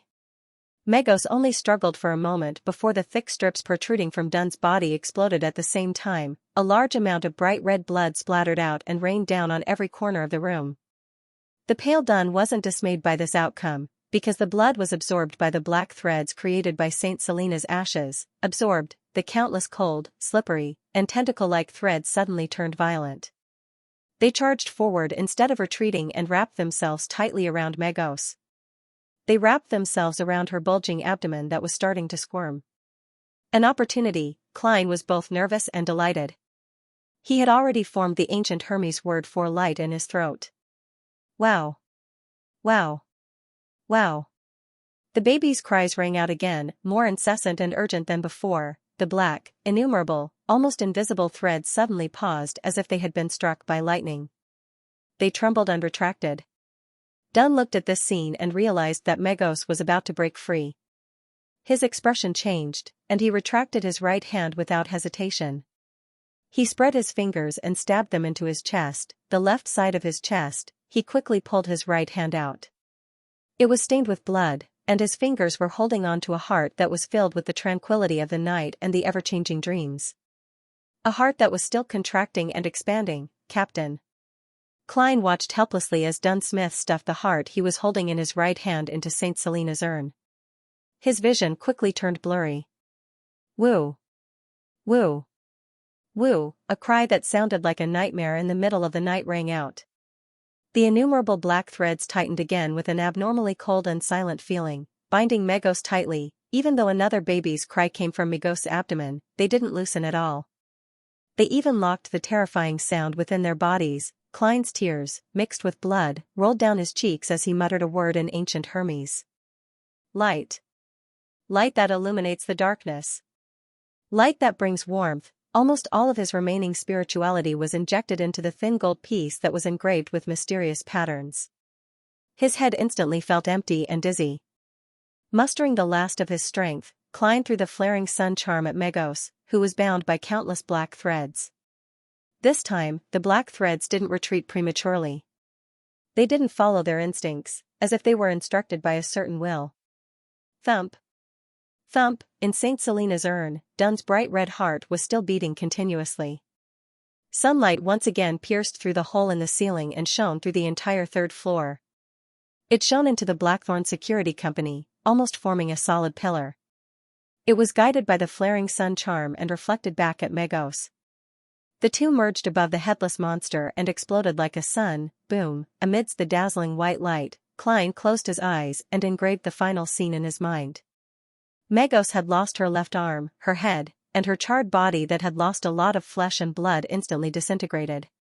The terrifying half-illusory, half-real thing within her no longer had a basis in reality and was unable to complete the final step of transformation. Indignantly and angrily, it turned into black gas and melted into the light and flames. Rumble, the entire house was shaking violently, but this was only the aftermath of the flaming sun talisman that had dissipated. Unlike ordinary bombs, its power was condensed and restrained. Klein barely managed to stabilize himself. A few seconds later, he opened his eyes and looked forward. He saw the walls collapsing one after another. He saw a circle of charred black where Megos had been standing, and the floor had only melted halfway. He saw a blood-stained, curled-up umbilical cord that had traces of being burned. He saw Dun Smith's figure in a black windbreaker still standing in the same spot. He saw the heart in St. Selena's urn still beating slowly. He saw Leonard Mitchell lying across from him, unsure if he was dead or alive. The highly exhausted Klein was overjoyed. He felt that he could still use ritualistic magic to save the captain. He felt that Megos and the baby in her womb had truly been dealt with. No, the latter was closer to being disrupted and expelled. At that moment, Dun Smith turned his head and looked at Klein. There was a gentle and relaxed smile on his pale face, and his voice was as mellow as ever. "We saved Tingen." After saying that, he seemed to have returned to when he was 20 years old. He was no longer as calm and serious as he winked his left eye at Klein. Klein's expression froze on his face. He saw the heart in St. Selena's urn stop beating. It turned into dazzling light spots and dissipated into the surroundings. He saw the captain's body fall backward and his hands loosen. All of this was like a picture, but it was unstoppable. Thud, St. Selena's urn fell to the ground, just like Klein's heart. Bloop. Bloop. Although the urn wasn't covered, the deep darkness inside sealed the exit, preventing any of the resplendent sand-like particles from spilling out. The box tumbled towards Klein. Dun Smith fell to the broken ground. His deep gray eyes lost all their luster as he stared at the hole where sunlight had shone in. "Captain!" Klein's vision blurred again. He wanted to shout, but the word and the rest of his words were stuck in his throat. "We can't bear to part with you." At that moment, St. Selena's urn rolled to his feet. Suddenly, Klein felt a pain in his chest. His pupils constricted, and he froze on the spot. He lowered his head and stared blankly at a pale palm piercing through his left chest. It was stained with blood. Megos isn't dead yet. No, a new enemy. The mastermind. Am I going to die? Klein's thoughts scattered quickly. His eyes lost focus, and his body fell to the side. His breathing gradually stopped. In the end, he felt the palm retract abruptly.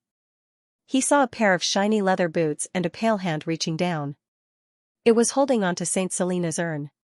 Darkness filled his vision. Klein lost all his senses.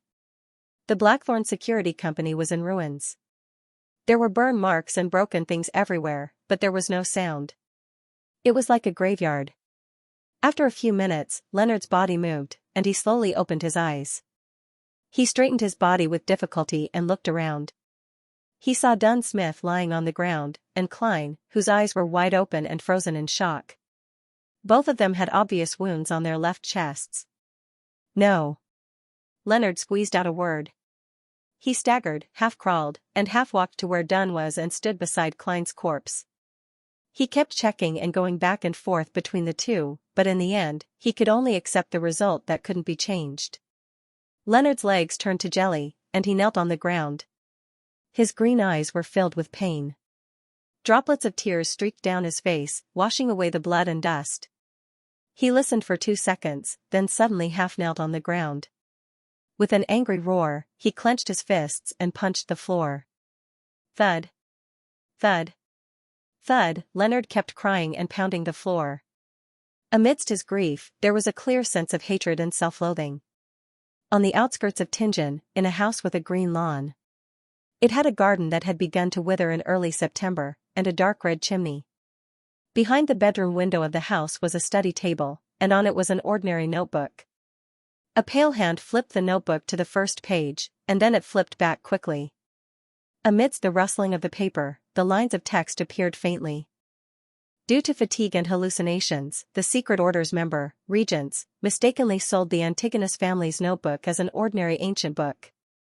This is a logical coincidence.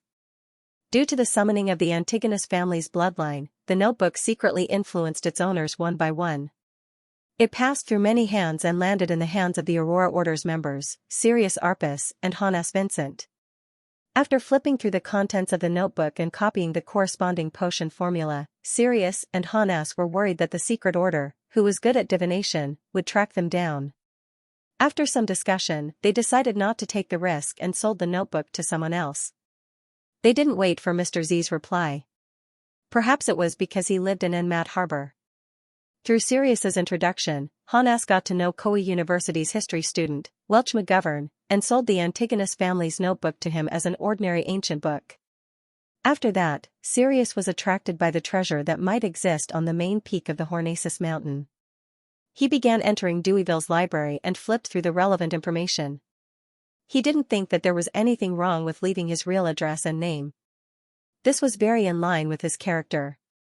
It was during this process that he got to know Lenevis, who was flipping through information on iron mines in an attempt to commit fraud.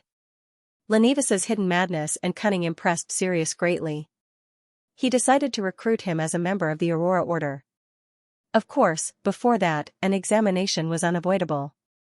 Sirius secretly revealed the evil ritual to the true creator to bestow a descendant to Lenevis, but he knew that the chances of success were very low. This was because the ritual was extremely difficult and had stringent requirements. And Lenevis expressed a strong interest in it.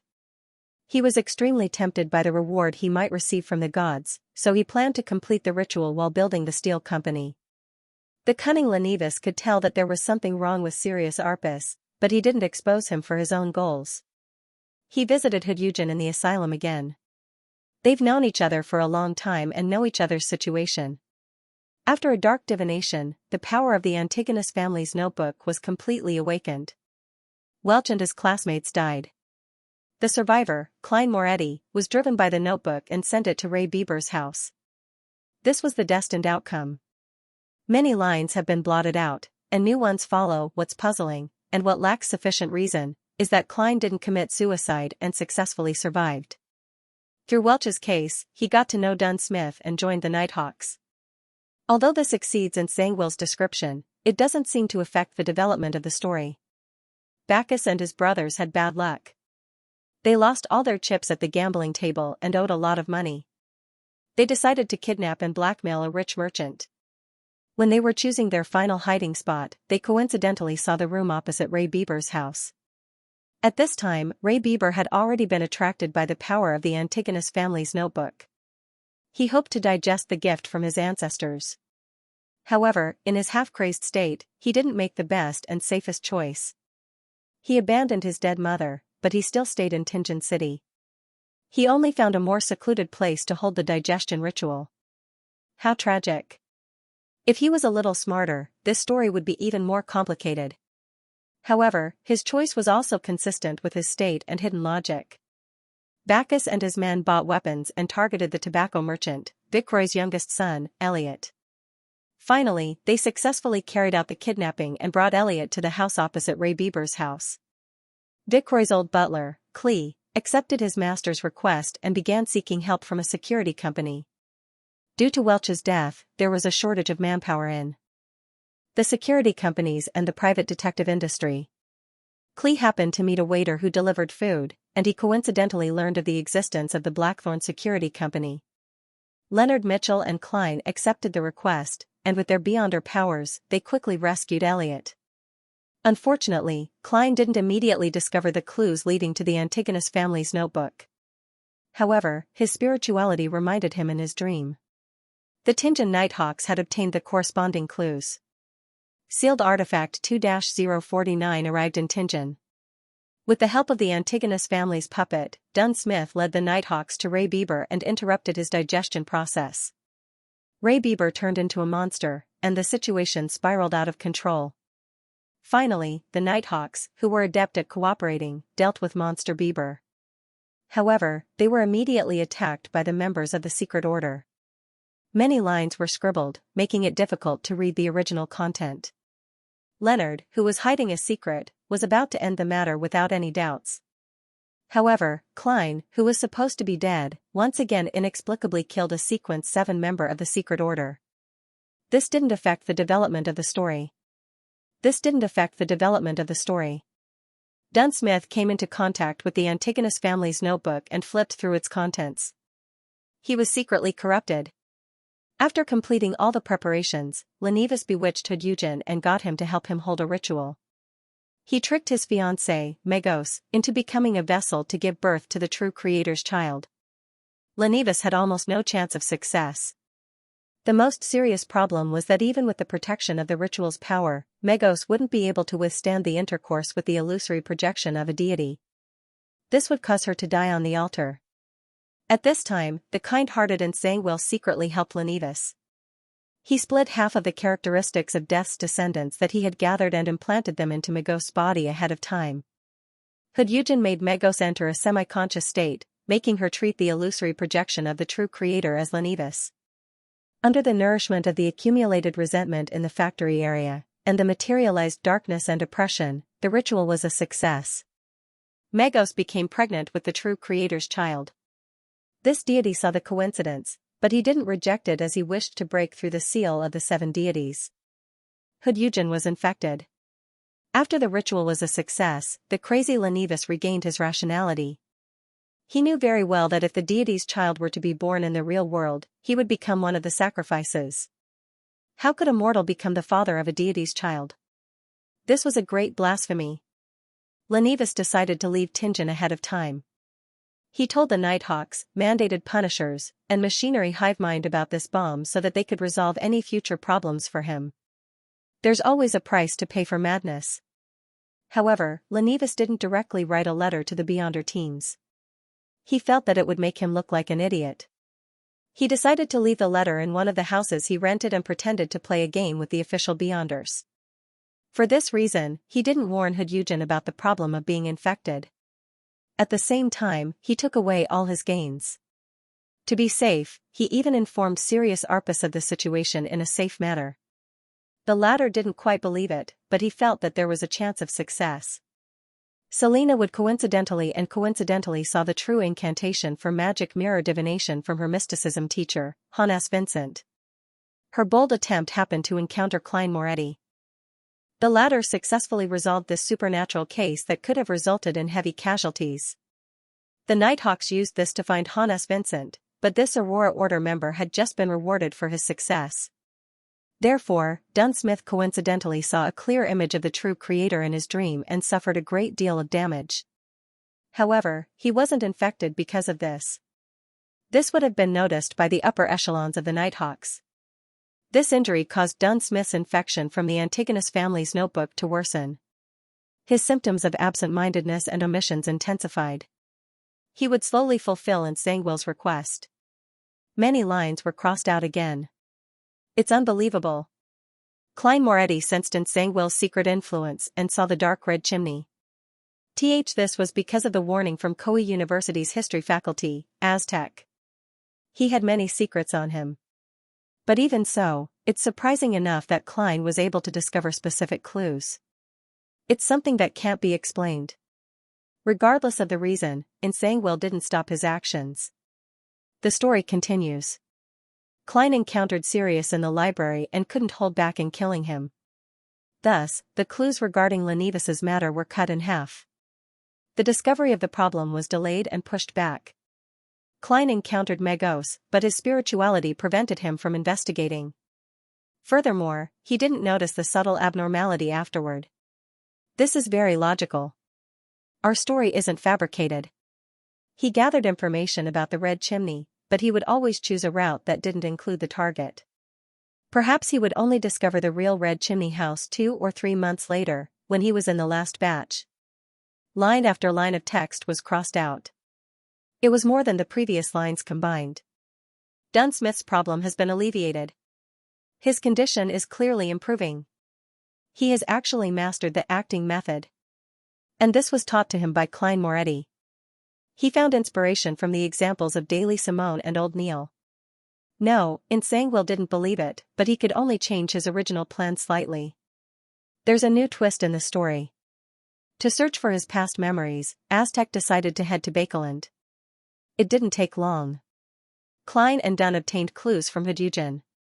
Madame Sharon decided to take the risk to kill Member of Parliament John Maynard in order to make Tianjin City's Conservative Party and New Party completely go against each other. In order to vent the madness that she accumulated after her transformation, she decided to take the risk. Her reason wasn't sufficient, and her motive wasn't strong enough, but she still took action. Everyone has moments when they aren't clear-headed enough. She was at that stage, and she was confident that she wouldn't be discovered. Member of Parliament Maynard's wife found the Blackthorn Security Company through the tobacco merchant, Viceroy. They didn't let her down and quickly discovered Madame Sharon's abnormality. Dunn, who had strength close to Sequence 6, decided to take the initiative and gave sealed artifact 3-0271 to Kenley for him to use. The two of them and Klein returned to Madame Sharon. Dunn attempted to control the target by dragging her into a dream. That wasn't a problem, but unfortunately, Madame Sharon happened to place the statue of the primordial demoness beside her. Hence, the Nighthawk's plan failed. In his nervousness, Kenley reflected on himself and saw himself. Madame Sharon was taken care of, and Kenley was dead. Dunn blamed himself, and he consumed the Beyonder characteristic left behind by her as usual. His digestion process was interrupted, and he became stagnant. His mental state became rather unstable. Under such circumstances, Leonard and Klein discovered the letter left behind by Lenevis. Megos received an inexplicable summon and came to Zutland Street. She entered the Blackthorn Security Company, and the baby in her womb was in a critical period, so she wasn't able to stop her impulses. Dunn made detailed and correct arrangements, but he made one mistake. If he was determined to get rid of Megos immediately, it would have been best to lure her behind Cheney's gate and use the environment and items to fight. If he was planning to wait for reinforcements, he definitely couldn't have taken out St. Selena's ashes. Unfortunately, due to the recent events, Dunn, who was in a bad state of mind and in a daze, didn't think of an important point in his anxiety. The child of a deity could sense the threat of the saint's ashes. Hence, the child was agitated and began to absorb the power of the mother's body, attempting to be born prematurely, even if it wasn't considered to be fully mature. Aztec was in Bakeland, and since he wasn't a planeswalker, it would be difficult for him to rush back in such a short period of time. A few lines were scribbled out, Megos became a monster, and the battle began. With the saint's ashes, blood vessel thief, and the strange appearance of high-level charms, Megos died, and the child of a deity was expelled. Dunsmith died as a result, and the power of St. Selena's ashes was severely damaged. This perfectly matched Nsangwil's plan. Nsangwil didn't get the chance to perform, but that didn't stop him from accomplishing his goal. He killed Klein Moretti, a fellow who always caused problems in his plans, and took away St. Selena's ashes.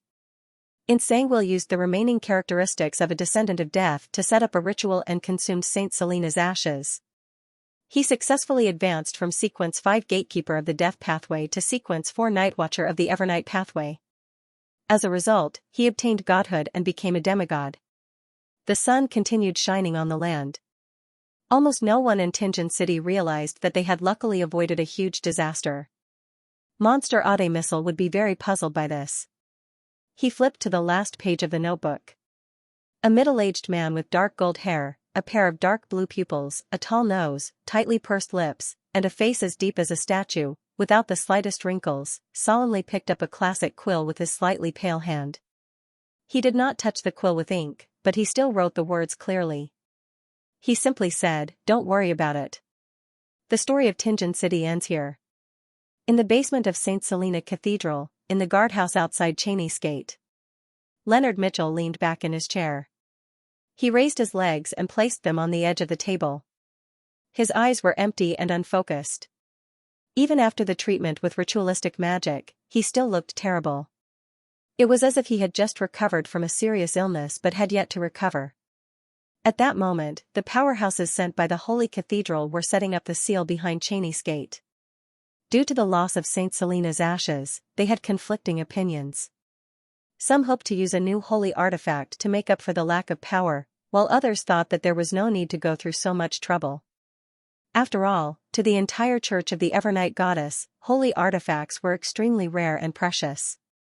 Their idea was to lower the status of the Tinjin Nighthawks and transfer the items that had living characteristics or were difficult to seal to the headquarters, the Cathedral of Serenity, or the Bacolin Diocese, leaving only the parts that could be easily guarded. They planned to send a telegram and request the Pope to convene a meeting. The archbishops and high-ranking deacons would then vote on the matter. Leonard didn't have any feelings towards these arguments. He felt like he had become a living corpse. He felt no pain, no sadness, no agitation, no excitement. He was abnormally numb. He didn't even want to face others. All he wanted was to stay in a corner alone. Occasionally, he would have some doubts. Why did the murderer only take Klein's beyonder characteristic and leave Captain Dunsmith's? Tap. Tap. Tap. Footsteps echoed in the corridor. Sikatron, whose right arm was wrapped in a white bandage, appeared at the door of the guardhouse. While Dunn and company were attacking Megos in an attempt to save Tinjin City, she and the keepers at Cheney's Gate were also fighting against a portion of the sealed artifacts. If not for the mandated Punishers and Machinery Hivemind members arriving in time, and if not for the reinforcements sent by the Holy Cathedral, she might have lost her life tragically. But even so, the old keeper didn't manage to last until the end. He died in battle at his post. Leonard, I found a telegram in the captain's office that hasn't been decoded. It should be from the sanctuary, Sikatron said. Leonard's green eyes turned, and he finally came to life. He vaguely remembered that he did hear the sound of a new telegram coming in, but at that time, the battle was about to start, so he and Klein didn't have the time to pay attention to it. What's the content? Leonard found that his voice was unusually dry. The white-haired, black-eyed lady, Sikatron, answered without hesitation. Be careful of Ensanguil and sealed artifact 0-08. Ensanguil, an archbishop who defected, a gatekeeper who failed to advance. Sealed artifact 0-08, a very ordinary-looking quill. Leonard first muttered the memories he had dug out before turning his ears to the side. He suddenly narrowed his eyes, and the dispiritedness and dejection on his body disappeared at the same time. So that's how it is. Leonard retracted his legs and stood up. His green eyes seemed to burn with flames. He looked at Sikatron and said, I plan to apply to join the Red Gloves. Red Gloves was the name given to the elite teams within the Nighthawks. Typically, the various Nighthawk teams were stationed in their respective areas. Without permission, they couldn't go out of their areas to pursue criminals. However, some evil fellows would always change locations after each battle, which caused a lot of inconvenience. For this reason, the Church of the Evernight Goddess specially established the Red Gloves within the Nighthawks. They were elites who were strictly selected, and they even had control over some holy artifacts. Their mission was to reinforce the Nighthawk teams that sent out the signal, as well as to pursue and capture evil without any restrictions. In some circles, they are known as trackers and hounds. Red Gloves? But their minimum requirement is sequence 7. Besides, the danger that Red Gloves face is many times that of ordinary Nighthawk teams, Sikatron said with concern amidst her puzzlement. Leonard's lips curled into a smile without a hint of a smile. I'm almost ready to advance. His eyes turned cold as he gritted his teeth and muttered to himself. I want revenge, Ensanguil, you must stay alive until I become stronger. All right. Sika seemed to have guessed Leonard's thoughts and sighed. Half of our team will be new faces. Even for a Nighthawk team, it's rare to see such a tragedy. Leonard's eyes darkened as he gritted his teeth. Have you dealt with the corpses? Yes. Sika nodded indiscernibly. Leonard suddenly took a step forward and walked towards the door. I'll inform their families. I'm going to face the scene I don't want to face. I'll go, to Daffodil Street. Melissa sat on a single-seater sofa, repeatedly studying the 3 tickets in her hand. She studied the words on them as well as the printed date and seat number. Banson sat beside her, smiling at his focused sister. His posture was very relaxed. Suddenly, they heard the doorbell ring. Ding dong, ding dong. Melissa glanced at the maid, Bella, who was busy in the kitchen. She casually took the 3 tickets and stood up in puzzlement. She ran to the door. Her black hair was much sleeker than before, and her face was no longer thin. Her complexion was rosy, and her brown eyes were bright and spirited. She twisted the doorknob and opened the door. Melissa was stunned for a moment because she did not know the visitor. It was a young man with black hair and green eyes. He was good-looking, but his face was abnormally pale. His eyes were filled with deep sorrow. "May I know who you are?" Melissa asked in a daze. Leonard had specially draped a black suit over his white shirt and replied in a hoarse voice, "That's right." He replied in a deep voice, "I'm your brother, Klein's colleague." Melissa's heart suddenly skipped a beat. She instinctively tiptoed to look behind Leonard, but she did not see anything. Her voice trembled for some reason as she asked, "Where's Klein?" Leonard closed his eyes, took a deep breath, and said, "I'm very sorry. Your brother, Klein, died at the hands of a vicious criminal in order to save some people. He's a hero, a true hero." Melissa's eyes widened bit by bit as her body swayed indiscernibly. The 3 tickets in her hand fell to the ground. They were facing upwards with the title of the play, The Return of the Count. In the Moretti family's living room, Leonard almost didn't dare look at Melissa and Banson. However, he couldn't help but think of the other party's appearance. The youthful girl's eyes were wide open without a word. Her pupils were unfocused, and she was as quiet as a puppet.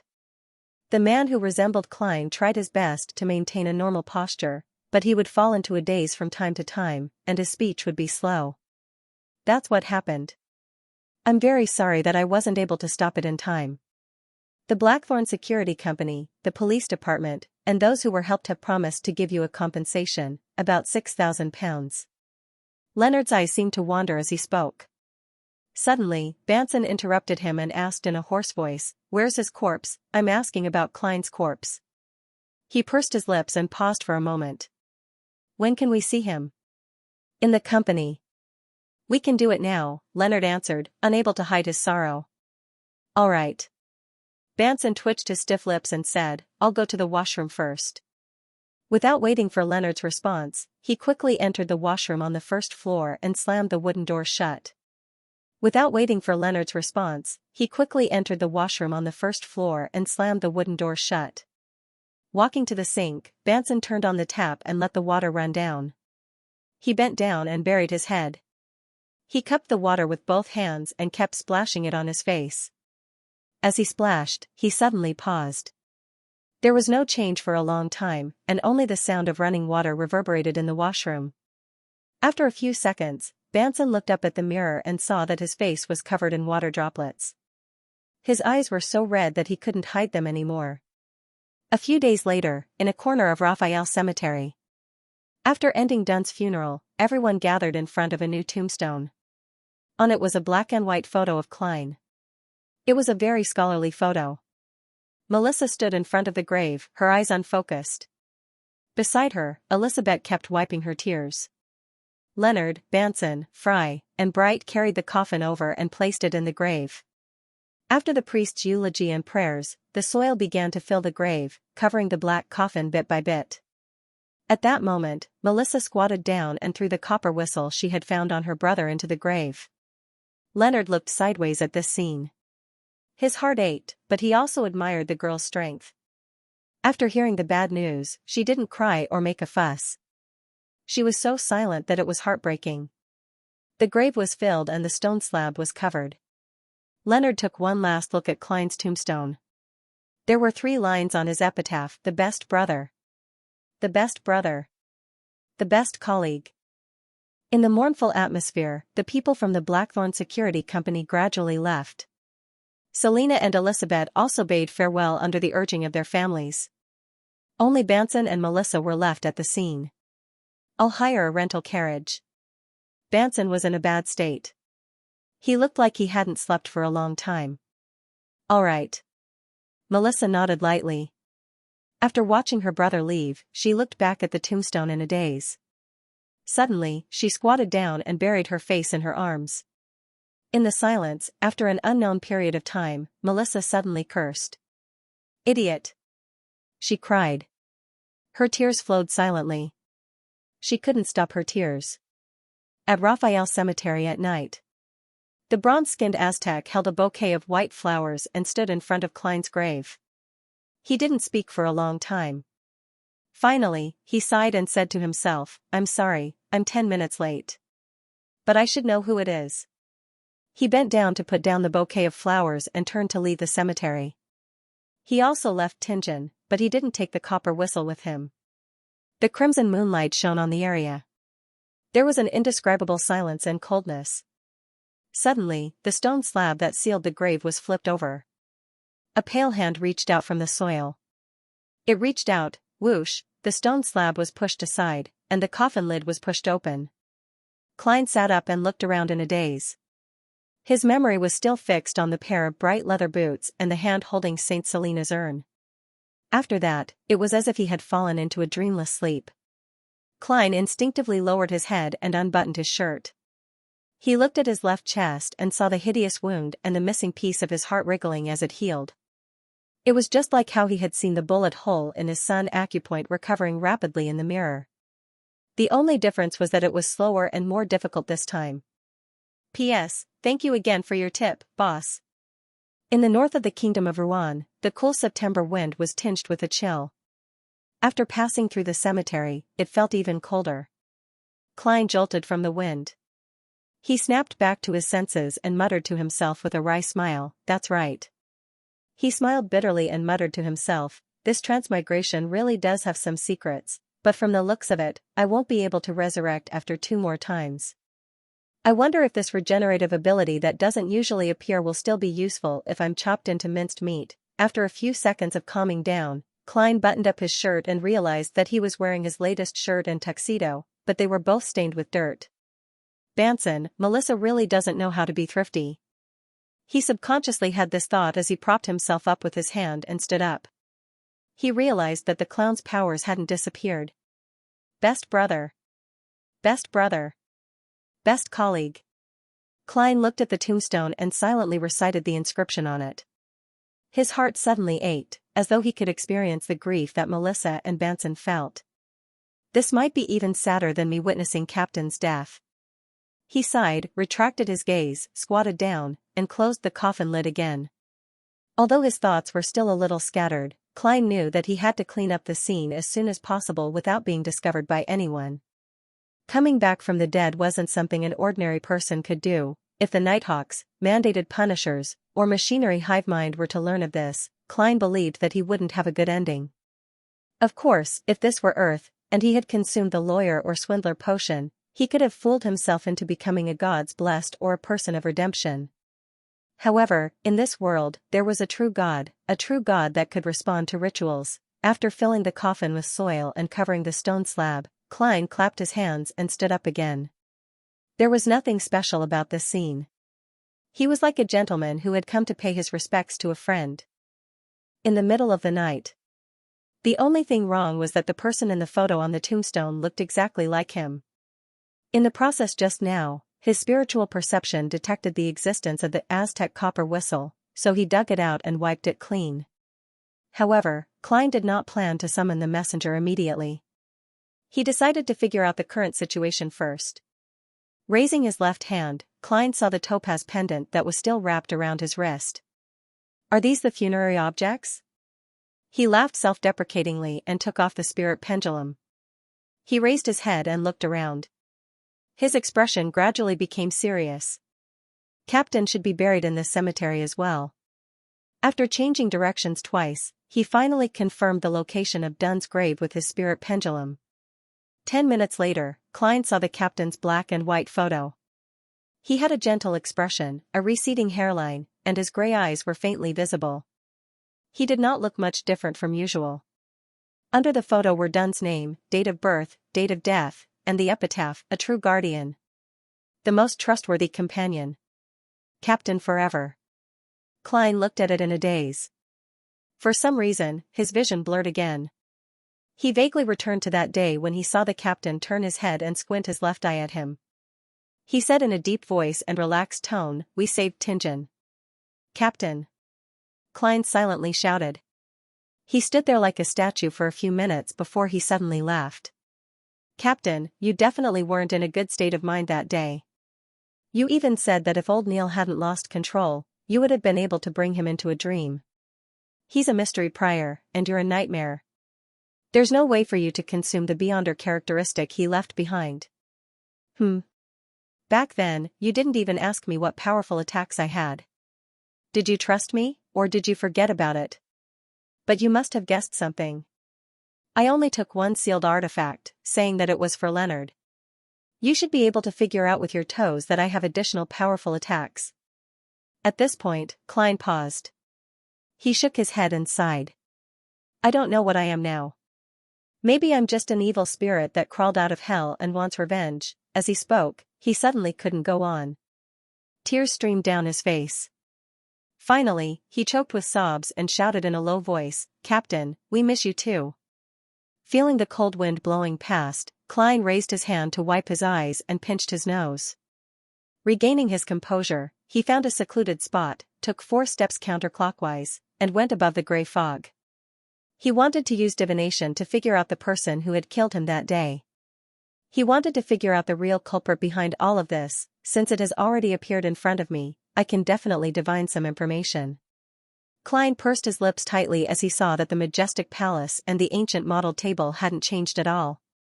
He sat in the seat belonging to the fool and conjured a yellowish-brown goatskin and a fountain pen in front of him.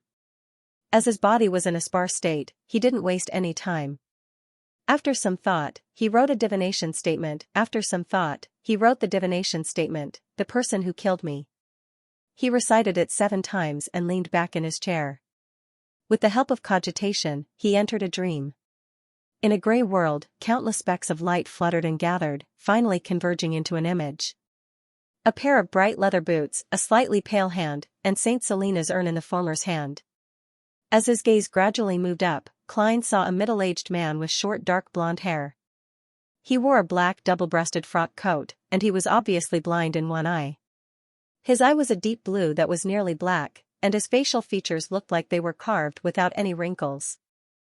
The scene shattered, and Klein woke up from his dream. He frowned slightly, finding his murderer very familiar. As a seer, he quickly confirmed why he found it familiar. It was because he had seen the person's photo and description on the wanted poster. The murderer was Xianxia, the former archbishop of the Church of the Evernight Goddess who had defected with sealed artifact 0-08, the gatekeeper who had failed to advance. It's him. Countless scenes flashed through Klein's mind, and finally, it stopped at the scene of the man picking up Saint Selena's urn. Tap. Tap. Tap. He reached out and tapped the edge of the long bronze table, feeling that he had figured out many things. Captain said that Beyonders who die normally will also leave behind Beyonder characteristics. When they are gathered together, it's equivalent to a potion without any supplementary ingredients. That is to say, as long as I know the corresponding supplementary ingredients, I can advance through the remnant. Of course, I can't consume it at a higher level, otherwise, it's easy to lose control or go crazy. Advancing to a high sequence Beyonder requires a special ritual. This is something mentioned in the incomplete unshadowed formula. The subsequent advancements might also require a ritual. Xianxia is a sequence 5 gatekeeper of the death pathway. He wishes to become a high sequence Beyonder and become a demigod. Based on the actual situation of a sequence swap, he has 3 choices. One is to be a sequence 4 of the death pathway, the second is a sequence 4 of the sleepless pathway, and the third is a sequence 4 of the god of combat pathway, demon hunter. Saint Selena is a saint. If she's not a sequence 4, then she's a sequence 3. Her ashes correspond to one of the 2 sequences potions. As a former archbishop, Xianxia will definitely know which one it is, and he definitely knows what the supplementary ingredients are. His true goal for plotting all this is to obtain Saint Selena's ashes and use it to advance to sequence 4 of the sleepless pathway. Yes, the skull of a descendant of death might be an ingredient needed for a special ritual. After all, it's originally the death pathway. From the looks of it, his target is Captain and not me. He's indeed the mastermind. After figuring out this matter, Klein wrote the corresponding divination statement. He picked up the spirit pendulum and let the topaz dangle over the surface of the paper, nearly touching it. After chanting, he opened his eyes and saw the topaz spinning clockwise. This meant that there was enough information, and the divination was a success. This meant that Nsangwil had indeed plotted a series of events for the sake of Saint Selena's ashes and advancing to sequence 4. Klein tapped the edge of the table again and thought about another problem. Zangwil is only a sequence 5 gatekeeper. It's impossible for him to create so many coincidences by himself, allowing Megos to visit the Nighthawks at the right time according to the arrangements. So, it's the power of sealed artifact 0-08, its appearance is that of an ordinary quill. Its function is that whatever is written down is destined to come true. No, it shouldn't be that simple. Otherwise, all Nsangwil needed to do was write, Saint Selena's ashes grew wings and flew into Nsangwil's hands. Then, he could just sit at home and wait. There must be a certain limit. 0-08 likely doesn't have any direct offensive abilities. Otherwise, Nsangwil would have barged into Tinjin City's Chinese gate a long time ago. This item at the top of all the sealed artifacts can make people act according to its description without realizing it. Is this the reason for all the coincidences? If that's the case, 0-08 is truly terrifying. Even Megos, who's pregnant with an evil god's spawn, followed its arrangements. It's no wonder that Grade 0 sealed artifacts are extremely dangerous. They have the highest level of importance and confidentiality. They cannot be inquired about, divulged, described, or spied on. Klein stopped tapping the edge of the table and did a divination based on his conjecture. Unfortunately, the information was incomplete, so he failed. Seeing that a few minutes had passed, he planned on returning to the real world as soon as possible. Therefore, he stopped letting his thoughts wander and wrote the penultimate divination statement. The city where Nsangwil is currently at. Due to the existence of sealed artifact 0-08 and the fact that Nsangwil had likely become a demigod, Klein was unable to directly divine Nsangwil's exact location. All he could do was magnify the range and make a vague inquiry. Of course, without the mysterious space above the gray fog to eliminate any interference, even a vague inquiry would have definitely failed his divination and left him without an answer. Leaning against the high-backed chair, Klein recited the divination statement 7 times before entering a dream once again. He entered the hazy world. The hazy world suddenly split open, revealing a surging, wide, and slightly turbid river. There was a magnificent bridge over the river, and there were docks on both sides of the river. There were many goods and workers. On the northeast bank of the river, there were rows upon rows of houses. Most of them had the architectural characteristics of the Ruan kingdom. They had polygonal roofs, oriel windows, and no verandas facing the street. Apart from that, there were also many Gothic buildings. The streets here were bustling with people. Horse carriages followed one another, and from time to time, strange machinery could be seen. The further east one went, the more chimneys there were, and the more smoke there was. The further west one went, the higher the terrain. Houses of various colors, grayish-blue, beige, or pale yellow, spiraled upwards, surrounding a gorgeous palace and a tall Gothic bell tower. Gong, the bell reverberated as Klein woke up. He knew which city he had just seen. Land of Hope, capital of capitals, Bakeland. Nsangwil went to Bakeland. I wonder how long he'll be there. I can confirm it every once in a while. Klein leaned forward and thought, wiped off the contents of the goatskin, and wrote a new divination statement, Lenivus's current location. From his point of view, the culprit who had caused the death of the captain and the others, as well as nearly causing him to fall into an eternal slumber, was undoubtedly Nsangwil. However, the lunatic Lenivus was also an accomplice who couldn't shirk his responsibility. He had to pay the price in blood. After reciting it 7 times, Klein entered a dream once again.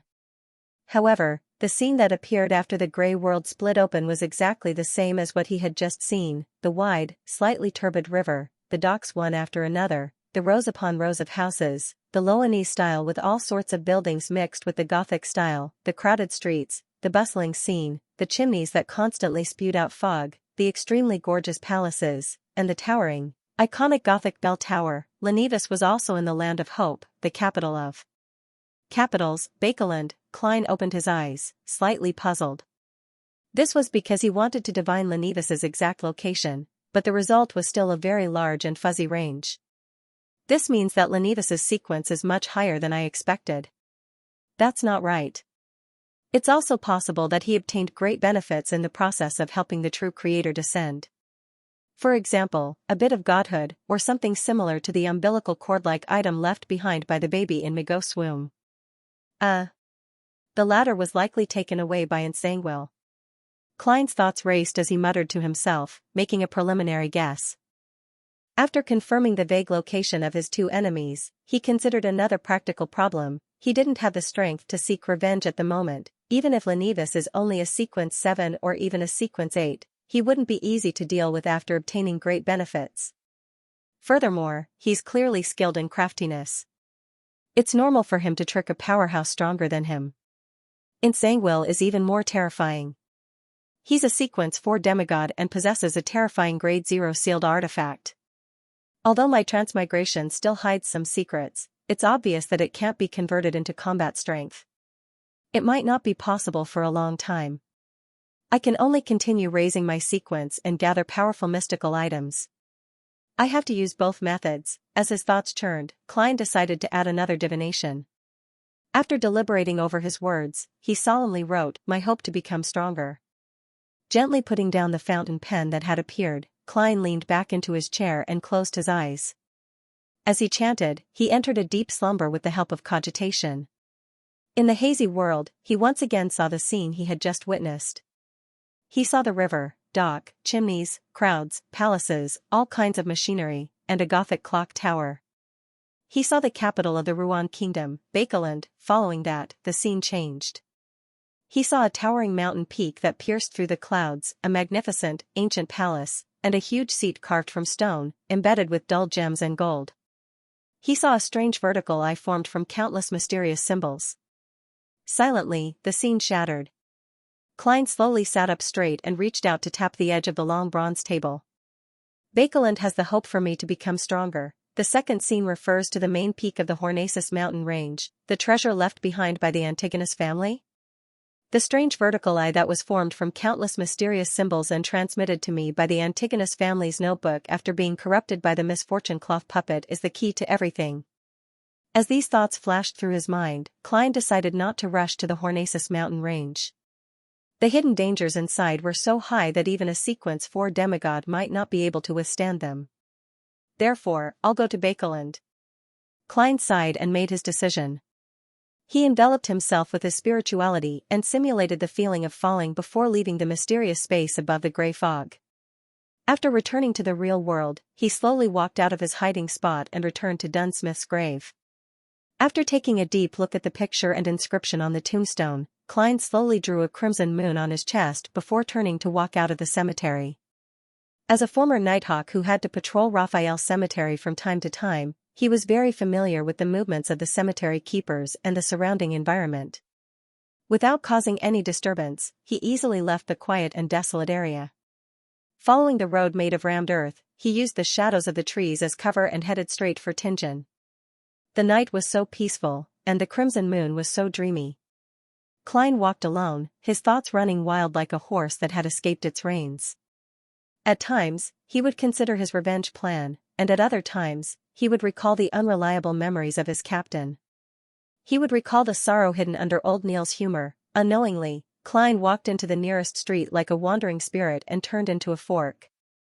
By the time he completely extricated himself from that state and regained control of his thoughts, it was already 2 hours later.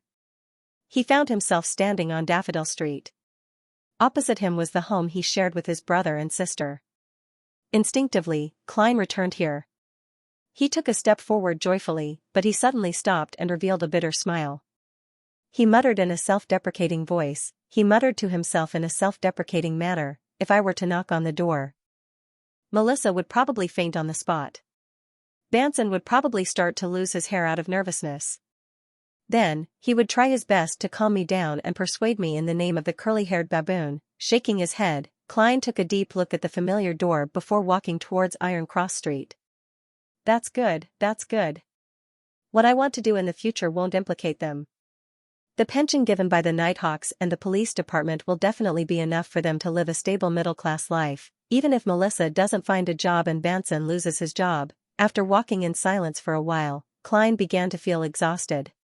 But as a dead person, other than the clothes he wore, the topaz pendant, and Aztec's copper whistle, he had nothing else, including gold pounds, solely, and pennies. Should I blow the copper whistle and send a letter to Mr. Aztec to get him to save me quickly? Klein laughed in spite of his misery. Forget it, I won't contact him for now. Perhaps Nsangwil is still secretly observing him. I'll look for him when the time is right. As an old monster who has lived for more than 1,000 years, he should be able to understand something like resurrection. Yes, it's not too cold tonight. I'll find a place to sleep for a while. Tomorrow morning, I'll go to the Bakeland Bank's Tianjin branch and withdraw the money from my anonymous account. Due to the many things that had happened recently, he hadn't had the time to do the follow-up experiments of the sacrifice. The 300 pounds in his anonymous account were still intact. This is enough to cover my expenses for a long period of time. I'll buy a newspaper tomorrow to confirm what day of the week it is. There are no new prayers from Miss Justice, which means that I haven't missed the gathering. As Klein thought, he found a corner that was sheltered from the wind and sat down. He took off his coat, covered himself with it, and leaned against the wall to sleep. Not long after he slept, he was suddenly woken up by someone. He saw a policeman holding a baton. There's only a V on his epaulette, a policeman of the lowest rank. Klein glanced at him and confirmed his identity. The policeman said fiercely, "You can't sleep here. The streets and parks aren't a place for lazy bums like you who don't want to work to sleep. That's the rule of the poor law." Is that so? Klein was taken aback. As his identity was sensitive, he didn't argue with the policeman. He took his coat and walked on the street again until dawn.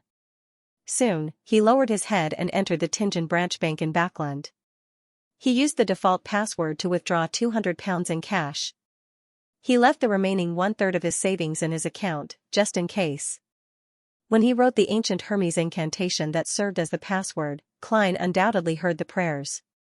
Following that, he spent a total of 38 pounds on 2 formal suits, 2 shirts, 2 pairs of trousers, 2 pairs of leather boots, 2 bow ties, 4 pairs of socks, as well as 2 sets of double-breasted coats, 2 solid-colored sweaters, and 2 pairs of thick pants for the winter. In addition, he bought a cane, a wallet, and a leather suitcase. After doing all of this, Klein found an inn to shower and change his clothes. Then, to avoid meeting any acquaintances, he took a rental carriage to the steam locomotive station in Tianjin. On the way, he bought a newspaper to confirm that it was a Sunday. It only took about 4 hours to travel from Tianjin to Bakeland by steam locomotive. A luxurious first-class seat cost 3/4 of a pound, which was 15 soldi. Second-class seats cost 10 soldi, which was half a pound.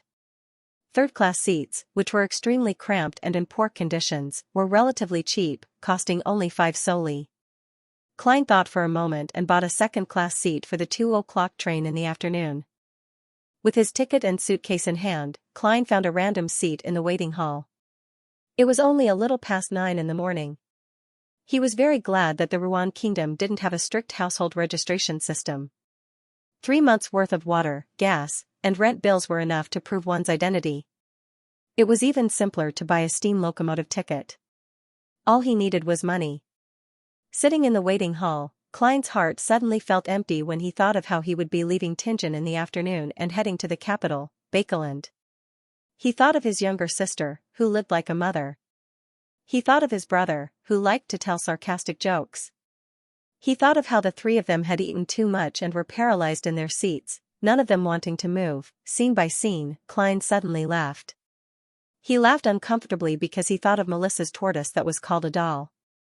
He thought of Banson's pitiful hairline. He suddenly had a strong urge to take another look at his brother and sister. It was only then that Klein understood why he didn't choose an earlier train and bought the 2:00 train in the afternoon. He carried his leather suitcase and quickly left the waiting hall. He took a rental carriage back to Daffodil Street. Then, he hid in the shadows of the opposite house and looked at the door of his house. He wanted to go over a few times, but he couldn't cross the wide street. Klein looked at the opposite house in a daze. He suddenly felt like he was homeless. He had a similar feeling when he first transmigrated. Suddenly, he saw the door open. He saw Melissa and Banson walk out. One of them was wearing a black dress and a black gauze hat, while the other was wearing a black shirt, black vest, black pants, black coat, and black top hat. Their expressions were equally blank, and they were in low spirits. Melissa has lost weight. Why is Banson so haggard? Klein's heart ached. He opened his mouth, but he couldn't call out the two names. He subconsciously followed Banson and Melissa to the nearest municipal square. He saw tents set up there and a new circus performing. Banson took out money to buy a ticket and entered with Melissa. He forced a smile and said, "This circus is very famous." Melissa nodded without any expression. Yes. Suddenly, her foot slipped, and her ankle slanted slightly. She was about to fall. Klein, who had bought a ticket and entered, opened his mouth. He wanted to help his sister, but he could only retract his hand that he had subconsciously extended. He stood helplessly not far away, standing in the crowd. Banson jumped in fright, but it was already too late to help. However, Melissa quickly steadied herself, pursed her lips, and didn't say a word. At this moment, the clowns surged over. Some performed on carriage wheels without falling, some crawled on huge rubber balls, and some threw tennis balls into the sky before catching them with comical actions. Melissa watched the performance with a calm expression, as though the other party didn't exist. Benson tried a few times and cheered loudly, but he failed to stir his sister's emotions. Slowly, he fell into a sullen mood. Klein pursed his lips and watched this scene from afar. He wanted to approach, but he didn't dare. Suddenly, he touched the wallet in his pocket and had an idea. Banson and Melissa continued walking forward, silently watching the various performances. After a while, they saw a clown covered in red, yellow, and white paint run over. First, he threw tennis balls into the sky.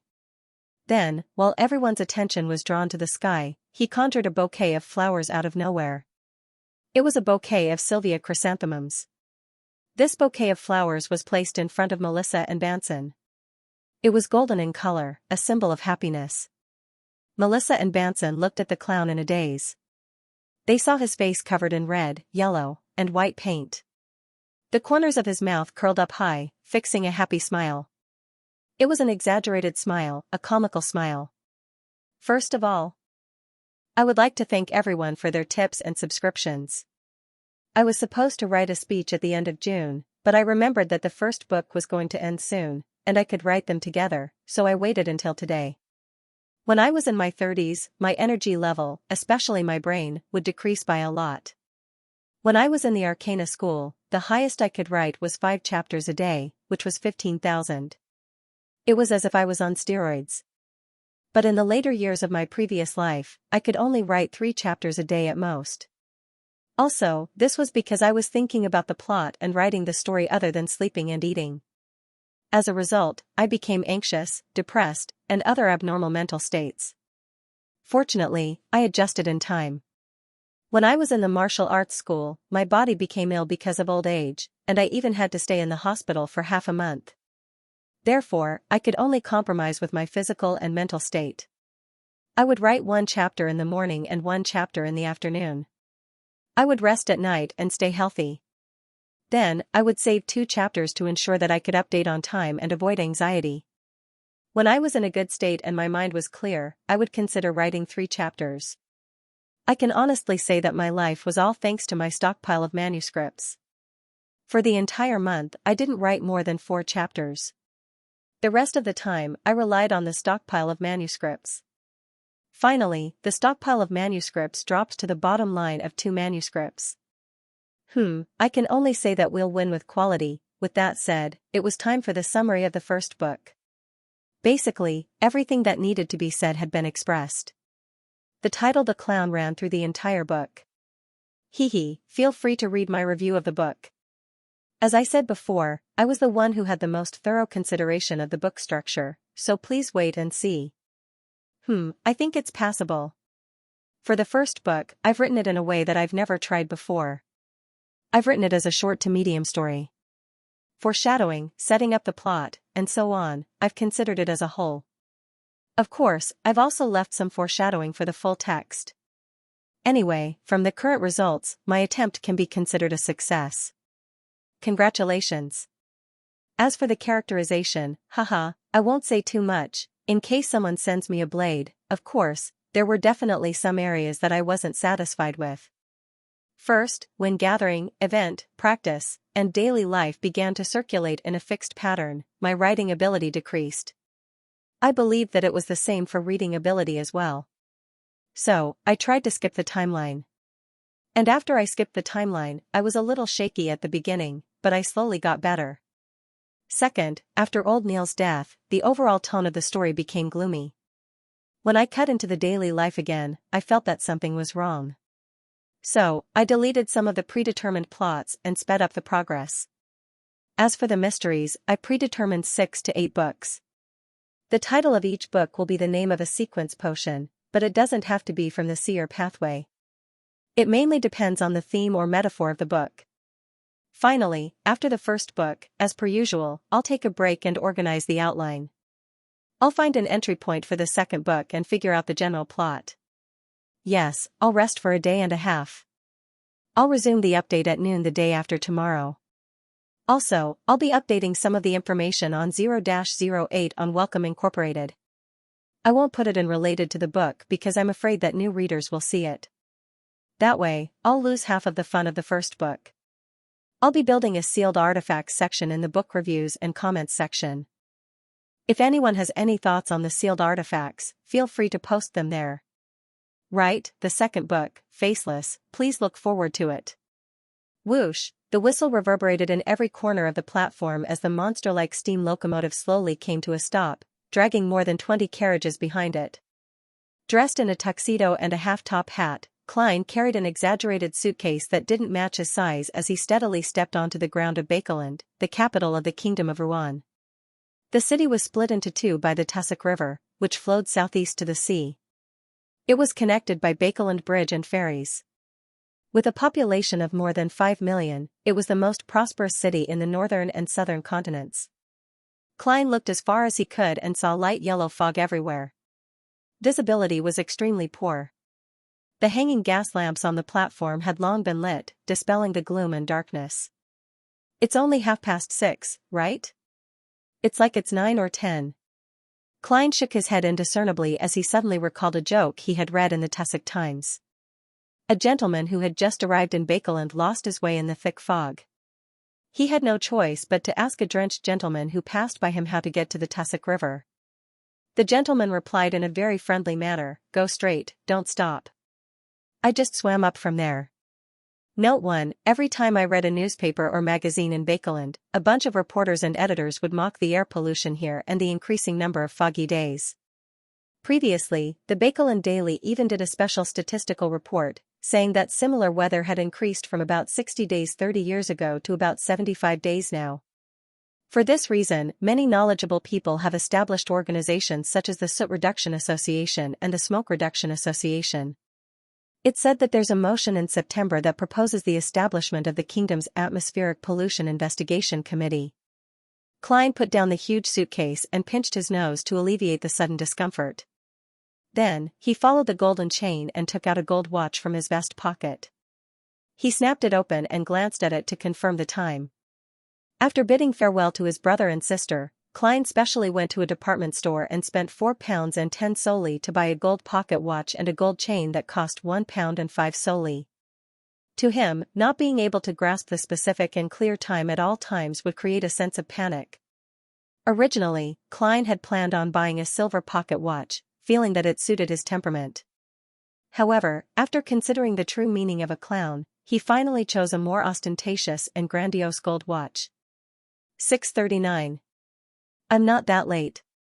Klein put away his pocket watch, picked up his cane and suitcase, and followed the crowd out of the steam locomotive station. Suddenly, without warning, he turned a corner, and the person who had been quietly following him and had her hand in his pocket touched nothing. Klein didn't pay attention to this interlude. He walked along the cement road, mixed in the crowd, and walked to the crossroads in front of him. There were lawns and gardens in the middle of the street, surrounding a column that rose like a chimney. No, it might be a chimney. Klein saw the thick smoke spurting out from the top of the pillar. Part of the smoke floated up into the sky, while the other part turned into tiny water droplets and scattered in all directions. Klein paused once again, put down his suitcase, and unfurled the newspaper and map in his other hand. While riding the steam locomotive, he had already planned where he was going and what he was going to do next. His recent experiences and the experience of pretending to be a clown in the morning made Klein finally understand the true meaning of a clown. That was, although one can slightly predict fate, one still feels helpless towards fate. Hence, one uses a smiling face to hide all the sadness, pain, confusion, and depression. At that moment, he clearly felt the clown potion being digested. He believed that if he continued acting like this, it wouldn't take long for him to attempt an advancement. But the problem was that he still didn't know the name of the corresponding sequence 7 potion, much less the specific formula.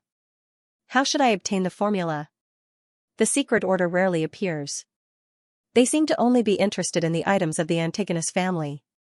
This is also the reason why others don't know much about them. I have to consider 2 aspects.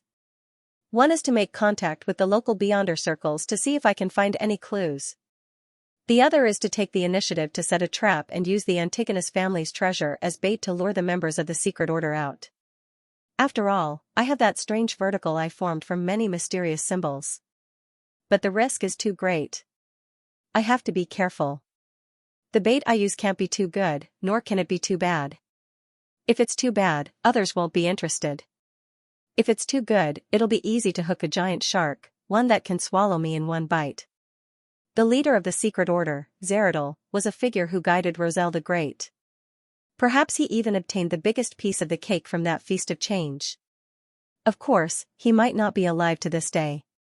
This was something that happened nearly 200 years ago. Amidst his thoughts, Klein felt the coldness of Bakeland. He couldn't help but shiver and decided to find a place to stay as soon as possible. Flipping through the newspaper, he browsed through the housing rental section once again and saw the line he had previously circled: 15, Minsk Street, Sherwood Borough. Terrace House.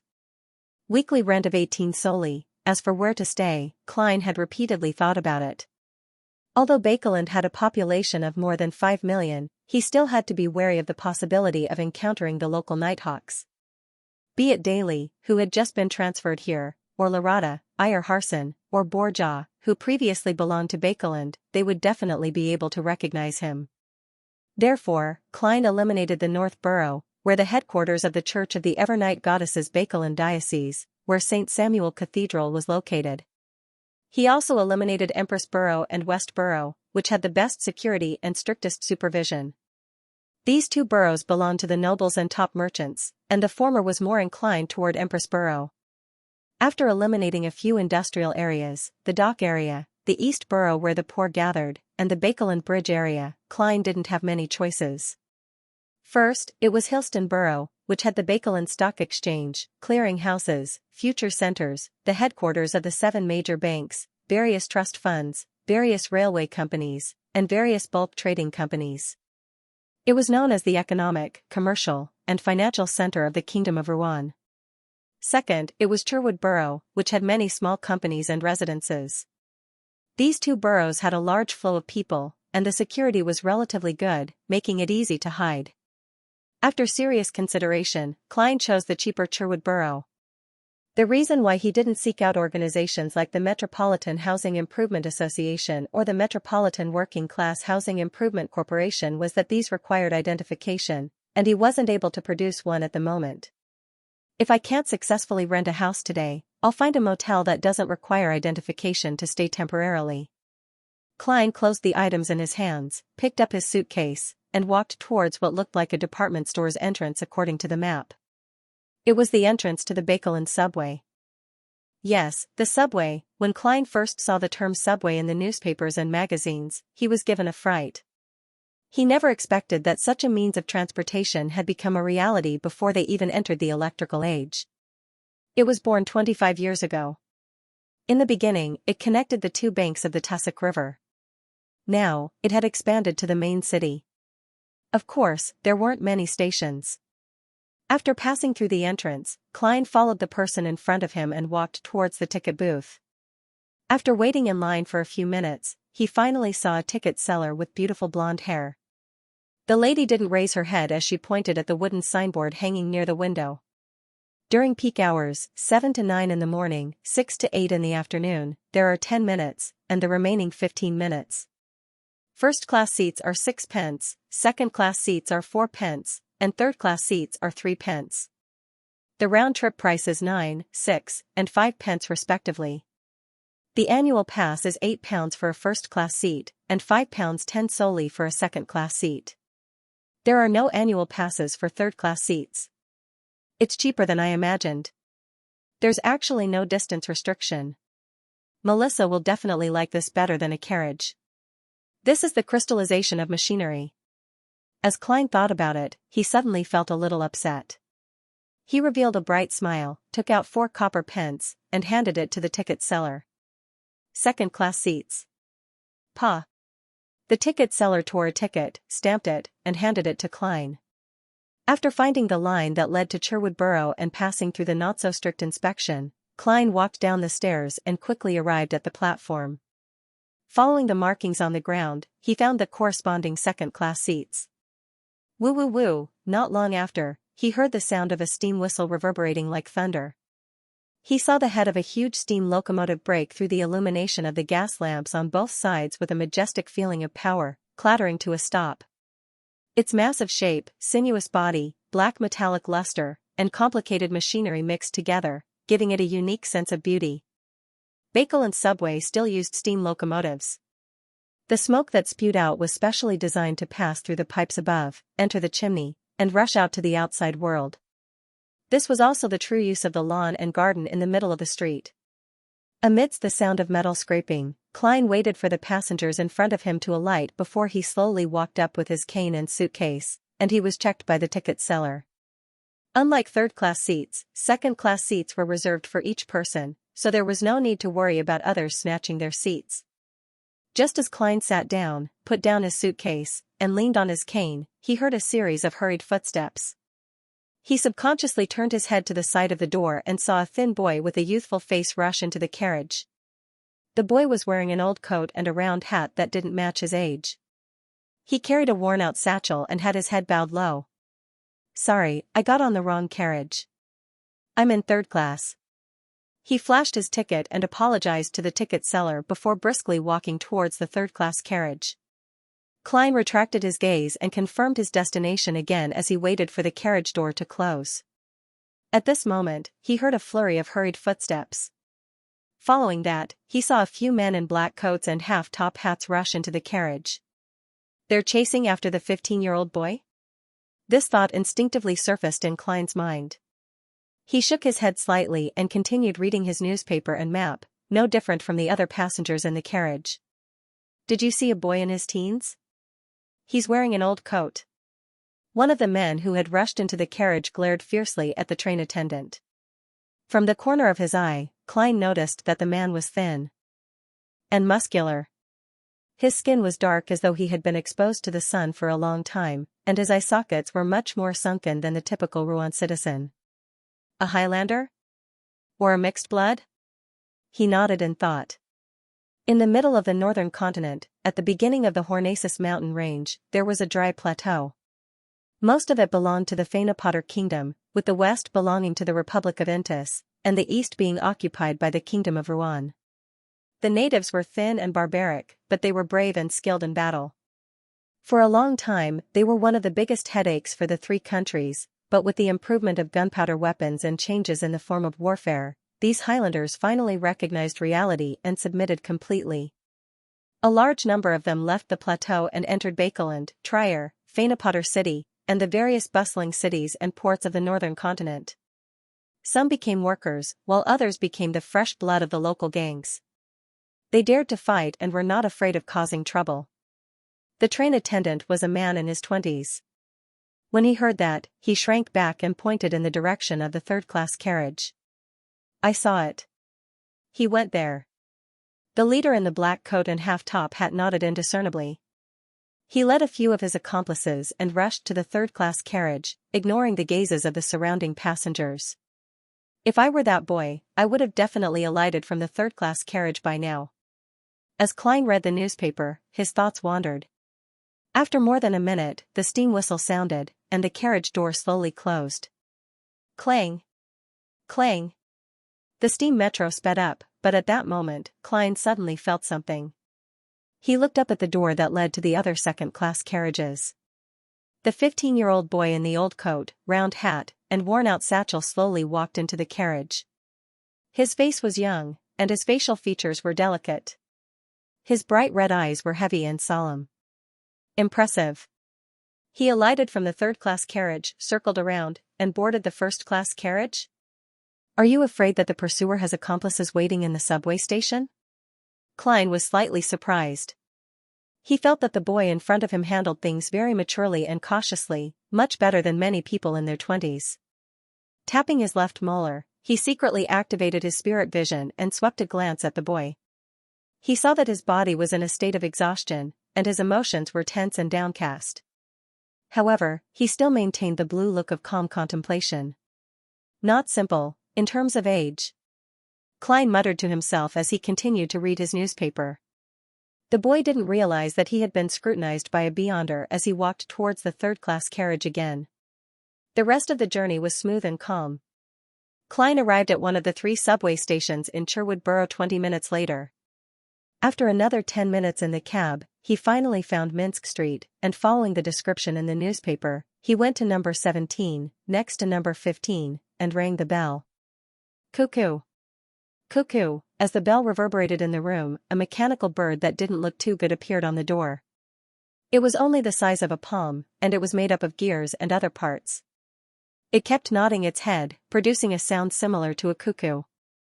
It's not a bad toy, but the workmanship is a little rough. Klein gave an objective evaluation. 10 seconds later, the dark-colored door was pulled open. A young woman in a black and white maid's dress looked warily at Klein. May I know what you're here for? Klein smiled and waved the newspaper wrapped around the tip of his cane. I'm here to find Mrs. Sammer to rent a house. It hasn't been rented out yet, right? The full name given in the newspaper was Stellan Sammer. No, please wait a moment. Please wait a moment. The maid bowed politely. She hurriedly entered and informed the mistress. After a while, she came out again and led Klein into the house. She helped him place his cane and suitcase in the hall, and hung his coat and top hat on the coat rack in the same spot. A warm wave of air assaulted him, dispersing the coldness that he had brought with him. He swept his gaze and first saw the fireplace with a unique structure. He saw the pieces of red inside and the burning smokeless charcoal. The Sammers' living room was rather large, almost the size of the entire floor of the Moretti residence. Certain areas were even covered in decorative carpets and hung with oil paintings of landscapes. The maid brought Klein to the sofa area and said to the mistress in a pale yellow dress, "Madam, a guest is here." The mistress was in her 30s. She had blonde hair and blue eyes. She had beautiful looks and maintained herself well. She held a silver-inlaid imperial feather fan in her hand. As she was in her own home, and the fireplace created a warm environment, she didn't wear high-collared clothes. Her chest was white, and her neck was slender and smooth. "Hello, Mrs. Sammer." Klein pressed his hand to his chest and bowed. Mrs. Sammer smiled reservedly. "Good evening. Please have a seat. Would you like coffee or tea?" Klein sat on the sofa and answered frankly, "Tea. Black tea, thank you." "Julienne, Marquis black tea," Mrs. Sammer instructed the maid, her eyes darting around slightly. "May I know how I should address you?" "Sherlock Moriarty." "You can just call me Sherlock." Klein had long thought of a pseudonym. At this moment, he caught a whiff of the fragrance coming from the kitchen and saw the complicated pipes. "Heh, this is my husband's design. Although he's a manager of the coin company, he's a machinery enthusiast in his spare time. He's also a member of the Kingdom's Soot Reduction Association," Mrs. Sammer explained with a smile when she noticed Klein's gaze. "Madam, there's no need for such a detailed introduction. I'm not here on a blind date with your husband." Klein lampooned as he maintained his smile. Madam, I wish to rent Unit 15. Mrs. Sammer straightened her back and sat gracefully. She smiled and said, then I have to warn you beforehand. Then I have to warn you in advance. House number 15 doesn't have such pipes, reclining chairs, card tables, mahogany sideboards, fine ceramic plates, silver cutlery, gold-plated tea sets, removable carpets. She pointed at the things in her house and introduced them one by one. Finally, she added, that's right. Finally, she added, it originally belonged to my sister and brother-in-law, but my brother-in-law's business failed. They had no choice but to move to the southern continent. They still have a plantation in Balam, but I don't agree with their choice. It's unfair to my poor nephew and niece. There's no good grammar school there, and they don't even have good home tutors. Madam, this isn't something I want to know. Klein nodded sincerely. Apart from the weather, there's nothing in the southern continent that can compare to Bakeland. His agreement pleased Mrs. Sammer as her eyes darted around. That house still has a 3-year lease. I hope you can pay a year's rent in one go. 18 solely a week, and 1 solely for the furniture. I can only take a small deposit, a total of £50. Klein shook his head and smiled. Mrs. Sammer, you should be able to tell that I've just arrived in Bakeland. I don't know what I'll encounter next. Paying £50 in one go will lower my ability to withstand risks. My limit is half a year, £25. He also planned on renting another room in Bakeland's East Borough to change his clothes, disguise himself, and escape any pursuers. This was a necessary preparation for the things he planned on doing. Stellan Sammer nodded slightly and asked, did you go to grammar school? Did you go to grammar school? Klein chuckled and said, yes. Yes, I studied history by myself. Do you have any proof of identity? Stellan asked casually. I'm very sorry. I left home in a hurry and forgot to bring it with me. Haha, I forgot to introduce myself. I'm from Midseashire. Klein deliberately used the accent that his classmate, Welch, was used to. Just as he said the word forgot, he thought of Captain Dunsmith, and the smile on his face widened. At this moment, the maid, Julienne, came over with a cup of black tea. The cup was pure white with classic patterns, and parts of it were plated with gold. Klein took a sip and found the fragrance to be distant. The sweetness and sourness were just right, and it was clearly much better than the side black tea he was used to drinking. Very pure Marquis black tea, he praised with an impeccable description. The corners of Mrs. Stellan Sammer's mouth curled up slightly. Then let's rent it for half a year. £25. Klein thanked her and chatted with her for a few minutes until another maid found the standard contract from the study. After signing their names, Klein painfully counted out £25 in cash and pushed it to Mrs. Sammer. Stellan spread it out and did the math before raising her chin slightly. Mr. Moriarty, you're probably looking for a job in Bakeland, right? Yes, Klein answered in a daze. The corners of Stellan's mouth curled up slightly. Then I can give you some advice. It's very difficult to live in Sherwood Borough with a weekly salary of less than £3. Your rent, food expenses, water, gas, charcoal, and transportation costs add up to at least £2.05 solely. Believe me, this is Bakeland. The rest will still have to consider new clothes and good cutlery and tea sets. A weekly salary of £3 is barely the bottom line. If your weekly salary reaches £5, you can hire a maid. At £6, you can consider hiring a chef. At £7, you can add a male attendant. At £8, you can hire an additional maid. Mrs. Sammer, I think you're showing off. I once earned £10 a week. Klein maintained his smile as he listened attentively. At this moment, the door suddenly opened as a burly man walked in. He was wearing a black double-breasted frock coat and leather gloves of the same color. He had a beautiful mustache above his lips. Luke, this is Mr. Moriarty. He's now our neighbor. Stellan Sammer went forward and introduced him. Luke, who was clearly the male host, took off his coat and handed it to the male servant behind him. He smiled politely and said, Mr. Moriarty, would you like to accept an invitation to dinner? This is the manager of the Coin Company, a member of the Rouen Kingdom's Soot Reduction Association. Klein said with a smile, I'm very sorry, Mr. Sammer. I'm sorry, Mr. Sammer. I've eaten it on the steam locomotive, although the taste left a deep impression. After exchanging a few pleasantries, Klein left the Sammers' house under the guidance of the maid, Julienne, and entered the neighboring Unit 15. The layout was very similar to the one next door. On the first floor, there was a large living room, a dining room with good lighting, 2 guest rooms, a bathroom, a basement, and a kitchen that extended out. On the second floor, there were 4 bedrooms, an activity room, a solarium, a study, 2 bathrooms, and a huge balcony. Madam said that you can rent out a portion of it, but not to the workers. Also, it can't be too noisy or crowded here. I'll bring clean blankets, bedsheets, and pillowcases over later.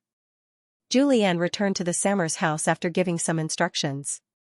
After tidying up, Klein finally settled down in Bakeland. He sat in the empty living room and suddenly felt lonely. Hence, he forced himself to think about what he needed to do next. Regardless of whether he was willing or not, revenge and advancement weren't things that could be done in the blink of an eye. Therefore, he needed to have a job that paid him well to avoid a financial crisis. However, a job couldn't restrict him or affect his actions and arrangements. In other words, he had to have sufficient freedom. After some deliberation, after eliminating unsuitable jobs, Klein was left with 3 choices. First, he could plagiarize novels and become an author. However, his identity was sensitive, and the more famous he was, the more fatal it would be. All he could do was reluctantly give up. Second, he could become a news reporter. This was a rather respectable job in this era. Applying for the job required academic credentials and other documents. Klein could only express his helplessness. Finally, he chose the third job. Private detective. This was also the reason why he had chosen a fake name. Klein's first morning in Bakeland began with a pale fog, a low-visibility sky, a cold and humid environment, cheap tea that cost 1 penny a liter, and 2 pieces of toast with inferior butter. He busied himself for the entire morning. First, he went to the headquarters of the Bakeland Post in Sherwood Borough and spent £30 to book a small advertisement for a month. From Tuesday onwards, the loyal readers of the Bakeland Post would see a small notice on the crease between the 7th and 8th pages: Sherlock Moriarty, a private detective who specializes in handling all kinds of matters. Reasonable fees. Strictly abides by confidentiality. Lives at 15, Minsk Street, Sherwood Borough.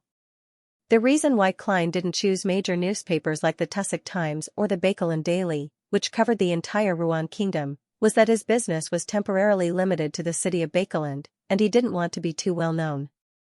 Therefore, the Bakeland Post, which was rather popular locally and didn't have expensive advertising fees, became his first choice. After leaving the headquarters of the Bakeland Post, Klein held a map and bought different plant powders and silver flakes from various herb, floral, jewelry, and accessory shops to prepare for the ritual. Without any spirituality items, most mysticism materials could be bought from ordinary shops. However, they weren't gathered in one place, and he needed to go to many shops to gather them. For this, Klein spent another £5. The £200 he withdrew fell below the 100 mark, leaving him with only £92. Spending money is like flowing water. Klein found a small restaurant nearby and ordered a steak with black pepper sauce that cost 8 pence, mashed potatoes with pork sausages that cost 2.5 pence, coffee that cost 1 penny, vegetables that cost 1 penny, and as the total amount exceeded 1 solely, he added another penny and obtained a piece of bread that contained butter. At 1 in the afternoon, he returned to 15 Minsk Street. Without resting, he first spent some time concocting holy night powder with slumber flower, dragon blood grass, deep red sandalwood, mint, and other herbal powders. This was a material used to create a wall of spirituality. Before buying a real silver ritual dagger, he could only make do with this method. Klein guessed that he would have to advance to sequence 7 to get rid of this restriction. Phew, Miss Justice, Mr. the Hanging Man, and Mr. Sun haven't applied for leave yet. Today's gathering will be held on time. I wonder what surprises Mr. the Hanging Man will bring me, and how many pages of Roselle's diary will he provide. Klein of all sorts of thoughts as he lay on the bed in his bedroom. To him, being a private detective was a career that combined earning money and taking action. It allowed him to come into contact with people from all walks of life. he could slowly discover the Beyonder Circle in Bakeland, and gradually find clues to the secret order. Of course, if he was lucky enough, he could even figure out what sequence 7 clown corresponded to in certain Beyonder circles and by the corresponding potion formula and main ingredients. As for Xianxia's whereabouts, Klein wouldn't take the initiative to search for him for the time being. He might even have to avoid him a little. However, if he could accidentally discover this enemy without exposing himself, he didn't mind doing a good deed and anonymously sending a letter to the Church of the Evernight Goddess. The income of a private detective can at most make a living. If I want to have enough money to buy the potion formula and Beyonder ingredients, I can first rely on Miss Justice. Secondly, I can make a certain investment. I can use the remaining £100 in my anonymous account. I can't touch the £92 I have on me for the time being. Perhaps I won't have any money in my account for a long time. With this in mind, Klein suddenly sat up, went to the first floor, and began reading the various newspapers he had bought in passing. These newspapers often published news, such as so-and-so having invented something and seeking investment, or so-and-so hoping to form a joint venture with others to do something. Relying on his knowledge from Earth and his understanding of this era, Klein carefully selected the projects. Unfortunately, none of the guys today were very reliable. At 2:45 in the afternoon, he returned to his bedroom, locked the door, drew the curtains, and used holy night powder to create a wall of spirituality. Taking 4 steps counterclockwise and arriving above the gray fog, Klein sat on the fool's high-back chair and extended his spirituality to touch the crimson star that symbolized the sun in response to a prayer. This is one of the few things that hasn't changed in my completely changed life. He suddenly sighed. In a certain area outside the city of Silver, in a half-collapsed blackish-gray tower, 9 members of the patrol team were gathered in front of a blazing fire, chatting about their experiences over the past few days. There were also a few members guarding the periphery, guarding against any sudden attacks in the darkness. Countless City of Silver Beyonders had taught them a lesson in blood: never let your guard down at all times. The monster in the darkness might be right behind you. At night, when the frequency of lightning was very low, they had to maintain the burning of the flames and the illumination of the light. Once they completely fell into darkness, it wasn't impossible for everyone to disappear. No one could say for sure what kind of terrifying things would happen in the pure darkness, because the truth had broken through the limits of their imagination time and time again. Derek Berg maintained his reserved silence as he quietly listened to his companions recall the monster they had encountered, a humanoid monster with eyes all over its body. In order to deal with this monster, their patrol team had paid the price of 5 injured and 2 seriously injured. Suddenly, Derek's vision blurred, and he felt himself surrounded by a thick gray fog. And in the indescribable distance, deep within the gray fog, a blurry figure was sitting on an ancient high-backed chair, looking down at him. "Prepare for the gathering." The fool's voice echoed in Derek's ears, but none of his teammates noticed it. After retracting his gaze and observing his surroundings for more than 10 seconds, Derek moved to the edge of the fire. With his back against the broken wall and his side facing everyone, he pretended to be asleep. Ever since he discovered that the members of the 6-member council, Elder Lovia, were unable to discover the existence of Mr. Fool, he gradually believed that as long as he didn't carelessly expose any problems, he would be able to secretly head above the gray fog to participate in the tarot gathering even under the watchful eyes of everyone. Bakeland, Empress Borough. Audrey returned to her bedroom with the excuse of being tired. She restrained her excitement and didn't pace back and forth. She sat quietly on the bed, waiting for Mr. Fool's summons.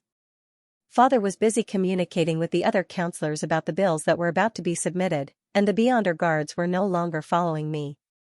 Thank the goddess, my life has finally returned to normal. 2 weeks have passed.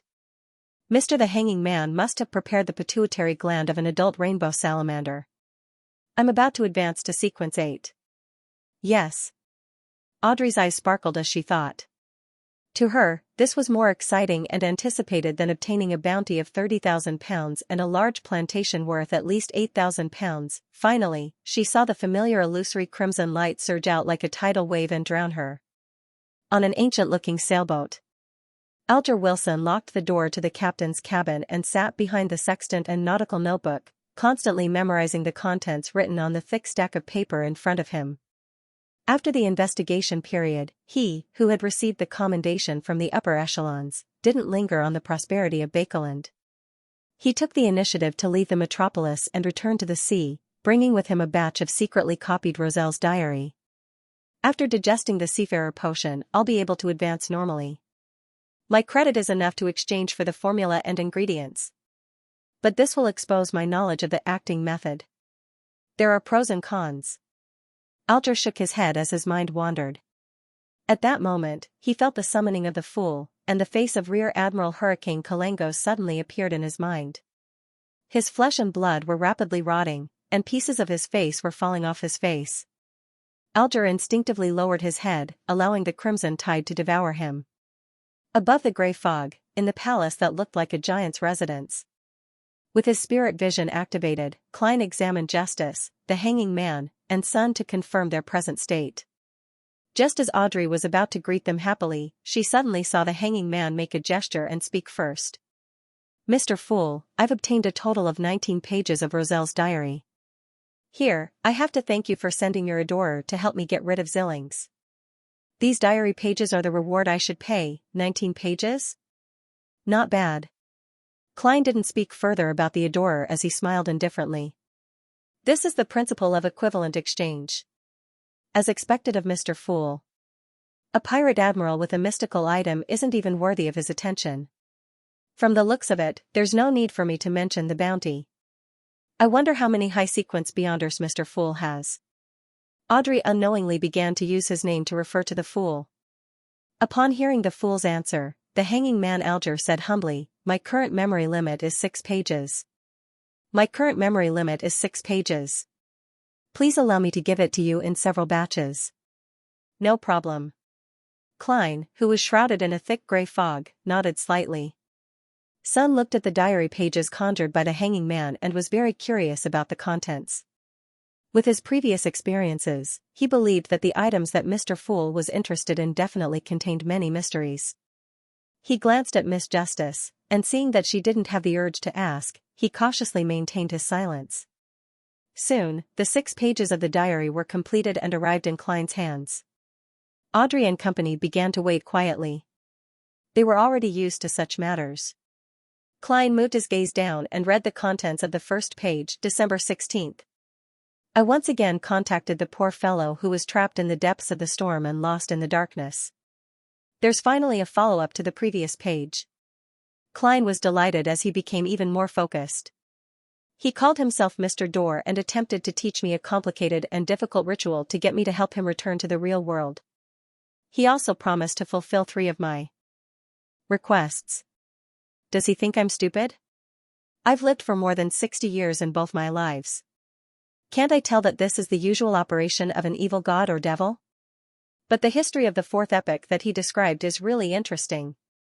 Mr. Dorr. This naming style is very similar to mine. I wonder what the true name of this pitiful fellow who was trapped in the depths of the storm and lost in the darkness is. What's his equivalent sequence? Or should I say, as Roselle the Great predicted, he's one of the evil gods and devils. Klein lampooned and laughed in a self-deprecating manner. He was similarly very interested in the history of the 4th epoch. I know about the most famous war of the 4 emperors of the 4th epoch, but the specific details and the main characters are limited to the ones spread by the major churches. For example, the Solomon Empire's Dark Emperor. Only today did that so-called Mr. Dorr answer my questions and let me know who the remaining 3 of the 4 emperors are. The Tudor dynasty's half-mad Blood Emperor, the Tuluan Sostal Empire's Night Emperor, as well as the Southern Continent's Emperor of the Underworld, also commonly known as Death. According to Mr. Dorr's description, in this war that changed the entire situation of the world, the Dark Emperor, Blood Emperor, and Night Emperor perished one after another. The Emperor of the Underworld reaped the greatest benefits. At this point, Mr. Dorr added a meaningful sentence. After more than 100 years of digestion, Death has gone mad, but he has also become stronger. Hence, he joined forces with the primordial Demonis to bring about the Pale disaster to the northern continent. Of course, this isn't something he personally witnessed or experienced. Instead, it's something he hears every month when he approaches the real world. Death has gone mad, but he has also become stronger. Deities can also go mad?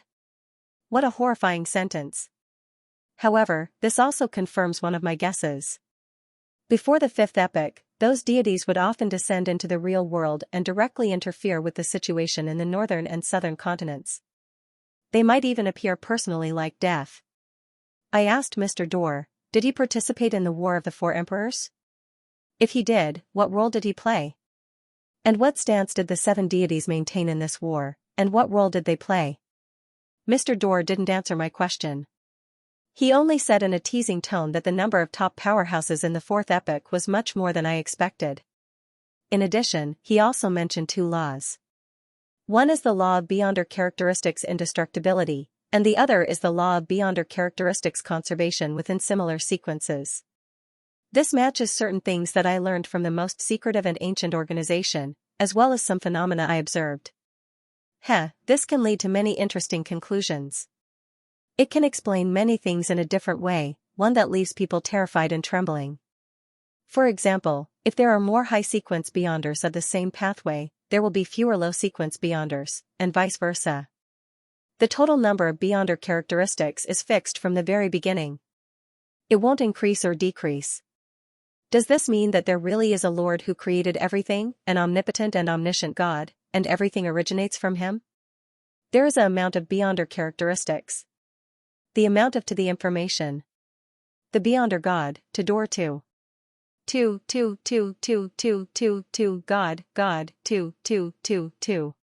There's so much information. Klein sighed silently. As a normal graduate of the history department, he had always believed that the Solomon Empire, the Tudor dynasty, and the Tuluan-Sostal Empire had a relationship of substitution and succession, with a certain degree of restoration in between. To his surprise, Mr. Dorr's description of the War of the Four Emperors clearly revealed that the three dynasties had once existed at the same time. If this matter is true, it will really subvert most of the current research on the fourth epoch in the history world. Klein suddenly recalled his original body. He was filled with interest in archaeology and exploring the history of the fourth epoch. Today, I've helped him fulfill one of his wishes. I wonder if death during the War of the Four Emperors had already become a true deity. According to Mr. Dorr's description, it's very difficult to determine this point. I can only assume that the Emperor of the Underworld had obtained benefits from the War of the Four Emperors and broken through his limits to become a deity, but he had also gone mad as a result. It's truly terrifying for a deity to go mad. Just thinking about the details makes one tremble from the bottom of one's heart. It's no wonder the knowledgeable Roselle the Great had to describe this matter as horrifying. Could it be that the so-called evil gods are orthodox deities who have gone mad? Then, will there come a day when the entire world only has evil gods left? Man, does this mean that an irreversible apocalypse has arrived? Klein used a smile to hide his gradually heavy emotions. He felt that the future he imagined was filled with gloominess. At the same time, he raised his evaluation of the Dark Emperor, Blood Emperor, and Night Emperor, believing that they were top powerhouses who were close to deities. Perhaps it's a sequence one, an existence at the pinnacle of a single pathway. According to this logic, it's not unacceptable for the Dark Emperor to live for hundreds or even thousands of years. One of the doubts that the original Klein had previously had can be explained. From the contents of the Antigonus family's records, he deduced a conclusion that contradicted his mentor's views. He believed that the Dark Emperor was actually the common title of every emperor in the Solomon Empire. Perhaps, the Dark Emperor has always been that Dark Emperor. Of course, I can't eliminate other possibilities, such as having been replaced 2 or 3 times. However, the sequence one of this pathway is called the Dark Emperor. I wonder which Mr. Dorr is in the history of the fourth epoch. Roselle the Great didn't describe his wrong experiments and coincidences in detail, making it impossible for me to converse with Mr. Dorr. The law of characteristic indestructibility and the law of conservation of characteristics in similar sequence pathways. This is similar to the captain's feelings. Perhaps the words he used were passed down from Roselle the Great. According to the 2 laws described by Mr. Dorr, it is indeed possible to deduce many interesting guesses. For example, with so many holy artifacts and high-sequence beyonders in the 7 churches, there shouldn't be many low-sequence beyonders. However, this contradicts reality. The only reasonable explanation is that it's an additional gift from a deity. For example, could the destruction of the nation of the Evernight be due to the law of characteristic conservation?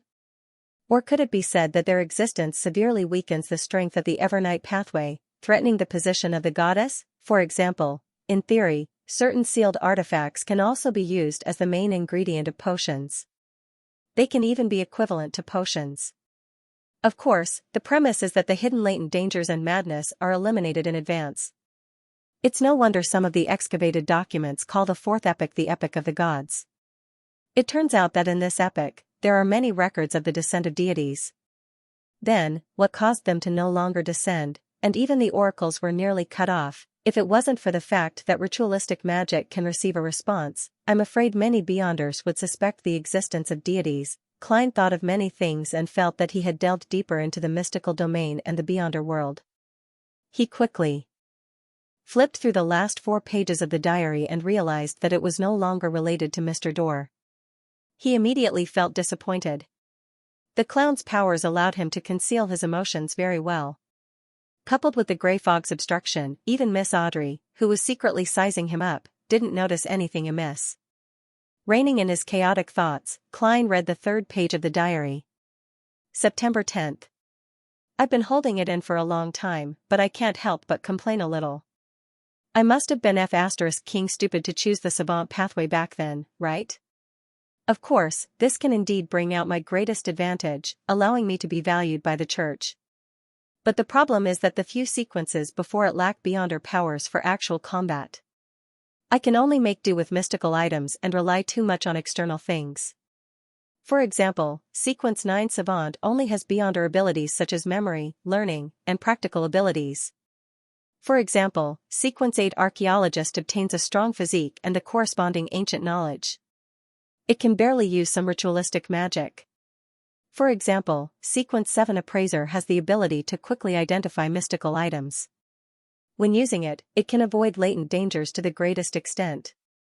For example, Sequence 6 Artisan can create mechanical wonders and Beyonder items that aren't considered strong. But apart from that, the standard of ritualistic magic will be raised. It's no wonder its modern name is Machinery Expert. In comparison, the Sequence 7 Warlock and Sequence 6 Scroll Professor of the Mystery Prior pathway are sufficiently tempting. It would be great if the church had a complete sequence and there weren't any hidden sages. However, I've finally received some good news. After advancing again, I'll obtain a Beyonder power that belongs to me in actual combat. Sequence 5, Astromancer. Its modern name makes me a little afraid. It's actually called Astronomer. Could it be that I'll eventually become an omnipotent mad scientist? The heavens have taken pity on me. I only managed to get into a second-tier university during the college entrance examination. It had to be said that Roselle the Great had a strange talent for being funny. Klein, who had been in low spirits recently, couldn't help but twitch the corners of his mouth. He wanted to light a candle for this senior. Study hard and improve every day. It's indeed a wise saying. He lampooned and remembered the characteristics of the mainstream Beyonders of the Church of the God of Steam and Machinery. They lacked Beyonder powers for actual combat, but they were good at creating and using items. After flipping to the 3rd page of the diary, Klein continued reading. June 2nd. The kingdom has repeatedly created chaos and instigated battles, but it is unable to completely destroy the Faisak Empire, the Ruan Kingdom, and the Fainapotter Kingdom. It has no choice but to shoulder high debts, and its economy is on the brink of collapse. From my observations, the people, merchants, and soldiers are very dissatisfied. The riots are just short of a spark. This is my chance. But I have to be careful. The Sauron family has witnessed the history of the 4th epoch. It's an ancient family, and it's very likely that they have a high sequence Beyonder. I need to obtain the support of the church and reach a certain tacit understanding with the Church of the Eternal Blazing Sunday. I can't directly step forward. I'll first let the rebels destroy the order before ending everything as a protector. Consul Roselle Gustave. I like this title. June 3rd. After a discussion with Edwards and the rest, we gave up on the idea of reaching a tacit agreement with the Church of the Eternal Blazing Sun. This might very well expose my true intentions, allowing the Sauron family and the old nobles who support them to notice ahead of time and make targeted arrangements. That would make things very difficult and dangerous. Unfortunately, Grimm died in the Fog Sea. He was the smartest one among us. Let it be chaotic, let it be chaotic. Only when there's complete chaos will I have a chance to fish in troubled waters. Only when the Sauron family is no longer able to clean up the situation will the Church of the Eternal Blazing Sun be willing to acknowledge me. Perhaps I should give those rebels some help, but how should I do it so covertly that no one can detect it? 4th June. The Secret Order's Zeradal came to visit me in secret. It was very sudden. What happened after that? Klein happened to know the reason why the Secret Order's leader, Zeradal, sought Roselle on the eve of the rebellion and coup, but he discovered that the subsequent 2 pages of the diary had nothing to do with it. This made him feel irrepressible vexation. Although the 3 diary entries didn't have many detailed descriptions and were just straightforward accounts from the people involved, it still made Klein feel the rise and fall of the famous incident of Intis in 1173, which was more than 100 years ago. The history textbooks clearly recorded the outcome. As a colonel, Roselle quelled the rebellion and took advantage of the situation to launch a coup. He changed the kingdom of Intis into a republic, with himself as consul. In the next 19 years, he reformed the code, encouraged inventions, and escorted the Industrial Revolution, greatly increasing the nation's strength. He also fought in the north and south, bringing Lemberg, Mason, Seeger, and other countries under his protection. He made the Fasak Empire, the Rouen Kingdom, and the Fanapotter Kingdom succumb to him. When he was about to reach 20 years as consul, at the end of 1192, Roselle changed the republic into an empire, calling himself Caesar. Less than 6 years later, he perished in the White Maple Palace, ending the most legendary period of history in the Fifth Epoch. Klein recalled the information he had read and increasingly felt that Roselle's death wasn't as simple as it seemed on the surface. It was just like how this famous incident definitely had the power struggle of Beyonders behind it. There was a balance between the Beyonder factions, and it wasn't the same as the descriptions in the textbooks. Grimm, one of Roselle's so-called 4 horsemen of the apocalypse, has indeed died on the Fog Sea. In a previous diary entry, Roselle had recorded that something was wrong with this horseman. This seems to have something to do with the island where many supernatural creatures live. Not only is it a fortuitous encounter, but it's also dangerous. Klein thought of a certain previous entry and turned to the 5th page with a sigh. The contents recorded on this page were not of much value. They were Roselle's comments after he drank the 1128 Ormer red wine, the disillusionment he felt when he saw the woman he admired when he was young, only to discover that the woman's figure and appearance were out of shape, and the depraved conclusion of a certain period of time when he was addicted to playing cards. The 6th page was similar to his daily life, but the last entry made Klein's eyes light up. April 8. I have to send someone to investigate the secret order and obtain more information. I can't be as passive as I was before. I can't be led by the nose by Zeradal again. So, did you find anything, Comrade Roselle? Klein didn't manage to find any further content, so all he could do was force himself to calm down and wait for the hanging man to submit the other 6 pages at the next gathering. He knew that the investigation information from more than 100 years ago was unlikely to help him find any clues related to the secret order. After all, after such a long period of time, apart from the more special ones, many high-sequence Beyonders had probably died of old age, much less the lower middle-level members. However, Klein believed that this could help him gain inspiration and grasp the identity and activity patterns that the secret order was accustomed to using. Putting down the 6 diary pages, Klein tapped the edge of the long bronze table with his right index finger. His gaze slowly moved from Miss Justice to the hanging man and then to Sunday. Right, in the diary, Roselle the Great had a description, the Lord who created everything, the omnipotent and omniscient God. This is very similar to the habits of the City of Silver. Where did he hear it from? The most ancient and secretive organization that secretly manipulates the situation in the world? This organization was born before the Forsaken Land of the Gods was formed. Suddenly, Klein had a new idea as he chuckled in a low and calm voice. He said with a deep and calm smile, Roselle mentioned some concealed history in his diary, as well as some simple general knowledge. The latter reminds me of something that I haven't told you. Audrey suddenly fell into a daze as she half-turned her body and looked at the end of the long ancient table in surprise. Mr. Fool took the initiative to mention the contents of Roselle's diary? What would be written on it? She was so excited that she had completely forgotten that she was a spectator. Compared to her, the hanging man, Alger, was a lot more composed, but his subconscious action of straightening his back still heartlessly betrayed him. Only Sun, although he always believed that the items that Mr. Fool was interested in definitely contained many mysteries, he didn't know Roselle the Great. He didn't know what the name represented in the northern continent, so he couldn't hide his curiosity and didn't show much of an abnormal expression. Mr. Fool, what general knowledge did Roselle the Great mention? I can pay you in exchange for this information, Audrey couldn't help but ask. However, I request to communicate in private. She added silently in her heart. Klein chuckled and said, there's no need. It's all simple general knowledge. As the convener of tarot, I believe it's necessary to let all of you know after reading this diary. Of course, I know very well that some of you have already grasped it. He was mainly referring to Sunday. The city of Silver had a history of 2,000 to 3,000 years, so it was impossible for them not to discover the law of Beyonder characteristics indestructibility. Furthermore, they were in a relatively extreme environment. Even though there was no lack of monsters in the darkness around them, there were times when they might not be able to obtain the corresponding ingredients they wanted. For the sake of heritage and the continuation of the entire city, it wasn't particularly unacceptable to use the Beyonder characteristics condensed from the remains of predecessors to create potions. To them, this might even be a sacred and glorious ritual. Of course, from his previous answers, Klein could tell that the hanging man also knew something.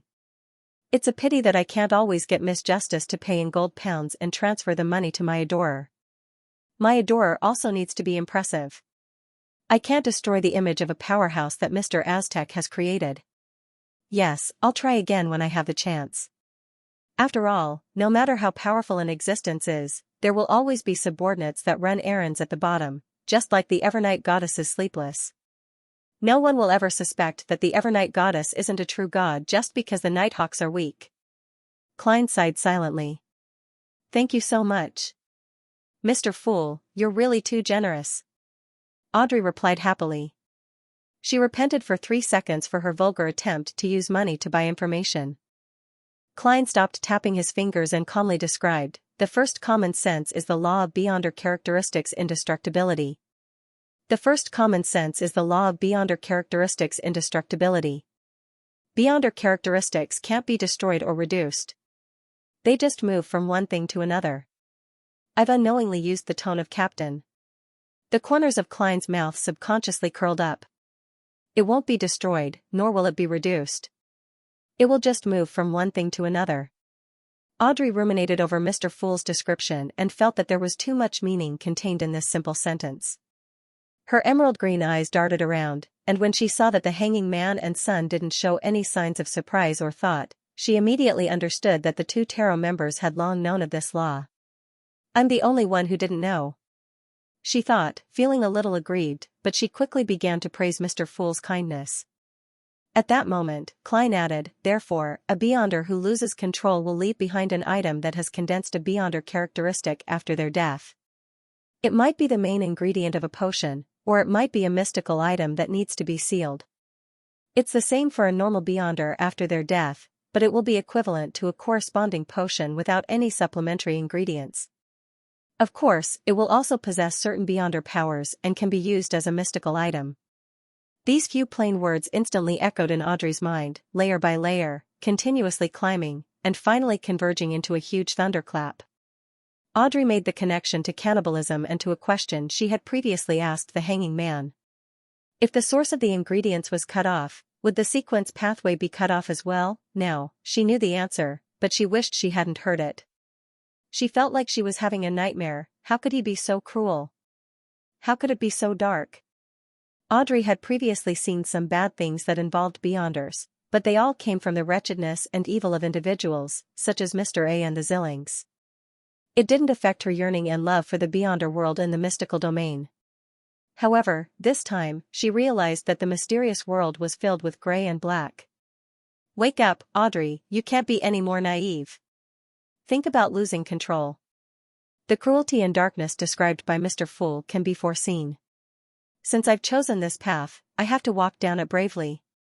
Audrey consoled herself with a few words, and her mood eased a little. She saw that the hanging man and Sun were only acting out of habit, as though they were very clear about what had just been said. Humph. Mr. the Hanging Man is so evil. He even wanted to exchange this information with me. This information is indeed worth a generous reward and is rather important, but that's only to us. In the eyes of Mr. Fool, it's just simple common sense. Audrey suddenly felt like laughing as her mood improved. She slowly put aside the various extreme examples she had just thought of. Klein wasn't surprised by the reaction of the three members.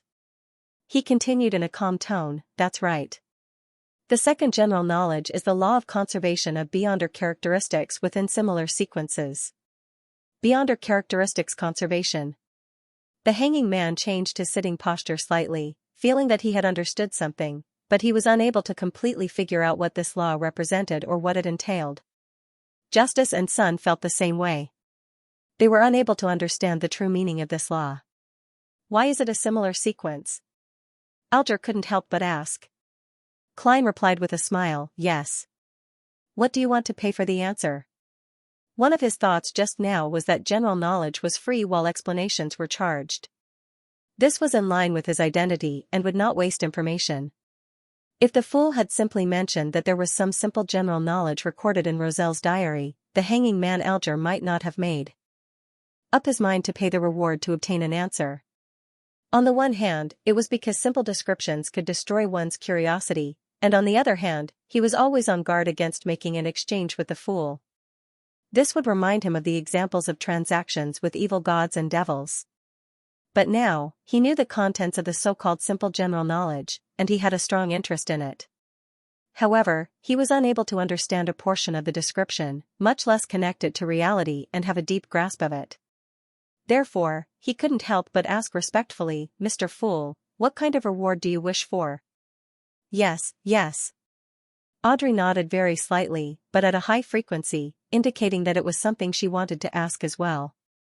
Although Sun remained silent and didn't use any other body language, the way he subconsciously looked at the fool explained everything. Klein, who was waiting for a similar response, smiled. "Information related to the secret order." Secret order. The Hanging Man Alger muttered to himself. He wasn't unfamiliar with this term. He had once received payment to explain many secret organizations to Miss Justice, including the Secret Order. Audrey and Derek subconsciously frowned. One of them was because their understanding of the Secret Order was limited to what the Hanging Man had told them, and the other was because they had never heard of such an organization. Klein had long expected Sun's feelings, so he wasn't surprised. According to his speculations, the area where the City of Silver was located had become the forsaken land of the gods after the first blasphemy slate appeared, which was a stage in the third epoch. It could even be a direct cause or manifestation of the cataclysm. As for the Zeradal family, they only appeared on the stage of history in the fourth epoch, and the creation of the Secret Order was something that happened in the latter half of the fourth epoch.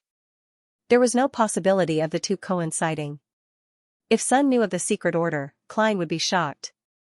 He would have no choice but to overturn some of his guesses and reconstruct his understanding of the City of Silver, the forsaken land of the gods, and the Zeradal family. After more than 10 seconds of silence, the Hanging Man Alger looked at the fool in the grey fog and deliberated. "I will accept this request and help you collect and investigate matters related to the Secret Order. Can you pay remuneration in advance?" It wasn't strange for an existence suspected of being a deity to be interested in an ancient and secretive organization. Alger didn't have any doubts about it. More importantly, after many gatherings, he gradually had a guess. It was that Mr. Fool's condition wasn't perfect. He might be in a certain predicament, and the various attempts he had made, as well as the actions of his blessed in the northern and southern continents, were all to free him from his restraints. This might even involve the great secret of why the seven deities would no longer descend into the real world after the fourth epoch. As this thought flashed through Alger's mind, he trembled as he felt like he had entered the realm of a deity. Upon hearing the Hanging Man's request, Klein leaned back in his chair and nodded slightly. "No problem. If the information you gather exceeds the value of the answer, I will compensate you in addition. As for what would be considered as exceeding the value of the answer, it's naturally up to the Honorable Mr. Fool to decide. It's fine if he has the ability to pay the additional remuneration, but it doesn't count if he doesn't have the ability." Klein silently added in his heart. Audrey's eyes lit up as she raised her hand. I wish to participate in this transaction. Klein smiled. Sure. Frankly speaking, his main target was actually Miss Justice. This was because she was a local in Bakeland, and she had also infiltrated several Beyonder circles. In the land of hope, she was more well-informed than him, who had just arrived at the capital, as well as the hanging man, who had been active at sea for a long time. According to the revelation from his divination, Klein believed that the clues to the secret order would appear in Bakeland, and not anywhere else. Sun listened silently and thought for a moment. I'm willing to use the compensation I've accumulated in exchange for the answer. In the previous three-way transaction, he had used the Sequence 8 telepathist formula in exchange for the Sequence 9 Bard formula. Klein had promised to compensate him, and his choice back then was to accumulate it for the subsequent potion formulas and main ingredients. Klein nodded and gave the explanation he had long prepared. The so-called similar sequences refers to the few pathways that can be interchanged at higher sequences. Let me give you an example. Sequence 5 Gatekeeper of the Death pathway, not only can he advance normally, he can also choose the Giant pathway, which is also the Sequence 4 Demon Hunter of the God of Combat pathway. This won't bring about the danger of losing control, nor will it lead to the accumulation of madness. It's not the same as consuming the wrong potion. Of course, if it's not a similar sequence, being half crazy is the best outcome. Interchangeable? Audrey blurted out, feeling surprised and delighted. She was surprised that the sequence pathways weren't completely fixed. They weren't only able to follow the original path. It wasn't like one had to pay the price of being half crazy or being unable to advance again if they wanted to change. In the 22 paths of the divine, there were special situations where there were sequences that were similar, and she was delighted that she would have the chance to choose again in the future. It was just like choosing products that she was interested in at Philip's department store. It was a beautiful experience, so that's how it is. Alger muttered to himself silently. He felt that he had suddenly understood many things and resolved many of the questions that had accumulated in his personal experiences. This information is too valuable. As expected of Mr. Fool. The so-called simple common sense is enough to shock most low and mid-sequence Beyonders and benefit greatly from it. He sighed inwardly.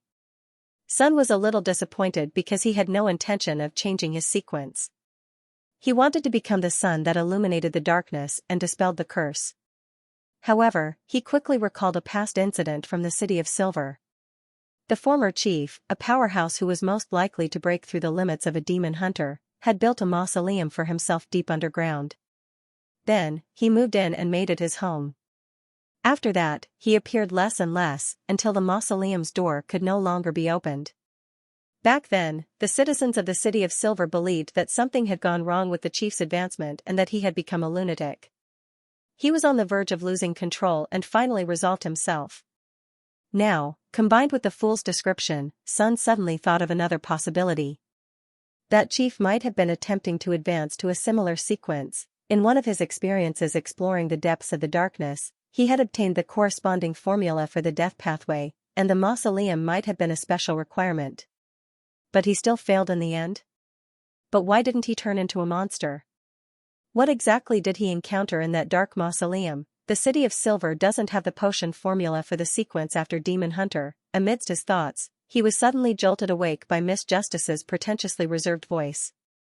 Mr. Fool, I would like to ask, which high sequence Beyonders can the spectator pathway be interchanged with? Sequence 4 Demon Hunter. That sounds pretty good. It suits me very well. It suits Justice very well. Audrey was very appreciative of the first high sequence Beyonder name she knew. I want to know too. In response to Miss Justice's question, Klein really wanted to answer it this way. Without waiting for him to speak, Audrey added in a weak voice, I can pay for the answer to this question. I can pay for the answer to this question. How much do you think is better? I think, your adorer will need a certain amount of funds. Having said that, she recalled how Mr. Fool's Blessed had easily killed Pirate Admiral Zillings, who possessed creeping hunger. He was clearly a high-sequence Beyonder, and she nearly blurted out, sorry, Mr. Fool, pretend I didn't ask. However, since he had already asked, he could not back down. All the best, Audrey. Perhaps the fool has weaker dependents? Audrey quietly bit her lower lip and silently encouraged herself. Gold pound sterling? Klein gave it some serious thought. Once the secret order has gathered enough information, we will proceed with this transaction.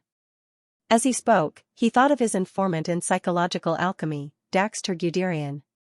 Captain and I are both. Sigh. Daxter's identity as an informant can no longer be verified. I don't know if this is a tragedy or a comedy. Unfortunately, I can't contact him anymore. Otherwise, it would be most convenient to obtain information from him regarding the spectator pathway. The corners of Klein's mouth curled up. All right, Audrey replied happily. Their conversation made the hanging man, who had attempted to ask similar questions, shut his mouth as he waited for enough information on the secret order to be gathered. After a few seconds of silence, Audrey turned her head to look at Mr. Fool and raised her hand slightly. After receiving an affirmative nod, she looked at the member opposite her and asked in anticipation, Mr. the Hanging Man, my information allowed you to finish off Vice Admiral Hurricane. Mr. Hanged Man, my intelligence allowed you to finish off Vice Admiral Hurricane. Have you prepared the complete pituitary gland of an adult rainbow salamander? This is one of the reasons why I returned to the sea. Alger nodded gently. I've already obtained the Beyonder ingredient you wanted. But how should I give it to you? How to give it to me? How to give it to me? Audrey was taken aback as she fell into deep thought. I can't directly report my address. Nor can I go through Zio and Furs. This will expose the fact that I'm a Beyonder. Yes, it's not impossible. Roselle the Great once said that when there are disadvantages to both choices, one should choose the lesser one. At this moment, Klein's heart stirred. He tapped the edge of the long table and smiled. Try? Audrey was instantly excited as she nodded in a reserved and elegant manner. I'll be happy to cooperate. As a spectator, she clearly remembered that Mr. Fool had only used attempts on two matters. The first was when he pulled her and the hanged man into this mysterious space, and the second was when he gave his honorific name, allowing the two of them to attempt a prayer. And the outcome was sufficiently successful, revealing some of his essence. What kind of experiment would it be this time? He was really looking forward to it. Audrey restrained her impatience and tried her best to be a qualified spectator. Try. The hanging man Alger tensed up as he was wary of the fool's suggestion. What did he want to do? What was his true purpose? Is this good or bad for me? As thoughts surged through his mind, Alger's mind surfaced the scene of Rear Admiral Hurricane Zillings rapidly rotting as he died. Finally, he lowered his head and replied respectfully, Your wish is my wish. By the side, Sun looked at the hanging man and then at Justice. He didn't understand why they were so sensitive about the so-called attempts. Klein's fingers that were tapping on the edge of the long bronze table paused. This experiment will make your trade simple and safe, and it will be sufficiently confidential. He turned his head slightly to look at the hanged man and said in an unhurried manner, Do you remember the sacrificial ritual described by Sun? Klein had deliberately mentioned this matter to show his magnanimity. He wanted to make it difficult for the members of the Tarot to imagine that the sacrificial ritual he was about to provide originated from Sun's description. It would be difficult for them to imagine that he had spent so much effort to scam a sacrificial ritual template. I remember. I've come into contact with this kind of thing before, Alger answered honestly, but his heart was filled with goosebumps. As Orthodox deities rarely responded to such rituals, since the fifth epoch, the word sacrifice was often equated with evil gods and devils. Thinking of the terrifying consequences that might result from this, the hanging man felt like he was walking on the edge of an abyss. If he wasn't careful, he would fall, be corroded, and be devoured. Klein followed his plan and didn't explain further. He nodded slightly. And said, My idea is for you to sacrifice the Beyonder ingredients to me through the ritual, and I'll bestow them to Miss Justice. Such a transaction would be beneficial to both of you. That works? Audrey was instantly dumbfounded, feeling that it had exceeded the limits of her imagination. But she quickly came to a realization and understood the advantages of this method, as well as the essence of a deity hidden beneath the seemingly simple operation. Mr. Fool is awesome. Our tarot is indeed different from other secret organizations. We, the tarot, are indeed. Audrey almost habitually said praise the lady, but in the end, she changed it to praising Mr. Fool. Honorable Mr. Fool, what do I need to do? He attempted to analyze the fool's true motives from the sacrificial ritual.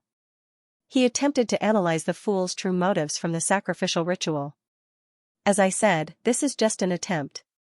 It might not succeed, so I need your cooperation.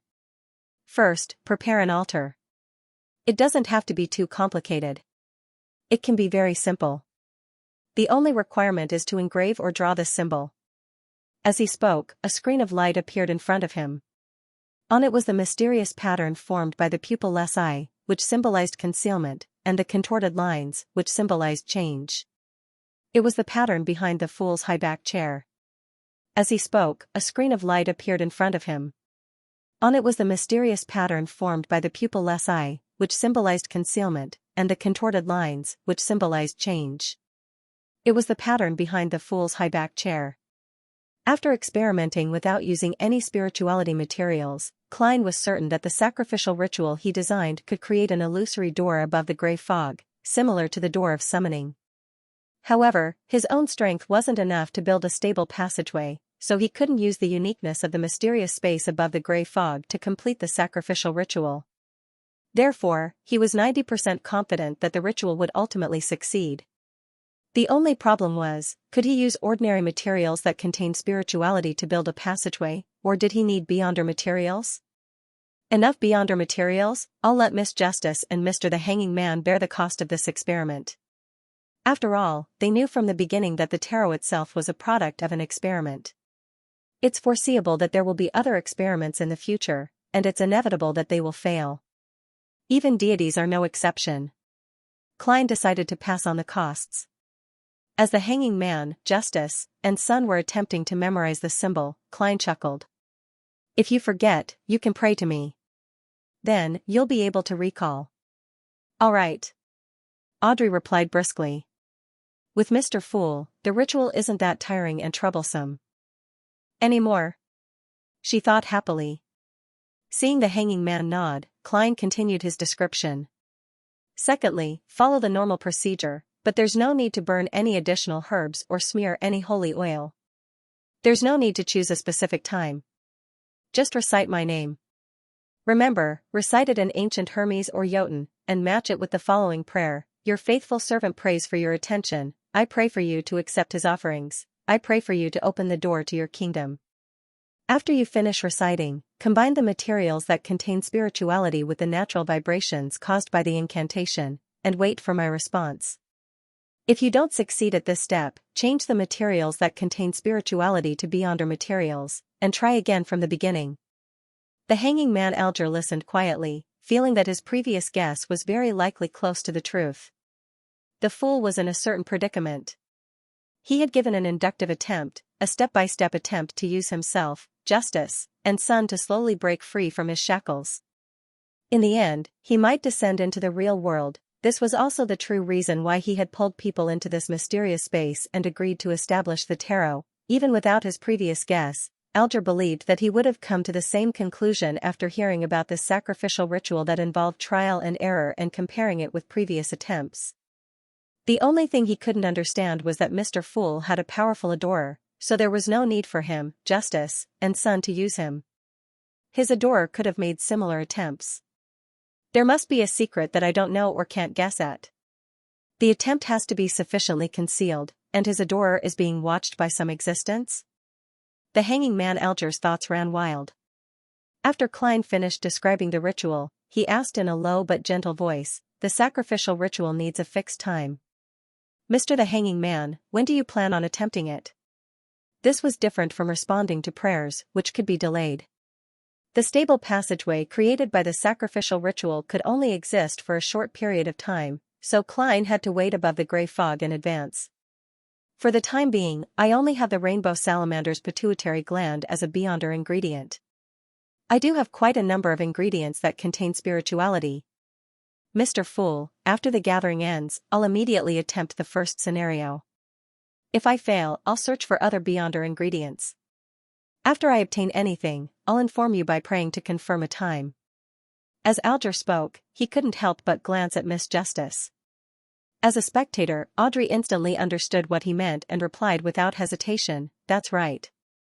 If you need to pay with additional Beyonder ingredients, I'll compensate you later." I can't guarantee that it's the specific ingredients you want." As expected of the rich Miss Justice. The fool Klein, who was sitting at the end of the long bronze table, couldn't help but sigh as he chuckled. Deal done. He looked at Justice and thought for a moment. When Mr. the Hanging Man's attempt succeeds, I'll tell you about the bestowment ritual. All right. Audrey was very confident in Mr. Fool's abilities.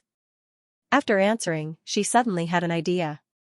She felt that the exchange of money could also be done through this method. Of course, the premise was that the attempt was successful. I wonder if items without spirituality will work. When the attempt succeeds, I'll ask Mr. Fool again. The corners of Audrey's mouth curled up as she imagined the beautiful future. Seeing that the topic of sacrifice and bestowment had come to an end, she deliberated for a few seconds before speaking again. Mr. Fool, I've found 2 ladies who are suitable for our tarot. They are both Beyonders, and they have their own circles and resources in Bakeland. Furthermore, they're sufficiently secretive and have good personalities. Are you willing to let them join the gathering?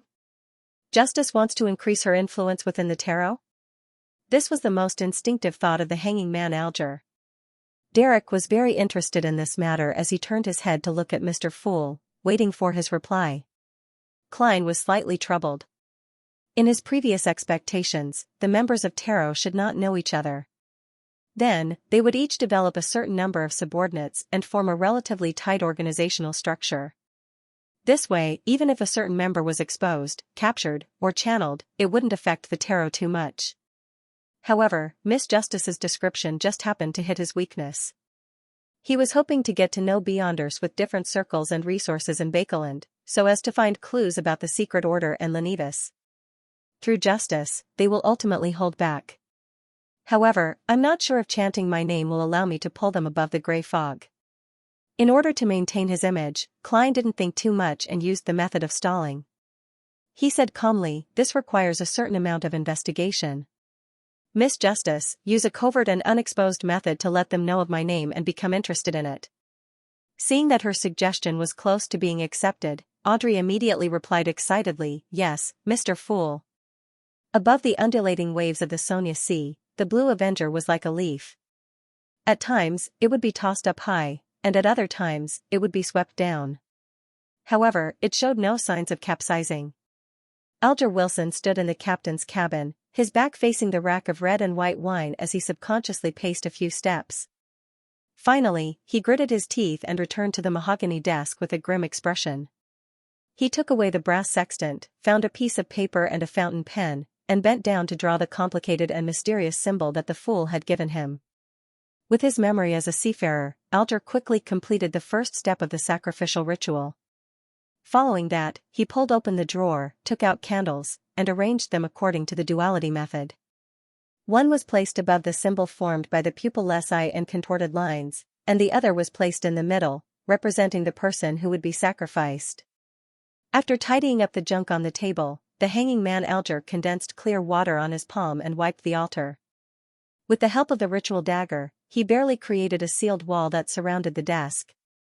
After doing all of this, he used his spirituality to light the 2 candles and took a few steps back in the dim yellow light.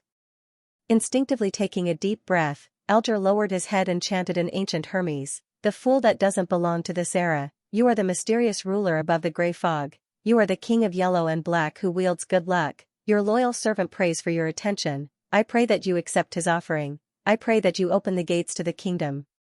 This ancient incantation echoed within the wall of spirituality, stirring up a spiraling gale that brought about the tremors of the powers of nature.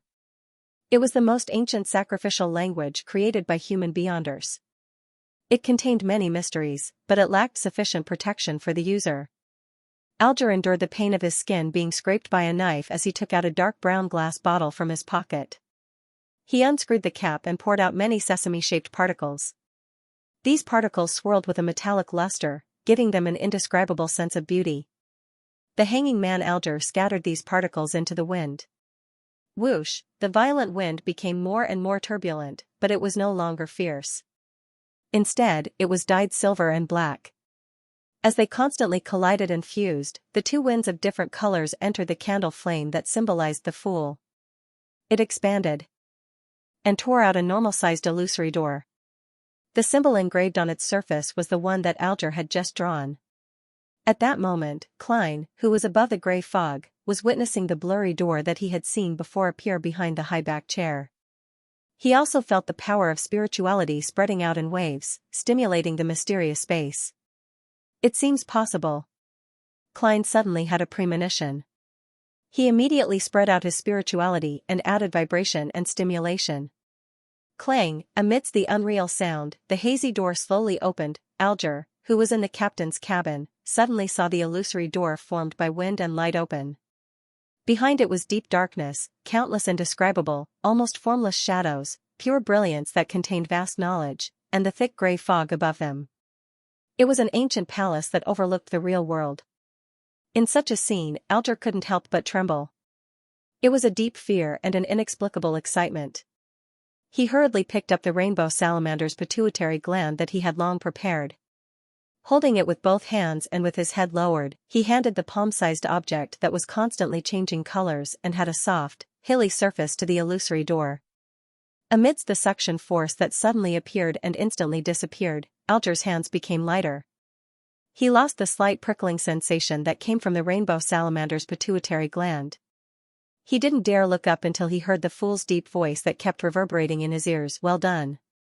"It's my honor," Alger replied without hesitation. He looked ahead again and saw that the illusory door had vanished. The gale had stopped, and the candlelight had returned to its original state. After extinguishing the candles according to the normal procedure and ending the ritual, the hanging man, Alger, sat down with a complicated expression. He muttered silently to himself. In the beginning, he could only pull people into the world above the gray fog. After a while, he could listen to prayers and respond. Now, he can accept sacrifices and bestow things. Mr. Fool is escaping his predicament step by step, and he's slowly entering the real world. This guess and conclusion made Alger afraid and worried, but he also felt a little hopeful. At least I'm a member of Tarot, one of the earliest members. He sighed. In the magnificent palace above the gray fog, Klein was playing with the rainbow salamander's pituitary gland. His face was reflected in various colors that constantly alternated. A tingling and numbing sensation came from his palm, and a strong sense of accomplishment filled his heart, making him reveal a genuine smile. In the future, the tarot will be even more magical. With a sigh, Klein extended his spirituality and transmitted his thoughts to the crimson star that symbolized Miss Justice. After returning to her bedroom, Audrey could no longer sit quietly by the bed. She would flip through the books beside her pillow from time to time, and at other times, she would look at herself in the mirror with a distracted gaze. She was looking forward to the completion of the hanging man's sacrificial ritual, but she was also afraid that the outcome would be a failure. Roselle the Great once said that I have to remain calm when I encounter something important. Audrey, come, take a deep breath or two. Or should I tease the dog? However, Susie can speak and think. She's a creature with pride, so I can't tease her. Audrey's thoughts wandered as she subconsciously rubbed an exquisitely dressed doll in her hand. After an unknown period of time, a thick gray fog suddenly surged in front of her, and in the depths of the gray fog was a high and mighty chair. The Fool sat there and said with a smile, "Miss Justice, the attempt has been successful." "Miss Justice, the attempt has been successful. Have you prepared the materials with spirituality?" "Awesome." As expected of Mr. Fool. Audrey threw the matter of the hanging man to the side and restrained her excitement. "Yes, I've always had similar ingredients with me." Even before joining the tarot, Audrey was the same. However, back then, she didn't know which ingredients contained spirituality. All she did was collect the various incense essential oil formulas and move them from her family's treasury. Klein nodded slightly. "When do you want to hold the ritual?" "The premise is that there are no Beyonders around." "Does a Beyonder dog count?" Audrey looked at the tightly shut door guiltily. "I can do it now." Klein tersely acknowledged. "The ritual's process is the same as what I described previously. but the prayer needs to be changed to, "Your faithful servant prays for your attention, prays for you to open the door to the kingdom, prays for you to bestow me with strength." In addition, use the dualistic ritual. Audrey recalled and resisted the urge to nod repeatedly as she began preparing for the ritual. When the illusory door opened and the scene that was even more dreamy than the starry sky appeared, Audrey felt her body and heart intoxicated. "This is the mysterious world I've always been pursuing. This is the feeling I've always wanted." She sincerely praised Mr. Fool. Its faith in the goddess, and its worship of Mr. Fool. Audrey silently defended herself. Immediately following that, she was surprised to see an additional item on the altar. It was a soft object that constantly changed color and was covered in ravines. The rainbow salamander's pituitary gland. Audrey was delighted as her eyes lit up, and she went forward to take it. However, her etiquette habits immediately controlled her as Audrey sincerely praised Mr. Fool once again. After the ritual ended, she impatiently went forward and carefully observed the Beyonder ingredient 5 times. Our tarot is a level higher than all the secret organizations. Audrey secretly felt smug. Then, she looked warily at the door, as if afraid that Susie would suddenly barge in. She had to continue working hard and immediately concoct the potion to complete her advancement. A few minutes later, Audrey had a bottle of constantly changing luster in her hand, as if it could illuminate the depths of everyone's hearts. She confidently drank the telepathist potion and successfully passed the phase of the Beyonder characteristics assimilation and advanced. Everything before her eyes seemed to become a lot clearer, and there was a lot more to it. Audrey skillfully used cogitation to rein in the dissipating spirituality. After her sequence stabilized, she smiled and walked briskly to the door. She let the golden retriever in and saw Susie's dog face reveal an obvious look of suspicion. "You've taken longer than usual." Susie didn't hide her thoughts. Audrey sat on a soft stool, laughed dryly, and changed the topic. "Susie, how do you think I should tell Zio and Fur something without exposing myself, and make them interested in it?" Before she finished speaking, Audrey began to seriously ponder over the mission that Mr. Fool had given her. Then, she looked at Susie, and Susie looked back at her. The human and dog fell into deep thought at the same time. After completing his predetermined goal, Klein returned to reality. After sleeping for an hour, he rushed out and spent £1 to buy a pair of gold-rimmed glasses, a wig, and various beards that could be pulled off and glued together. This was what he needed for his future disguises. Before dinner, he went to East Borough, which was the most chaotic and populated area. He rented a 1-bedroom apartment for 4 solely 3 pence a week. He paid 2 weeks' rent in one go, as well as an equivalent deposit, for a total of 17 solely. Only then did Klein make his initial preparations. East Borough also left a deep impression on him. Most of the places here were similar to Tingin's Lower Street, but the area it occupied was many times wider. The residents here wore old clothes that were considered decent. Many of them were dressed in rags, and they were sallow and emaciated. It was as if they would turn into beasts at any moment due to hunger and poverty. Therefore, in East Borough, gangs ran amok, and there were many cases. When he returned to Sherwood Borough, Klein felt like he had entered heaven from hell. In the next 2 days, he experimented with using his own spirituality to hold rituals and create charms. He stopped praying to the goddess and waited for the effects of the tiny advertisements to ferment and for the commission to come to him. Ding ding dang dang dang, the bell that was pulled by the rope kept shaking, and the sound spread throughout the spacious but relatively empty living room. Klein, who was sitting on the sofa reading the newspaper and studying the investment opportunities, stood up. He was wearing a white shirt and a black vest without a bow tie, looking very casual. "The first commission of my detective career? However, I can't always wait at home, waiting for missions to come knocking on my door. I have to get a guest book and hang it at the door with a fountain pen. That way, customers can write down the time of their next visit, allowing me to prepare in advance. But for a new detective who has just entered the profession and isn't famous, this basically means that there won't be a next time. Sigh, I can only trouble myself for the time being. Every morning, I have to divine if there are any missions for the day and roughly what time period it will be. Then, I can make arrangements based on that. Of course, I might miss a mission from a powerful Beyonder. So be it if I miss it. There's a high chance that it's a good thing, Klein thought as he walked to the door. He did not need to look through the peephole for the image of the visitor outside to naturally appear in his mind. One was an old lady wearing a black velvet bonnet. Her back was slightly hunched, her face was deeply wrinkled, and her skin was dry and yellowish. However, her dark dress was formal and very neat. Her sideburns were completely white, but her blue eyes were quite spirited. She was looking at the young man next to her, signaling him to ring the doorbell again. The young man was in his 20s and had a pair of eyes similar to the old lady's.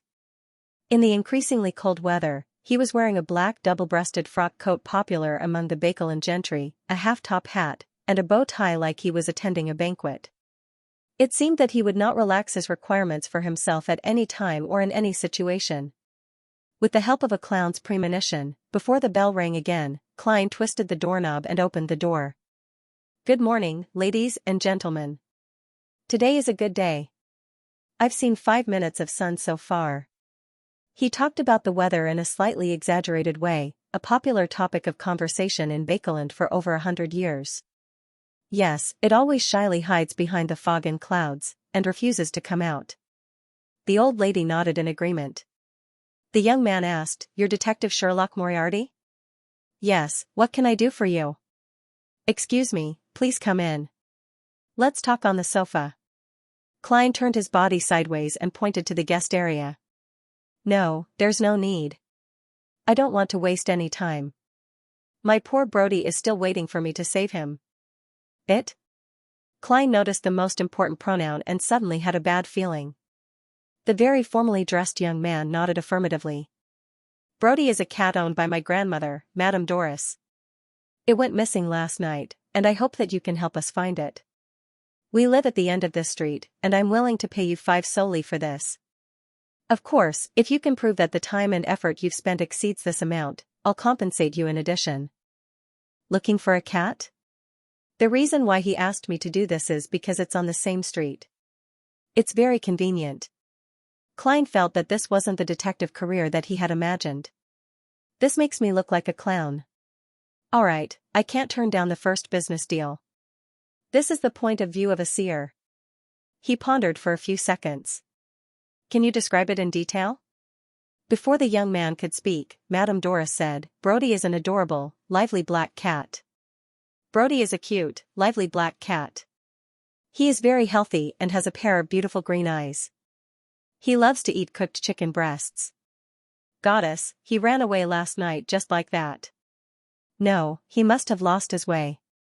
I put a lot of chicken breasts in his bowl, but he didn't want to come back and take another look." The corners of Klein's mouth curled up. "I'm very satisfied with your description, Madame Doris. I accept this commission. All right, I'll go to your house now. I need to find clues and traces. You should know very well that the core of inference lies in the details." Madame Doris didn't seek her grandson's opinion and immediately nodded. "You're the most proactive detective I've ever seen." "Deal." Klein put on his coat and hat, picked up his cane, and followed Madame Doris and her grandson to the streets. Unlike Tingen, many of the roads in Bakeland had been rebuilt with cement or asphalt. Even if it rained, it wouldn't be as muddy. While the old lady was leading the way, his grandson came to Klein's side and said in a low voice, "I hope you can do your best to find Brody. I hope you can do your best to find Brody. Ever since my grandfather and parents passed away, it became one of the pillars of my grandmother's life. After Brody went missing, my grandmother had mental problems. She even had auditory hallucinations. She always told me that she heard poor Brody screaming." Klein nodded solemnly. "I'll do my best. By the way, how should I address you?" Jürgen Cooper, a senior solicitor," the young man replied. Soon, they arrived at 58 Minsk Street and entered the dark house. "This is Brody's bowl. This is his favorite box. He always sleeps in it." Doris's wrinkled face was filled with worry and anticipation. Klein crouched down and found several strands of black cat fur in the box. He straightened his body and held the silver-inlaid cane with the hand that held the cat's fur. Klein's eyes darkened as he pretended to observe his surroundings and silently recited a divination statement. His hand quietly left the tip of the cane, but it didn't completely leave it, preventing Jurgen and Doris from noticing the fact that the cane was standing on its own. Then, the black silver inlaid cane tilted to the side. It fell very slowly and by a very small margin. Klein held the cane again and looked in that direction, carefully observing it for more than 10 seconds. Then, he took a step forward and walked over to an old cupboard. "Did you find any traces of Brody's departure?" Jurgen asked with concern. Old Madame Doris was also waiting for an answer. Klein didn't answer. He crouched down and pulled open the door at the bottom of the cupboard. Hell, a black cat scurried out, its tail raised high as it ran towards its bowl. "Brody! When did you get into the cupboard? How did you come to be shut up in the cupboard?" cried Mrs. Doris, surprised and perplexed. Jurgen turned his head in surprise and glanced at Klein. "How did you know it was in the cupboard?" Klein smiled and replied in a low voice, "This is reasoning." After gaining the friendship of Mrs. Doris and lawyer Jurgen, and receiving 5 solely as a reward, Klein returned to his rented 15, Minsk Street under the gloomy sky. Before he got close, he saw a figure pacing back and forth in front of his door. Another new business? Klein looked over and saw that the visitor was wearing an old overcoat and a round hat. He was a boy about 15 or 16 years old. Him? Klein immediately recognized him as the boy who was being chased on the steam metro the day he first arrived in Bakeland. The maturity and calmness he displayed at that time left a deep impression on Klein. What could he have entrusted me with? Klein mumbled as he walked over with a smile. Excuse me, are you here for me? The big boy was startled and hurriedly turned around. There was an unconcealable fear in his bright red eyes. He composed himself and said hesitantly, "You're Detective Sherlock Moriarty?" "Yes." Klein looked around and said, "Let's talk inside." "All right." Big boy did not refuse. After entering the house, Klein did not take off his coat. He only took off his hat and put away his cane. He led the boy to the guest area and pointed at the long sofa. "Please sit down. How should I address you? What do you want to entrust me with?" "You can call me Ian." Big boy looked around, and after a few seconds of silence, he said, "I was hired by another detective, Mr. Zriel Victor Lee, to help him gather some information and intelligence." Klein sat down and clasped his hands together. "Your commission is related to your former employer?" "Yes." Ian nodded solemnly. "A few days ago, I suddenly realized that I was being followed with ill intentions, so I thought of a way to shake them off." I believe Mr. Moriarty witnessed this scene. The moment I saw you, I recognized you as the gentleman who sized me up on the subway that day. This level of observation isn't much worse than a spectator's. Could it be that he was born with a special type? Or are they beyonders? Klein activated his spirit vision and took a few glances at Ian, but he didn't find anything strange. He nodded and calmly replied, "That's right. I'm impressed by your response." Ian didn't dwell on this matter. "I suspected that my encounter had something to do with Mr. Zriel, so I went to visit him at his place. I found that it looked normal, but many of the hidden mechanisms that indicated that someone had sneaked in had been triggered. Since that day, I haven't seen Mr. Zriel again. I suspect that something has happened to him. I tried to call the police, but he hasn't been missing for the required number of days. I tried to ask the other detectives I know for help, but they all rejected me. The reason was that they had just seen Mr. Zriel at a gathering of their colleagues. This surprised me because I used the agreed method to contact Mr. Zriel, but I didn't get any response." Klein listened carefully and asked, "What's the matter?" "So, you suspect that the Zriel the detective saw was someone else in disguise?" Ian held his brown round hat and replied as though he had already thought about it. "That's a possibility, but I think it's too difficult. It's so difficult that it requires a lot of risk. The party is held at night, and the lights aren't that bright, but most of the people who participate are detectives with keen observation skills. It's hard to hide from them with just wigs, beards, and makeup. Perhaps some beyonder power can do it. Just like what creeping hunger has." Klein's question had a tiny trap. He wanted to determine if Ian had come into contact with beyonders or if he had a certain level of understanding of mysticism from his answers, facial expressions, and body language. The preliminary answer was no. Ian saw Detective Moriarty nod slightly in agreement with his reasoning, so he continued. I believe that the person those detectives saw was Mr. Zriel, but he's not free. He's under the strict control of someone else, so he can't send out a message for help. The reason why he didn't respond to my contact was to alert me so that I could find someone to help rescue him. A reasonable explanation. Klein unclasped his hands and sat back a little, making himself look more relaxed and more confident. Ian was silent for more than 10 seconds before he solemnly said, Don't worry. I want to entrust you to investigate Mr. Zriel and confirm his current condition. That's all I need. Considering that the other party was a semi-professional who helped detectives gather intelligence and information, Klein was interested in befriending him.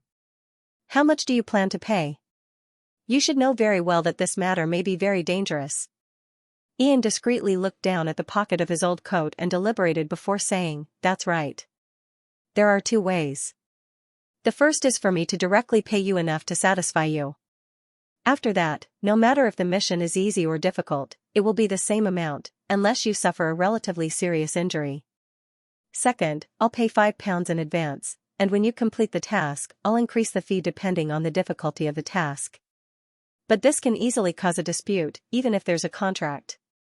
Klein pretended to think for nearly 30 seconds before he said in a deep voice, That's right. Maybe we can do this?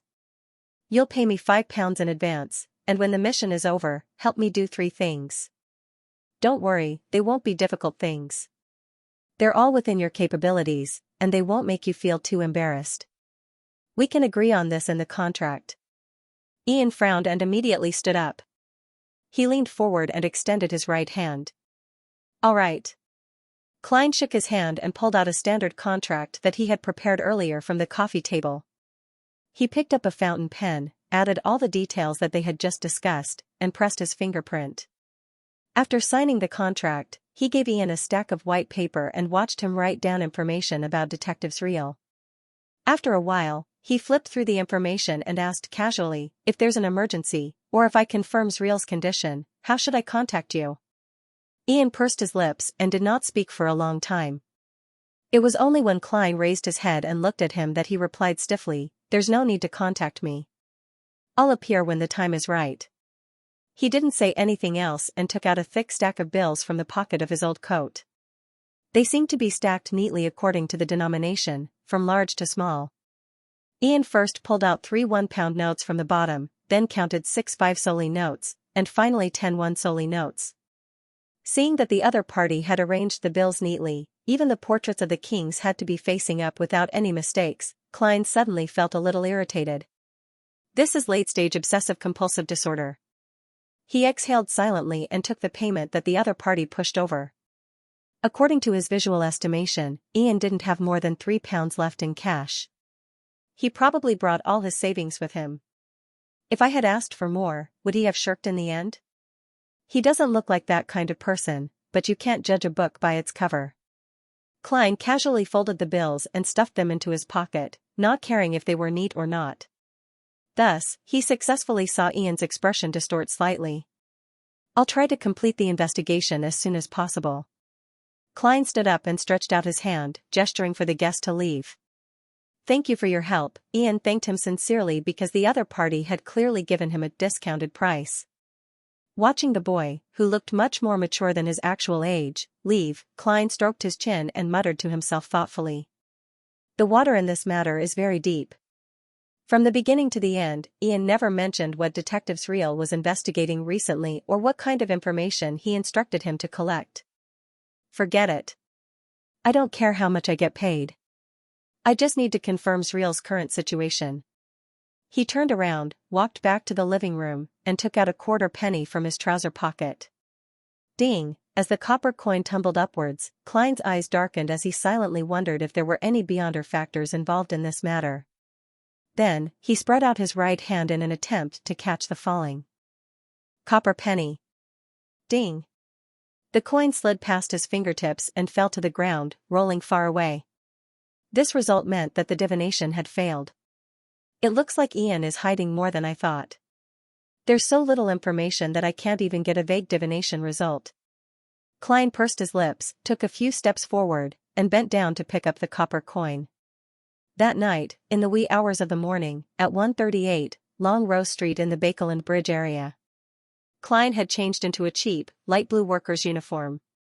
His mouth, chin, and cheeks were covered in a black beard. At first glance, he looked rough and barbaric. He wore a dark cap, the brim of which was pressed down so low that it almost covered his eyes. This kind of hat originally belonged to the hunters of the Republic of Intis. It was different from the traditional deer-hunting hats of the Kingdom of Rouen, but it had recently become popular among the middle and lower classes of Bakeland. Hiding in the shadow of the Intis sycamore tree by the side of the road, Klein used the elegantly designed gas street lamps to size up the house opposite. That was Zriel's house. The detective was from Southville, where his parents, relatives, and friends were. He traveled alone in Bakeland and gradually became famous. He was still a bachelor and only hired 2 temporary maids. They were the kind who came to clean every 3 days, and he didn't need to worry about food and lodging. At this time, there was no light in the townhouse he rented. It was pitch black. Klein untied the silver chain in his left wrist cuff, allowing the topaz pendant to fall naturally. "There's danger inside. There's danger inside." After repeating it 7 times, he opened his eyes and saw the spirit pendulum spinning clockwise, but very slowly. "There's danger, but it's not serious." Klein whispered and once again confirmed the tarot cards, self-made charms, and holy night powder he was carrying. After doing all of this, he looked around and, in the dead of the night, nimbly flashed across the house. Zriel's house didn't have any verandas, gardens, or lawns. It was directly next to the road. Klein circled to the side, followed the water pipe, and easily climbed to the small balcony on the 2nd floor where the clothes were hung. Following that, he took out a tarot card, stuffed it into the gap, and opened the door to the corridor. Following the layout of the house that Ian had drawn, Klein's footsteps were almost silent as he arrived outside Zriel's bedroom. He tapped his left molar, activated his spirit vision, and looked inside through the wooden door. Spirit vision could penetrate obstacles without spirituality and see the colors of auras, but this was closely related to one's standards. Klein could currently observe through the wooden door, but he couldn't overcome the stone wall, and what he saw wasn't too clear. In his line of sight, there were 3 human-shaped auras in the bedroom behind the door. The colors were hazy, and they were located in different positions. There are 3 people lying in ambush. In order to capture Ian, or someone else? The bedroom isn't big. Klein stood in the darkness, calmly considering the results of his observations. At this moment, he suddenly retreated towards the balcony, his footsteps still very light. Returning to the balcony, Klein took out a thin silver piece from his pocket. This was the slumber charm he had tried making in the afternoon. He didn't pray to the Evernight goddess. Instead, he held a ritual with himself, the fool that doesn't belong to this era, and then entered the world above the gray fog to respond. As this method was difficult to mobilize the power of the mysterious space above the gray fog, Klein could only respond with his own spirituality. In the end, the charm he made was worse than a normal one, but it was better than the one he made with my name. It was barely enough.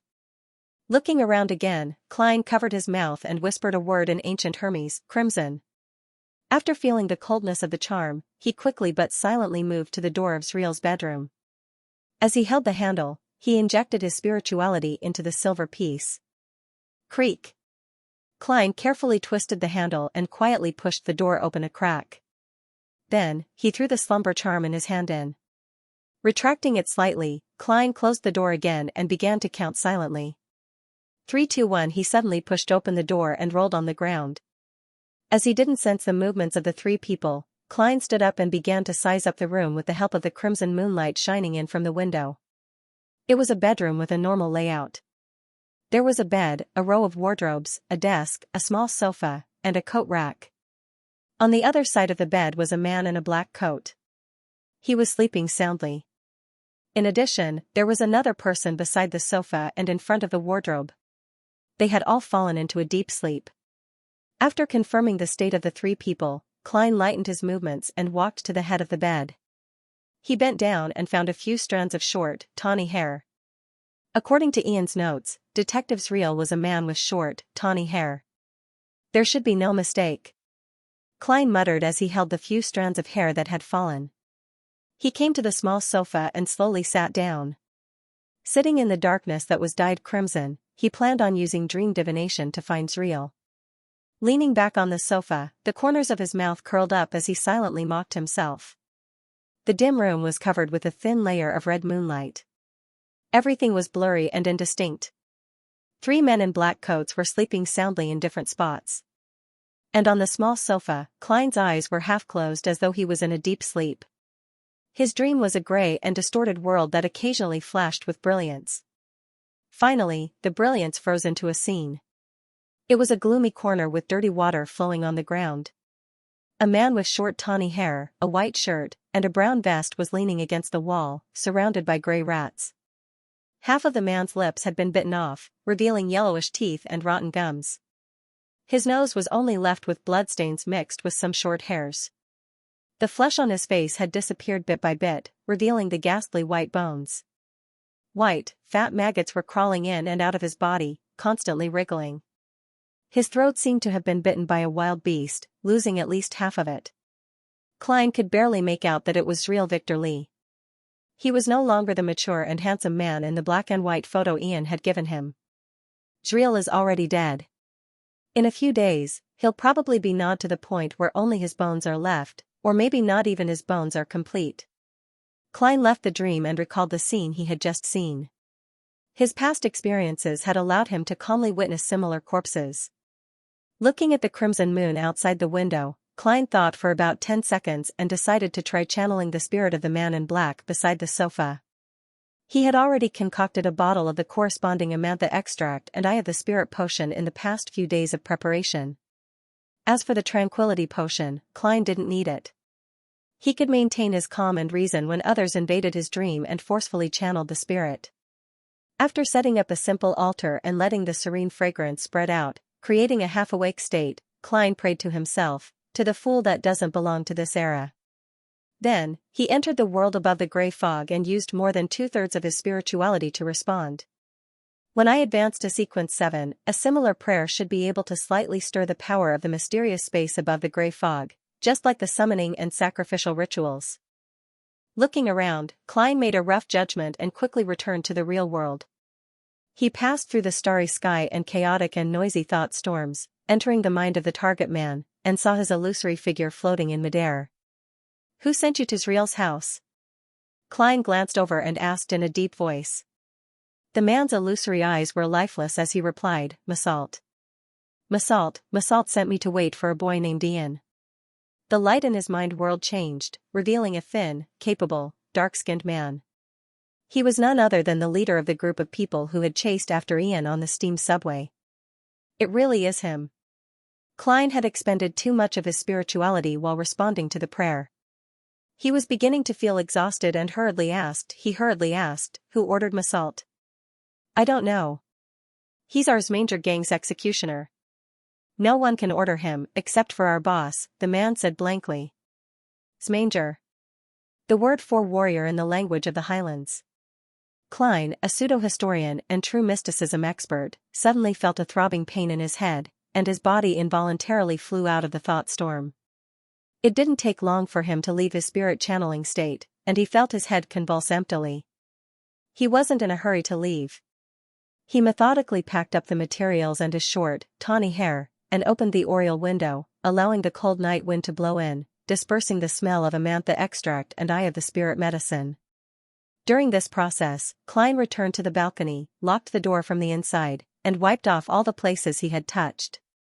When Zriel's bedroom returned to its previous state, he pressed his chest and bowed to the 3 men who were still sleeping soundly. Straightening his back, Klein put on his gloves and, with a leap, nimbly flipped to the oriel window. He tiptoed and used the abnormally narrow space to stand steadily. He lifted the vertical latch up and used the tarot card to block the bottom. Using his clown powers, he felt the details and adjusted his balance. After a few seconds, Klein slowly pulled out the tarot card. The vertical latch stabilized in place and didn't fall down. Whoosh, he first closed the half of the window that didn't have a latch. Then, he dashed over and pushed inwards with his right hand, closing the other half of the window. This action was so fast that the latch didn't fall until it vibrated, accurately inserting itself into the matching metal hole. Clang! A sound that couldn't be eliminated sounded, like a strong gust of wind hitting the surface of the glass. Klein knew that the three men in the bedroom would slowly wake up, so he didn't delay any further and jumped onto the street. The height of the second floor wasn't dangerous to him at all. However, he couldn't maintain his silence when he landed, so he also created an inconspicuous commotion. Klein quickly left the vicinity and left Rose Street, but he didn't directly take a rental carriage back to Cherwood Borough's Minsk Street. He took a few turns and headed for the neighboring East Borough. In the cold night, the wind was biting into his bones. Klein shivered and decided that he needed to wear a sweater for his future operations. He decided to buy charcoal in the next few days so that the fireplace could be used to its fullest potential. After an unknown period of time, he entered East Bakeland based on his intuition, without a map. There were very few gas street lamps here, and only one or two could be seen from afar. If it wasn't for the fact that the dark clouds didn't cover the crimson moon tonight, Klein believed that many sections of the road would be so dark that he couldn't see them clearly. As he walked, he suddenly saw pairs of eyes appear in the deep darkness in front of him. Stooped figures appeared one after another. They swayed over from a blurry distance in silence. Zombies? Klein suddenly stopped, reached out to grab the Requiem charm and tarot cards, and quickly activated his spirit vision. He saw the colors of the unhealthy and weak auras, as well as the appearances of the figures. These were all living people, normal living people. However, their expressions were numb, their eyes hollow, and their movements weak. There were both men and women. It's almost past midnight. Why are they still walking on the streets? Puzzled and wary, Klein leaned to the side and walked past the group of people. But soon, he encountered a second and third wave. It was the same numbness and pain. He frowned slightly and was about to ask when he suddenly heard a series of curses in front of him. Get up. All of you, get up. You sons of B***cheese. The streets and parks aren't for you fellows to sleep in. Klein was taken aback as the corresponding words of the poor law surfaced in his mind. He understood what was going on. He had experienced the same thing before. Phew. Klein exhaled, quickened his pace, and walked towards his one-bedroom house on Black Palm Street in East Borough. There, he slept for 2 hours and regained some of his spirituality. Then, he went out again and broke off a withered tree branch to use as a dowsing rod. The location of Zriel's corpse. The location of Zriel's corpse. After repeated divinations with the help of his short tawny hair, Klein walked for a long time before he arrived at a corner of East Borough. There was a sewer entrance. After the Great Plague 12 years ago, the Ruan Kingdom had gradually established an advanced sewer system in the capital, surpassing the Roselle legacy of the Republic of Intis in one fell swoop. Removing the lid, Klein held his breath and climbed down the vertical metal stairs. As it wasn't a custom-made suit, it didn't have many pockets, so he couldn't carry too many items. He had abandoned the Quelaag's oil he had learned from Fry. The Quelaag's oil that refreshed his mind and eliminated odors was extremely regretful. 10 seconds later, Klein's feet landed on the ground and he felt the stickiness of the ground. The feeling of filth caused goosebumps to appear on his arms and body, but he could only endure it and continue walking forward in the empty and quiet sewers. There was a fork in the road ahead. One of them was relatively hidden, and there was a thick stench that was more disgusting than the others. Klein turned around and walked all the way to the end, where he saw dense spots of spirituality and aura colors. Without the use of candles, his eyes, which had activated his spirit vision, directly reflected the gloomy corner, as well as the rotting corpse that had been gnawed to pieces. This was identical to the scene he had seen in his dream divination. Squeak, the gray rats scattered in all directions, but some of them stayed in place, unwilling to leave and unwilling to part with their food. After confirming that it was real, Klein only hesitated for a moment before quickly setting up a mediumship ritual. If there's nothing wrong with Ian's description, Zriel has only been dead for a few days. I should be able to obtain some superficial information through mediumship, he thought confidently. Whoosh, as the wind swirled and the wall of spirituality was established, the rats all fled. Klein carried out the ritual step by step, just like before. Zriel's cause of death. Zriel's cause of death. As he recited it over and over again, Klein's eyes turned black. His pupils and the whites of his eyes disappeared, and he quickly entered a dream with the help of cogitation. However, nothing appeared in the foggy, illusory world. Klein opened his eyes, frowned slightly, and made a judgment. The mediumship failed. Someone has dealt with Zriel's spirit. There's a beyonder involved in this matter. He disguised himself as Zriel, and none of the detectives were able to see through him. This also proves this point. After some thought, Klein made a decision. He would stop here and not get involved any further.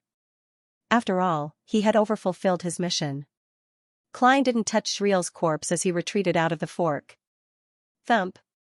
Thump. Thump. Suddenly, a sound came from afar, echoing in the empty and cold sewers. Klein listened for a few seconds before decisively retreating to the exit along the dirty cement road on both sides of the sewage river. To him, there was no need to take risks for matters that didn't involve him. After climbing out of the sewers, Klein closed the metal lid again and cleaned up the surroundings before returning to the one-bedroom apartment he rented in East Borough. He changed his clothes and removed his disguise. Then, he put on his gold-rimmed glasses and walked to another street. He took a rental carriage and returned to Sherwood Borough at 3 a.m. in the silence and cold, but it wasn't Minsk Street. After that, Klein circled around and confirmed that no one was following him before entering his house. He slept until the sky was bright and the doorbell jingled. He suddenly sat up, put on his shirt, buttoned up his vest, and quickly went down to the first floor and opened the door. And before that, the premonition ability of the clown sequence had already allowed him to naturally outline the visitor's image in his mind.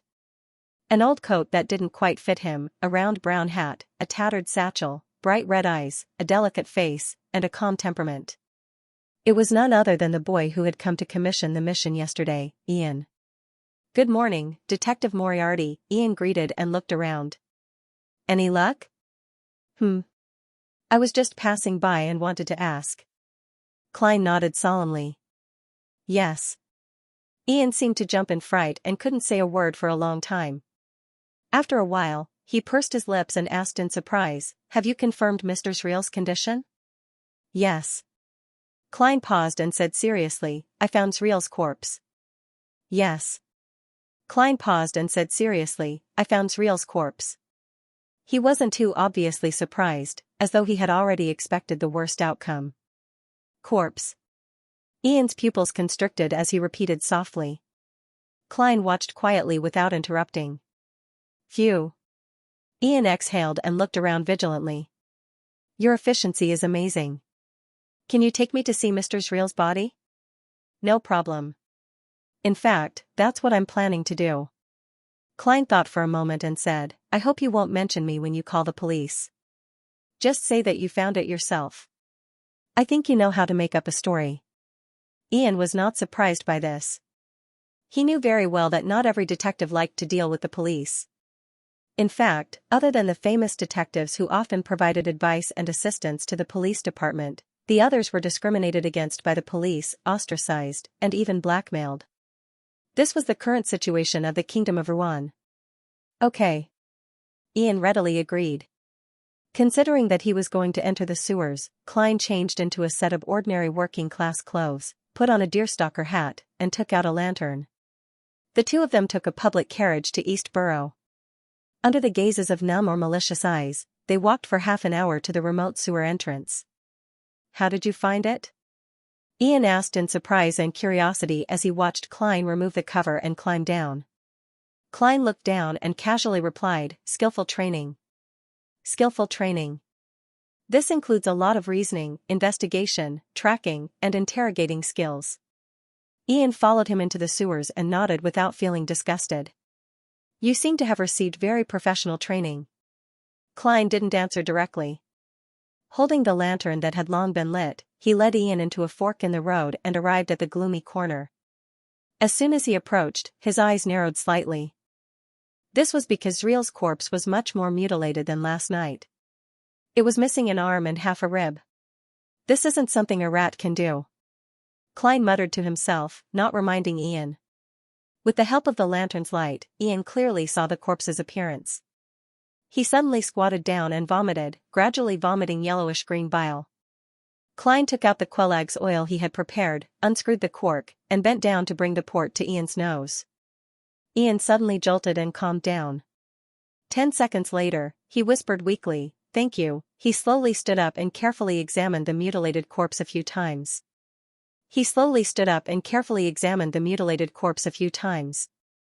"I'm sorry," Klein replied politely. "I suggest you call the police." "Okay." Ian nodded indiscernibly and followed him back to the surface. Ian nodded indiscernibly and followed the other back to the surface. "My mission ends here. You decide what to do next." "My mission ends here. You can decide for yourself what to do next. I still owe you 3 things. You can tell me now." "I still owe you 3 things. You can tell me now." "Actually, I've only thought of one thing for now." Klein answered frankly, "I want to know where I can get a gun and bullets without needing a permit to use all types of weapons." Ian said without thinking, "The Bakeland Bridge area, Iron Gate Street, the Brave. Backland Bridge area, Iron Gate Street, Braveheart's Bar. Find Kasper's Kalinin. Say that old man introduced him." "Alright, we'll talk about the remaining 2 things later. I have a feeling that we'll meet again." Klein nodded, pretending to be relaxed. Ian glanced at him and remained silent, not saying anything. The 2 of them separated and headed for different streets in East Borough. The remote area returned to silence once again. After walking for a while, Klein suddenly turned around and retraced his steps. Then, he hid in a hidden corner and peeked at the entrance to the sewer. After waiting for 2 to 3 minutes, he saw Ian return silently and look around warily. Klein retracted his gaze in time, leaned his back against the wall, and listened for any movement. He heard the sound of the metal cover being removed and heard someone climbing down. Cautiously poking his head out, Klein found that Ian had re-entered the sewer. "Is there a clue or an item hidden on Zriel's body? The water in this matter is indeed deep." He nodded thoughtfully. Having satisfied his curiosity, Klein didn't stay any longer and left for real. He planned to look for Kasper's Kalinin in 2 days. Around tea time, Viscount Glaint's home in Empress Borough. The door to the study was tightly shut, completely separating the 4 people inside from the guests participating in the salon outside. "Zio, Furs, this is the reward you deserve." Audrey, who was wearing a pale yellow dress with many lace decorations, pushed a bulging envelope to the 2 ladies across the desk. Zio wanted to say something polite, but her hand had already grabbed the envelope and felt the weight of the money. She had no choice but to say sincerely, "Miss Audrey, thank you for your generosity. Your honesty makes you even more beautiful." As she spoke, she untied the thin thread around the envelope and saw the notes inside. They were uniformly colored notes with black patterns on a gray background. They were thick and exuded a special ink fragrance, one that made one feel relaxed. £10. Zio pulled out a note and confirmed the denomination. Beside her, Furs, who looked like she didn't care about money, had come over at some point in time. This, at least. Zio observed the thickness and tried to figure out how many notes there were. She couldn't help but exchange a glance with Furs and saw the surprise in each other's eyes.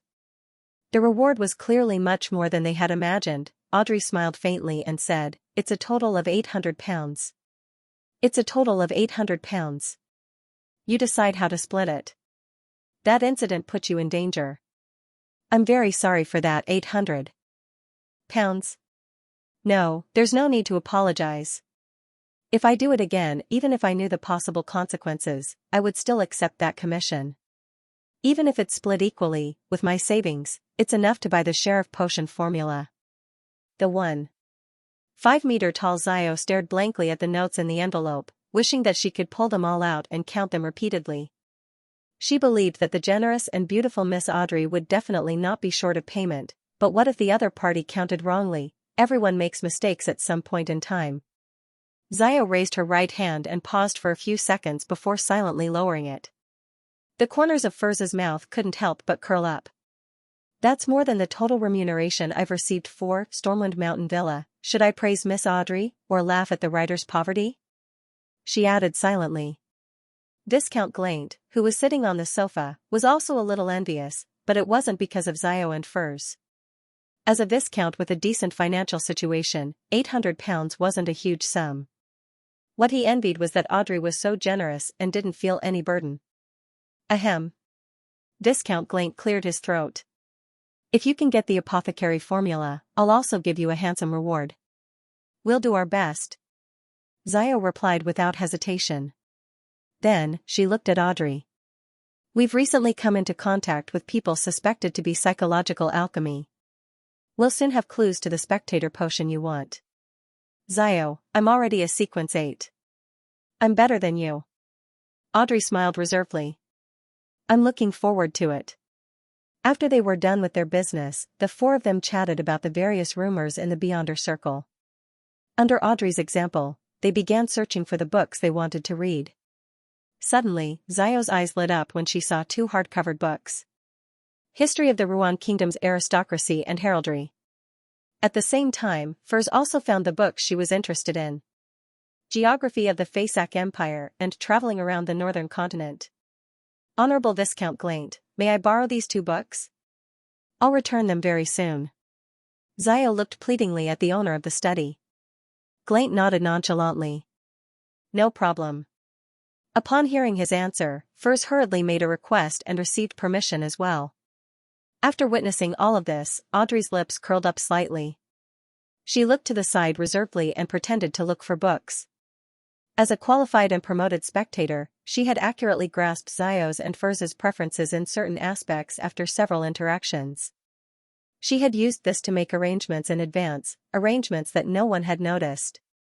Making the person being guided feel that it was their own will was the embodiment of a spectator's ability. In the evening, Xiao was curled up on the sofa, facing the fireplace.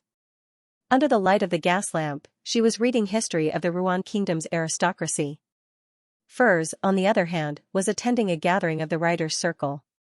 After reading for a while, Xiao suddenly felt that the hard cover was a little strange. She carefully checked it and found the interlayer. She found an ancient piece of paper. The front of the paper was covered with the special symbols created by Roselle the Great, and on the back was written a paragraph in ancient Hermes. Viscount Glaint's ancestor deciphered some of Roselle the Great's special symbols? Xiao suddenly became excited. She struggled to decipher the ancient Hermes text and silently recited, "The fool that doesn't belong to this era, the mysterious ruler above the gray fog." End of chapter 227. Don't forget to subscribe, like, and share the video to support the channel.